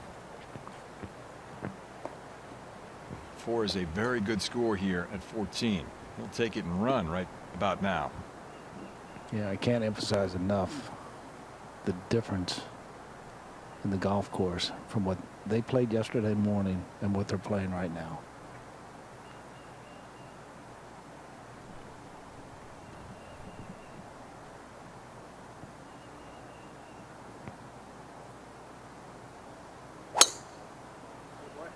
Barn.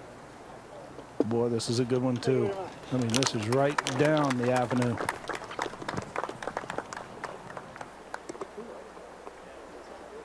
And 2 good ones struck here at 14.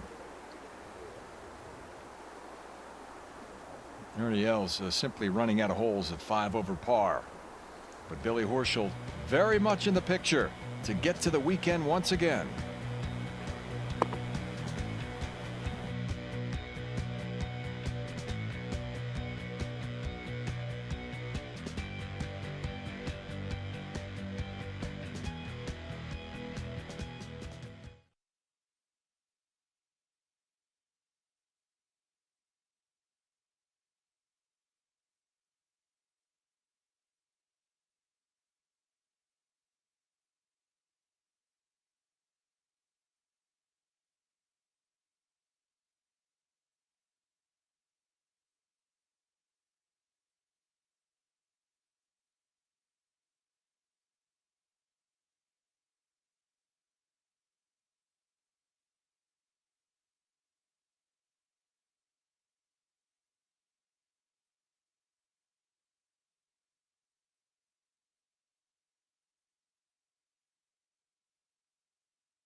A couple of good tee shots here at the 14th. Got him in play. You're helping Mr. Horschel get to the house, Mr. Cratchit. You know, I just saw his father after the Did he putt pat went you on the in. back? Well, he didn't pat me on the back, but he wanted to know if that was more than 360. I said, well, it looked like 450 from my angle all the way around, but it went down. I said, you know, you missed 12, but you get 13. We're still on track to get that birdie at 16 and make the cut.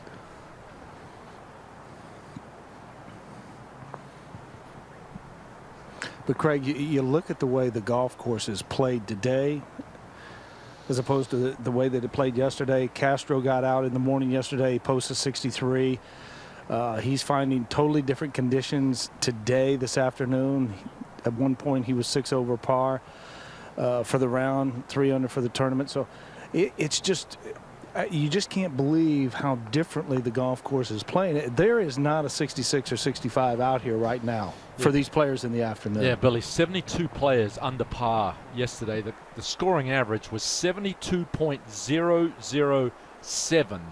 Today, it's actually close to 72.70. So close to nearly 2/3 of a shot tougher from yesterday's to today. And I think it's getting firmer. It's getting, and I promise you, that's what the officials want. That's what the superintendent, Tom Vlack, wants.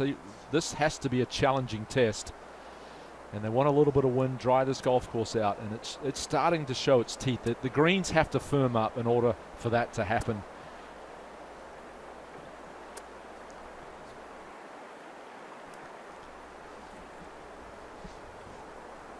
And remember to order your 2013 Players official film. All you have to do is go to shop.pgatour.com. It's $14.95. All the great shots, exciting finishes here at the 2013 Players, and we are destined for a memorable finish with names like Garcia, Woods, Westwood, Zach Johnson atop the leaderboard. What a leaderboard it is, Craig Perks. Oh, man. And tomorrow, don't forget to check PGAtour.com for our featured group on Saturday. Craig will be out along with Billy Kratzert. The weather is going to be beautiful again, and the crowds are going to be enormous. And the excitement level, again, with those names that we mentioned atop the leaderboard, is going to be unmatched. Mark Leishman played well today, 66. Remember, he led through a majority of that, the Masters. Played alongside fellow countryman Adam Scott, second to last group. Leishman's had a good year. In fact, today I saw him birdie 17, and I think he birdied 18 also to finish strong. Now Ernie Els from right around 194 yards. Well, from top of the hill, green sits just a little bit below from where the second shot is coming from.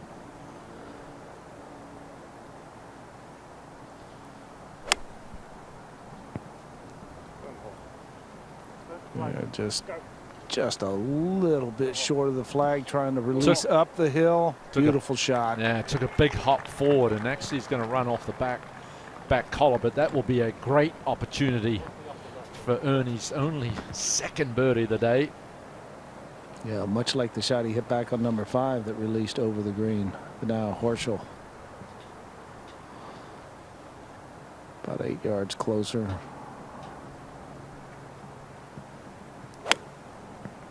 Ooh, the wind. He just caught a gust of wind. It actually puffed the ball up in the air a little bit.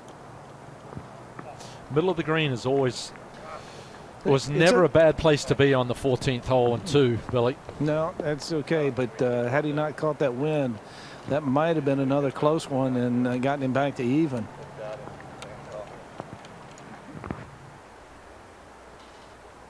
Well, Horschel grabbed a birdie back at 13.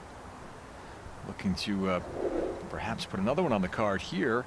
He's got the best round of the afternoon going in these tough conditions. Sergio 65, the low number of the day. A number of players signed for 66 today. Yeah, Sergio's 14th start. That's his best finish or best round ever at the Players Championship. Lee Westwood trending 10th in Houston, 8th at the Masters, 4th last week in Charlotte.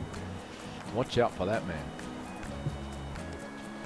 And there's the aforementioned Mark Leishman, 66 today. Winner in Hartford last year for his first tour title. Played very well at the Masters. That top 5 finish at Augusta. Lee Westwood working on his game on the range, exchanging tweets with Ian Poulter, who is headed back to Orlando. A little bantering back and forth. Missed the cut at +2, and they're going back and forth, and it's entertaining. Lee was off Twitter for a little while. Darren Clark was involved with that.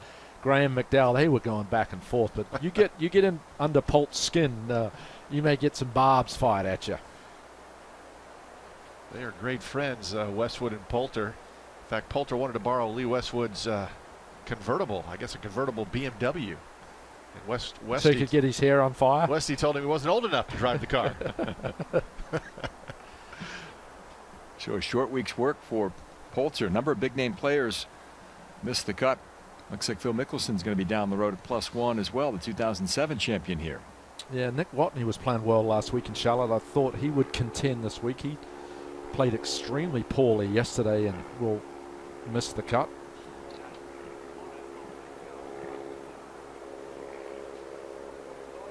Jim Furyk is 1 over with 3 holes to play, so Furyk needs to grab a birdie coming in to get to the weekend. 17 starts at the Players' Championship for Jim Furyk, hometown lad, and has never quite solved the puzzle here at the Stadium Club. Ricky Fowler's outside the cut line right now. He's playing golf. He's got he's even through 14, 1 over for the tournament. Poulter, Rose, Watney down the road. Yeah, Furyk's less than stellar play here on this course through the years has been puzzling, Perksy, because he's such a proficient ball striker. Yeah, really. Graham McDowell won RBC Heritage at Hilton Head. He's 5 over today, 3 over for the tournament. 40 feet for Horschel. This would be his longest putt of the year if this goes down. Yeah, it goes through a little low area, then it starts crawling back up the hill, moving left. Right in that area right there, there's a little bit of a grain change, and that ball slowed up pretty quickly.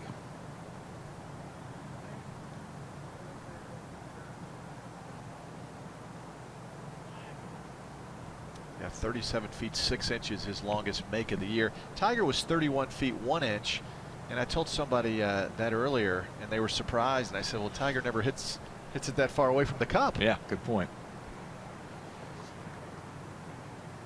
Ernie with one of the better shots into 14 today, just off the back edge. Yeah, and from this direction, working a little more down grain downhill. This is another putt, and he's had several of these putts today where he's had to be very defensive with the opportunity for birdie.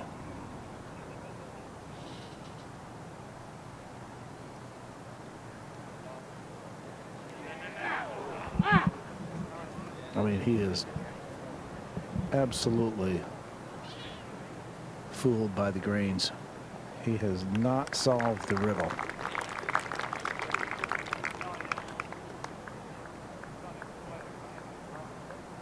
.26 putts through 14 holes for Els.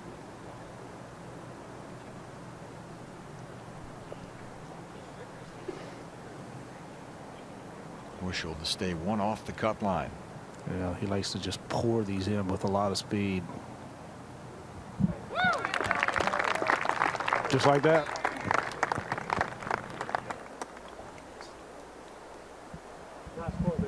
Important finishing stretch here for Billy Horschel. 16, obviously the best opportunity for a birdie coming in. And then grab one there. Just got to hang on. 17 and 18. Yep, I got it. To make it to Saturday. Even though the 18th playing straight downwind today, it's still the 3rd most difficult hole. Been another eagle today at the 18th. Remember Jason Duffner hold that 6-iron yesterday. Not our effort to see who that was, but we'll take a look at the 15th hole. Another good, strong par 4. Scorecard yardage 449, playing a little shorter than that today. A gentle move from left to right. The fairway kind of cambers that way. Up 295 yards, run out down the left-hand side. Got some water that's certainly not in play. Visually intimidating second shot. You've got those 2 little pot bunkers right here. Here, this is dead, way below the level of the green in the front left hole location. Got to get it in play, as I continue to reiterate, to have a good chance to go at this flagstick. Numbers at 15 for the week. Another over par scoring average. The hole out of 18, by the way, Yeah. Mark Leishman, 172 yards. That'll help. Did he finish on 18? That 4 under going to that hole, man. If I could just shoot 68 and you hold it from the fairway, give me a little 66.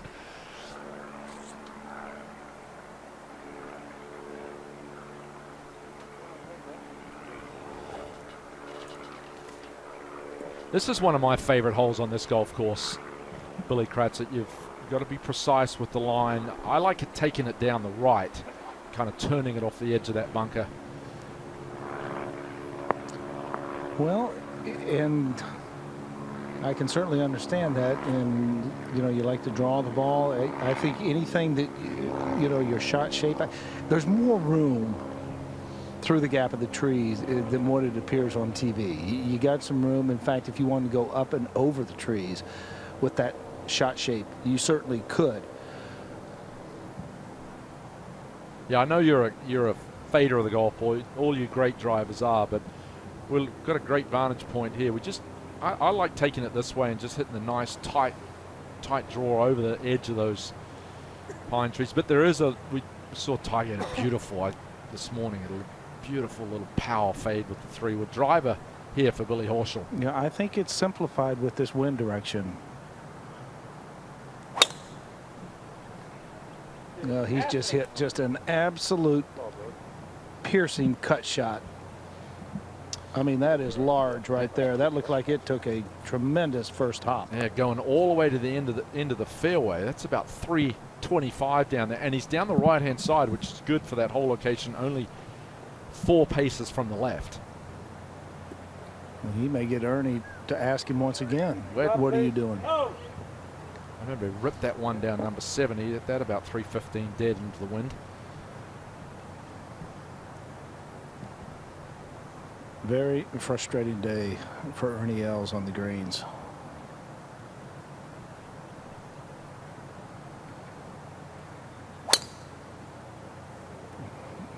You know, this is a block to the right, and that's going to catch the bunker. Actually carried over the bunker and has gone through the fairway. Oh my goodness. That one's at least 330. Ball's traveling a long way this afternoon. 2 drives absolutely smoked here at 15 by Els and Horschel.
Long walk for Billy Horschel and Ernie Els to get to their drives here at 15. Right to the edge of the fairway for both. Ernie, in fact, ran out of fairway. We're up to 80 players at even par or better. Hard enough to make the cut at the Players' Championship. A lot of guys are going to have to make a second cut. If more than 78 guys make it to Saturday, They cut it again to the low 70 and ties after 54 holes. Well, Craig, I will tell you, that is the first time I've seen a player fly that bunker. Yeah, I couldn't believe it. It's 297 to carry that bunker. And he did. He looked like he hung it out to the right. And saw Brant Snedeker do that this morning. That was all the way up into the end of the bunker. But through the fairway is on the yardage book, 330 yards. And that's two remarkable lengthy tee shots. Well, they've got sand wedge in their hand now. Both of them. It's a game I'm unfamiliar with. This is generally back in the day, back in March when the ball didn't roll. It had a good drive and may have 6 or 7 iron in there. Many a 5 and 4 irons have been hit to this hole. Well, the scorecard has this yardage at 449. Just a mere drive and a wedge for these boys.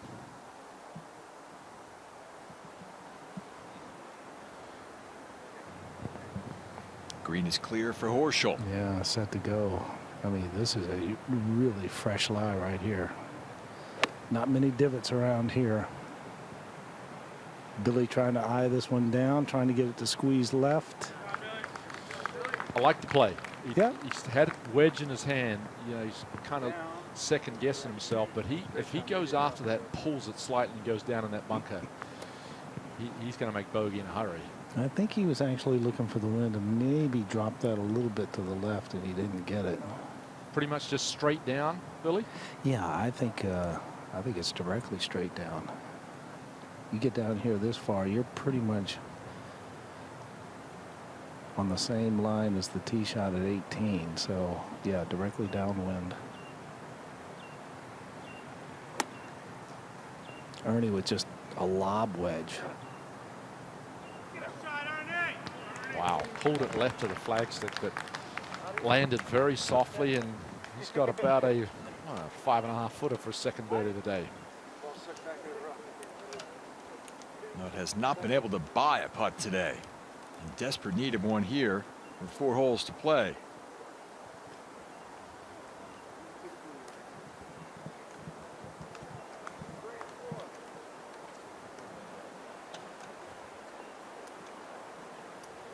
Three under par, best round of the afternoon. Billy Horschel, Zach Johnson, Steve Stricker has just moved into a tie for 6th. Stricker at -8, tied for 6th through 13 holes. Tickets available for next year's Players Championship. Log on to PGATour.com and get all set for the 2014 Players Championship, so you don't get squeezed out like a lot of folks did this week. Not many tickets to be had.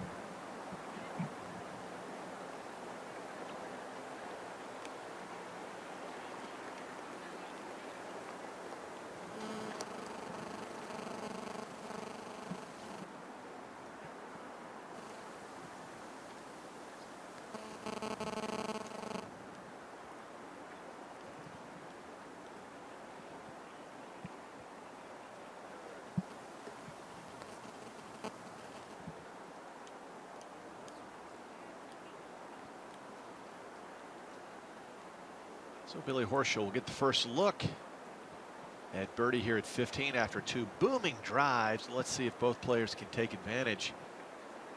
And for Billy, this would be his 5th birdie of the day. Does have the bogey at the par 5 second, but it would draw him to even par. Yeah, this would put him within the cut. And then you reach the gauntlet, and yep, 17-18 playing downwind. But this is a putt, he's actually starting the putt in the green, and then the green is left to right and pretty strong left to right. Putting well today, 19 putts through 14 holes. That'll get it done. He hit it. Oh, that is unbelievable. The grain usually is strong enough to pull that to the right. Maybe just lacked a little enthusiasm there.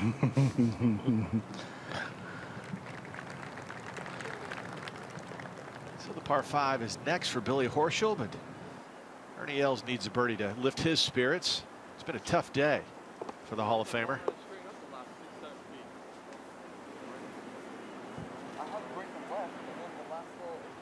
5 feet 9 inches. You know, he and Danny Quinn are. They're going to take a look at this, and I've got this just off center right. I'm going to say the grain is more of an influence than anything. There's not much slope there, Craig. Yeah, well, Billy's died to the right, so but he hasn't had a good solid putt probably the entire day. So, but it has to be firm inside that left edge.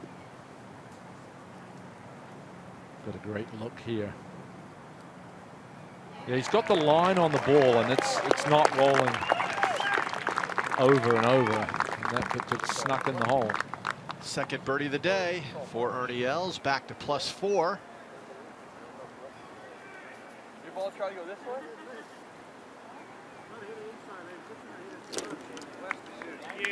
Well, I mean, I played mine to break the first half, to break the last, and then, you know, about the last 6-7 feet, I thought it would be, you know, be trying. It may not go right, but I thought the grain was trying.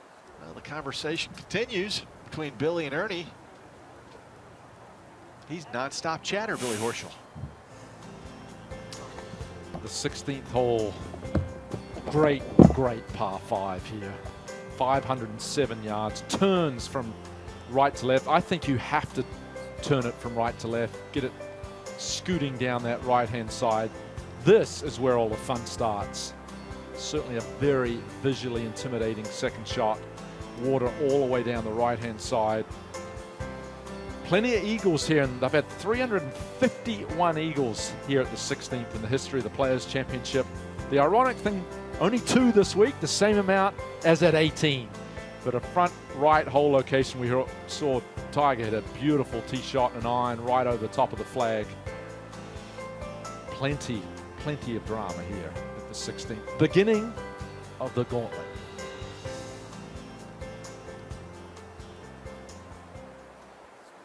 Last genuine birdie opportunity for Billy Horschel, you would think. Although 18 is playing downwind, as we've noted.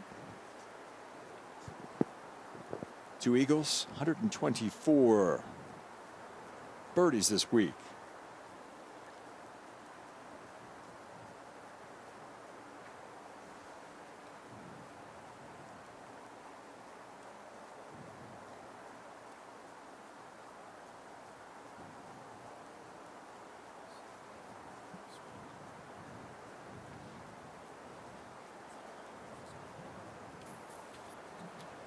So Horschel at +1, out in 35, back-to-back birdies there at 6 and 7. Grabbed a couple more at 11 and 13. 4 would go a long way here. He's got to be feeling very good about himself. The birdies at 6, 7, 11 and 13. He's put himself back in position. Keep that current consecutive cut streak alive, get it to 24, which is the longest on tour, and he's got a par 5 that's straight downwind, so, or maybe a little bit more, I'd say, out of the left. Back 9 scoring. Billy Horschel, 3rd on tour, 34.81. Perhaps a testament to his stamina, physical conditioning. Gets stronger as the day goes on, and I think we're kind of seeing it now. This back 9, he's been very impressive. Horschel and Els just arriving to the tee at 16.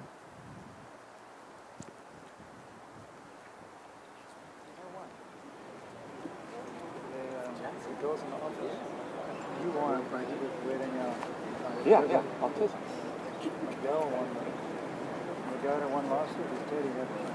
Oh, Derek Ernst? Yeah. I've thought about putting it on this morning when I played bad yesterday. I was like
Players Championship week began with the induction of the class of 2013. The World Golf Hall of Fame in St. Augustine, Florida. 5 well-deserved honorees were enshrined. To learn of being nominated through the Lifetime Achievement category into the Hall is the proudest moment of my professional career. I know if Kenny was here tonight, he would want to say to everyone involved in the game, honor the sport, take care of the things that are important in this game. Ladies and gentlemen, this has been a humbling experience for me. I'm very proud to be standing here in front of you this evening, and I thank you all for coming and wish you all the best. I was told to finish with a bang, so I want to say, I should know this because it's not really that long, but thanks for taking a kid from Seattle and putting him into the Hall of Fame. This is the coolest night of my life.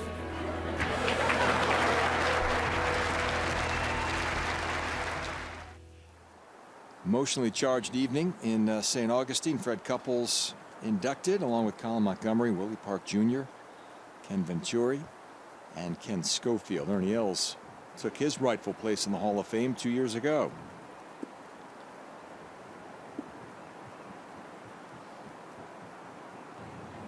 It's going to take a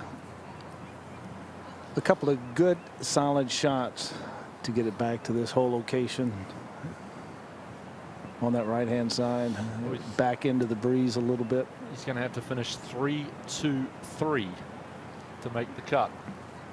That would be Perksian. Herculean for sure. Well, this is kind of a nice medium height drive down the left-hand side.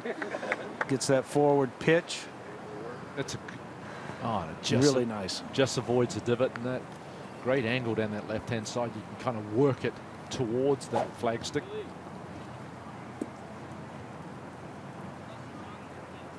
Important tee shot here, Craig. Yep. You got to put it in the fairway if you want to try to get to this par 5 and 2. He's been driving it beautifully. That's pretty much the same line, and this one is hammered. Oh, he didn't get the roll that Ernie got, so they're pretty much side by side. They're going to have about the same distance to the flag. Good to see you. I haven't seen you in forever, man.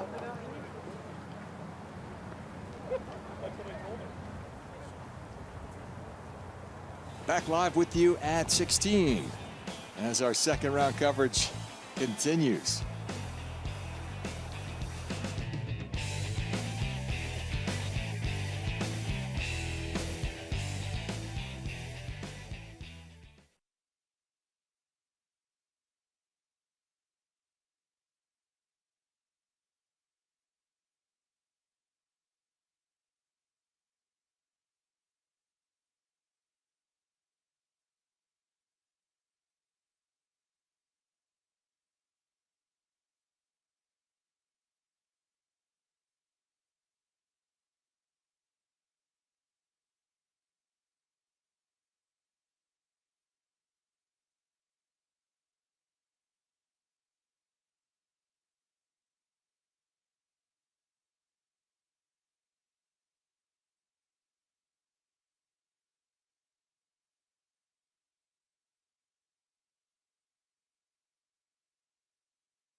So it's looking more and more like we might get Garcia and Woods in the final pairing tomorrow. Zach Johnson has dropped back to -8. He would need to pick up 3 shots in his final 4 holes. Asking a lot for sure. Mahan, Stenson, Adam Scott all at -7. David Lingmerth as well. So a good chance of Sergio and Tiger together for the 14th time in tomorrow's final pairing. That's where we stand right now. Tiger was first in at 10. So even if Zach Johnson would have birdied 2 of his final 4 holes, it would not be enough. Looks like it would be Chaplin Westwood for now. Ryan Palmer, Casey Wittenberg. Good playing from leading money winner on the web.com tour last year. Wittenberg with a 69 today. And there's Matt Kuchar, defending champion, lurking 4 shots back. Yeah, it's been a bit of a slow year for Casey Wittenberg. Best finish 15th out in San Diego. I think he was paired with Billy Horschel and Tiger Woods in that final threesome. Finished the weekend 72-74 after opening 69-67 out at Torrey Pines. Yeah, that was a slow round. Tiger was complaining how long that took. Didn't it take 2 days? It took over 2 days, yeah. Billy Horschel's got 224 flag, 211 to the front. Billy Horschel, when he goes for the par 5s and 2, reaches the putting surface 18% of the time. And whether he makes the green or not, when he goes for the green, a par 5 and 2, he birdies it 67% of the time, Billy Horschel. So I think he's looking good here at 16. Made one yesterday, needs one today.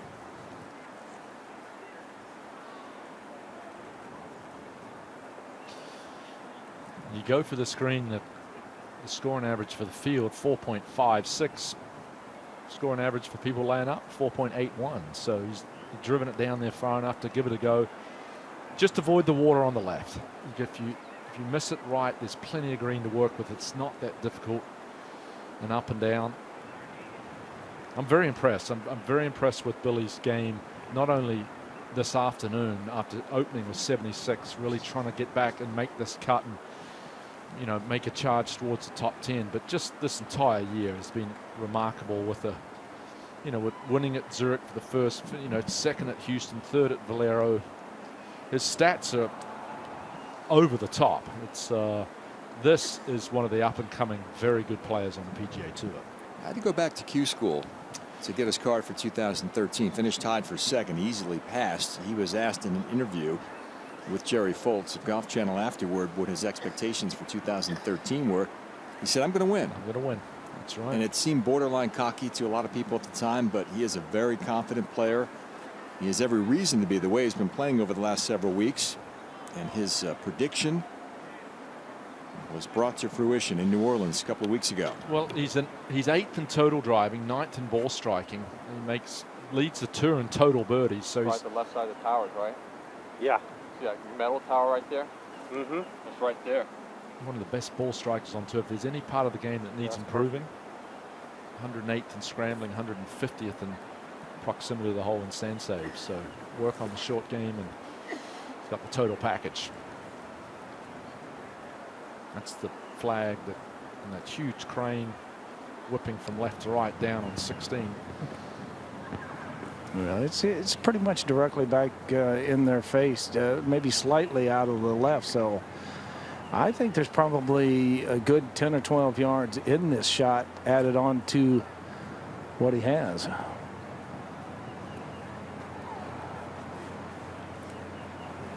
Any mishit working left to right is going to find the water. You better hit it right on the center of the club face to get this club all the way there.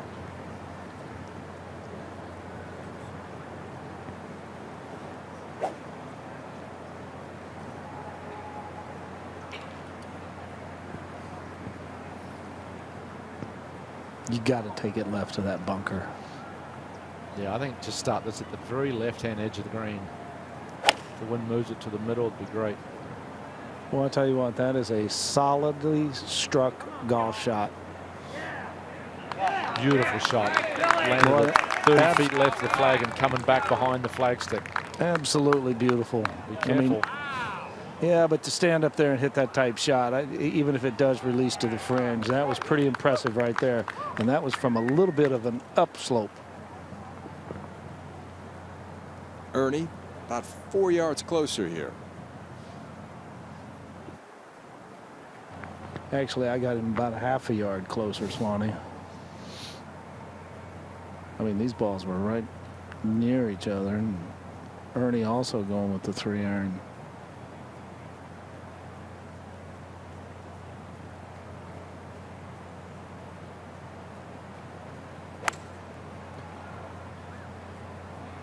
Hit it, Win. You know, this too a nice looking shot. You heard Danny Quinn wanting the wind to catch it and just kind of hung it out to the left, but it's trying to work back.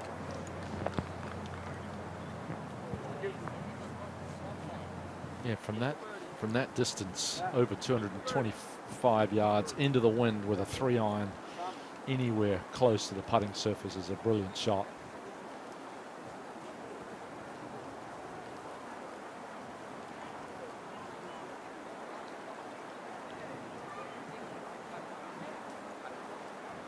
Such a good, this par 5 is such a good par 5. Risk reward, the quintessential risk reward hole. You drive it in the fairway, you give yourself a chance, and if you get a little careless, you can hit it in the water in a hurry.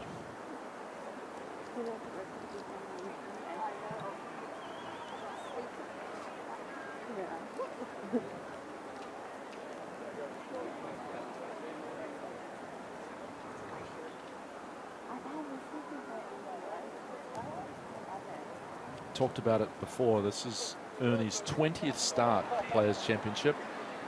He's had 60, now he's had 67 rounds. 26 rounds over par, 26 rounds under par coming into today.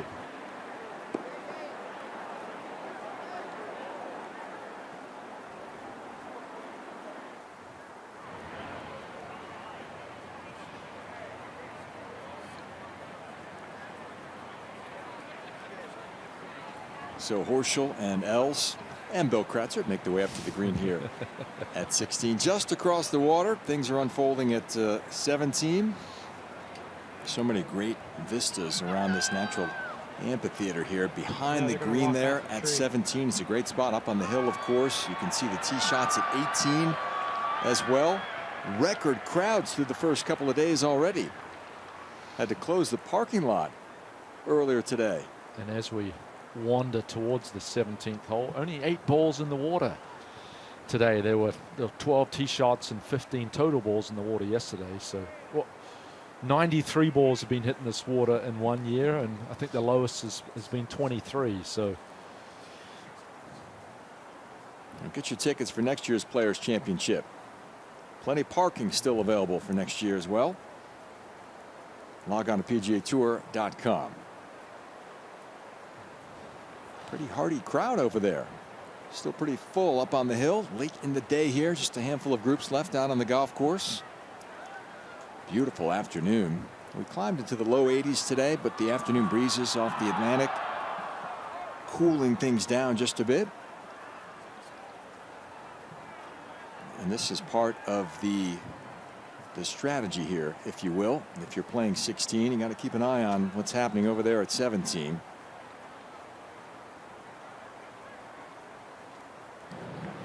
Well, both Ernie and Billy Horschel were actually looking as to how the shots were going to react once they hit the green over on 17.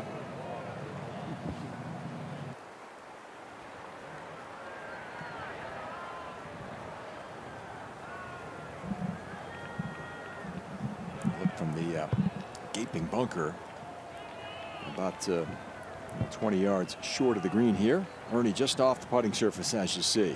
He's going to putt it. It's going to be pretty quick in this direction, because once he gets over or gets past that little ledge that runs from front to back here at the 16th, then it goes straight downhill from there, Craig, and it becomes very quick. About right there, it starts going downhill. Hit a putt like this on 4, hit a putt like this on 13. Gave it a good run.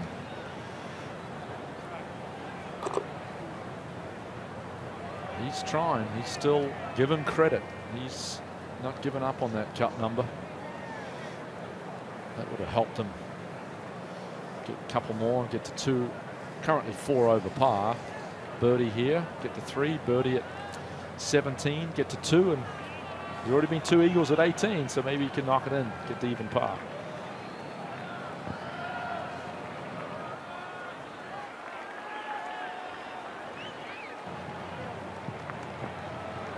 Talk about eagles. Oh, be careful here. Slip and fall in, but Billy Horschel just outside 36 feet. He's got a chance for an eagle here. He's got a good chance because, you know, this putt is going to be relatively the same speed all the way. There's not going to be any variation because he's in the flatter portion of the green. Excellent pace. 4 is going to get the job done for Horschel. 3 would have been a bonus.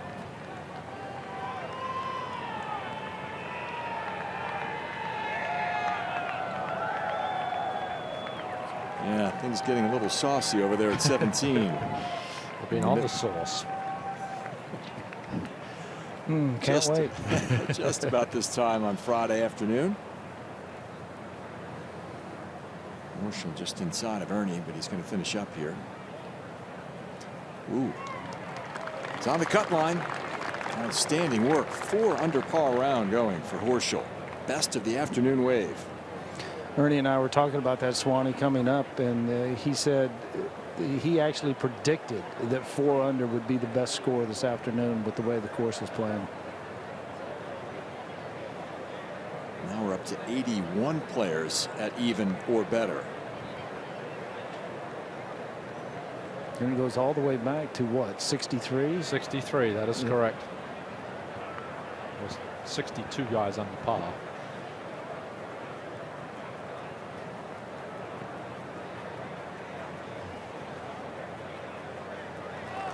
Yeah, good birdie by Ernie, but we are definitely solid on an even par cut. There we are. Can't move either way. No, not enough players out there this late in the day. So 2 pars between here and the house will get the job done for Horschel. Give Ernie some credit too for birding the last 2 holes. He's still fighting. Consummate professional. Very much like you, John Swantek. Right back at you. 135 yards is the walk over to. It's a great walk. It's a fantastic. You get close to the gallery, they get rowdy, you can high-five them. But the whole time you're doing it, you're looking at the green, you're trying to figure out the wind. It's hard to take and enjoy the atmosphere of the amphitheater and the stadium while you have this shot upcoming. And guys, Billy Horschel has fought his way back to the cut line. Brian Davis, who opened with a 78 yesterday, 6 birdies today. He's pulled it back to even par. Wow. So that's quite a comeback. Does everybody know Billy Horschel here? Hometown lad, right? I can address most everybody by name. A little easier to soak it in on Friday than it might be on Sunday if you're in contention. Your heart's thumping during that walk.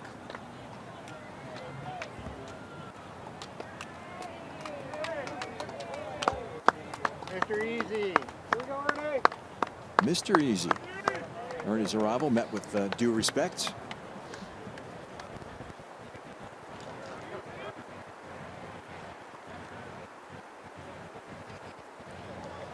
.147 is the yardage today.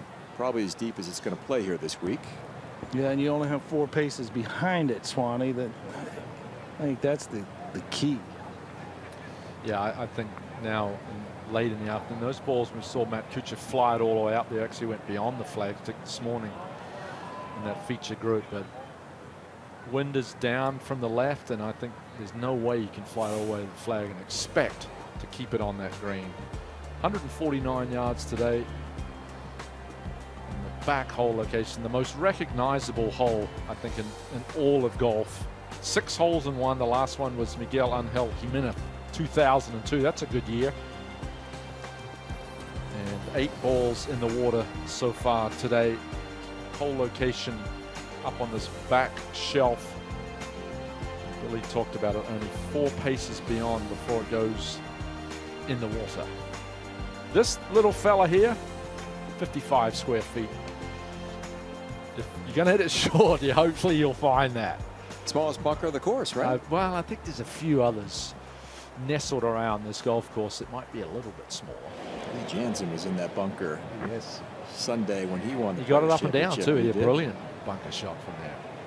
They're not thinking about that bunker. They're looking at this, well, I'd say, I don't know, hit it about 142 yards right up on the top shelf and keep it short of the flag. Advantage for Horschel to watch the shot of Ellis? I think so. I think it's the advantage because he's going to see how the ball reacts when it lands on the green. Okay, Ernie with a wedge.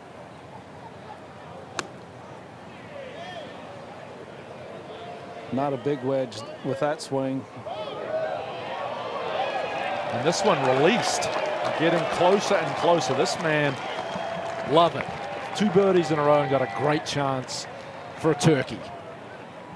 And that one brought a little fist bump from Horschel. He appreciated the effort. Ernie is grinding. He could have used a couple more of those shots earlier in the afternoon. Yeah, just a couple more putts and he'd have been right there. But Horschel also with pitching wedge. Just has to keep it dry.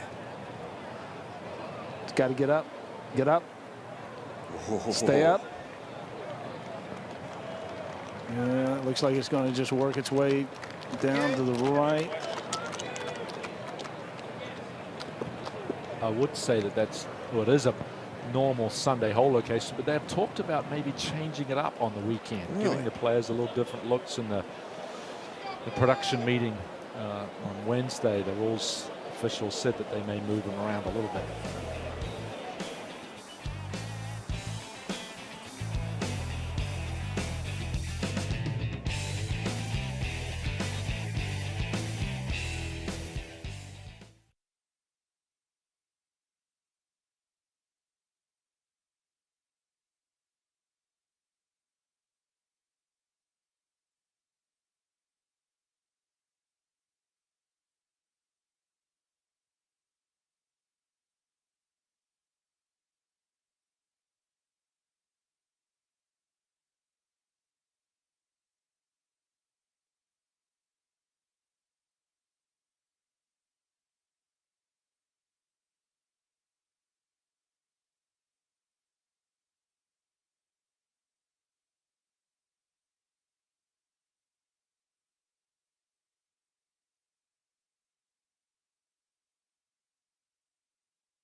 Jumbotron above the grandstand there shows you that Billy Horschel has made 5 birdies today.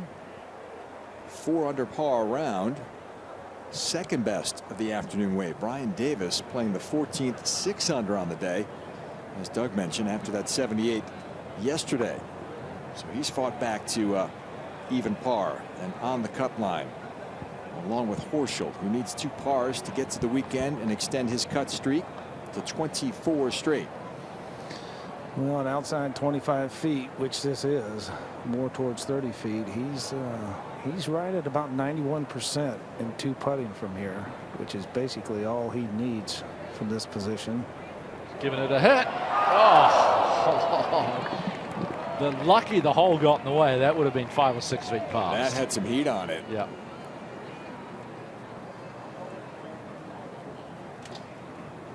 I'm not sure if that was the plan. No, it was. Well, he's having a good laugh about it. That hit dead center and it didn't even look like going in. It was going so hard. Oh, the exuberance of youth in the 3rd in the FedEx Cup standings. Life is good. Boy, this would be 3 in a row for the Big Easy right here. Make this one. Just outside 5 feet. Just absolutely cut across that one. You'd be disappointed. Main 3 over. Jeff Maggott closest today at 17, 1 foot 1 inch. 3 under par for the tournament, tied for 30th.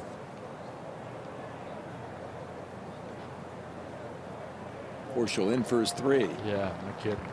Thank you, Hall. Repair it.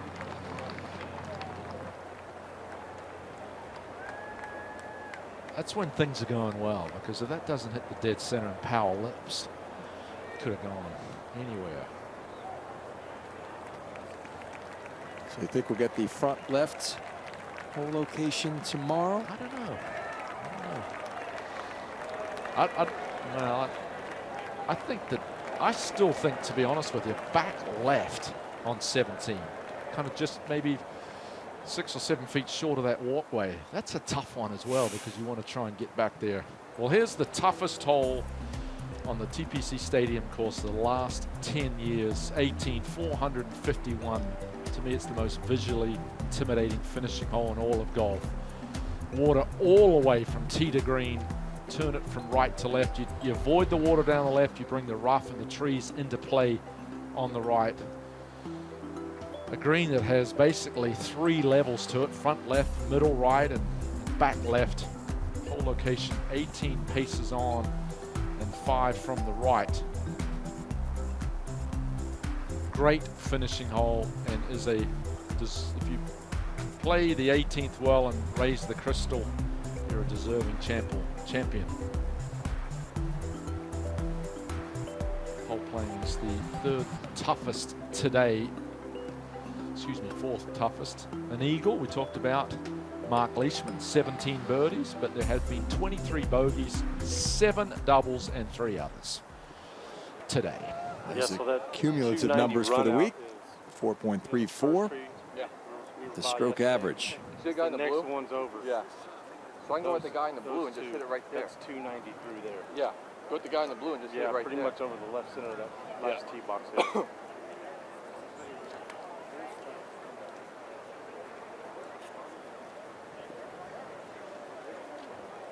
Well, I'll tell you what, it's been slow this afternoon, but we have been entertained and informed by Billy Horschel's chatter all afternoon, especially now that he's back in the game here. Should mention Ian Poulter just walked into his house in Orlando, and he tweeted out, doesn't matter what he shoots, Lily, his daughter, always greets Dad with a hug and a smile. And so Ian says, over and out. That'll be the last tweet of the night for the Englishman. Maybe. Unless someone gets under his skin.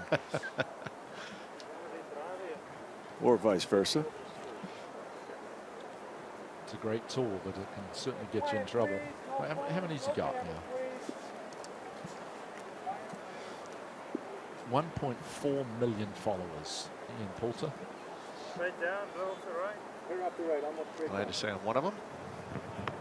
Down breeze, a little left to right.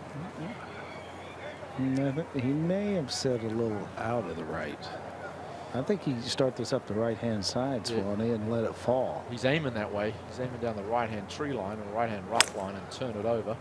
And that's exactly what he's done. I mean, he just hit this really solid, though. Shot. Really through the fairway. I mean, that was just hammered. 300 yards on that line through the fairway. 3-wood, thank you very much. Well, the same line right here. That's where he's looking. Billy Horschel only 15 of 27 fairways hit so far. Tied for 102nd in the field. Needs one here. Damn it! This ball's wet. Boy. No. Oh, man. He fought all day long. Shot 76, 4 under through 17. He'd be lucky to make a double bogey.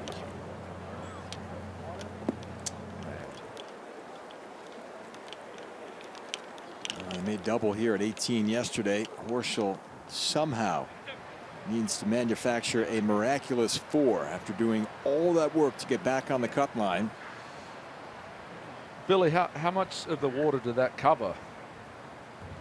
Well, the ball did. I mean, it did loop in. I actually think he might be in front of this, the last tee, the most forward tee down here.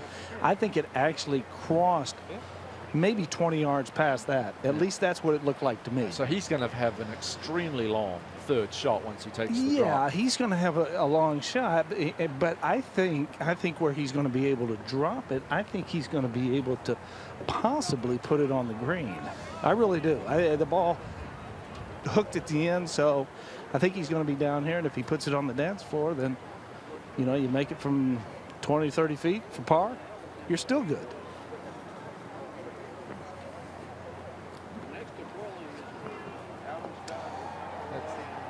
It's a blow to the gut. It really is.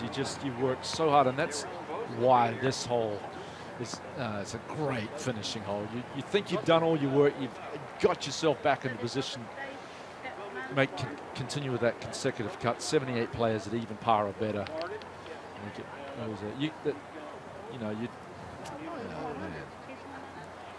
Nearly speechless. It's just feel badly for the guy.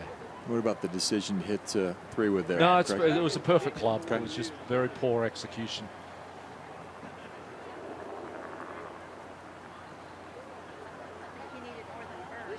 Now the determination of where the ball entered the hazard. And they went up to exactly where I thought it was. I thought he would be, maybe 75, 80 yards in front of that forward tee.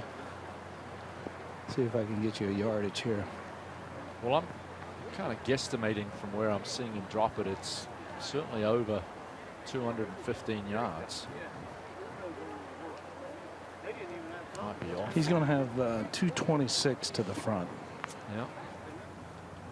So now your whole location on another 18. You're 240 plus.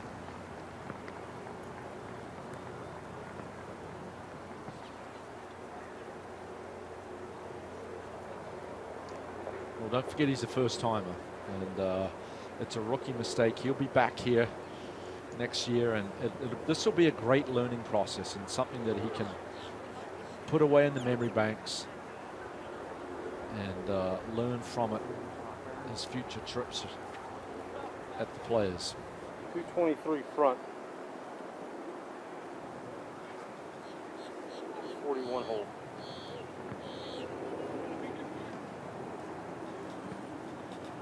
.241 hole, wind direction.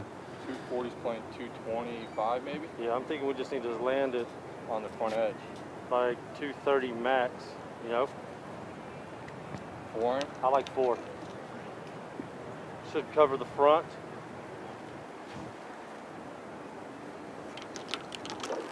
Four's the number. I think it's a good club. I think if he hits it just like he hit the iron back on 16, the par 5, I think it's plenty.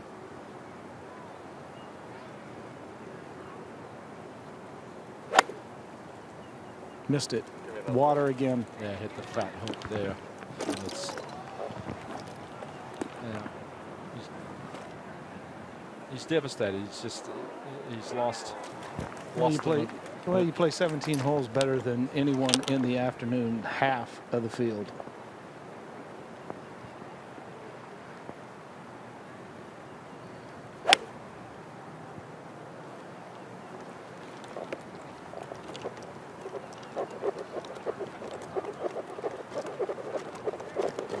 Nice kick off the downslope of one of those moguls. It's just all the adrenaline sucked out of you after hitting the tee shot in the water, and you basically know it's over. Now just trying to get in the house. So commend him for the effort, though. 5 birdies and just the lone bogey at the relatively easy second hole this afternoon. And Ernie from 170. Boy, another gorgeous looking iron shot. I can't tell how close it is from back here. But that's inside 3 feet, Billy. I mean, he's hit some spectacular irons from 14 on. Actually, the iron shot at 14 that released to just over the green. From that point forward, he's really hit some beautiful iron shots. And I actually think his long game's in pretty good shape. He just needs to organize the putter, Craig. Yeah, it's always been. You know, he's been a little wayward with his tee shots. The long game is not good. Hasn't been good this year. 151st in accuracy, 184th in greens and regulation. But you know, when you have, it looks like he should brush that one in 32 putts. None of them have been very well struck. It's a dilemma he's facing. He went back to the conventional length. He putted beautifully overseas before he came to Augusta, and he hasn't played well here. 20 starts, 4 top 10s. Just a little dumbfounded on these greens. So it'll be a short week's work for Els and Horschel. And after appearing to keep his cut streak intact, it has all come unglued for Jacksonville Beach resident Billy Horschel here at 18.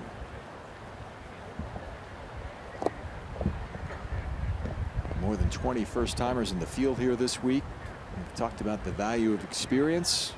Billy Horschel has certainly gained some of that this week. It's not going to feel like that at the moment. He's a little behind the 8 ball after a 76 yesterday. Had a lot of work to do today, and had done the necessary work through 17 holes. But 2 in the water here at 18 have sealed his fate on Friday. You know, if he 2 putts here and coulda, woulda, shoulda, and candy and nuts and all that sort of stuff, but he's 5 over on the 18th hole, and it's 5 over on the 18th hole, and he's ended up going to be 3 over for the tournament. He certainly played well for the other 34 holes. David Lingmerth is now -8, crashing the leaderboard. Bogey free 4 under through 15 as he enters the gauntlets. Look out for David Lingmerth trying to crash the party with those big names on the leaderboard. So Horschel's day and week is over here at the Players, but not before he takes out a little frustration on the bag there. 71 today.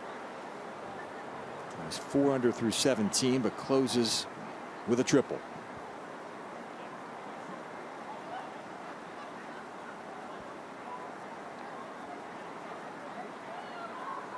Ernie, meanwhile, birdies 3 of his last 4 holes. And Ernie beats Horschel for the 36 holes. How about that?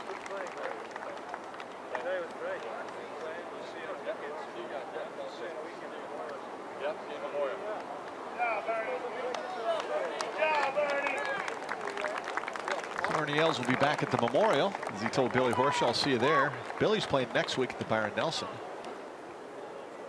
And boy, is he disappointed. Yeah. Boy, he wanted to play so badly on the weekend before family and friends. Well, I'll tell you what, he gave it everything he had until just a poor tee shot at 18. And then gave his hat to a little kid on the way out. And ball. That he was might cool. give that putter. Might give the entire bag, to be honest with you. The 3-wood, the 4-iron. Yep. And Henrik Stenson has just holed out with a wedge at number 9 for a second eagle of the round. And Stenson is now -9. And there it is. Stenson, the 2009 Players champion, with a 67 today. Lingmerth at 8 under. He's the only one with a chance to play his way into the final group. Unlikely to happen, though, with just 3 holes to play. So we can expect a Sergio Garcia Tiger Woods 3rd round final pairing tomorrow on the Stadium course.